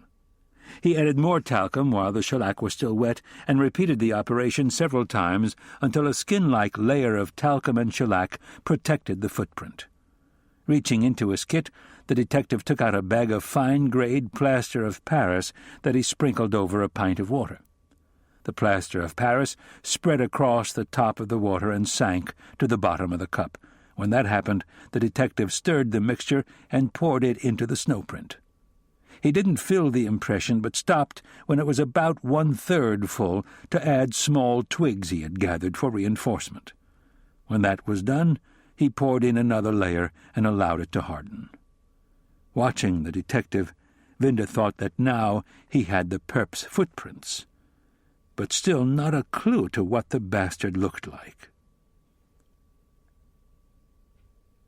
Walking up to the entrance of police headquarters, Worthington peered inside, saw the 2 security choke points, and turned away. Strolling around to the side of the building, he strode down the wide steps to a side entrance, looked inside, saw another security choke point, and continued down the steps to Madison Street. In front of him were 5 Greek Revival columns. One of them had a plaque that said the columns had been retained from the facade of the Rhinelander building, which had been on the site before the construction of the present building. Pretending interest in the vertical shafts, capitals, and cornices, Worthington looked over at the driveway leading down into the underground garage and carefully noted the 2 brick guardhouses that flanked the driveway. Only one of them was manned. The policeman inside the booth seemed to be preoccupied with some reading material because every time a car slowed in front of the guardhouse, the policeman inside would give the man behind the wheel a superficial glance and wave him down into the garage. Worthington watched him do this 3 times and knew he had discovered the weak link in the chain that he had been searching for. Looking around him, he saw that Madison Street was deserted. He gave a long, satisfied sigh. Denny O had already formed his plan for dealing with Vinda. All that was needed was to lure him into the web. He looked at his watch. Thursday, 10:10 p.m. Yes, early Monday morning would do nicely, very nicely. The Versailles room of Park Avenue's Royal Crescent Hotel was an upscale piano bar with an upscale clientele. Morty Heimowitz had stationed himself at the end of the marble bar so that he could take in everything that happened. A tuxedoed black man was at the ivories, crooning Cole Porter. Heimowitz was too preoccupied with the singer to notice the businessman with stylishly layered hair who had just come over in order to drink. Some minutes went by, and Heimowitz listened as the velvety voice sang a succession of love songs. An attractive woman strolled into the room and caught his attention. She smiled at the piano player and ambled over to the bar, discreetly sizing up the clientele. The businessman watched as her eyes sought out the bartender. He saw the man behind the stick tilt his head toward Heimowitz, and the woman's eyes flickered in acknowledgment as she went over to Heimowitz and gracefully seated herself on the vacant stool next to the theatrical agent. The man with the expensive haircut took out his handkerchief, brushed it across his mouth, and said, "Our pigeon has a hooker on his branch." Brooklyn's 60th Precinct, a serene limestone cube with the chaos of Coney Island flowing into and out of its doors, had extravagant art moderne lanterns flanking its entrance. The station house was located on West 8th Street, and the precinct's boundaries included Brighton Beach, a middle-class Jewish neighborhood that had in recent years been transformed into Little Odessa by thousands of Soviet immigrants. Russian-language newspapers were sold in candy stores and on newsstands. Signs lettered in Cyrillic cluttered store windows, and Russian was spoken virtually everywhere. It was late Thursday night when Vinda parked in front of the 6-0. Getting out of the car, he went inside the station house and walked over to the sergeant enthroned behind the high desk. Showing the sergeant his shield, Vinda asked, "The Samovar Squad, Sarge?" A poster of Lenin preaching to the masses and a blood-red flag emblazoned with a crossed hammer and sickle decorated the walls of the second-floor office. A man somewhere in his 30s, with broad shoulders and insolent eyes, sat behind a desk, spooning soup into his mouth. Vinda walked into the office and introduced himself. "Jerry Petrovich, Lou," the man said, breaking off a chunk of black bread and asking, "Like some?" "Is it borscht?" "Nah, borscht is beet soup. This is real Russian borscht. It's made with cow parsnips. Some friends in the precinct send it in to us." Reaching to the side, Petrovich pulled out the bottom drawer of a file cabinet and took out eating utensils, including a bowl with a badly chipped rim. Picking up the plastic container from his desk, he poured borscht into the bowl. Spooning up some soup, Vinda asked, "How many Russian-speaking cops are assigned to the Samovar Squad?" "5 of us, Lou. We're sort of an anti-crime, community relations, intelligence-gathering unit." Dunking bread into the yellow mash, he added, "The telephone message directed us to render all possible assistance. Que pasa, Lou?" "Are you familiar with the underground medical network the emigres got going here?" "The Ruskies got themselves a thriving business. Word is they even have a hospital stashed someplace within the command." Vinda took out the photograph of Frank Griffin and leaned it up against the base of the fluorescent desk lamp so that it faced Petrovich. "I have reason to believe that a Russian dentist made this guy a pair of razor-sharp fangs." Petrovich glanced up at the photo and went back to his soup. "The recent wave of homicides?" "Yes. In January of '80, the guy in the photo borrowed 10 large. Now that's a serious piece of change, and it makes me think that maybe, in addition to his fangs, he also had his appearance changed." Petrovich tossed a chunk of sodden bread into his mouth. "That's 11 years ago. A lot of people have come and gone since then. Will you nose around? Show the photograph to the right people." Petrovich took out 2 pleated paper cups and an unlabeled bottle of clear liquid. He poured some into each cup and handed one over to Vinda, saying, "Homemade pepper vodka." "Friends in the precinct?" "Of course." Vinda sipped the drink. "Smooth stuff." "Be careful with it. 2 or 3 belts of this, and your balls start doing the bunny hop." He crumpled the cup and tossed it into the wastebasket. "I'll see what I can find out for you, but you have to understand that the people around here don't have much respect for our criminal justice system, so we don't have much leverage with them." The cop smiled as he leaned forward, caressing his forefinger with his thumb, gesturing money. "How much?" "Have to negotiate, but if you're in a hurry, it's the fastest way." "Do whatever you gotta do, but get me that information." Chapter 28. When Vinda returned to his office early Friday morning, he found the 2 detectives who had tailed Heimowitz to the Versailles room waiting. Hanging up his coat, Vinda looked at the bleary-eyed detectives and asked, "How's our friend Vinny?"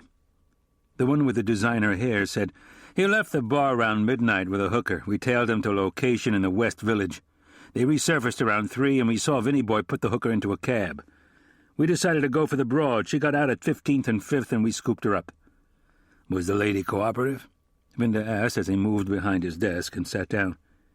The other detective, an older man with thinning gray hair and a vivid scar on his face, replied, "Most definitely, especially after I explained to her my responsibility to report all violations of the federal tax code and what the tax consequences of her unreported income might be. According to the lady, our boy is a regular, and he's into kinky in a big, big way."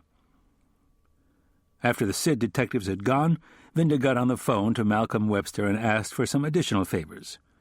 "Whatever you need," the dead girl's father promised. Vinda made one more call after that and then left for the 14th floor. "I'm going to need some money to buy information," he told Sam Staples. Leventhal was handling the case at the command level, bypassing everyone in the chain of command. He was keenly aware that the case that had made him PC could also break him. "How much?" "I don't know." "Go down to audit and accounts and get it out of the confidential fund. Do whatever you have to do, but clear this damn case." Returning to his office, Vinda found Agueda and Hagstrom typing reports while they had their morning coffee. He beckoned the women outside, led them into the corridor, and leaning up against the brick wall, avoiding their prying eyes, told them that he was going trick-or-treating with Heimowitz. Keeping his voice low, Vinda laid out his plan. "I think this guy has important information that he refuses to give up." His eyes dropped to the floor, then came up, meeting Agueda's. "It's distasteful, I know that, so it's strictly a volunteer job. You can both pass, and I'll get an undercover out of narcotics." "I'll do it," Agueda said, without a trace of hesitation. "You sure?" "Yes, Lieutenant, I'm sure." Shortly before 10 that morning, a portly man carrying a suitcase came into the office and announced, "I'm Sid Williams, Malcolm Webster's squib man. I'm looking for Lieutenant Vinda." A little later, Inspector Acevedo came in with the pizza squad detectives Vinda had requested, Amendola and Bosco. Looking over the detectives from the squad used to infiltrate criminal networks, Vinda thought, these guys really look the part. With all the players present, Vinda introduced Williams and the pizza squad detectives to the other members of the cast and proceeded to tell them what he had planned for Morty Heimowitz. "I like it," Marcella said. "I'll now turn it over to Sid," Vinda said. The squib man looked at the 2 female detectives and asked, "Who's playing Scarlet?" "I am," Agueda said. Clicking open his suitcase, Williams said, "For this melodrama to play, split-second timing is an absolute." He pulled a black negligee out of the suitcase and displayed it before them, adding, "The gown is lined on the inside with Kevlar body armor. Between the gown and the armor we insert little packets of animal blood and explosive squibs that'll rupture the packets when we set them off with a radio signal." Talking directly to Agueda, he explained, "Body squibs are torso-impacting, so when I set them off you're going to feel as though you've just taken a solid shot to the gut. Can you handle that?" "I think so," Agueda said cautiously. Then she asked, "How many rounds are you going to set off?" "Probably only one," Williams said, sliding his eyes over her body and adding, "Don't let the pigeon's hands roam over you, because if he does he'll feel the Kevlar in the packets." "I understand," she said, looking directly at Vinda. Williams reached into his suitcase and came out with 2 revolvers. Handing them to Bosco and Amendola, he said, "These are props that only fire blanks, so please don't get them confused with your own weapons. Now, I'll bust in with you, and if you play your roles right, the pigeon will be so scared that he won't even know I'm there." Holding up his remote control, he went on to say, "When you fire, I'll fire. Remember, you're supposed to be pro, so don't go crazy and start shooting up the place. 1 round should do it, and remember, squibs hurt the person they go off on. Any questions?" he asked, darting his eyes from detective to detective. "Good. Since there are none, I'd like all the actors to adjourn with me to the set. I want to choreograph this playlet." After they had gone, Moose handed Vinda the phone, saying, "For you, wouldn't give his name." "Lieutenant Vinda?" "Yes." "I killed all those women." Another space cadet, Vinda thought, saying, "Sure you did, pal." The low voice had a brogue. "My name is Dinio." Vinda sat up in his seat, straining to catch every word, motioning Moose and Marcella quiet. "If you're the man, prove it. We get a lot of crank calls."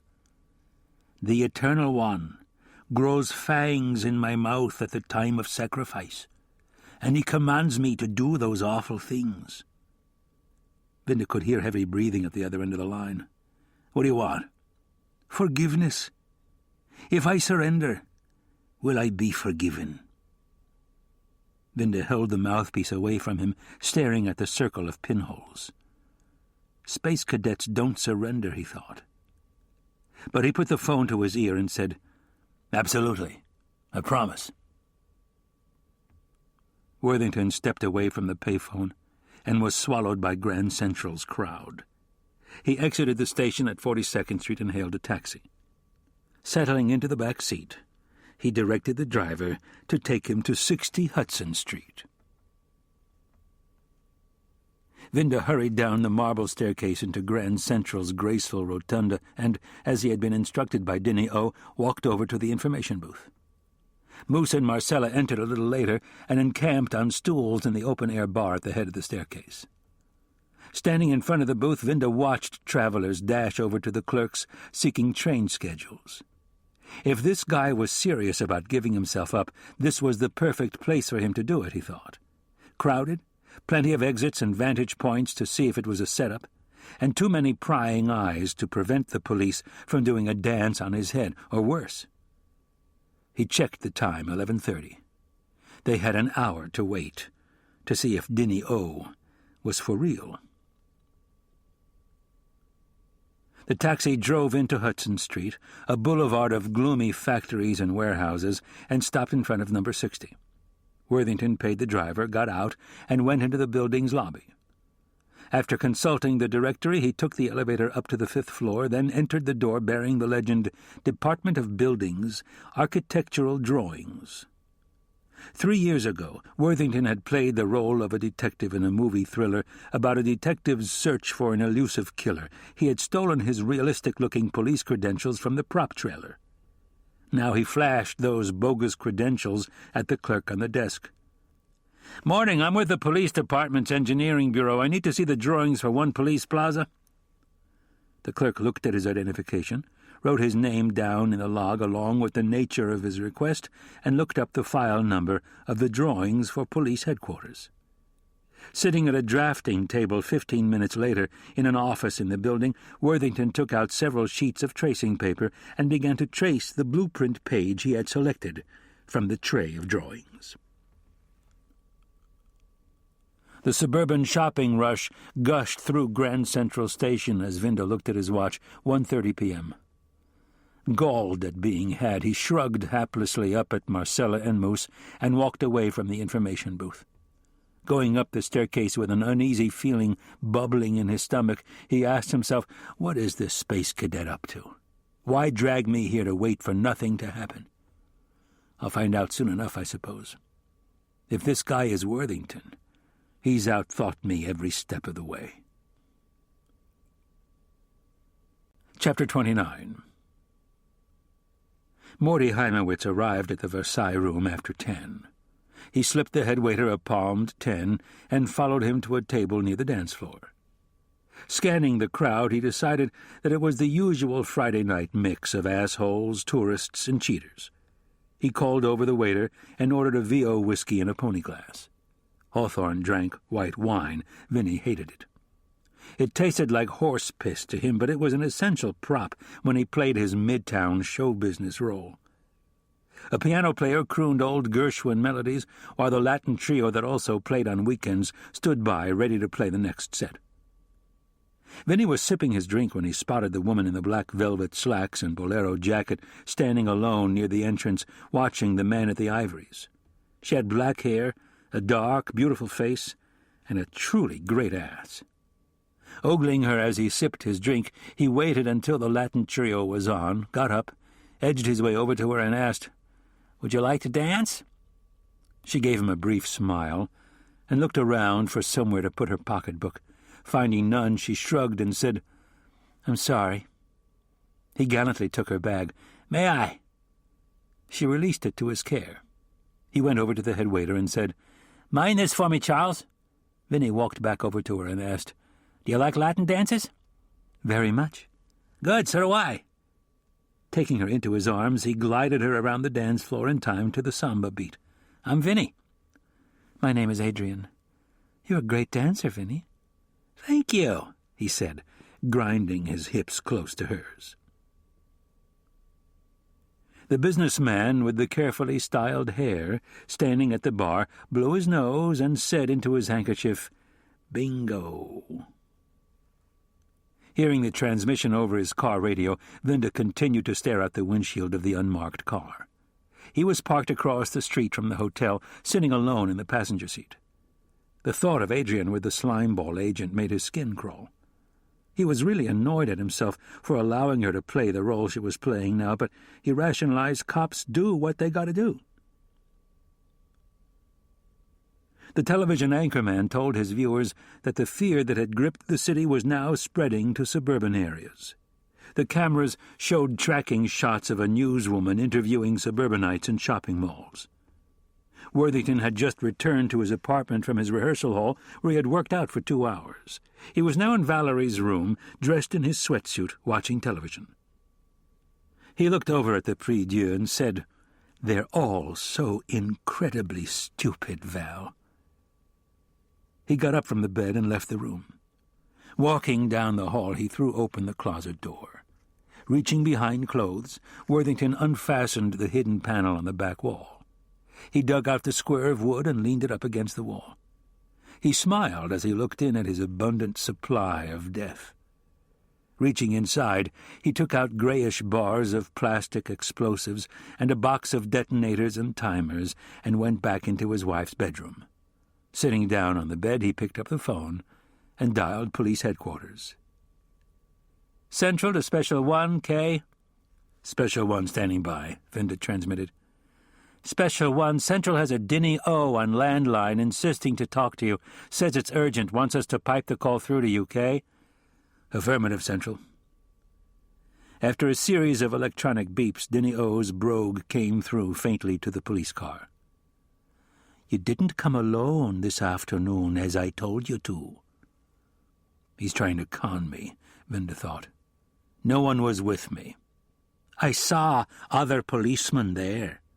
If you did, they weren't my guys. And another thing, Pally, I don't like being jerked around. If you want to surrender, good, but either way, you're mine." "Don't you want to help me stop doing those awful things?" "If you give yourself up, it'll be a lot easier on you. And you will find true peace, I promise you." "You and your men won't try to hurt me?" "No, we won't." A long silence formed a bridge between them. Finally, the other voice said, "I don't trust you. I want to come in, but I can't believe you won't hurt me." "You'll not be bothered, I promise you." "Will you be in your office at 8 o'clock Monday morning?" "I'll be there." "And I want you to have all your men there with you. I don't trust them not to be lying in ambush for me." "They'll be there." Vinda was tempted to try something. What would happen if he addressed his caller by name? He dismissed the idea as quickly as it had come. Why let this lunatic know that his identity was no longer a great secret? And who the hell was he dealing with anyhow, Worthington or Griffin? The voice was different from Worthington's. He decided to play it safe.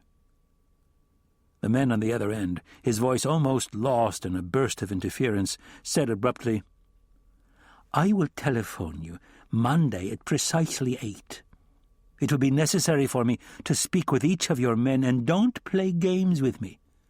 If I'm satisfied that they are all with you and not out in the street lying in ambush for me, I'll tell you where to come and meet me." "Will it be someplace in the city?" "It will be near police headquarters. Do we have a deal?" "Yes." Worthington slammed down the phone and rolled across the bed, laughing, and gasped, "Oh, yes, Lieutenant, do we ever have a deal?" He sat up and studied the drawings he had traced of police headquarters. Then he unwrapped a bar of Semtex and began molding the plastic explosive into isosceles triangles. Heimowitz and Agueda dipped and swayed, pelvis to pelvis, hips rolling to the merengue beat. Agueda shimmied away, turned, and merengued back into his arms. "You're a great dancer, Vinny." "So are you. I love the perfume you're wearing. What's the name of it?" "Quartz." She turned, shimmied back to him, noticed Marcella and Hagstrom dancing nearby.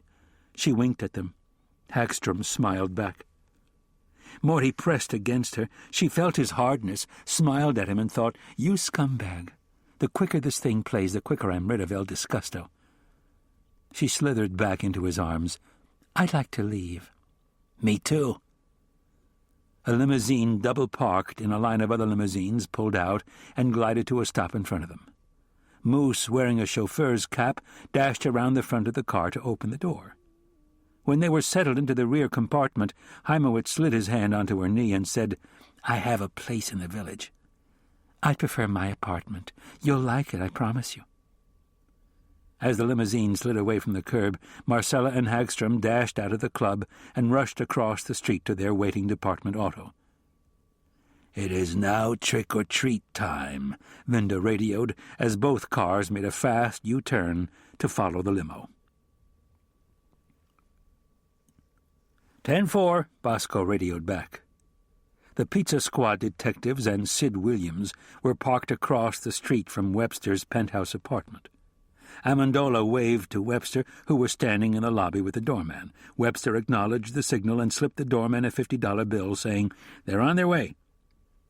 7 minutes later, the doorman rushed out of the lobby to open the limousine's door. "Good evening, Miss Adrian." "Good evening, Edward." Stepping off the elevator into Webster's penthouse apartment, Heimowitz walked into the living room and over to the plate-glass wall that looked out on the terrace. He briefly admired the view, then turned, leering at Agueda. She abruptly went into the bedroom.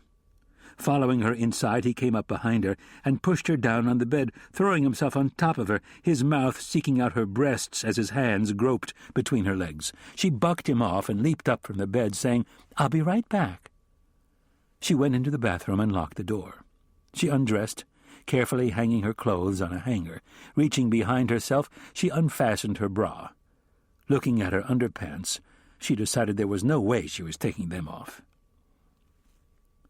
She picked up the nightgown from the top of the vanity and slid it over her head. It felt heavy and uncomfortable, but looked sheer and sexy. The magic of Hollywood, she thought, going over to the towel niche. Reaching under the stack, Agueda slid out the portable radio she had placed there earlier. Making sure the volume control was on low, she switched it on and pressed the transmit button 3 times. The rest of the anxious cast were waiting in the lobby when the 3 squelches sounded over Vinda's portable radio. He looked grimly at Hagstrom and said, "She's going in." Bosco and Amendola, along with Sid Williams, piled into the waiting elevator. Aware of her racing heart, Agueda opened the bathroom door. Heimowitz was naked under the sheets, stroking himself. His eyes were wide with lust and his mouth agape. "I want to watch you play with your clit while I jerk off. We'll come together," he moaned. A regular Don Juan, she thought, padding over to the bed, praying that they'd arrive soon. He was stroking himself faster and faster, and he was panting. She silently prayed, "Where are they?" "Open your legs. I want to see your pussy," he ordered, tossing off his sheets. "How you doing, Vinny?" Bosco said, stepping into the room with Amendola and Williams lurking behind him. Vinny cowered up against the headboard, the thing in his hand wilting like a dying violet. Agueda looked over at the intruders, demanding, "Who the hell are you?" "We're friends of Vinny's," Bosco said, scratching the side of his neck with the barrel of his gun. "We got to have a business conversation with him, so why don't you go into the toilet and powder your nose?"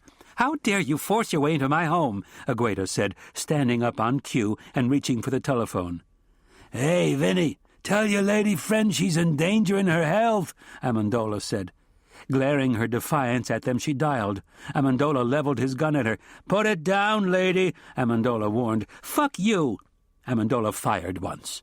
A bullet hole exploded in the black lace. Blood spurted down over her chest. She reeled backward, knocking over the night table and slamming into the wall. She looked down at Vinny with an expression of shocked disbelief, her lips moving as if she were about to say something, but before she could get the words out, she crumpled to the floor. Marshal Hawthorne defecated. His nose turning up from the smell, Bosco sat down on the bed and carefully spread the sheets over Heimewitz's stomach, covering the mess. "Tony No-Chin heard you've been using his name for protection." "No, I swear," Heimowitz squirmed uncomfortably in the mess he'd made. "We got word you used it the other day to a police lieutenant in the grill room of the Four Seasons," Amendola said. Bosco added, "The cop checked to see if you had the right to use Chin's name." Caressing the scared man's face with his gun barrel, he added, "Chin got to wondering how a two-bit piece of shit like you got to be the agent for a movie star." "Please don't hurt me," Heimowitz pleaded. "Hurt you?" Bosco said. "The Chin don't hurt his business partners." "Business partners?" Heimowitz asked, bewildered. "Yeah," Amendola said. "Sort of a life insurance partnership." He rammed the barrel into Heimowitz's flabby stomach. "Now that we're all friends, tell us what you got on the Merrill dame that got her to use you." "Nothing, I swear." Bosco leveled and cocked his gun at Heimowitz's head. The agent shut his eyes and blurted, "A porn flick she made for me." "You produced it?" Yeah, I was going to distribute it, but that was when she landed that part in the soap, so I figured she might be on her way, and I held on to it for myself, if she ever got big." "How many copies are there?" Amendola asked. Heimowitz began to tremble. "One. It's in my apartment." "Get cleaned up," Amendola ordered. "We're going to go get it." Peeking over the side of the bed at the body, Heimowitz asked, "What about her?" "What about her?" Bosco said. Snow pelted Vinda as he walked into Jessica Merrill's West 79th Street townhouse the next morning. Once in the living room, he handed her the rumpled bag he'd been holding. "Is this what's so important, to get me up out of bed early on a Saturday?" "An old movie of yours," he said, looking around the tastefully decorated room. "Beauty and the Beast." She raised her eyebrows, grinned wearily, and said, "I assume you have been talking to my agent." She brushed a tendril of hair from her forehead and pried open the canister. Unwinding lengths of film up to the light, examining footage, she offered, "Bad lighting, bad directing, and bad acting." She dropped the canister, watching as it rolled across the floor, unraveling. "You must have gone to a lot of trouble to wrest that away from Vinny." "I thought you might like to have it. A present. From me to you." "How generous," she said, looking at him. "And what, pray tell, can I give you in return?" the damsel asked, blushingly. She toyed with the gold chain around her neck as she glared at him. "Frank Griffin. Where is he?" Her brow wrinkled with contempt. "You went to a lot of trouble for nothing. I haven't seen or heard from Frank in years." "I don't believe you." "Frankly, my dear, I don't give a damn what you believe. Furthermore, let me tell you that flick on the floor is valueless to you or to anyone else who might want to use it to blackmail me. I made that when I was a kid trying to claw my way up. My publicity people would have a field day with anyone who tried to hurt me with that. Young, starving actress, etc., etc. I'm sure you get the picture." "Morty Heimowitz was blackmailing you with it." "Wrong. Morty thought he was blackmailing me with it. He wasn't. The truth is, the poor jerk is a good agent. His insecurity, which is caused by his justified lack of self-esteem, makes him an aggressive businessman. Besides, I only pay him 5%, while most other agents get 10%. So you can pick up your movie and march out of here with it." "I have reason to believe that Griffin is responsible for several homicides in the city." "Nonsense. Frank was one of the kindest, gentlest men I've ever known." "Why did you help Michael Worthington get his start in the movies?" "Please leave my home now." "Griffin and Worthington are one and the same, aren't they?" "Get out." "Griffin had his appearance changed by a Soviet emigre doctor. He would have needed someone familiar with that community to make the connection for him. Your real name is Ramenki. Do you speak Russian, Miss Merrill?" "Leave my home immediately, or I'll call my lawyers and have you arrested." Hindering prosecution is a serious crime. Get out! She ran from the room. Rushing upstairs, she plunged into her bedroom and locked the door behind her. Wrapping herself in her arms, she leaned up against the wall and tried to stop shaking. She began retching. She cursed in Russian, sucked in a deep breath and held it. The front door slammed, and she blew out her breath and ran over to the window. When she heard Vinda's car start, she went over to the closet and took down her overnight bag. Going over to the dresser, she began throwing clothes into the bag, saying, "I'm not going to live my life in someone else's nightmare." Michael Worthington folded Valerie's dry cleaning over the shopping cart's handlebar and pushed off down the aisle, selecting things off the shelf. Strolling around the corner, he pushed the cart over to the appetizer counter and said hello to the clerk named Mary. "Morning, Mr. Worthington," she said from the other side of the counter. "And how is Mrs. Worthington today?" "She's pretty good today, Mary," he said, scanning the contents of the display case, asking, "How is everything at home?" "Himself is still thinking about getting a job. He's considering his options." Mary looked around to make sure no one was nearby. Leaning over the counter, she whispered, "Detectives were in here the other day asking a lot of questions about you and Mrs. Worthington." Chapter 30.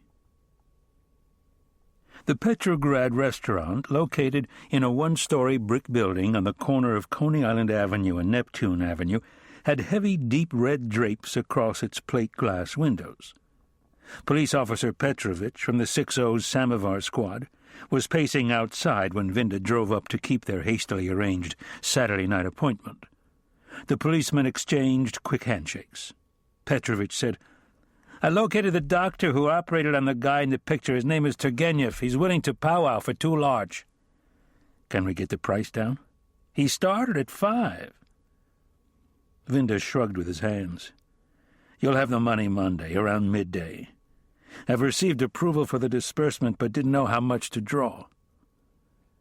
Jerking his thumb at the restaurant, Petrovich said, "This joint is 100% Ruski, so when we go in, stick close and let me do most of the talking." Petrovich led him into the restaurant's narrow vestibule where there was a short line. 2 burly men were at the door, checking names off the reservations list. When the policeman reached them, Petrovich spoke in Russian to the men, and they both roared with laughter. One of them opened the door and shooed them inside. "What did you say to them?" Vinda asked. "I asked them if cops had to pay." The banquet hall was heavily tainted by cigarette smoke. Long rows of collapsible tables stretched the full length of the hall and were smothered with a conspicuous display of food. Only a few people were sitting at the tables. Most of them stood around in the aisles, talking and drinking.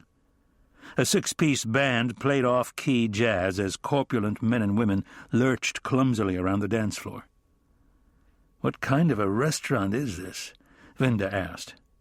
"All you can eat and drink for $40 paid in advance. Reservations definitely necessary. They won't sit down to eat until after midnight. The entrees aren't served until around 2 in the morning, and it ain't lean cuisine." "Not too good for the digestion. Tell me about it," Petrovich said, patting his budding stomach. They went over and stood to the side of the bandstand, the samovar cop scanning the room. "Lou, see the 3 guys across the hall talking? A little to the left of the fire exit?" "I see them." "They're the mailmen. If anyone wants to guarantee delivery of anything inside the Soviet Union, they go through one of them. Now, look to the right of the mailmen. The bald-headed guy in the bad-fitting blue serge?" "I got him." "He's Konstantin Turgenev. Used to be a top craniofacial reconstruction surgeon until arthritis and Parkinson's disease bit him in the ass." "Does he see us?" "He's pretending we're not here, but he sees us all right. We'll wait here until he makes his move," Petrovich said, going over to the table and pouring 2 glasses of vodka. Turgenev continued talking to the man he was with, seemingly unaware of the policeman's presence. Petrovich sipped his drink. "Turgenev loves to talk about his medical talent, so give him his head and let him blab. Turn him off when you have to, or else he'll go on all night, but cut him a little slack." The policemen waited, sipping their drinks. Petrovich poured himself another and started singing something in Russian. Vinda was no linguist, but the cop in him figured the song to be reasonably obscene. Vinda looked at him and muttered, "You better go slow with the firewater." Turgenev laughed and headed for the front of the hall. He sat down at one of the empty tables with his back to the drapes, giving him a clear view of the entire room. "Showtime," Petrovich whispered when Vinda jolted him. "I'll wait here." Vinda picked up a bottle of vodka and 2 glasses and walked down the aisle, edging around and through clusters of people. Coming up to the surgeon, he scraped back a chair and sat. Turgenev wore a ghastly, wolfish grin. "Do you speak Russian?" "No," Vinda said, and poured 2 glasses of vodka, putting one of them down in front of the doctor. Turgenev clamped the glass between his arthritically deformed hands that used to lovingly clasp medical instruments, now crippled, uneven, useless fingers barely capable of working a doorknob. He brought the glass up to his mouth and drank. Vinda watched him, saw him looking at him, and picked up his glass and drank. Pushing platters of food aside, Vinda rested his elbows on the table. Then he leaned in close to Turgenev and said, "I understand you're a plastic surgeon." He scoffed. "I was a god. That is what I was until this." He held out a deformed hand. "Do you know what I used to do?" Sipping vodka, Vinda said, "No, I don't." "I used to create life. I used to take grotesque people who had spent their entire lives in hideous isolation, sexually repressed nomads who had never known the joys of another person's body. I would give them new faces and new lives. I was a god." He drank more vodka. Vinda said, "Your patients must have been grateful." "Grateful? They were more than grateful. I saved a woman from suicide. She had fibrous dysplasia, which is a bony deformity of the forehead and eyes. The bone becomes fibrous and turns the features into that of a gargoyle. This woman had spent her entire life hiding from the world. She was 26 when she came to me." He held up his hands. These turned her into a beautiful woman and gave her a new life.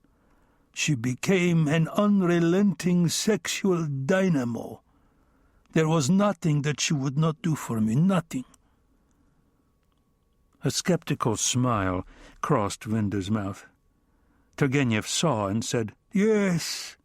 She and a lot of other women begged me to fuck them. They wanted to thank me with pleasure, but I never once fucked a patient. And do you know why? Not out of any sense of propriety or medical ethics, I assure you. I didn't do it to any of them because they all worshipped me. And it is far better to be a god than a moaning, grunting, sweaty human who loses his godliness when he rots like an animal." Vinda drank more vodka. He put his glass down, took out the picture of Griffin, and set it down on the table, propping it up against bottles, facing Turgenev. "Did you make him handsome?" That grin again. "My money?" "You'll have it Monday morning." "Then come back Monday morning." Vinda drank, put the glass down. "I need the information now. Our word is good, Doctor." Turgenev looked across the hall at the Samovar squad cop, Petrovich. He made a quick jerk of his head and said, "Yes, you have always lived up to your word." He put his hands down on his lap as if suddenly ashamed of them. "He was sent to me by the daughter of a friend who had to vouch for him." "Jessica Remenke?" "Yes. He wanted me to make him a pair of real fangs." He saw Vinda's surprise and said, "I am also a dentist. Don't be surprised by that. Many plastic surgeons start out as dentists. Reconstructive surgery was invented by a dentist during World War I. Anyway, I told him that I could make them for him, but that his teeth were too badly bucked. He then asked me if I could change his appearance, and I told him that I could. Didn't you realize that those fangs were deadly weapons? He told me he needed them for a theatrical production. A theatrical production, my ass. The awful grin came over Turgenev's face. Don't you want to know how I changed his face? Sure, tell me. I did his ears first. After making an incision behind the ear, I opened up the helix and, with a burr, scooped out the excess cartilage. It is the cartilage that blocks the flow of blood, forming the cauliflower. After I unroofed the cartilage, I reshaped the ear and redraped the skin. I saved the excess and used it on his nose. I opened up his nose and reshaped the tip. He drank more vodka. Then I made an incision across his mouth and, using mini plates and screws set into the bone, elevated his upper jaw, setting back the anterior segment of his teeth 6 millimeters. In the process, he lost 2 of his teeth, but the net benefit was that he also lost his ugly smile. Now, with the upper jaw impacted superiorly, his lower jaw automatically came forward. I then had to make an incision behind his lower lip and cut away a piece of the small chin bone in such a way as to allow the smaller portion to be advanced 1 centimeter. And your friend had a new face. Vinda looked at Turgenev with a mixture of awe and anger. He opened the folder he had brought with him and took out several photographs. Holding them up so that Turgenev could see them, Vinda said, "Tell me when to stop," and began showing them to him one at a time. Excitement rushed through Vinda as the doctor pointed his deformed hand and said, "Stop! That is the man with my face." Vinda felt a sense of anticlimax as the old man eagerly grabbed the publicity still of a smiling Michael Worthington. The bells of St. Andrew's pealed out across Police Plaza as bent-over parishioners fought blustery wind to make Sunday morning's 9:15 Mass. On the 14th floor of police headquarters, a well-dressed but gaunt police commissioner looked out from behind his desk at Vinda, Inspector Acevedo, and the Deputy Commissioner of Legal Matters, Israel Saba. "We hit Worthington's apartment around 1 this morning," Vinda said. "He was gone. I have the building under surveillance on the chance he'll return." The DCLM leaned over to Vinda.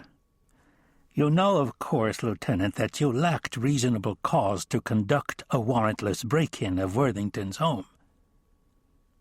Vinda glared at Saba. "I was in close pursuit."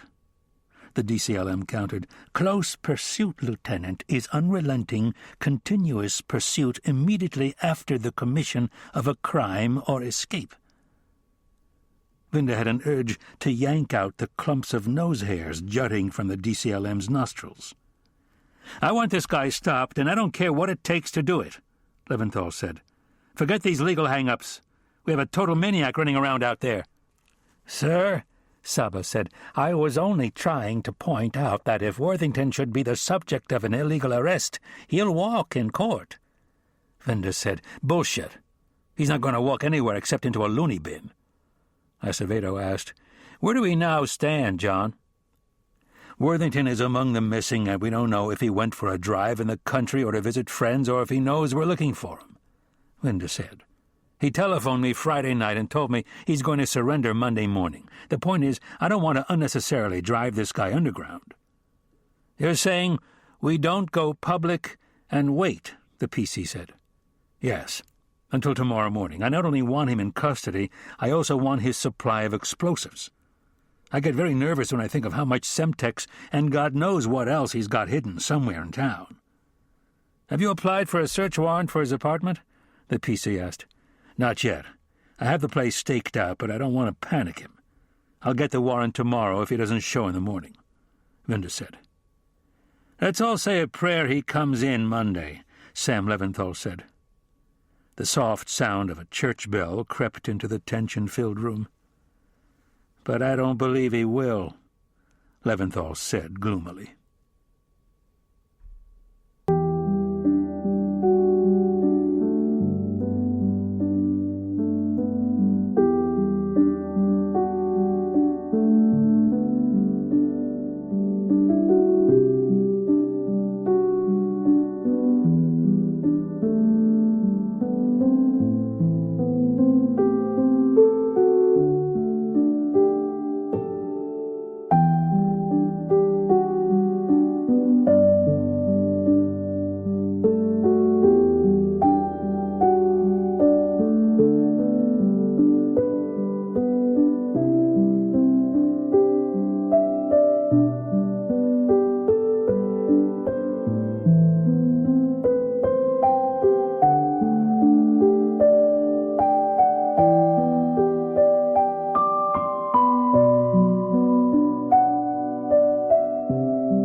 The Chelsea Bayou featured blackened redfish on its Sunday brunch menu. A Dixieland band was at full throttle when Vinda and Agueda entered the 7th Avenue restaurant late Sunday afternoon. Vinda had cut the team loose around 2, telling them, "I'll see you all in the a.m." Agueda had loitered behind, doing busy work, mustering the courage to say, "If you're not doing anything this afternoon, I'll spring for brunch." She caught him off guard. He still felt uncomfortable about the other afternoon, but he quickly decided that it would be better to clear the air between them. "That would be nice, Adrian, but the tab is mine." During the drive to the restaurant, they chatted amiably about the case, the latest scuttlebutt in the job, both of them careful to avoid any mention of what was happening between them. Once seated, they both ordered Bloody Marys and turned their attention to the music coming from the tiny bandstand. Their drinks came. She began to stir hers with the celery stick jutting out of her glass. He kept his eyes fixed on the band. The silence between them grew until it hung over them like a gloomy sentence of death. Minutes passed.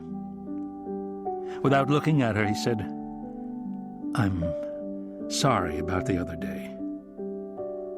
She took his head in her hands and turned his face to hers. "John, you're not an invalid. You need to have an emotional life. You need to make love to somebody. If not with me, then with somebody else.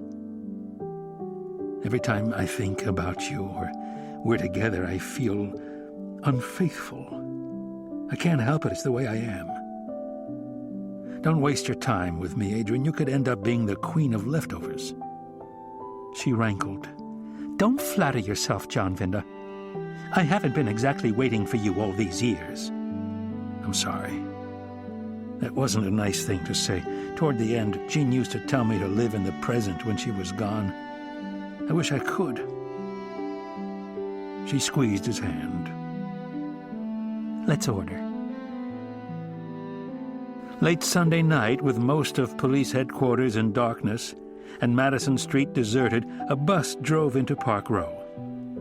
The policeman assigned to the guardhouse busied himself by studying flashcards for the forthcoming sergeant's examination. Worthington sat behind the wheel of the rented black sedan he had parked under the Brooklyn Bridge's colonnade with an unobstructed view of Madison Street and the guardhouse. He had been there for 90 minutes, and during that time not one car had driven down into the garage. He switched on the headlights and pulled out into Madison Street.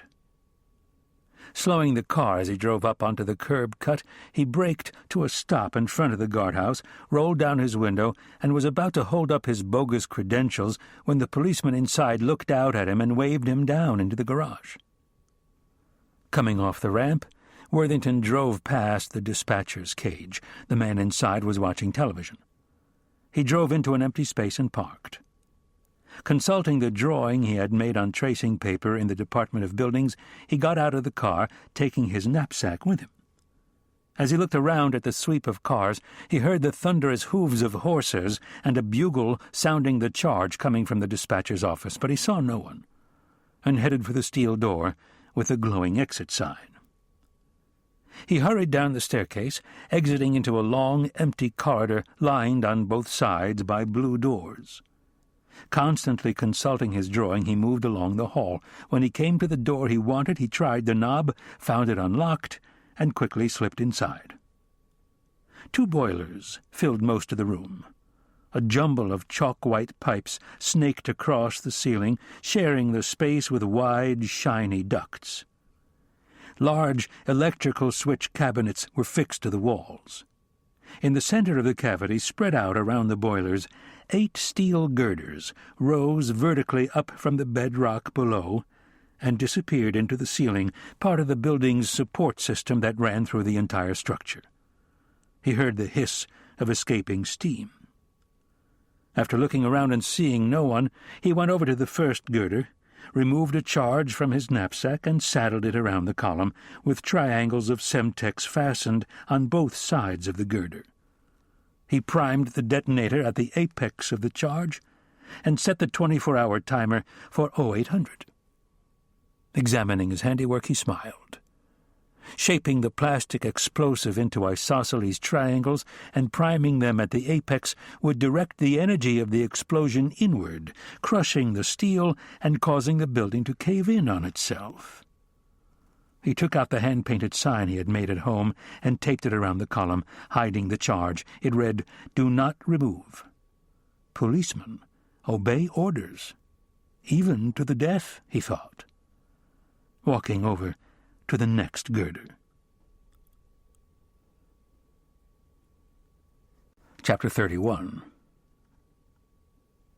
A ragtag line of men began assembling outside the 3rd Street shelter shortly before 7 o'clock Monday morning. The doors would open soon, and breakfast, consisting of coffee, American cheese on white bread, and oatmeal, would be served. Across the street from the shelter, on the 4th floor of a 5-story walk-up, Jessica Merrill rose up out of the bathtub and began toweling herself. Outside, in the apartment's minuscule kitchen, Laura Stewart made breakfast. 15 minutes later, Jessica, dressed in jeans and a sweater, came out of the bathroom. Laura was pouring coffee. "Perfect timing," Laura said, and asked, "Must you leave?" "Afraid so. I'm flying to St. Bart's this morning. I must get away. My life is closing in around me, suffocating me. I need to be alone, someplace where it's warm." I understand. They sat at the tiny table next to the window, sipping coffee and staring down at the zombie-eyed men shuffling into the shelter. "Poor souls," Jessica said. "Sometimes I dream that I'm homeless, that I haven't worked in a year and have to choose between becoming a hooker or scavenging garbage cans for food." "And what do you choose?" Jessica asked, breaking off part of a croissant. "The garbage cans." Holding her cup up to her mouth, Laura asked, "Did you ever speak to your producer about that part for me?" "He's agreed to test you." "Oh, Jessica." Laura put her cup down and leaned over and gave Jessica a hug of gratitude. "Thank you, dear friend, thank you. When I get back, we'll start rehearsing you for the test. I'll get you ready." "Why didn't you tell me last night?" Laura asked with a smile. Jessica looked slyly around at the door to the bedroom. "You didn't give me time."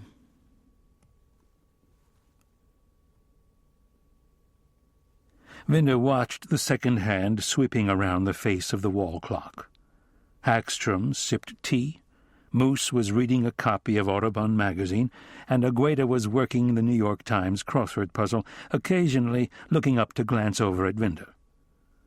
Cleaning his nails with a silver penknife, Marcella announced, "I don't trust this hump to show. Why is this guy so insistent that we all be here at 8? "He wants to surrender," Moose said, "and he's afraid we'll whack him if we catch him out in the street." "Bullshit! Psychos like him don't surrender. They go on doing their thing until we corner them, and even then they don't give up.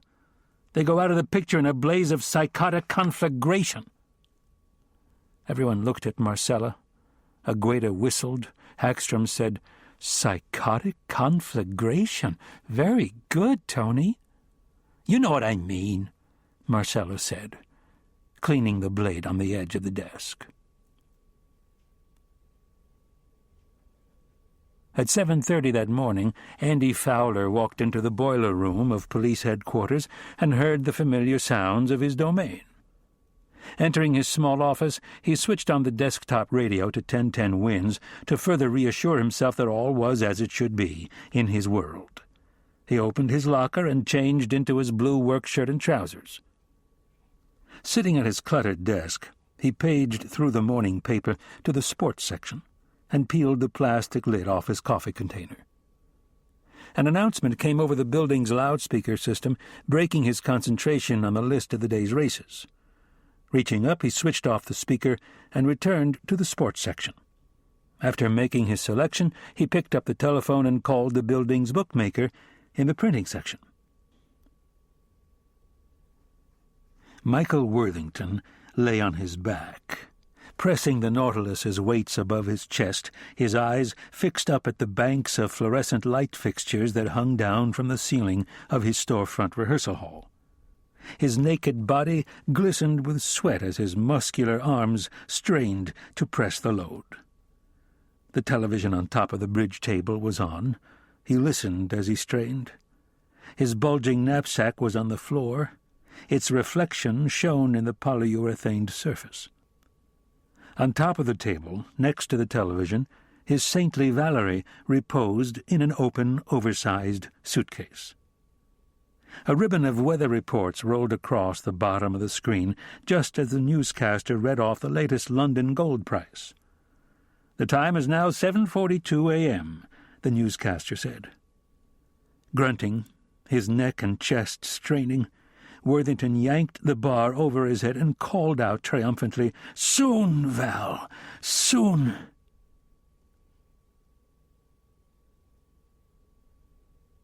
Sam Leventhal walked into the task force's office and slumped into a chair. "Any coffee?" Moose reached into a soggy bag and pulled out a container. "I bought a few extra," he said, handing it to the police commissioner. "It seems it's always like this on the important ones, waiting, drinking coffee, bullshitting about the old days." "That's the way it's always been, and that's the way it'll always be, I guess," Vinda said, flipping through the case folder, looking for something he might have overlooked. "Any word from our friend?" the PC asked. Flipping through reports, Vinda said, "No." Hagstrom looked over at Sam Staypress, a glimmer in her eye. "Commissioner, when you came on the job, were you still able to flash the tin and get into the movies on the arm?" Vinda rolled his eyes. All bets were off during periods of nostalgia attacks while waiting in the job, but there were boundaries. He looked at the PC and saw amusement in his eyes. Sam Staypress sipped his coffee, smiled at Hagstrom, and said, "We used the tin for everything in those days, didn't we, John?" "I don't remember," Vinda said, going back to the folder. "I wonder what the new kids in the job call getting things on the arm," Moose asked. "Getting it on the master tin," Vinda said, laughing. "The lingo might change, but it's still the same job," Agueda said, looking at the whip fondly. Sam Staypress looked up at the clock, turned to Vinda, and asked, "John, do you remember Louis Corona?" A broad smile spread across Vinda's face. He looked up from the case folder and at the blank faces of Agueda and Hagstrom and explained. "Louis Corona was one of the first gay guys in the job to come out of the closet." He glanced up at the clock. "Louis was one tough cop, but when he came out, the bosses in the job didn't know what the hell to do with him. The job was top-heavy with crusty old-timers who believed in all that straight arrow stuff in public. Anyway, we were all assigned to Brooklyn North detectives, and the borough was having its annual retirement party. Louis shows up with his lover. Well, let me tell you, the brass didn't know what to do. They all gathered at the bar, bitching about what nerve Louis had coming with his friend." Vinda looked up at the clock. "Louis, who always had a lot of balls, prances over to the borough commander, a straight-laced old-timer by the name of Patrick O'Kelly, looks him in the eye and says, 'Would you like to dance, Pat?'" Everyone in the office laughed. Vinda looked up at the clock, went back to the case folder. The pages were open to the fives on the bombing of the Women's Register meeting. Reading them over, he was reminded of what Dinny O had told May Gold. He hated the police, and he was going to destroy them. "He's going to destroy them," he said to himself over and over, quickly flipping to the bomb squad's reports on the plastic explosive Semtex. Something clicked inside him, and he thought, "I've been a complete fool. He has us all gathered here like lambs waiting to be slaughtered." Jumping out of his chair, he stared up at the clock and shouted, "The bastard is going to blow up the building!" As it had done every morning for the past 10 years, the coffee kicked in 8 minutes after Andy Fowler finished the container. He got up and walked into the small toilet in the back of his office and dropped his trousers. Sitting on the throne, gazing out into his kingdom of boilers, steam pipes, and ducts, he listened to the joyful rush of steam and metallic scrapings that signaled the beginning of a new work week. Then, during the middle of a grunt, he saw that there was something askew in his kingdom.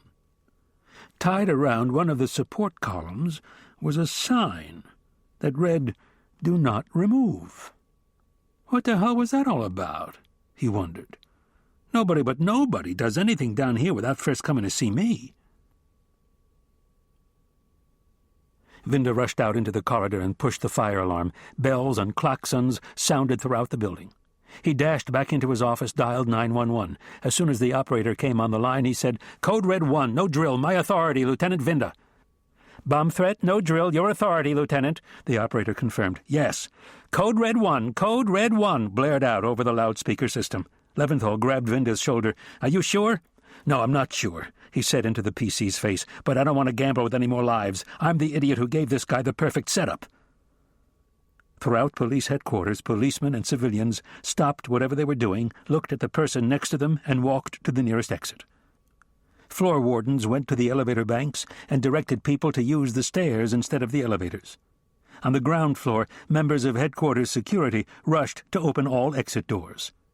Communications unit operators transmitted the following message to their divisions.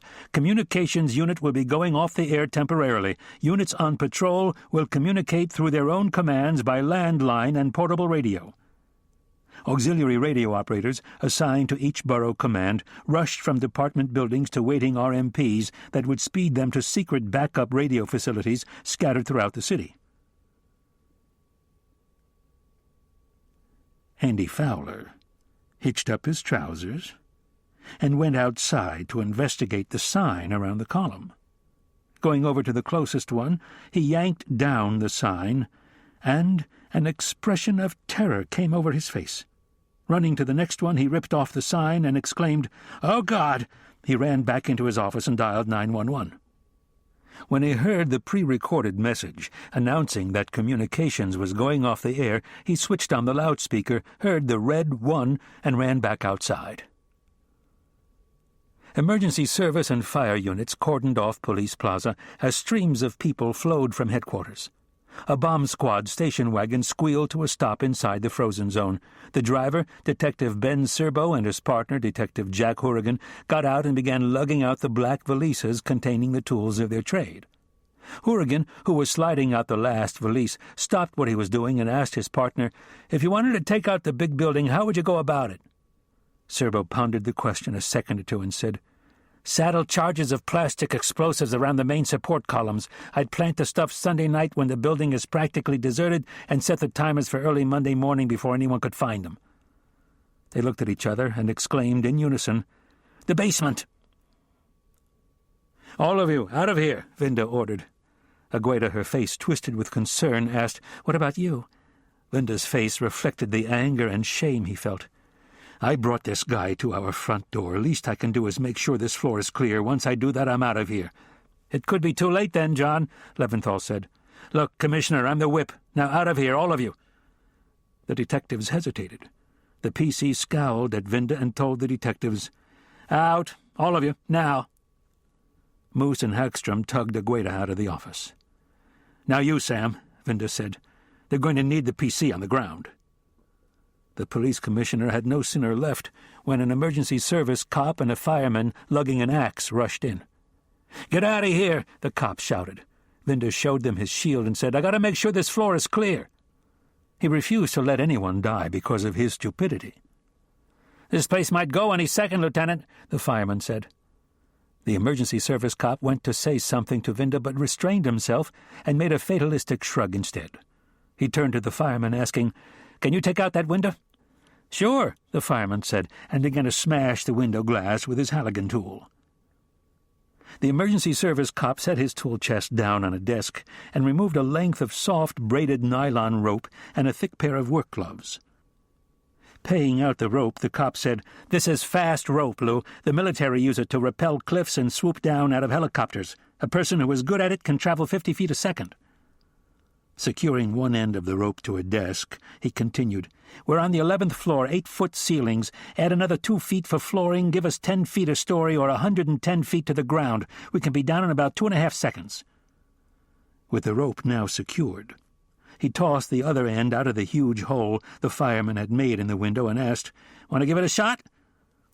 "I've seen fast rope used in training exercises at the range," Vinda said, shoving his hand into a glove. Wind from the hole in the wall tunneled the room, tossing and swirling things about. "Remember, Lou," the cop said as he and the fireman looked around anxiously, "if you have to slide down, use your hands and legs as brakes, and don't go too fast or you'll lose control." "I'll remember," Vinda said. "Come on, guys, let's make a fast check of the floor and then get out. We better use the rope. If my guess is right, we're not going to have time for the stairs." "You look familiar, lady," the taxi driver said to his fare. "I have that kind of face," Jessica Merrill said, wishing he would shut up.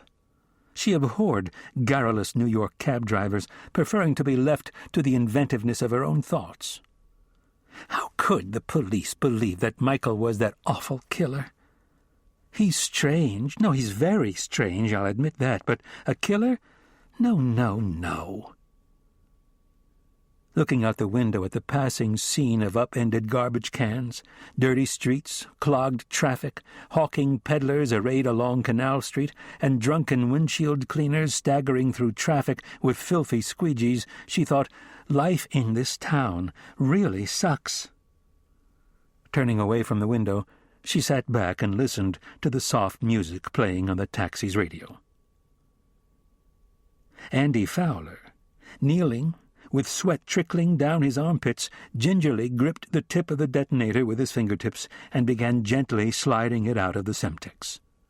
Ben Serbo threw open the boiler room door, causing Fowler to gasp. Serbo plunged into the room, followed closely behind by his partner Jack Hourigan. "There are 8 of them!" Fowler shouted to the detectives. The telephone rang exactly at 8, as Vinda and the other 2 men returned to Vinda's office. Vinda snapped it up. "Hello?" "Morning, laddie." "Where are you?" "Are all your detectives there with you?" "Yes, they are." "Tell me, laddie, did you ever see the fright in a person's eyes as the life was throttled out of them?" The brogue was gone, replaced by Worthington's real voice. "You murdered my wife.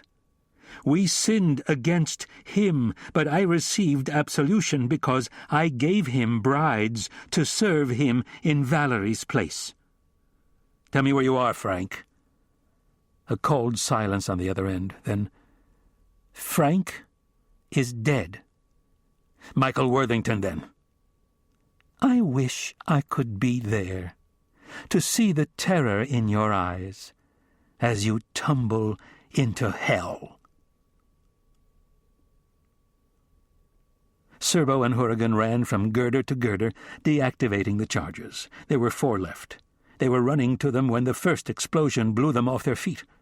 Fowler was hurled to the ground. Chunks of concrete and plaster rained down on them, causing a dust storm inside the confined space. The second explosion hurled down slabs of mortar. "Get into my office!" Fowler screamed, tugging Serbo and Hourigan by the arms, gagging from the choking dust. Vinda heard the rumble in the bowels of the building. The floor and walls shook. The office's glass front shattered. Vinda forced himself up off the floor and stumbled over to the window. The emergency service cop and the fireman went first, both of them handling the rope with practiced ease. Vinda leaned out for the seconds that seemed like hours that it took first one, then the other, to reach safety.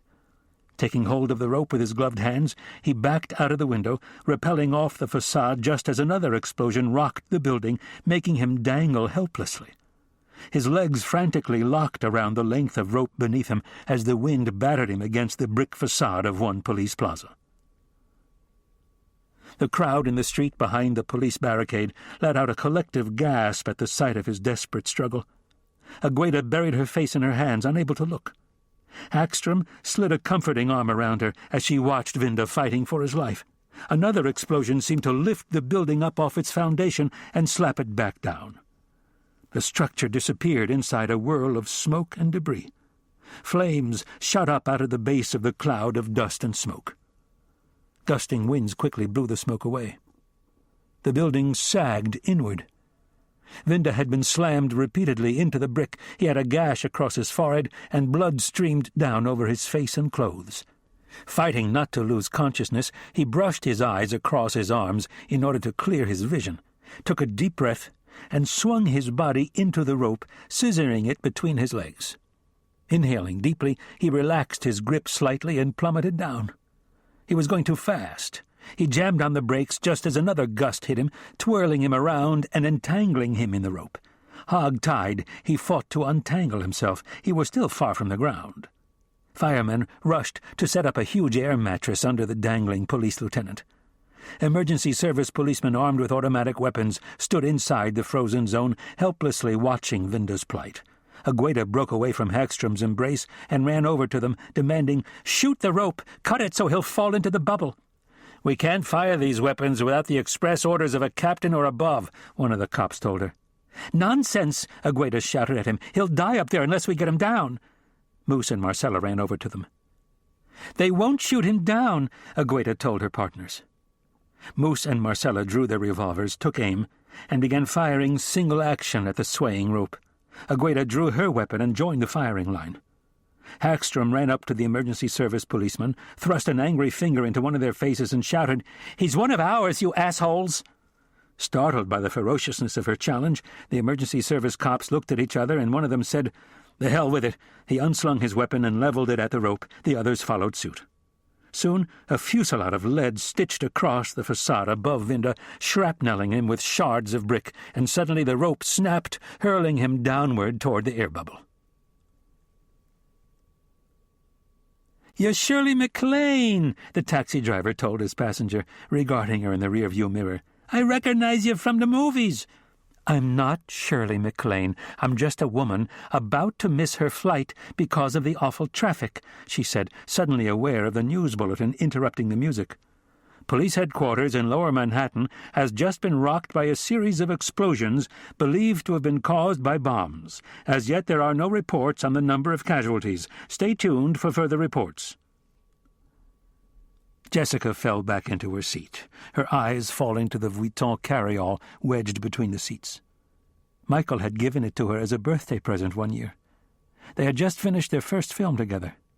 Michael and that Rambo friend of his, Otto Holman, were always talking about guns and explosives. They seemed to live for the shootout scenes. Then another bulletin came over the radio concerning the explosion at police headquarters. Michael and his damn explosives, she thought impulsively, and a flash of horrific clarity caused her to bite her clenched fist.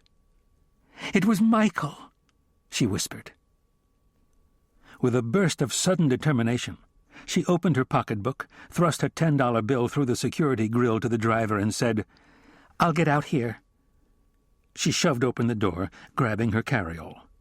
Dodging through traffic and angry horns to the other side of Canal Street, she broke into a trot when she reached the sidewalk, abandoned her luggage, and ran toward police headquarters.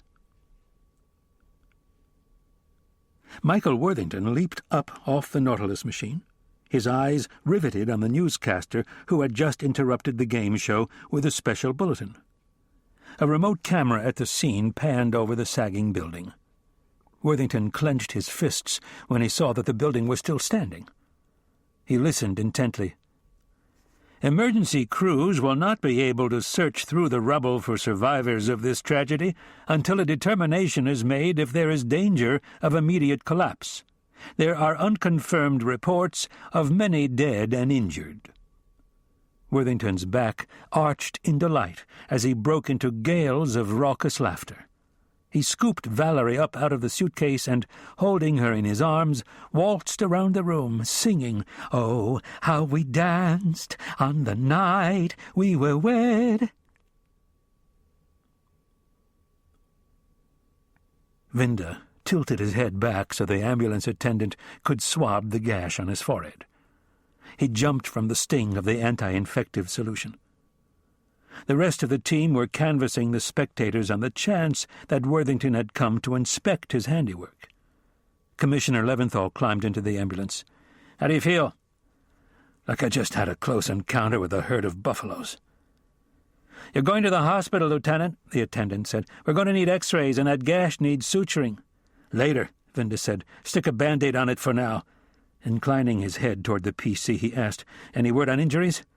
"Not yet. Thanks to your fast thinking, I don't expect there'll be many. We've been receiving garbled transmissions from a couple of bomb squad detectives trapped in the boiler room, along with the chief engineer. Apparently, they were in the process of deactivating the devices when the damn things blew. Emergency crews are trying to get to them now." "He suckered me, Sam." "Sometimes we make a wrong turn in the job, you know that. We're only human, John. Don't start beating yourself." A policeman climbed into the ambulance, saluted the police commissioner, and asked, "Lieutenant Vinda?" "Yes." "Jessica Merrill asked me to try and find you. She says she needs to talk to you," the cop said. Pushing the attendant's hand away from his head and sitting up on the bunk, Vinda asked, "Where is she?" "We have her stashed in our RMP inside City Hall Park." Agueda and Hagstrom were circulating through the crowd gathered in front of the municipal building when Agueda saw Vinda and a policeman crossing Center Street, heading toward City Hall Park. "I'll be right back," she told Hagstrom. Jessica Merrill slumped in the rear of the police car. His face grimacing from pain, Vinda slid into the seat next to her.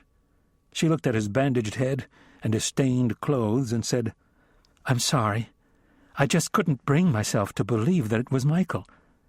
"Why do you believe it now?" he asked, delicately touching the bandage over his head wound with his fingers. I heard the bulletin, then I remembered his obsession with explosives. He and Otto Holman were always talking about them, and then it came back to me, that awful day at Rue Saint-Jacques. He slipped something into my shopping bag. He told me he'd bought a present for a friend, but I hadn't seen him buy anything all day. His clean suit, Vinda thought. He said, Worthington and Griffin are the same man. You knew that, didn't you? Yes. What hold does he have over you? Valerie was my half-sister. Vinda's surprise was real. What?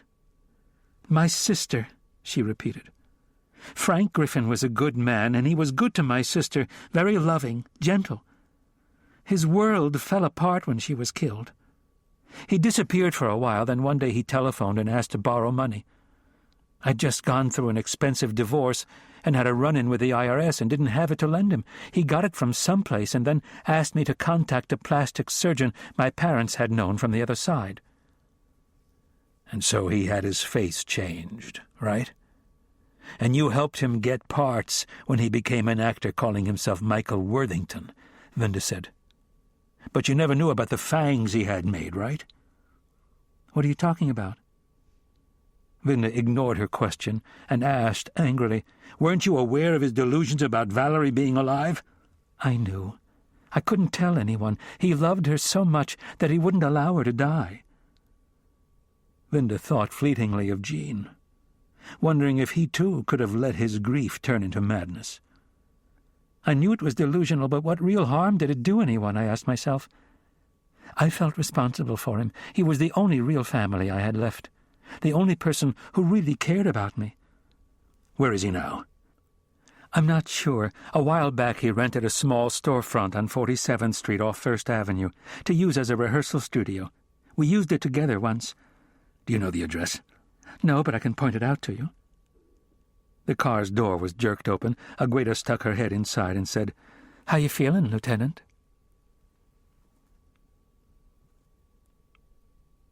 Knapsack slung over his left shoulder, the bulky suitcase clutched in his right hand, Worthington stood on the corner of First Avenue and 47th Street, sucking in the invigorating air. Their cavalry was over, their trinity secured. Now he could get on with his work.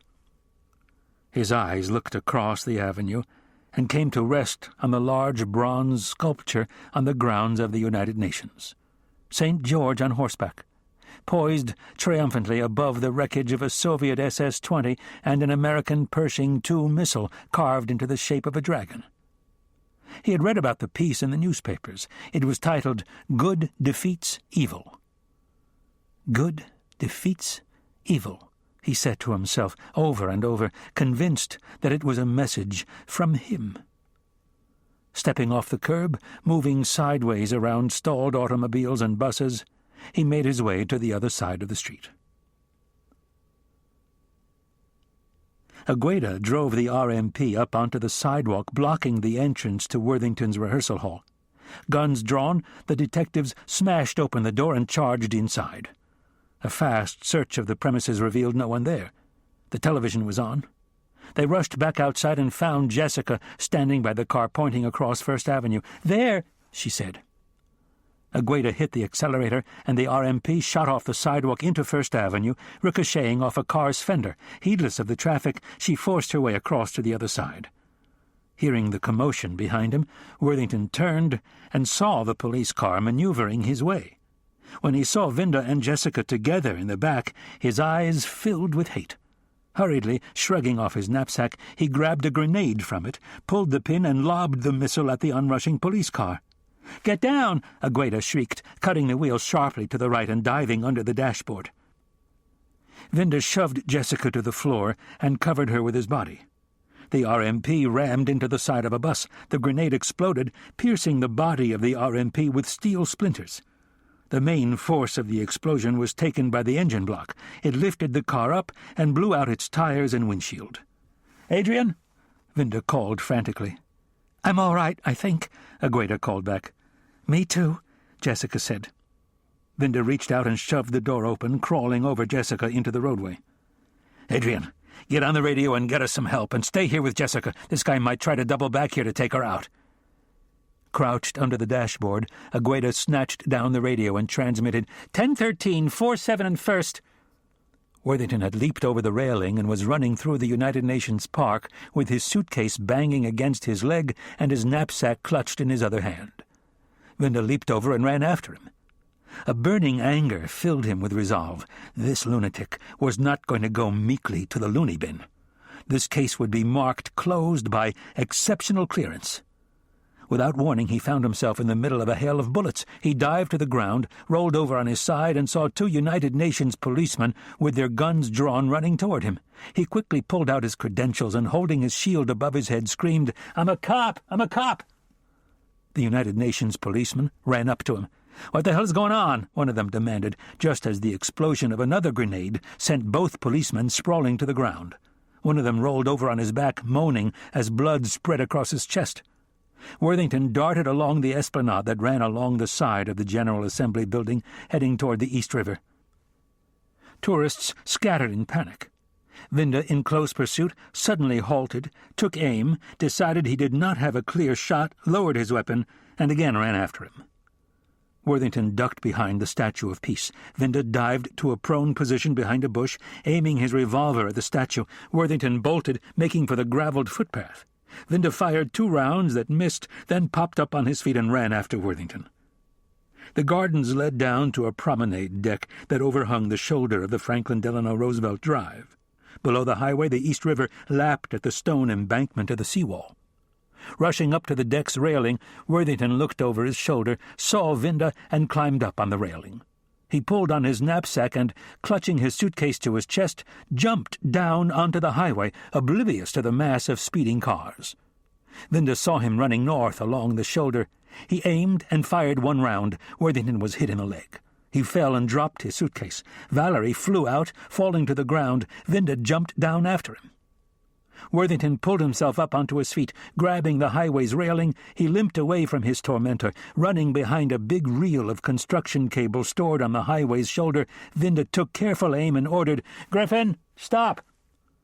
Continuing to drag himself along the railing, Worthington took another grenade out of his knapsack and leaned over the railing, trying to catch his breath. "I hate all of you!" he shouted at Vinda. He pulled the pin and started to lob the grenade. Vinda fired 2 rounds. Worthington sagged from the bullet's impact, dropping the grenade. Vinda ducked behind the wheel of cable. The explosion hurled Worthington over the railing. Vinda rushed up to the barrier and saw him covered in blood, clinging to the rocks, with the water's hungry current tugging at his legs. Worthington's dazed eyes sought Vinda's, his hand reaching up toward the policeman. "Valerie, Valerie," he pleaded weakly. Vinda turned and saw the doll on the ground. He picked it up. For a second, he considered tossing it down to the dying man. Then he remembered all the young women the man on the rocks had killed so remorselessly and horribly. Young lives needlessly and cruelly snuffed out. He put the barrel of his gun to the head of the doll and fired. "Valerie!" Worthington shrieked as the current yanked him from the rocks and swallowed him. Vinda hurled the deflating, ridiculous doll after him and watched it vanish below the black water, weighted down by its habit. Vinda stood there, staring into the river. And then he heard the approaching sirens and his name being shouted. He turned and looked up at the promenade and saw Adrian crying and waving down to him. Vinda shakily waved back to her. He felt a rush of joy pour through him and a sense of profound release, as if some heavy burden had been lifted from him. He didn't know how their future together would play out, but as he called out her name, he knew that the past had been buried, and he had finally returned to life.